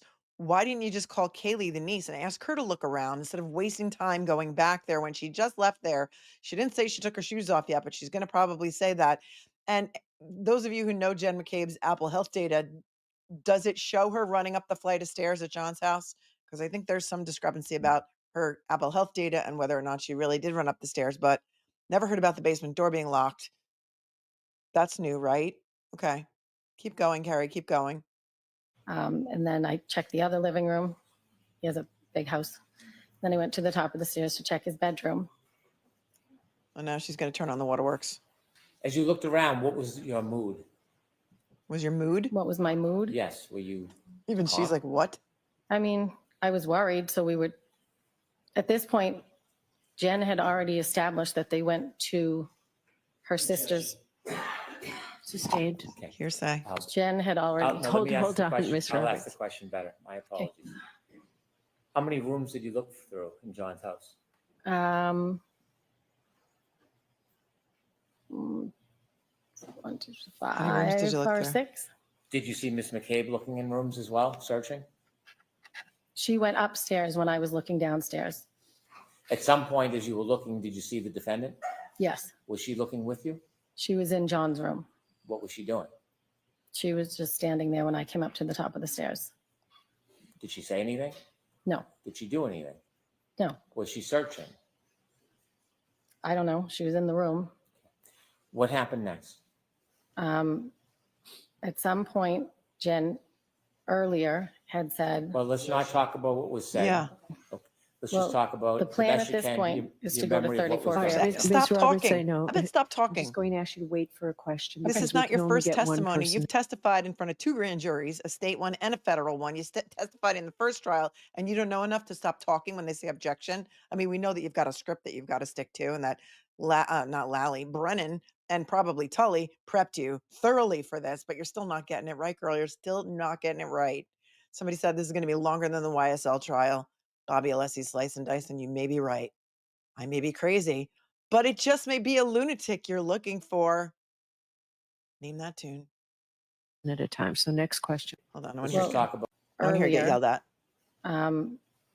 At some point, Jen earlier had said, Well, let's not talk about what was said. Okay. Let's Well, just talk about. the plan best at you this can, point is your to go to memory of what 34 was done. Fairview. Ms. Roberts, I know that I'm just going to ask you to wait for a question Okay. because we can only get one person at a time. So next question, Mr. Brennan. Again, my apologies. And so as you're he's looking through the house, apologizing. you don't find John. What happens next? The plan was to go back to Jen's sister's house. Who made that plan? Karen wanted to go back there. Well, tell us a little bit about that. How did that conversation Well, you know come up? Jen Share didn't with want the to. jury what was said. And the car ride to Meadows, Karen said, I left him at Waterfall. And Jen said, no, I saw you pull up in front of my sister's. Right. So you pull So up. then Karen said, we need to go back to your sister's. And I said, no, we're going to go to Meadows and we're going to drop the car and we're going to look there. Then we'll go there if we don't find him. Ding, ding, When you ding, were at the ding. house, Meadows, John O'Keefe's house, and you didn't find him, was there any further conversation about what the next steps would be? I said, let's go. He's not here. But I didn't know where Jen's sister lived. So we got into the car. Jen was in the passenger seat. I was driving my car. Karen was in the back seat. Did you And Jen begin? was giving directions. Did you begin your way towards Meadows? Yes, And it was Miss McCabe who was giving directions? yes. As you began driving to head towards Meadows, in addition to trying to drive, were you doing anything like looking or searching? Well, yeah, we were looking on both sides of I was looking on both sides of the road in case he was walking home. Did you see Miss McCabe searching? Yes, she was looking out as well. Describe a little detail about what you saw Miss McCabe doing. She was looking out the window as we were driving. So was I, as I was driving. And where was the defendant during that time? She was in the back seat. Was there any conversation, comments, statements? Well, she would be in the back seat and then she would be in between Jen and I, in the back seat and then in between Jen and I. She was just very frantic. Okay. Was she saying anything? a specific, I mean, there was conversation on the way there. Okay. Was she looking as well? Did you see her looking out the windows like you and Jen? I don't know if she was because she was in the back seat. As you drove to Meadows, what was the visibility? The same or better or worse? No, it was poor. They're not driving to Meadows. Did They're you driving make to your way towards Fairview. Meadows? I did. Wait, what? As you finally got to Meadows, was the house on your left side, your side, or on the Okay, other he's side? totally wrong. They're going to Fairview now. Am I wrong? Is he back on Meadows? They're going to 34 Fairview, right? He's totally confusing the jury. It's reasonable doubt. Case dismissed. We're done here. We're done. They're time hopping. I don't know what he's talking about. Is he Towards Meadows? As you drove to Meadows, what was the visibility? The same or better or worse? No, it was poor. Did you make your way towards Meadows? I did. As you finally got to Meadows, She looks like she wants to correct was them. the house on your left side, your side, or on the other side? Are you talking about Fairview or Meadows? I'm sorry, Fairview. Okay. The Fairview house came up on the left-hand side. Before you got to the house, is there a tree line between that house and the house before it? Yes. There's a cluster of trees and bushes. All right, take us back. Bushes or I want blobs? to talk about that morning. As you're driving and approaching Fairview, tell us what you hear, what you see, what's happening. Jen's giving directions, and it was really bad driving. I was white knuckling because it was getting slippery. Karen wouldn't put on her seatbelt because she was in between us again the whole ride, and then sitting back. But Karen wouldn't put on her seatbelt. You forgot to talk about Karen not taking off her shoes when she went into One Meadows because, you know, that means she's guilty. But Karen wouldn't put her seatbelt on. I was white knuckling it, even though I have four-wheel drive. My husband's a wuss, so he let me go alone. Really? Karen wouldn't shut up. Now she's going to get to Karen wouldn't shut up and wouldn't put her seatbelt on. Here you go. This is Canton, folks. Welcome. Desperate Housewives of Canton in full display. seatbelt, white knuckling. Jen's giving directions, and it was really bad driving. I was white knuckling because it was getting slippery. Karen wouldn't put on her seatbelt because she was in between us again the whole ride, and then sitting back. But she was worried because we weren't finding John. You having words? Yes. Tell us. Were you having words? I said to Jen, where are we heading? And Like she fighting? said, my sister lives on Fairview. Words? And I said, where is that?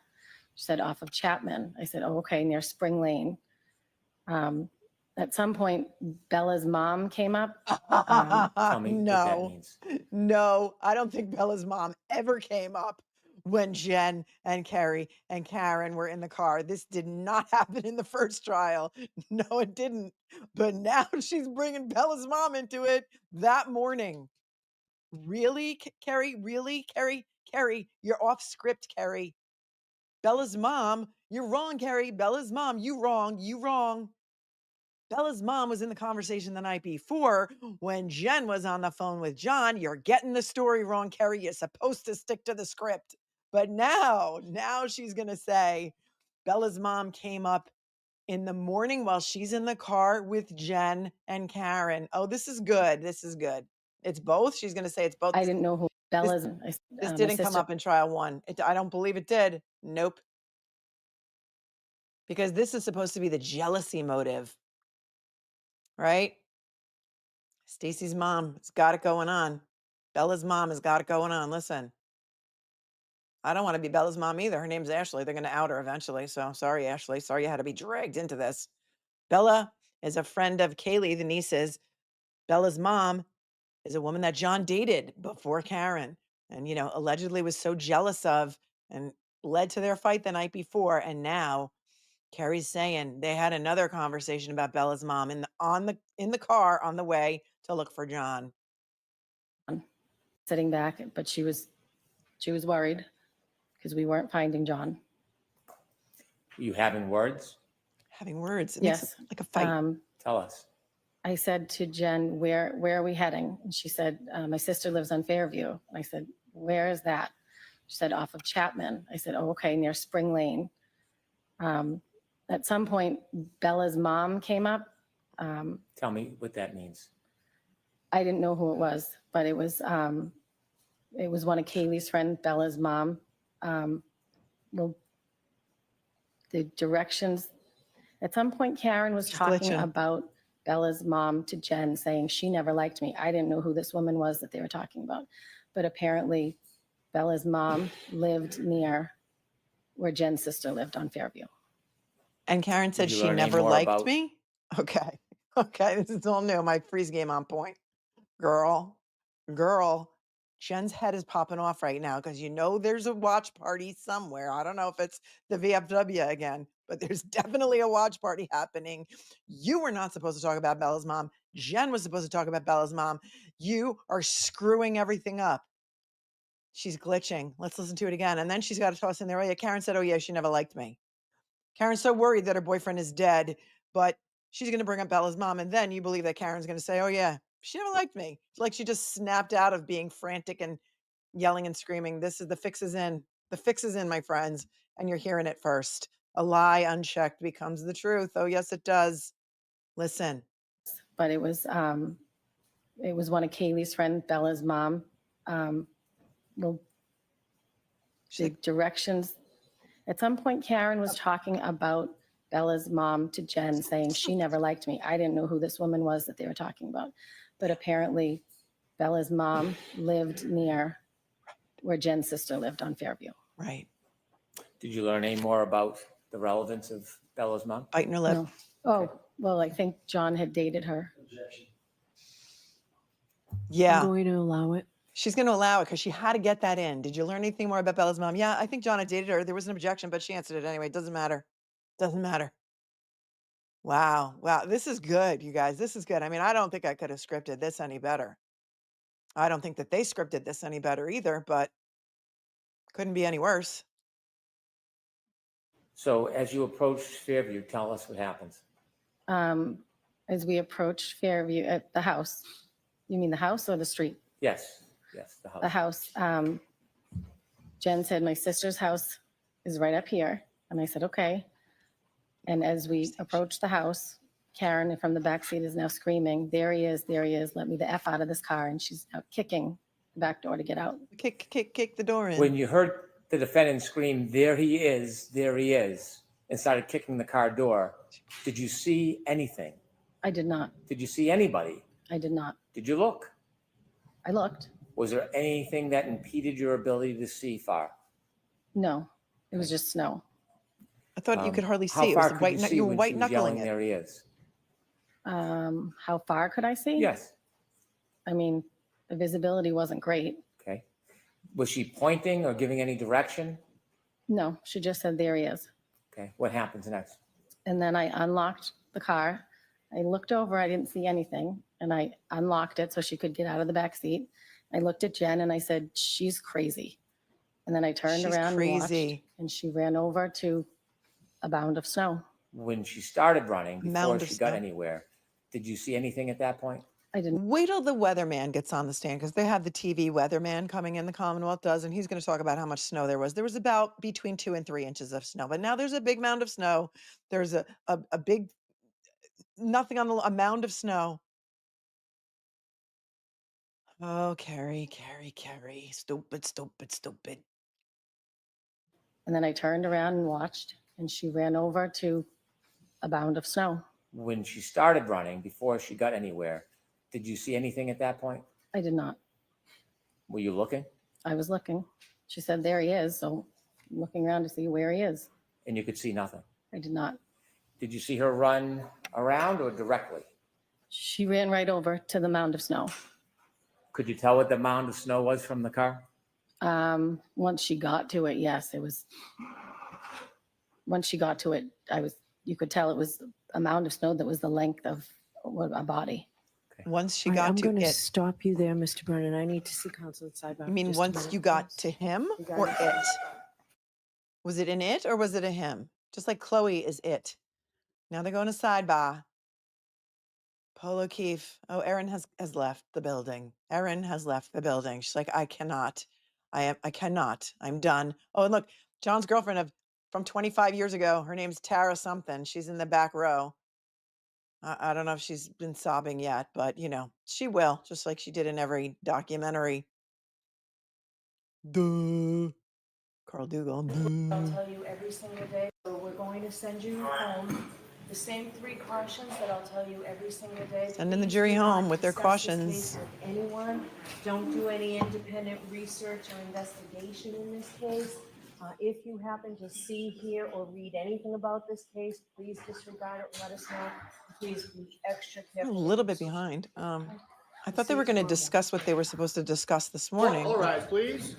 God save the Commonwealth. Hold on. Let's fast forward to see if that they discuss what they were going to discuss this morning outside the presence of the jury.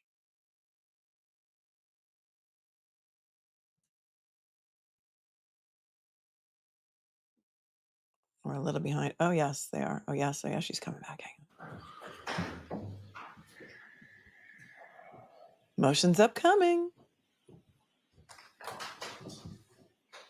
Yes, she's going to have to answer to Miss Peggy. Cute by half and then some. It's not going to be pretty. Seated court is in session. Not going to be pretty at all. I All right. love to be a fly on the wall. So we'll have a quick hearing on paper now 682 and 680. First, Commonwealth's motion to enforce compliance with the court's April 16th, 2025 ARCCA discovery order. Mr. Brennan, you said you could be brief on both of these, so I'll hear you. Your Honor, I'll get right to the point. On the motion for compliance, our position is that the defense did not comply with your order. This has been an ongoing issue which relates directly to the credibility of potential ARCCA witnesses. This is information based on the history and representations made in this case that we're entitled to. I did note before these were produced that we have watched video footage from unaired video from the documentary. We clearly knew that there were text messages and correspondence beyond what was represented to the court. It is not a surprise that I did receive these lists of text messages and calls after I made those comments. However, there is no text message content. There is 99 texts to Mr. Wolf, 6 texts to Mr. Rentschler. That does not reconcile with the past positions and representations of the defense to this court and to the Got Commonwealth. 99 problems. In addition, there are a number of phone calls. And those phone calls, again, I would suggest do not reconcile with the past representations. We have 52 minutes of phone calls on 5 calls with the ARCCA main line, 133 minutes, 20 calls with Dr. Wolf, 57 minutes, 23 calls with Dr. Rentschler. I find it difficult to accept that these were all for scheduling purposes. We also had your Honor's order, not just for the communications, which are not a complete or a fair production, but there was a order by the court to provide all correspondence, text messages, emails, not just with Attorney Jackson, but with the entire team, including the defendant, Karen Reed, and we have received nothing. This is important because if we look at the first half of ARCCA's potential testimony, which is limited to their prior report, we cannot fairly and effectively cross-examine the witnesses until we have the information we're entitled, and that's why I've also asked and suggested that ARCCA should be ordered and required to provide that evidence as well so that we can see what is there. It is concerning that there are this many texts, this many phone calls, and the fact that this is totally in contrast to what was represented in the past. So before there's even a thought of ARCCA testifying, I think we're entitled to the full discovery that we asked for, the full discovery that the court has ordered. I don't see anything to do with billing or anything else beyond these text message and phone call logs. I want whatever content is available. I think it's relevant material. It's pursuant to your order, and this is woefully incomplete. Woefully. Should I dive into the second motion? Yes. Take a move quickly. Dive The in. second Go motion, shallow pool in the part of water. it is moot in some respects. I won't go through the tortured history of discovery. We've gone through it too many times. We don't have time for it. The But tortured inevitably, history of discovery. What's torturous is you. Who is this guy? Oh, wait, my freeze game is so on point. Who's this guy to the right of your screen from Brennan? His facial expressions are everything. They're everything. I love him. I think he's a lawyer. I don't know if he's on the other side of the velvet rope. I don't know if the velvet rope is up.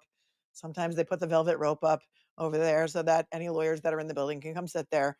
Jeannie Land, I was waiting for somebody to finish that sentence. 99 problems, but the truth ain't one. Yeah. The torturous history. Get on with your bad self. It's clear that we have played by the rules, met our discovery obligations, and as we stand here now, the defense is proposing new opinions, new testing, and they don't even have the parts of that testing yet. This is 2 weeks into trial after we picked a jury. This is, at the time of the opening, it is ambush.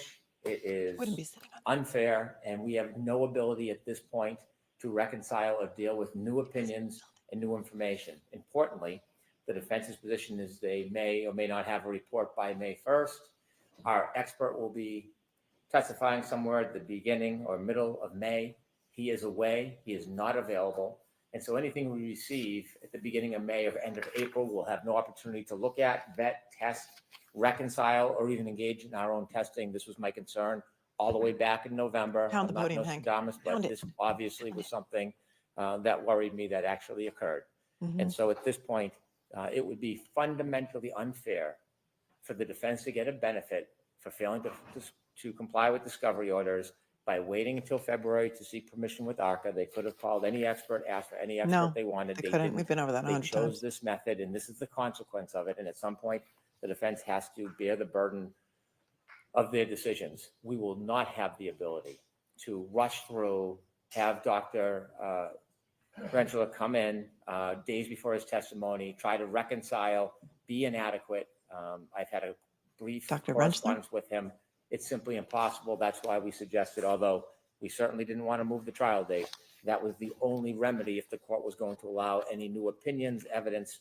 I say to the court that they should not be allowed to offer absolutely anything new, not only because they missed the discovery deadline. That's technical, but the reality is we're all trial lawyers. We've all tried a lot of cases. It would be a disadvantage, fundamentally unfair, and because of their own choosing. And so anything new, I'm putting Remedy on the list by Black Rose. You know. Expert in a fair manner. Thank you. Okay. Mr. Alessi, is this you? I'm going to ask you to be as brief as you can be, please. Your Honor, I understand your request to be as brief as possible, but this is the first opportunity the defense has had to respond to almost every allegation that's been made. We haven't had an opportunity, so I certainly respect the court and what the court's request is, but it is going to take a bit of time to put facts out. And I want to separate two categories that the Commonwealth has conflated. The Commonwealth has conflated the issue of what text messages exist, which text messages don't exist, what's been turned over pursuant to orders. And I would like that to be clear to the court factually, because the Commonwealth has misstated just now 3 times the facts. So I asked this morning, there were 100 or so texts referenced in the exhibit, whatever was presented by you folks. I asked if Mr. Jackson, if he provided them, because my order was clear they were to be provided, and he said no. And I asked you at sidebar whether they were deleted, and you said yes, in due course. I have no idea what that means, Mr. Alessi. Why don't you explain that? Well, thank you for the opportunity to explain it. Here's what it means. Like anybody's phone, those text messages are 2 years old. They don't exist. So can you also tell me, aren't the ABA guidelines the council is supposed to keep everything in a case ABA for 5 guidelines or 7 years? I do not believe that is the ABA rule with regard to experts. I'm unaware of that. In regard to your client, and this was in regard to your client's case, right? I'm sorry, Your Honor, I didn't hear you. Records kept regard to your client's case, which these are experts that were, I mean, there's 100 text messages leading up to trial when I was told that by you that there was a pause email, and then all of a sudden out of the blue a bill appeared in July. This shows that's not true, Mr. Alessi. Your Honor, that was a different question that Your Honor asked me back then. That was about emails. That was not about text messages. Have emails been provided? Yes, Your Honor. Okay. All emails have been provided. And that is why we are in compliance with all orders. And I will say also with regard to text messages, we have provided, pursuant to every order, every single text message that exists. Mr. Brennan just said, I believe there has to be more there. There's not more there, and I don't believe there can be an order of preclusion based upon the speculation of opposing counsel that there must be more. We affirmatively created a document, Your Honor, to be more transparent than the records, where we summarize all of the communications. Yes, we don't have the text of the text messages, but we were completely forthright and set forth every text that was made. Plus, we turned over from Ms. Little, the only other person on the defense team who communicated with ARCCA, we turned over her texts and the text of her text messages. There is nothing else in existence to provide. And importantly, the defense was under no order to preserve the text of text messages. And we have never received, as part of discovery in this case from the Commonwealth, any communications between the Commonwealth and its several experts. That has not been what has occurred in this case. But of course, once Your Honor on Friday issued that order to provide everything, we provided everything we can that we had. The bottom line is, Your Honor, we've turned over absolutely everything we have. And in addition to that, we created a document so that it would be easier. We're the one who showed all of these text messages from Mr. Jackson historically. We created that document. There's no basis for a discovery violation. There's no basis for an order violation. We are in full compliance. So that's the prong one, Your Honor. Prong one is what Mr. Brennan has alleged is incorrect, because we turned over, and we did it recently and consistently. We've turned over all emails and Ms. Little's text we provided. There are no text messages in 2024, and there's no order that required those to be preserved. And there is no discovery violation, because we can't be in violation of not turning over something that doesn't exist. All right, go to the second. Thank you, Your Honor. Motion. The second part of the motion, Your Honor, is the most maddening for the defense. And this is the timeline that I can go through very, very quickly. And essentially, what the Commonwealth just argued is we will be so prejudiced that if we get the work that ARCCA is underway, working on, that we will be prejudiced because we won't have enough time to address it. Your Honor, the facts show that the timeline for this has been caused by the Commonwealth, not the defense. And I can do it quickly. July 2024, the first trial concludes. November 2024, 4 months later, the Commonwealth decides to retain Aperture. Their decision to wait 4 months to retain an expert, we're the defense. We defend what the Commonwealth alleges. January 30th, 2025, 2 months after that, and 6 months after the first trial, we get an Aperture letter report that's barely discernible about what they've done. It's a 1 page and 1/4 of conclusions and opinions in outline form. Next, January 31, 2025, we get the initial Aperture 140 slide presentation. January 31st, February 5th, we get the case file. In February of 2000, or February 19th, we finally get the raw images from Aperture and the scans. That's the first time we get raw images and scans. You can't have an expert work on anything until you even get those raw images and scans. We move, and we have a hearing on March 20, 2025 to preclude Dr. Welcher because The slides are so incoherent and the report is so insubstantial. We can't tell.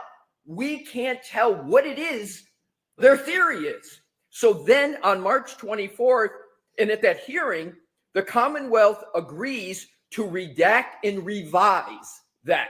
So we're already into March 20th. The Commonwealth agrees to redact and revise. Your Honor put the defense on a short leash. We accepted it. And by March 24, we received the PowerPoint that was of the Aperture that was supposed to have two things happen. It was supposed to be redacted, and there were certain things that were supposed to be changed. What did we get on March 24th? It wasn't redacted, and there were 3 substantive changes to it.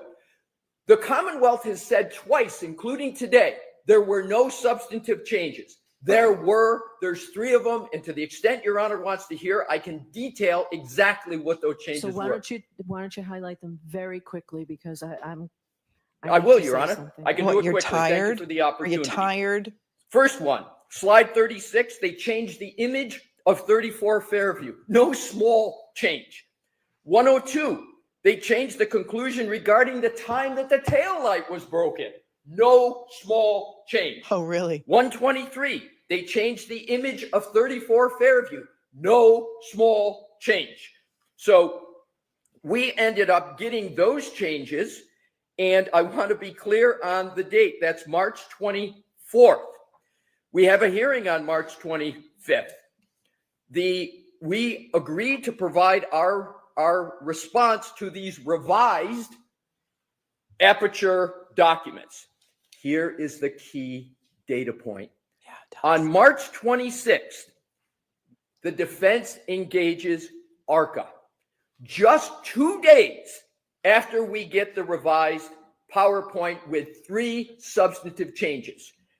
And then we started to respond and provide more information. On March 27th, we responded to the Commonwealth's revised PowerPoint and the Welch report. And then the last 2 items, we renewed our request to preclude Dr. Welcher on Delbert Lanigan grounds.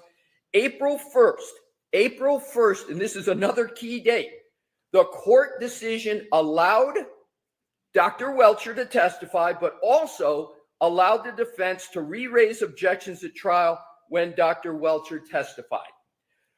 What does that timeline show? That timeline shows that the Commonwealth took 6 months from the last trial, 6 months, and the defense took merely 2 days after they got the final report of Aperture to retain ARCCA. Last point I want to make, Your Honor, is the argument of the Commonwealth that we strategically waited to retain ARCCA. Nothing could be further from the truth. As the court knows, and has been the case with this unorthodox situation, ARCCA was retained by the U.S. government.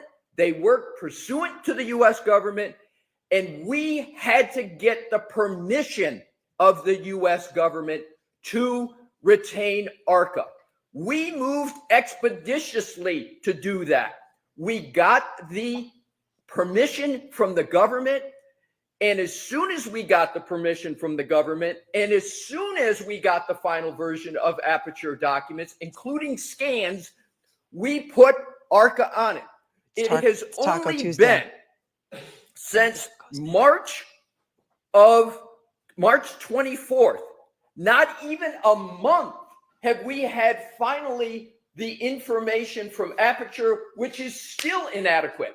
Our experts still say, with regard to what Aperture did, in some instances, they can't even figure it out because the information is so inadequate.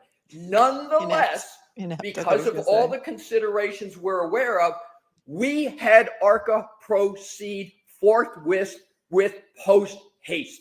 And they are working post haste. But, Your Honor, we are the defense. That's where I started. We had to understand as best we could what Aperture did. In conclusion, 2 points. No violation whatsoever on text messages, emails, court orders. All complete, robust compliance. Oh yeah, And robust. with regard to the allegation that there was something said, that there's some surprise that there were so many text messages, on June 10th, 2024, and I've got the transcript on an, albeit on an electronic device, right in front of me. I just got to get the passcode. Mr. Jackson read a text message right live that he had with ARCCA. He read it, and here's what it said. The court, okay. Mr. Lally, so her issue is that she is available this week, but not next week. So I really need to get her in on Friday. Mr. Jackson. Hold on. Court reporter can't hear you. She asked you to She stop. can't I'm hear sorry. you. My She apologies. can't hear you, sir. Am I going too fast? It is Thank Taco you. Tuesday. Alrighty. Anybody else want tacos for dinner? Thank you. My apologies. So, Mr. Lally, so her issue is that she is available this week, but not next week. So I really need to get her in on Friday. Mr. Jackson. Dr. Wolf just texted me and said, I presumed you were in court. Give me a call when you're available. The court reporter, I'm getting an interference. Mr. Jackson, I'm so sorry. The court reporter, that's okay. We have been completely transparent that there were text messages as opposed to emails, text messages about scheduling, about other administrative matters. Mr. Brennan is completely free on cross-examination of ARCCA to address every one of his speculations, every one of his suspicions, every one of the ghosts that have been created on this topic. Ghosts in the He machine. can address them. If he thinks that we're wrong, we're misstating, he's got the opportunity to speak to ARCCA and ask those questions. Your Honor, it is improvident to, based upon speculation, preclude the defense from putting in a defense. I'm not making a conclusion today regarding precluding the defense. Okay, all right. What's so, next thing? so I need you to wrap it up because there's something I want to say. I'm not making a Certainly, Your Honor, conclusion I'm gonna today. I'm wrap going it to up make you wait. in 10 seconds. There's something I want to There say. are no Okay, I can do it. violations of any discovery order, no violations of this court's order. And with regard to the retaining of ARCCA, because we're the defense, we acted expeditiously in response to the information we're getting. And this can be tested with ARCCA, the statement I'm going to make. To this date, ARCCA still has trouble understanding what it is that Aperture did and didn't do, which was the reason for my Dalbert Lanigan motion, but we proceeded nonetheless. Happy to entertain responses to any questions. Well, you entertained us, sir, no, because that thank was you. amazing. Some All amazing right. shit So right as there. you all know, I previously wanted to have a seat, Mr. Alessi. Thank you, Your Honor. No I spoilers. previously found and believe Mr. Alessi, when he was talking about the rules of professional conduct, did say, I agree, a violation of Rule 14, but not regarding the rules of conduct. At a prior hearing, I found a violation of the defense's reciprocal discovery obligations. It was clear to me, and I found that it was deliberate. This appears to me, contrary to what you've argued, Mr. Alessi, that this is another violation of my order and of the reciprocal discovery violations. She was waiting we need for a to reason. figure all of this out before you're allowed to call these witnesses. So I'm going to have a voir dire hearing this Friday. I know we planned on having you. I need the ARCCA witnesses here Friday morning. So we need a voir dire, if you intend to call them, a voir dire on all of this. And I will be sending an order for production of records. I just need to amend it. On Friday. For ARCCA to bring Crash Daddies are all coming on these Friday, items with girls. them. So and boys. Friday will be for ARCCA From for a Pittsburgh, voir I think dire is where they hearing in are. the morning. So we'll see you tomorrow for trial, Friday morning for this. May I inquire briefly for scheduling purposes? Yes. In light of the hearing on Friday, will it still be half a day, or are we expected to call witnesses on Friday? No, it will be, if we could do, half day. Mr. Alessi, how long do you think this voir dire might take? All day. 2 days. I don't have an answer for you, Your Honor, right now, because I gotta talk to ARCCA and I gotta understand what they have and what they don't have. So I think, in fairness, I think it could take some time. All right. This series- So no witnesses for Friday, and No I think we'll half give day. the jury the day. And will it be a full day on Thursday? Yes. Thank you very much. Yes. All right. So we'll see you then. I will issue an order hopefully before the close of business today. Jimmy, can you stay and get this out today? No, Okay. Jimmy's All right, Jimmy's thank tired. you. Jimmy's tired. He wants to go home. It's 4:35. They don't work past 4 in this courtroom because, union and all. Wow, we're coming back Friday. Friday was not on the court docket to have court because they were just going to have the field trip for the jury. But now they got to bring in the ARCCA witnesses to have a voir dire on what text messages were sent back and forth between counsel and ARCCA, because Bev says that there may be a discovery violation. Remember the last time when she had her grave concerns? Her grave concerns were all about allegedly correspondence that happened before or after the first trial, before the first trial with ARCCA and the defense team with regard to scheduling. It is such BS. This is such BS because there's no bias on the part of ARCCA. Okay. They are a hired, very, very high powered expert firm that is hired by such people as the government, the NHL. There's no bias. They were hired by the FBI. They were hired by the feds to conduct this accident reconstruction. Okay. They're not biased. Any communications they had were with regard to scheduling. They didn't even get the go ahead from the federal government to hire ARCCA until, as he said, March 26th of 2025.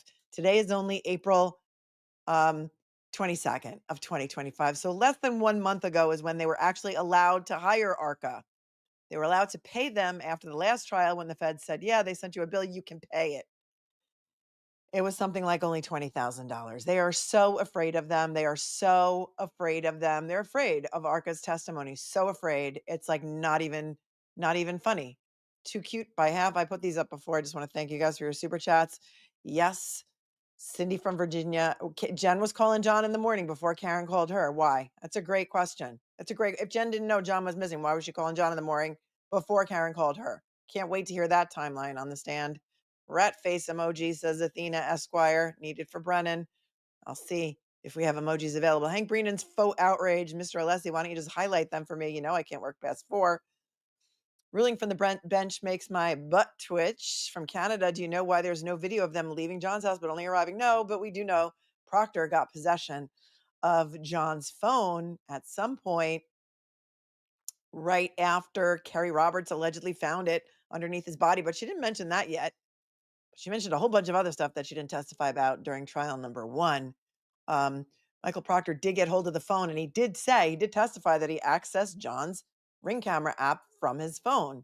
So they're blaming everything else on Proctor. They're probably going to blame that on Proctor too. There is also no Ring camera video of Karen returning to One Meadows after dropping off John. That video is also suspiciously missing, even though one of the detectives who went through the footage says, oh, I reviewed the footage and it appears that Karen Reed arrived back to One Meadows at such and such a time. Suspiciously missing. Thank you, Kelly, for your super chat. And Polly, day 1 and Bev is seriously unprofessional. Yeah. This was amazing TV. Somebody's like, I've never seen a movie better than this. Stacy, Bev is hell-bent on excluding ARCCA and she may do it. We don't know. We're going to have to wait until Friday for that. That was Channel 10 that we were watching. Thank you so much, Hema Toga, aka Denise. I think maybe Court TV cut it off and they didn't have the motion coverage. Tell me, did all the other stations cut it off and they just thought it was over? That could be true.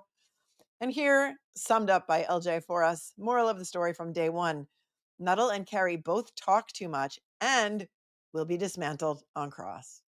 Unfortunately, we're going to have to wait until at least tomorrow for KERRY's cross because who knows how much more direct Hank Brennan, they did cut it, huh? Hank Brennan is going to have for KERRY Roberts because I'm here for it. I'm here for every minute of it with you, and there ain't no place I'd rather be. Holly Lynn, welcome. Chloe Albert's Revenge says KERRY has somehow managed to become less likable yet more pathetic this time around. It's quite impressive, honestly. Yeah, isn't it though? Thank you, Patricia, for your Venmo, who says thanks for the coverage of Karen's day 1, trial number 2. Love the commentary. Free Karen and justice for John O'Keefe. Thank you so much. And Harry, thank you for your free Karen Reed Venmo with a clown emoji. And Phil, I'm sorry, Paul. Paul says, free Karen Reed. Thank you, Paul, for your Venmo as well. Let us see. What a day. What a day. What a day this was. Tracy, thank you for your Venmo, who says playlist Burning Down the House, Talking Heads. I think it's on there, Tracy. If not, I will put it on there. Burning Down the House. There's a lot of Talking Heads on there because I do love Talking Heads, as you may know.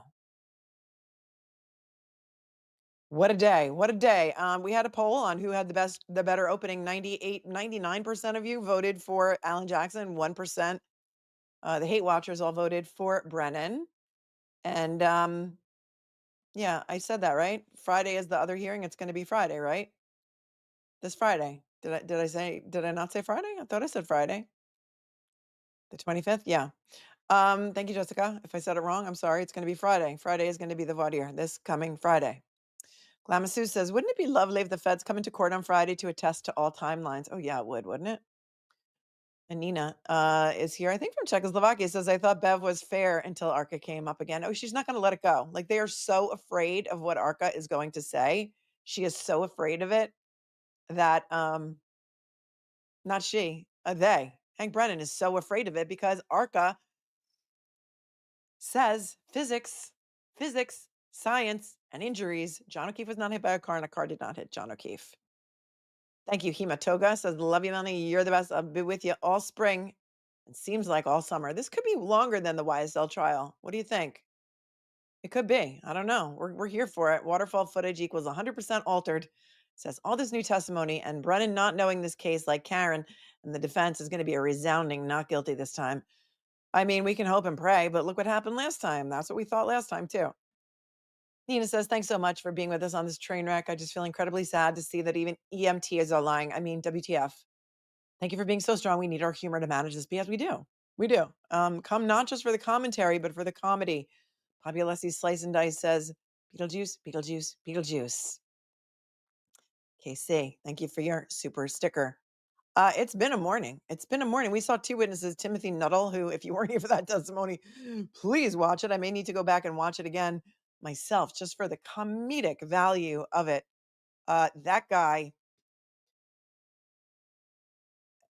far cry from his first trial testimony. Remember, he talked about the puffy jacket and how he totally remembers the puffy jacket and cutting the puffy jacket off of John because it went everywhere. The Trial Channel is a great resource for you. It is on YouTube. It is called The Trial Channel. They've just started up. They're already up to like past 15,000 subs because we keep promoting them. All of the creators who love to use their footage and they allow it. So that's amazing. They have parsed down trial one into little videos of each and every witness. So go back for fun tonight if you want a little homework and watch Timothy Nuttall's testimony from trial one. And then refresh your recollection as to the way he testified today. You're going to be shocked. You're going to be shocked and horrified at the difference. Shocked and horrified. Vanessa says, imagine this. Closing arguments or before the feds roll into court and arrested Bev, Brennan, Jen, Brian A, and Brian H. I mean, imagine it. A girl can dream, right? Physics doesn't lie. The Commonwealth is afraid of ARCCA. The openings were amazing. Not the voir dire. The Supreme Court hearing is on Friday. No, it's not a hearing though. Okay. SCOTUS is having not a hearing. SCOTUS is having a conference on Friday the 25th. Not to be confused with the hearing that ARCCA is going to have to come in and do a voir dire also on Friday. SCOTUS is having a conference about whether or not they are going to hear Karen Reed's case at the Supreme Court of the United States level. That is not going to be a public conference. That is not going, the results, I think, the results or the decision is not going to be available until Monday. And so I guess I was confused when you guys were saying voir dire conference Friday. Yes, that's true. However, we're not going to know anything until I believe at least Monday. That is what I've been told. And that is what I believe is going to happen with regard to the Supreme Court of the United States. The chances are very slim. It's like a 1% chance. They get something like 8. How many petitions do they get a year? 8,000, and maybe they take 80. It's like a 1% chance. Gladys Kravitz says, I changed my name to honor the worst witness, Jen McCabe, who remembers the neighbor from Bewitched, always looking through the windows. That's right, Gladys Kravitz. Well done. Well done. And then we just got to see, all we got to see was the little bit of KERRY Roberts. So KERRY Roberts is another witness that you might want to go refresh your recollection on and go to the trial channel for that. Stephanie Park should be studying for the LSATs, but decided to study Hank's flawed argument instead. Love you too. Stephanie, good luck. Good luck on the LSATs. I'm sure you're going to kill it. Lucy's mom is like, what about a Victory Aruba trip? If Karen Reed is interested, could get a group of rooms and celebrate with her girls only. Yeah, I mean, that's that's a fun idea, but I doubt it. I doubt it. Chloe Albert's Revenge, Trial 1 flashback. Oh, so Chloe's in the closet now, said Alan Jackson. Yep. Mads Tea Party. Why didn't anyone ask Karen Reed? Hit him with what? Great question. Where's Katie McLaughlin? Is she going to come in and testify? Katie McLaughlin? I don't know. I don't know. Did they not agree and sign their own statements as correct? Kelly? No, they don't. None of the witness statements were recorded in any way. None of them were written or signed by any of the witnesses. None of them were tape recorded, videotaped, nothing. Not a thing. But we know they do that in other investigations because we've looked at other cases in this exact courthouse years before this one, and they usually do tape, at least audio tape of the witness statements. We saw a 3-hour one in the hospital for the last defendant case we watched in this courthouse for Dr. Harry Turk. Nico 2020 says the phone ringing is proof that it is a video of the video. And then someone else chimed in, M99 said, that ringing sound is a computer notification from the officer's laptop computer in his cruiser. It rings like a phone when the dispatcher sends a call or message to the officer in the cruiser. Thank you for pointing that out. So it's not a video of a video. It is something inside. Can I wrap this up? You got margaritas to make? No, go make your margaritas. Don't let me stop you. Storm Dancer, hard to believe the Commonwealth when they hand over inverted video, partial videos, and the app that popped up on how to use AI videos to edit pictures that day during the hearing. So true, right? So true. Don't forget to smash the like button. I didn't have to turn off the air conditioning once today, and the judge did not even threaten. Why does the defense and Hank have different videos if it all came from the Commonwealth? That's a great point, Fire on Acid. Why? Why did one of those videos of the dash cam footage have the timestamp at the top and one didn't? I have questions. Does anybody know the answer to that? That's a great question. I don't know the answer. Serious question. What can we, the people, do to get her thrown off? Nothing. Share the stream out. Share. The world is watching. Get more eyes on this. Get more eyes on this. That's what you can do. More people need to know what a disgrace this case is. This case never should have been prosecuted. This case never should have been tried a second time. This is a disgrace at the highest level. This is gaslighting at its finest. Thanks for your super chat. Impeachment is something that is permitted to be done to a witness by using their prior testimony against them. First, you have to ask them a question. When they give you a different answer from the way they testified previously, you can say, oh, but don't you remember that you testified on such and such a date? The witness will say yes. And don't you remember giving this question and this answer? But first they have to give you the wrong answer, or they have to say that they don't recall. And then you can whip out the prior testimony and impeach them with it. That's a very short answer to what could be a very long entire coursework of impeachment, but that's the gist as we saw it happen today. Any real chance that she can preclude ARCCA? She can. She can do whatever she wants. She's the gatekeeper to the gates of hell. And she can, if she finds a Rule 17 violation that is egregious enough in her mind, she can preclude them. Will she? I don't know. Anything can happen here. That's why you need to stay tuned, Nina, every single day. KC says ARCCA would have had all the information they needed if the Commonwealth didn't violate their discovery obligations in the first trial, as far as DNA and such. Yes. What she's got a problem with is all of these alleged text messages between the attorneys and ARCCA that Alessi says no longer exist because they're 2 years old. And she said, oh, but isn't it the ABA rule that you have to keep those text messages for 7 years or something? I changed the page on here. And he's like, yeah, no. So that makes me think that she's got that in her head, that the ABA guidelines are that they're supposed to keep their text messages. The attorneys are for 7 years. Yeah, unredacted says she is on team lockup Karen Reed from all that I've seen. So we got to stay tuned on that. Go make your margaritas, United Spaghetti. Don't blame me. Jet Wilson, how sad that John might be here had Kerry not insisted on going to Meadows first. Minutes matter. That's a great point, Jet Wilson. That is a great point. Pomsky Momsky, Karma and her twin Dharma have a lot of visits to make soon. I'm literally screaming at this horrific injustice. I think you're not alone. You're not alone. This was fun. Funny. Piney Woods says, I want Mr. Jackson to object to Polly Pocket asking Commonwealth witnesses if they can answer the question by Jackson. It's coaching the witness and shows bias. And I know that you're an attorney. I put this up earlier, but I wanted to highlight it again because it is so true. It's coaching the witness. Can you answer that? Can you answer that? After an objection is made. And she's like, can you answer that? And that's like, obviously, that's like a signal to the witness. Don't answer that. Or just say you can't answer that and I'll allow it. It's bogus. It's BS and I don't like it. I don't like it. How do you feel about it? Tell me how you feel.